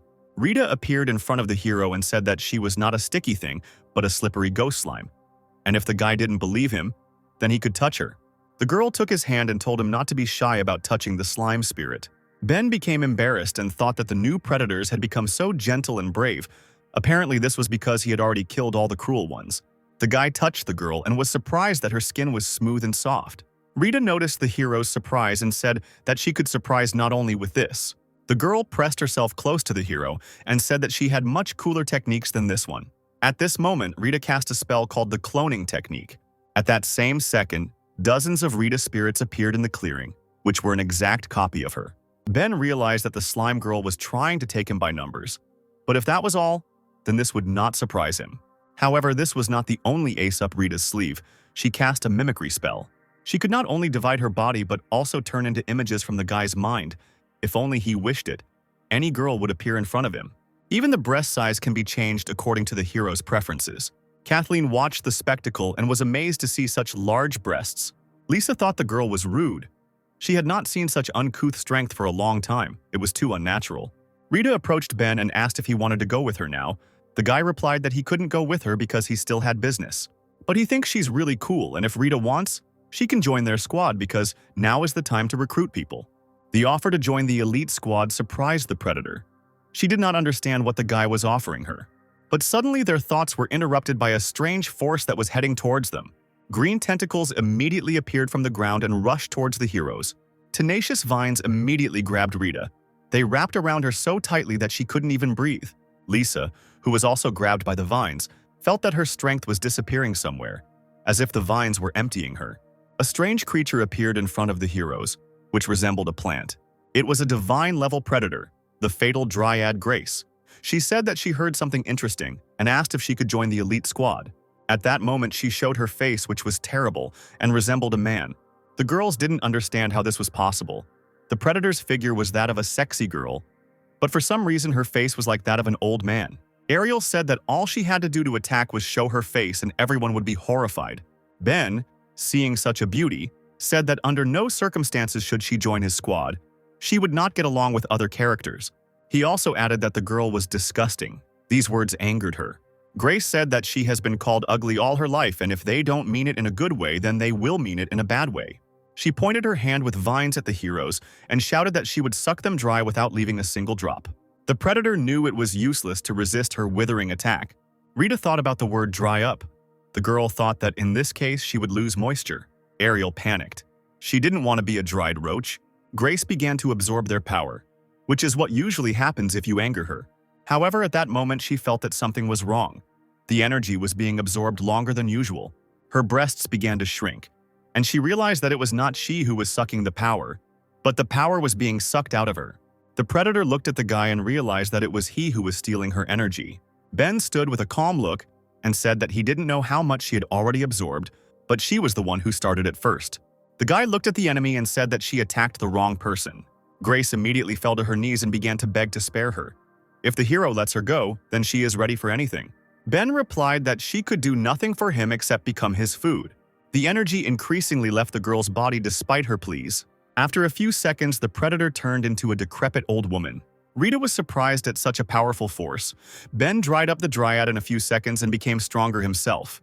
At that moment, she realized that she wanted to follow the guy because he showed promise. After everyone's enormous efforts, all the predators in the dark waters were destroyed, and the powerful power of these predators was completely transferred to Ben. Kathleen and Lisa watched the spectacle with delight. The guy absorbed so much energy and soon he would share it with them. Rita didn't understand why the girls were so excited and blushed. She was interested in how the exchange of energy they were talking about was carried out. Ariel didn't understand either, but they could join their squad, and then they would share with them too. Ben said that his body could no longer cope with the amount of energy, and it was time to share it with the girls. The guy asked them not to worry because there was enough for everyone. Rita said that this was somehow wrong because she had just arrived and they were already sharing energy with her. Ariel supported her and said that they could only become a little stronger. She believed that for some owners of abilities, energy is more important than life, and it is better to leave such goodness to them because they are still in charge. Ben replied that it would be good if he could please everyone, and the guy would treat everyone the same. But now there is another problem. There are 4 girls, and you need to decide who wants to be first. For 3 newcomers, this was their first time doing this, and they decided that they would let the more experienced one show them. Kathleen stepped forward and said that she would go first, even though she didn't really understand all this either. But compared to them, she is really more experienced and it is her duty to show how the exchange of energy occurs. The girl approached Ben and asked him to begin. The hero's eyes were already burning with a red flame, and he happily obeyed the girl. Kathleen and Ben began to exchange energy, and after some time it was all over. Lisa, who watched the process, understood how this was happening. It was more interesting than she thought. Rita was already intrigued because she has a talent for such things. Her abilities are ideal for this. For Ariel, this was a very exciting moment. It turns out that by doing this, you can become stronger. Rita came forward and said that she had already figured it out and was tired of waiting. Practice is the best teacher, and she wants to try everything on herself, and the sooner the better. The water spirit rushed towards Ben. Lisa and Ariel also wanted to try and followed her. The guy turned around and saw 3 girls. He said that if this was the case, he would not hold back. The 3 girls immediately took off their clothes and began an interesting practice. After a tense night, the energy transfer finally ended, and those who worked hard all night went to dreamland. The brand of Ben penetrated deeper into their bodies, and the gift of light changed them beyond recognition. Ben did not sleep all night preparing for the battle. By letting energy into the egg, he was able to open it. The original predator appeared from him, who noticed that the guy was very young and asked if he woke her up. It was the queen of spiders, Arachne. She said that the guy should bow to her, and if he did this, the predator would fulfill his every desire. Ben had already seen this arrogance in another predator. He said that he wanted Arachne to become his comrade. Arachne replied that such a desire was too arrogant. She could not make friends with a person. Ben exhaled in disappointment because he had already worked all night and wanted to save his energy. A few minutes later, Arachne was beaten and agreed to become the hero's comrade. From that moment on, her life belongs to him. While Ben was taming the original predators in another dimension, far from the Protos, a secret threat loomed. Light Crusaders, servants of the Light Queen, fought everywhere. General of the Crusaders, Samantha said that if the reinforcements promised by the Bright Emperor had arrived on time, the Crusaders would not have suffered such losses. She promised herself that from this day on, the Crusaders would not have defeats. We are transported to the main headquarters of the Crusaders of Light. Samantha returned home after a difficult battle and was immediately noticed by the residents of the city. The girls recognized the general of the vanguard, and they were wondering why she returned alone, whether another defeat had overtaken them. The residents were angry. They had already lost count of how many times the Crusaders had lost. From the moment she became the head, there had not been a single victory. She always returned alone, and the residents thought that she abandoned the warriors and ran away. The girls were sure that their army would not win, as long as they were commanded by someone like her. Residents believed that she should be ashamed in front of all the dead. This is a real shame. It is unclear how the Empress gave her the title of hero. Under the angry roar of the crowd, Samantha reached the main cathedral of the city. Samantha told the guard that she demanded an audience with the Bright Emperor. The girl replied that the Emperor was waiting for her. However, he wants the general to repent in front of the statue of the late queen. She must kneel all day and all night, and then the Emperor will meet with her. Samantha heard the guard's words and immediately fell to her knees in front of the statue. As the general of the vanguard, she is responsible for the loss of soldiers. Even if the Emperor had not said so, she would still have come here to repent. Each time there is very little left before reinforcements arrive, Samantha almost defeated the Dark Queen's palace guards, but in the end, they were completely defeated. Suddenly, a stone flew into the poor girl's head. These were angry residents who threw stones at her and shouted that Samantha should not have returned. She should have died on the battlefield, along with all the children of the residents. One of the residents took out a large club and headed towards the general. The woman hit Samantha on the head and shouted that her daughter had not returned yet. Blood began to flow from the general's head, but she didn't even move. The woman continued to beat the girl, but she endured all the blows. In the end, the angry woman was exhausted and had no strength left. She turned around and said that today she would let the general go, but if she saw her again, she would beat her again. Samantha also continued to sit in front of the statue of the once great queen and repent. An unknown man watched this and said that once the support of the Light Crusaders, General Samantha, nicknamed the hero, has now become a street rat that anyone can scold and beat. Now the good name of the immortal General Samantha is tarnished forever. The girl who was lying on the bed said that it was all thanks to the great emperor. If this guy with the wine had not put a spoke in her wheels, then she would not have stooped to this. The emperor turned around and said that if she wants to judge him, then let her judge him. Samantha is too straightforward, not like the girl in his room who knows how to suck up. The lieutenant general of the Light Crusaders, Bercy, said that if he liked it so much, then why not quickly take her by force? The elf asked if that girl was really more interesting than her. The emperor licked his lips and replied that there are no hotter girls in this world than Bercy. Meanwhile, night fell in the city of the Crusaders and morning came just as quickly. Samantha got up from her knees and said that 24 hours had already passed and asked to be taken to the Emperor. This time, she will definitely ask him why reinforcements came so late and why they are always abandoned at a critical moment. The late queen entrusted the Emperor to her to help him ascend the throne. The girl did everything because she always does her will, but for some reason the current Emperor treats her with disdain. The cathedral guard asked General Samantha to follow her, and the girls went inside. The guard noticed that the wounds on the general's body had disappeared, and the skin was even better than yesterday. Did she really have an immortal body? Samantha noticed that this road did not lead to the throne room. The guard explained that the general had been fighting for a long time, and was not aware that the emperor had not entered the throne room for a long time to discuss the affairs of the state. Now the emperor decides all important issues in his bedroom. At that moment, the man threw one of the girls out of the bedroom. He stood in front of her and said that this was not the first time she had served him, but for some reason she still could not satisfy him. The elf burst into tears and asked to forgive her. She swore that next time she would make 10 times more effort and His Majesty's soul would be pleased. The second Emperor of Light, Jack, said that there would be no next time for her. There are many girls in his harem, but only Burzy truly understands what he needs. Only she plunges His Majesty into boundless happiness, and now he only wants her. The Emperor shouted for the elf to quickly bring Burzy to him. The girl immediately obeyed and ran away. At that moment, Jack noticed Samantha and asked if she had finished repenting in front of his sister's monument. The man told her that they had not seen each other for a long time, but her shape was getting better every day. The general was indeed a very beautiful girl with ample breasts and a slim waist. Jack said that since Burzy didn't come, Samantha would take her place because he was excited as hell. And if the girl can satisfy him, then the emperor will think about not holding her responsible for the defeat. Samantha was furious and asked if the war was some kind of joke for Jack. Every soldier who died on the battlefield personified the bloody feud between them and the Dark Queen's guard. Does the emperor really want to get rid of this bloody hatred with just one phrase? Jack shouted that Samantha didn't dare talk to him like that because he was the emperor of the Light Crusaders, and one of his phrases was enough for her to undress and lie down on his bed. Did she forget her sister's order? The Bright Queen wanted Samantha to help him take the throne no matter what, and she dare not rebel. Samantha replied that while the blood of the Holy Crusaders flows like a river, Jack has only carnal pleasures in his head. It is not surprising that they do not receive support. Jack panicked and shouted at the general not to come, and she had already crossed the line. Samantha said that if the past queen had seen what he had become, she would have supported her decision. The general came closer and told the frightened man that she would send him into retirement. Jack couldn't believe the words the girl said. He thought she was probably joking. After all, the blood of a bright ruler flows in him, and he is a true crusader and no one dares to overthrow him. At the same moment, the girl's foot flew into the emperor's head and closed his mouth. Samantha said that she put him on the throne so she can push him off.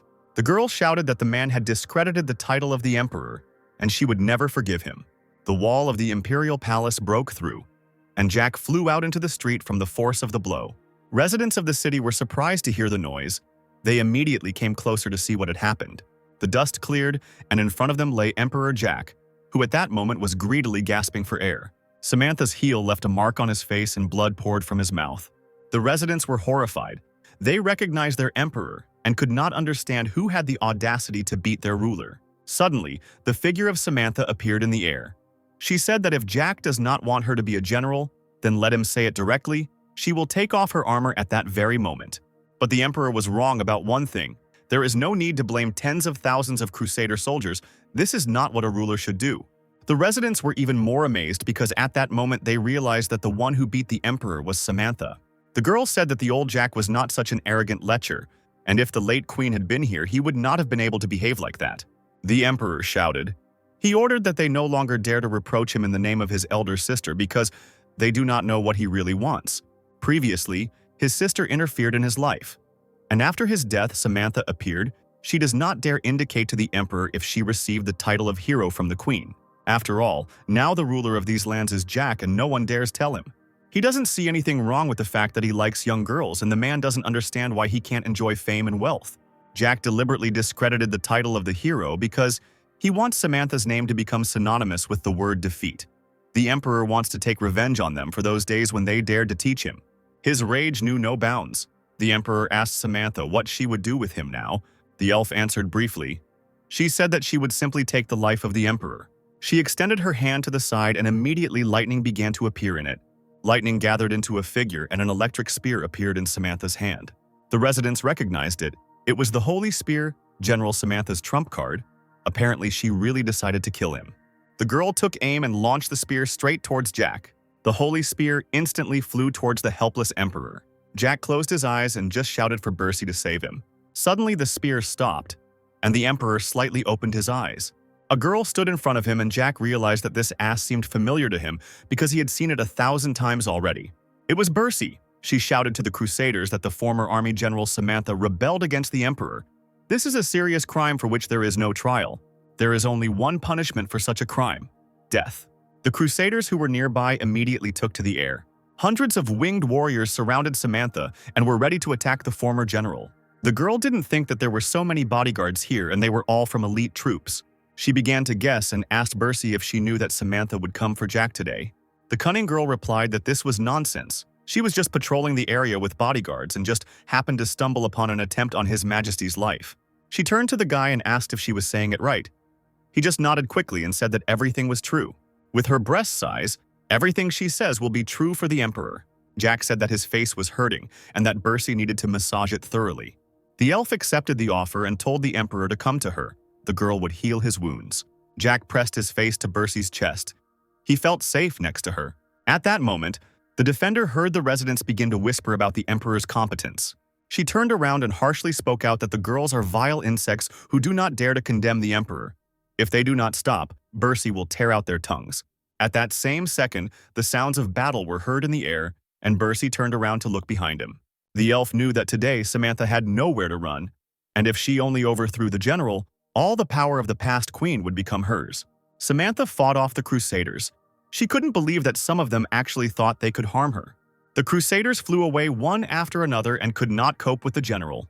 Jack panicked because Samantha had defeated all the bodyguards, but Bercy calmed him down by saying that with her, she would not raise a storm. At that moment, a former general of the Light Army landed in front of the couple. She said that the Emperor of Light remained in this painful state because of Bercy, who took advantage of the moment while Samantha was fighting. The elf began to trade her body to gain the favor of His Majesty, and now she intends to control Jack with her breasts. Day after day, she whispered to the Emperor to deprive Samantha of power and authority, because she, endowed with the power of a hero, could stop her insidious plans. The Emperor went crazy. He shouted that he would not dare to slander the name of Bercy. Bercy said that she and Her Majesty have true love, and no one will believe Samantha's words, but the fact that she rebelled is an obvious fact. Even at such a moment, the seductive fox says, "Don't blame me for neglecting the feelings of the late queen," Samantha replied. After her words, the commander of the Crusaders rushed towards her enemies. Jack raised his head, but did not have time to notice Samantha rushing past him. Bercy did not even move, and the Emperor at that moment felt a sharp pain in his chest. "Second Emperor of Light, I am taking your life," Samantha said menacingly and majestically. The residents were shocked. What happened? Did the commander really raise her hand against His Majesty? Everything happened so quickly that no one had time to see it. Jack's nose began to bleed. He turned with difficulty to his love and asked, "Why didn't you protect me, Bercy?" "Sorry, her sword was too fast. I didn't have time to react," she replied with a barely noticeable grin. The Emperor fell to his knees, blood gushing out of his body like a fountain. The blood obscured his eyes, and every second he felt worse. At the last moment of his life, he realized that his beloved elf had done this on purpose. The Emperor's life died out, and he fell to the ground like a stone. At that moment, the residents screamed and panic arose. The residents were horrified. The second Emperor died. Samantha killed the Emperor of Light. In the end, you raised your hand against His Majesty. I don't understand how you survived until this moment, Bercy asked. But the Emperor is my prince on a white horse. I love him with all my soul. You took him. And what do you order me to do living alone? Isn't this what you wanted? Kill him with my hands? You can see by your facial expression. Your smile is already ear to ear, Samantha answered. There really was no sadness on Bercy's face. She shouted that this was nonsense and that everything inside her was burning with rage. The cunning elf suddenly jumped into the air after her words. Taking off, she said that she warned Samantha not to waste words, but such a log as she has no idea how to gain favor with herself, no matter how. But today, Bercy will punish her and avenge Her Majesty. Freeze Samantha.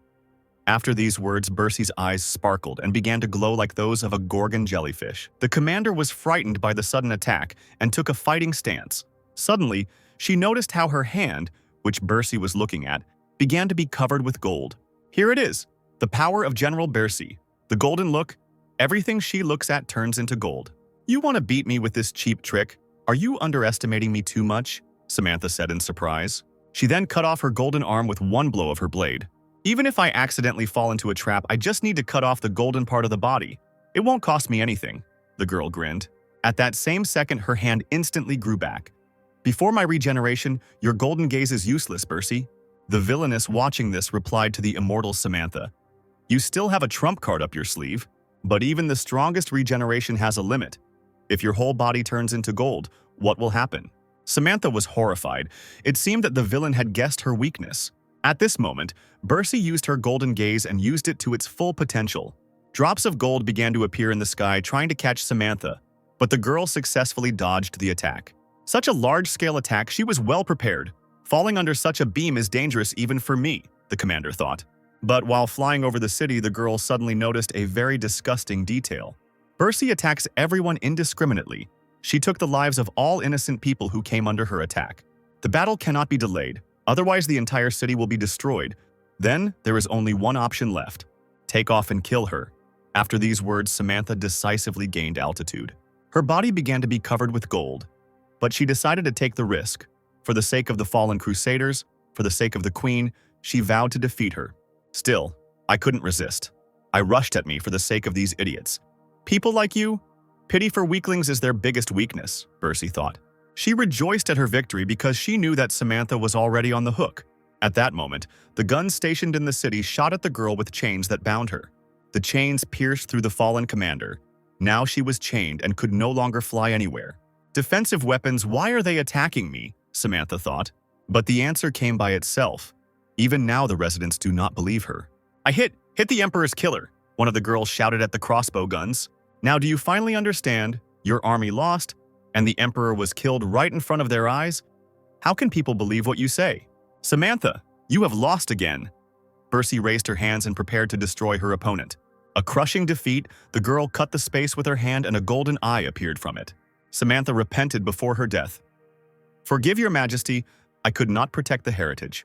A bright golden light sparkled from the eye that appeared, directed at the girl. In a split second, the once warlike girl turned into a golden statue on golden chains. But Bercy noticed something. It seemed to her that at the last moment she saw some kind of flash. Okay, I guess I've been overreacting to everything lately. One way or another, she's already completely golden. My worst enemy is no longer there, Bercy said. The girl was happy. From now on, she is the ruler here. At the same time, in a dimension very far from the light, one guy woke up because morning had come. First of all, he went to the bath and toilet, like everyone else in the morning. Suddenly, he saw a strange glowing silhouette in front of him. Holy shit, is this a ghost of a toilet? Ben shouted. Samantha appeared in front of him, kneeling. What happened? I should be dead. Why did I appear here? Is this hell? It doesn't look like I imagined, the girl said in surprise. But then she looked up and saw a guy standing in front of her without pants. I suddenly forgot that I came to the toilet, Ben said, and quickly lifted his pants and zipped up his fly. Samantha was embarrassed. This man is very majestic. In the world of the Crusaders, everyone except the second emperor is a woman, she thought. This is the first time I've seen something so amazing. Are all men really like him? If I'm not mistaken, you must be a messenger from hell, the girl asked timidly.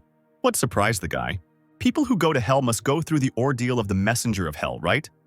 Have you just prepared for a rite of passage? I'm already dead, so I can't resist. Please, messenger, test me quickly, Samantha said timidly and became embarrassed. What ritual? What test? You suddenly jumped out of my toilet.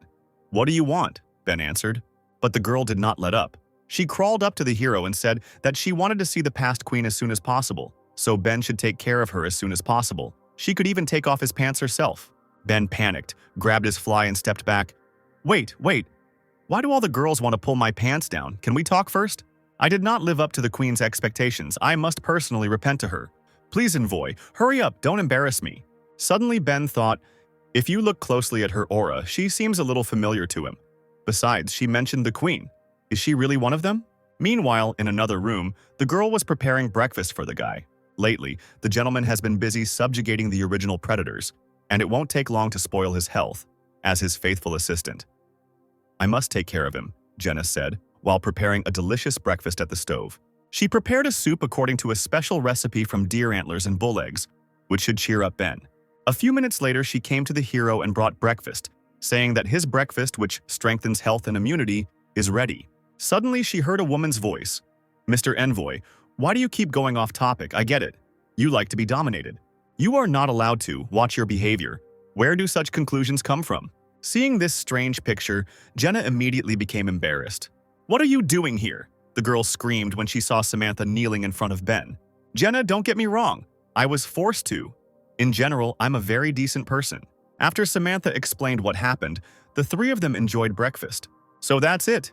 It turns out that you are a bright crusader," the hero said, finishing his strange soup.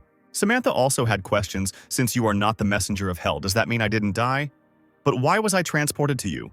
"It's very simple. Most likely someone saved you and then teleported you," the hero answered. But the girl didn't know anyone in this dimension who could strain so hard to save her. There is someone else. After these words, the guy parted his t-shirt on his chest and showed the stone of darkness and light that was imprinted in it. Samantha couldn't believe her eyes when she saw the artifact on the guy's chest. She jumped up from her chair. "Gift of light? Isn't this a core with the power of a queen? Why are you wearing it?" "I realized that you were definitely her reincarnation. You felt that I was in trouble, so you didn't care about the risk and saved me. Am I right, Your Majesty?" With these words, the girl climbed onto the table and approached the hero. The guy replied that in general the idea is correct, but there are some discrepancies in the details. "I am not the reincarnation of the Queen of Light, and she too saved you, not me." "Jenna, why does the atmosphere seem a little strange to me?" As if the body was heating up, the girl also noticed this strange effect. Maybe it was because they ate that strange soup that Lillian recommended to her. She said that this soup would help the gentleman stay energetic and turn him into the most courageous and strong of all men. "I am already the most courageous of all. Everyone knows this. I don't need to eat this. But you two, on the contrary, cannot resist the life-giving power of soup." Suddenly, Samantha grabbed the back of the chair where the guy was sitting and told Ben not to pretend. He was the one who saved her.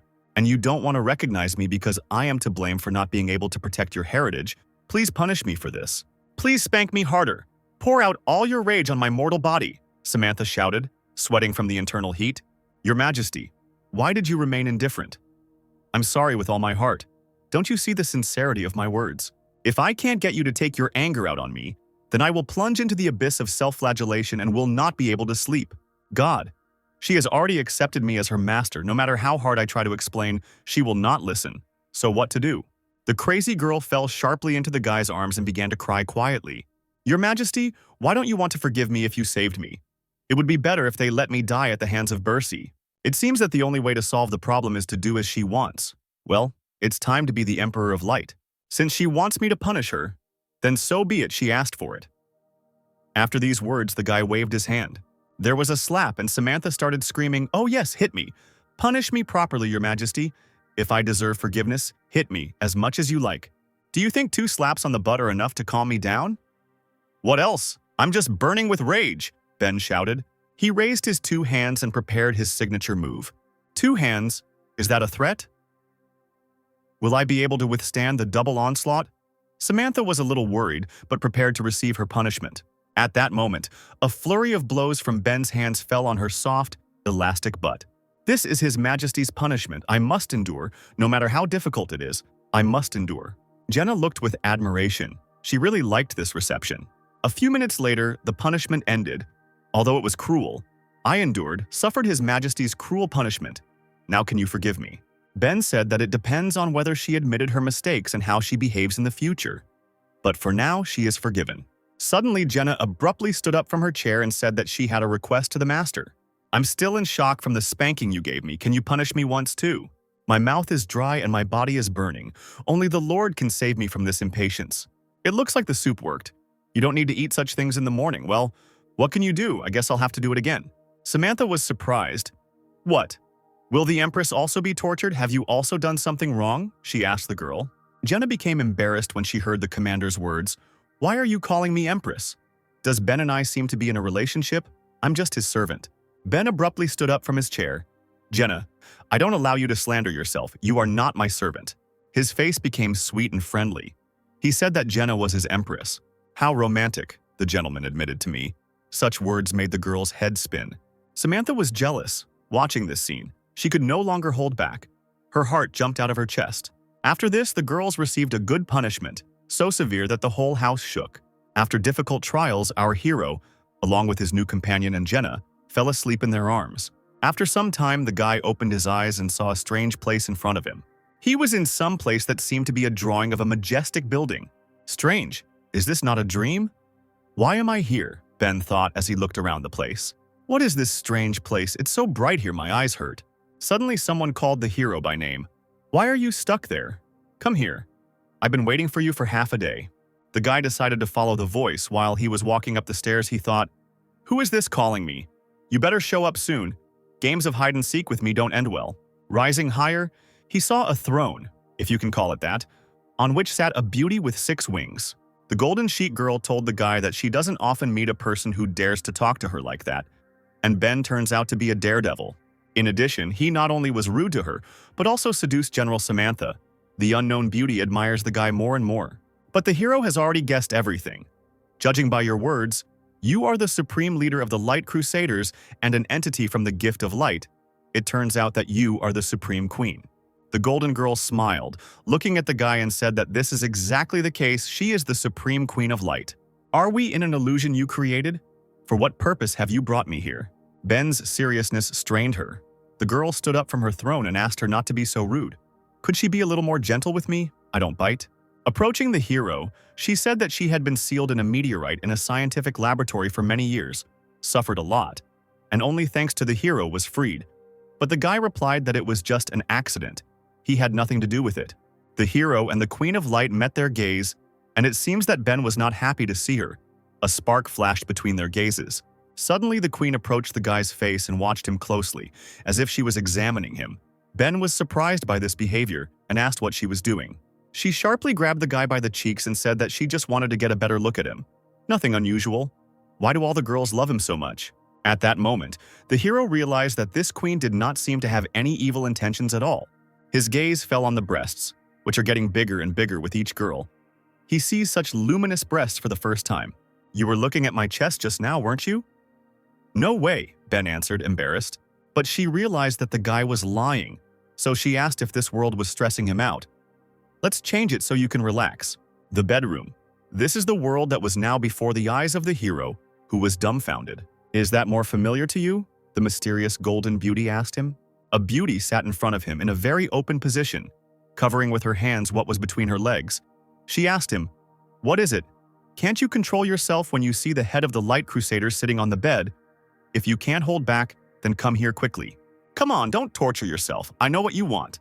But Ben was motionless even in such a dangerous situation. He told her not to even try to flirt with him because he is immune to those girls. Besides, Samantha said that there is not a single man among the Crusaders, except for that dead brother. You don't need to pretend to maintain your royal dignity. If I'm not mistaken, you're just a virgin.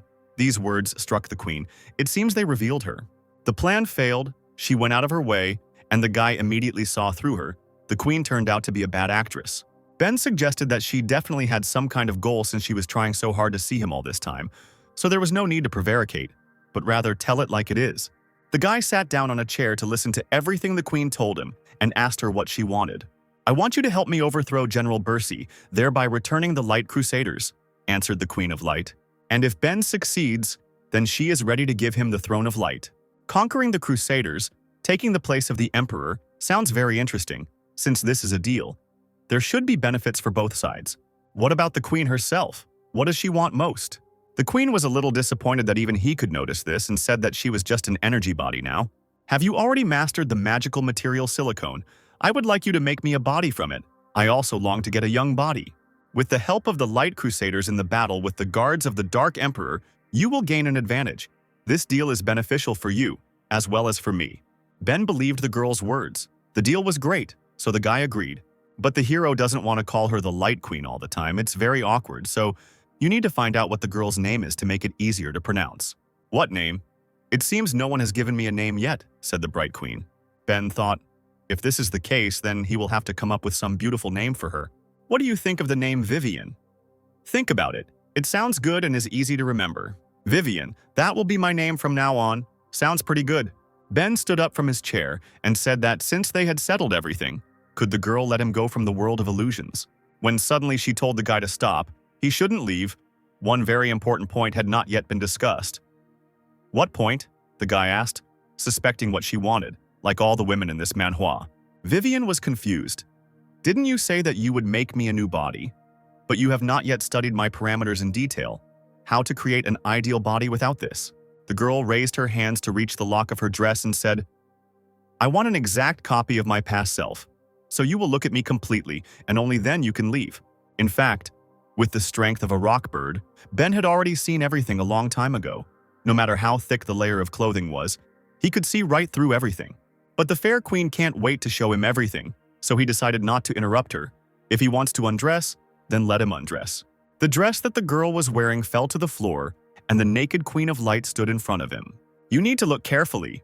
Don't miss a single detail, Vivian said, swaying her breasts in front of the stunned guy.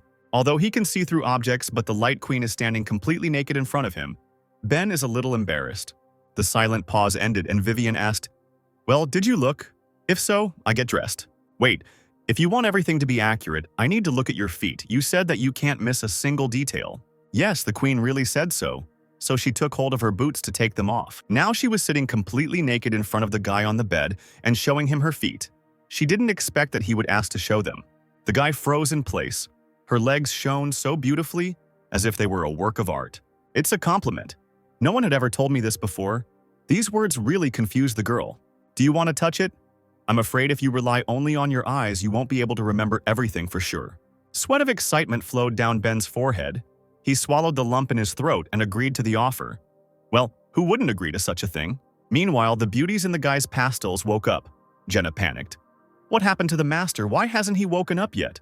Have we completely used up his energy? Samantha noticed that despite the fact that he is sweating, you can tell from his face. What is Ben enjoying right now? What is he dreaming about? After some time, Ben opened his eyes and woke up. The girls were happy that the guy woke up. They immediately asked if everything was okay with him and how he was feeling. Everything is fine with me, I just had a strange dream, and you two didn't waste any time while I was sleeping. They not only took off my clothes but also straddled me. Is it really that the effect of your soup has not worn off yet? Jenna told him that they got rid of the effect of the soup even before that. The girl was just watching his red face, sweating and monitoring his temperature, which is why he had to take off his clothes. Was I really in such a state? Ben was surprised. The girls nodded their heads, saying that he was also breathing heavily and they were very worried about him. The hero was shocked that this happened to him. Did it really affect him that much? This isn't Ben's style. Is it all because he touched Vivian's feet? Sweet Jenna noticed the guy's stupor and asked what was happening to him. Ben is feeling strange today. Maybe he's sick. Suddenly, Ben noticed Jenna's luxurious legs, which were perfectly smooth. Samantha lay down next to her and said, I'm worried about you, Your Highness. Maybe you have internal wounds. Let me examine your body. The hero looked away from Jenna and looked at the other beautiful legs of the second girl in his bed. Why do I involuntarily pay attention to my feet? Well, perversion. I'm not like that. Daphne used 1,001 tricks, but it didn't work on me. But she missed this trick. I always thought that I was invulnerable to women's charms. And only now I realized that charming female legs are my weakness. Ben was shocked by this realization. He realized that if he wants to become stronger, then he needs to get rid of this weakness. If only it were so simple. Mister, why are you so absent-minded? If you have any problems, you can share them with me, Jenna said. But the guy refused their help, saying that he just needed to be alone. The guy got dressed and left the room, closing the door behind him. He thought that his weakness was his legs, and how he could fight it. Suddenly, his thoughts were interrupted by a piquant picture he saw. In front of the guy lay Daphne with her legs naked, watching an adult video. Suddenly, she raised her head and salivated. The girl smelled a man. She thought that it was Ben who had come to caress her. The girl turned around but didn't notice anyone. She thought that she had watched an adult video and was imagining it. Ben hid around the corner. Is it even normal to watch such videos in a public place and without headphones? And why did everyone start walking barefoot? Suddenly, he heard rustling behind him from the slightly open room. It's unclear why, but the guy decided to take one look at what was happening there. Megan was sitting in the room, also with bare legs. She felt that someone needed help, but she couldn't understand who. She thought that she wanted to help this man, otherwise she would not be able to sleep peacefully. Hearing the rustling, Megan turned around. It seemed that someone was behind the door. Or was it just her imagination? Realizing that he could no longer stay in such a treacherous place, Ben teleported to the Protos Research Institute. Sarah, can you help me? Ben said, suddenly appearing behind the girl. She turned to him and, slightly embarrassed, said that she would not mind doing him a favor, especially at night. It's good that she's here alone tonight. Sarah was willing to do any favor. I really need your help, but before that, I need to decide something very important. The girl asked what needed to be decided, and the hero pointed to her feet. He asked Sarah to put on her shoes first because black stockings embarrassed him. What, do my feet stink? I take care of hygiene, but Ben stopped her indignation and said that it wasn't the smell. A blush appeared on his face and he timidly said, when I see your legs, I get a little embarrassed, that's the thing. Sarah blushed. Ben turned out to be a guy who likes legs, it's so cheesy and unconventional. But despite such a fetish, she liked it because she realized that she was exciting the guy. Of course, the gentleman should dote on such a mature and educated girl like me. Tonight, I will take advantage of the fact that there is not a soul in the Institute building and finally get Ben's body. What are you thinking about? Ben asked. But the girl sharply told him that she wasn't thinking about anything. After a couple of minutes, the guy told her about what he saw and about his problem. While putting on the heels, Sarah said that last time all the silicone went to Daphne and Megan, but there was no need to worry. Of course, I have a stash of such a useful thing as silicone, and besides, it is in this building. The heroes went to another room, which looked luxurious. Isn't this your office? Ben asked as he went inside. This is Director Lee's office, but after you killed him, this room became my personal warehouse, Sarah answered. Ben was slightly offended by the girl's words and said that he actually didn't kill Professor Lee. Having started looking for silicone, the girl said that it didn't matter anymore because he died because of it. The hero observed the strange position and asked, "What are you doing on the floor?" The girl replied that it seemed to her that the remains of the silicone were hidden here, but for some reason she could not find them. Pretending that he was not looking at Sarah's butt, Ben replied that she should not rush because they had a lot of time to search. Suddenly, Sarah remembered that the box of silicone was upstairs in the closet. She looked at the very top shelf, and sure enough, there was a large box there. The girl put a chair and tried to reach it, but the box was too high, so she asked the hero to hold the chair so as not to fall. If it's so high, why not ask me to get it? Why so much trouble? It's also strange that from the moment I arrived at the research center, she was so excited. And then it dawned on Ben. Sarah was up to something. Did she really want to seduce me? Hooray, I got it! The girl shouted, holding a large box. But as soon as she took it out, she immediately lost the balance she was holding while standing on the chair. Sarah fell to the ground with a crash, knocking both herself and Ben down with her. The fall was not pleasant. The girl's whole body hurt. And besides, the silicone flew away somewhere. Suddenly, the silicone stopped bothering her, because right now she was sitting in a piquant pose in front of the guy. Sarah lowered her eyes and realized that he could see everything under her skirt in this position. She immediately screamed and blushed, realizing the absurdity of the situation. The girl had no choice but to cover her skirt with her hands so that he would not look. Embarrassed, she looked away and timidly asked the hero if he had seen anything. Are you talking about panties? Well, yes, of course I saw it, the hero calmly answered. Moreover, everything was visible at a glance, clear and understandable. Sarah was overcome with questions, he admitted without hesitation. What does this mean? Is this a normal reaction? He should be embarrassed and nervous if he saw it. After all, he has very close relationships with others. Why then is he indifferent to me? She tries so hard to open up to him. Why is he so calm then? The girl considered this disrespectful. Taking off her glasses, Sarah approached the hero and asked if she was attractive. Tears began to appear in her eyes. Sarah wanted to know if she should be even more beautiful. Who's even more beautiful? You're still very attractive, Ben answered. Sarah got closer and closer to the guy. Since I'm so good, why are you holding back? You don't seem to be in the right state at all. Are you worried about anything? Ben looked away at this question. When you saw my stockings, you were embarrassed. I will remember this for the rest of my life. Don't you really want this? Ben exhaled in disappointment and decided to tell her everything. Soon I will go to another dimension to win back the Light Crusaders. But right before leaving, I noticed a mortal weakness in myself. I can't resist women's legs. If I don't overcome her, I will definitely die on this trip. Sarah was surprised. Many people like women's legs. There is nothing supernatural in this, especially since they don't kill for it. The fact is that all Light Crusaders are women, so this is dangerous. But Ben is afraid of something else. Besides luxurious legs, they all wear white stockings, and not a single guy can resist that. If I can stand it, then everything will be fine, but in the worst case, something irreparable will happen. They will use their deadly combo, the white silk chain strike, and I will die a miserable death. Sarah jumped up and reassured the guy by saying that this could be solved. Ben was surprised and asked what she meant. The girl sat down on a chair, and said that the black silk of the Protos should not be much different from the white.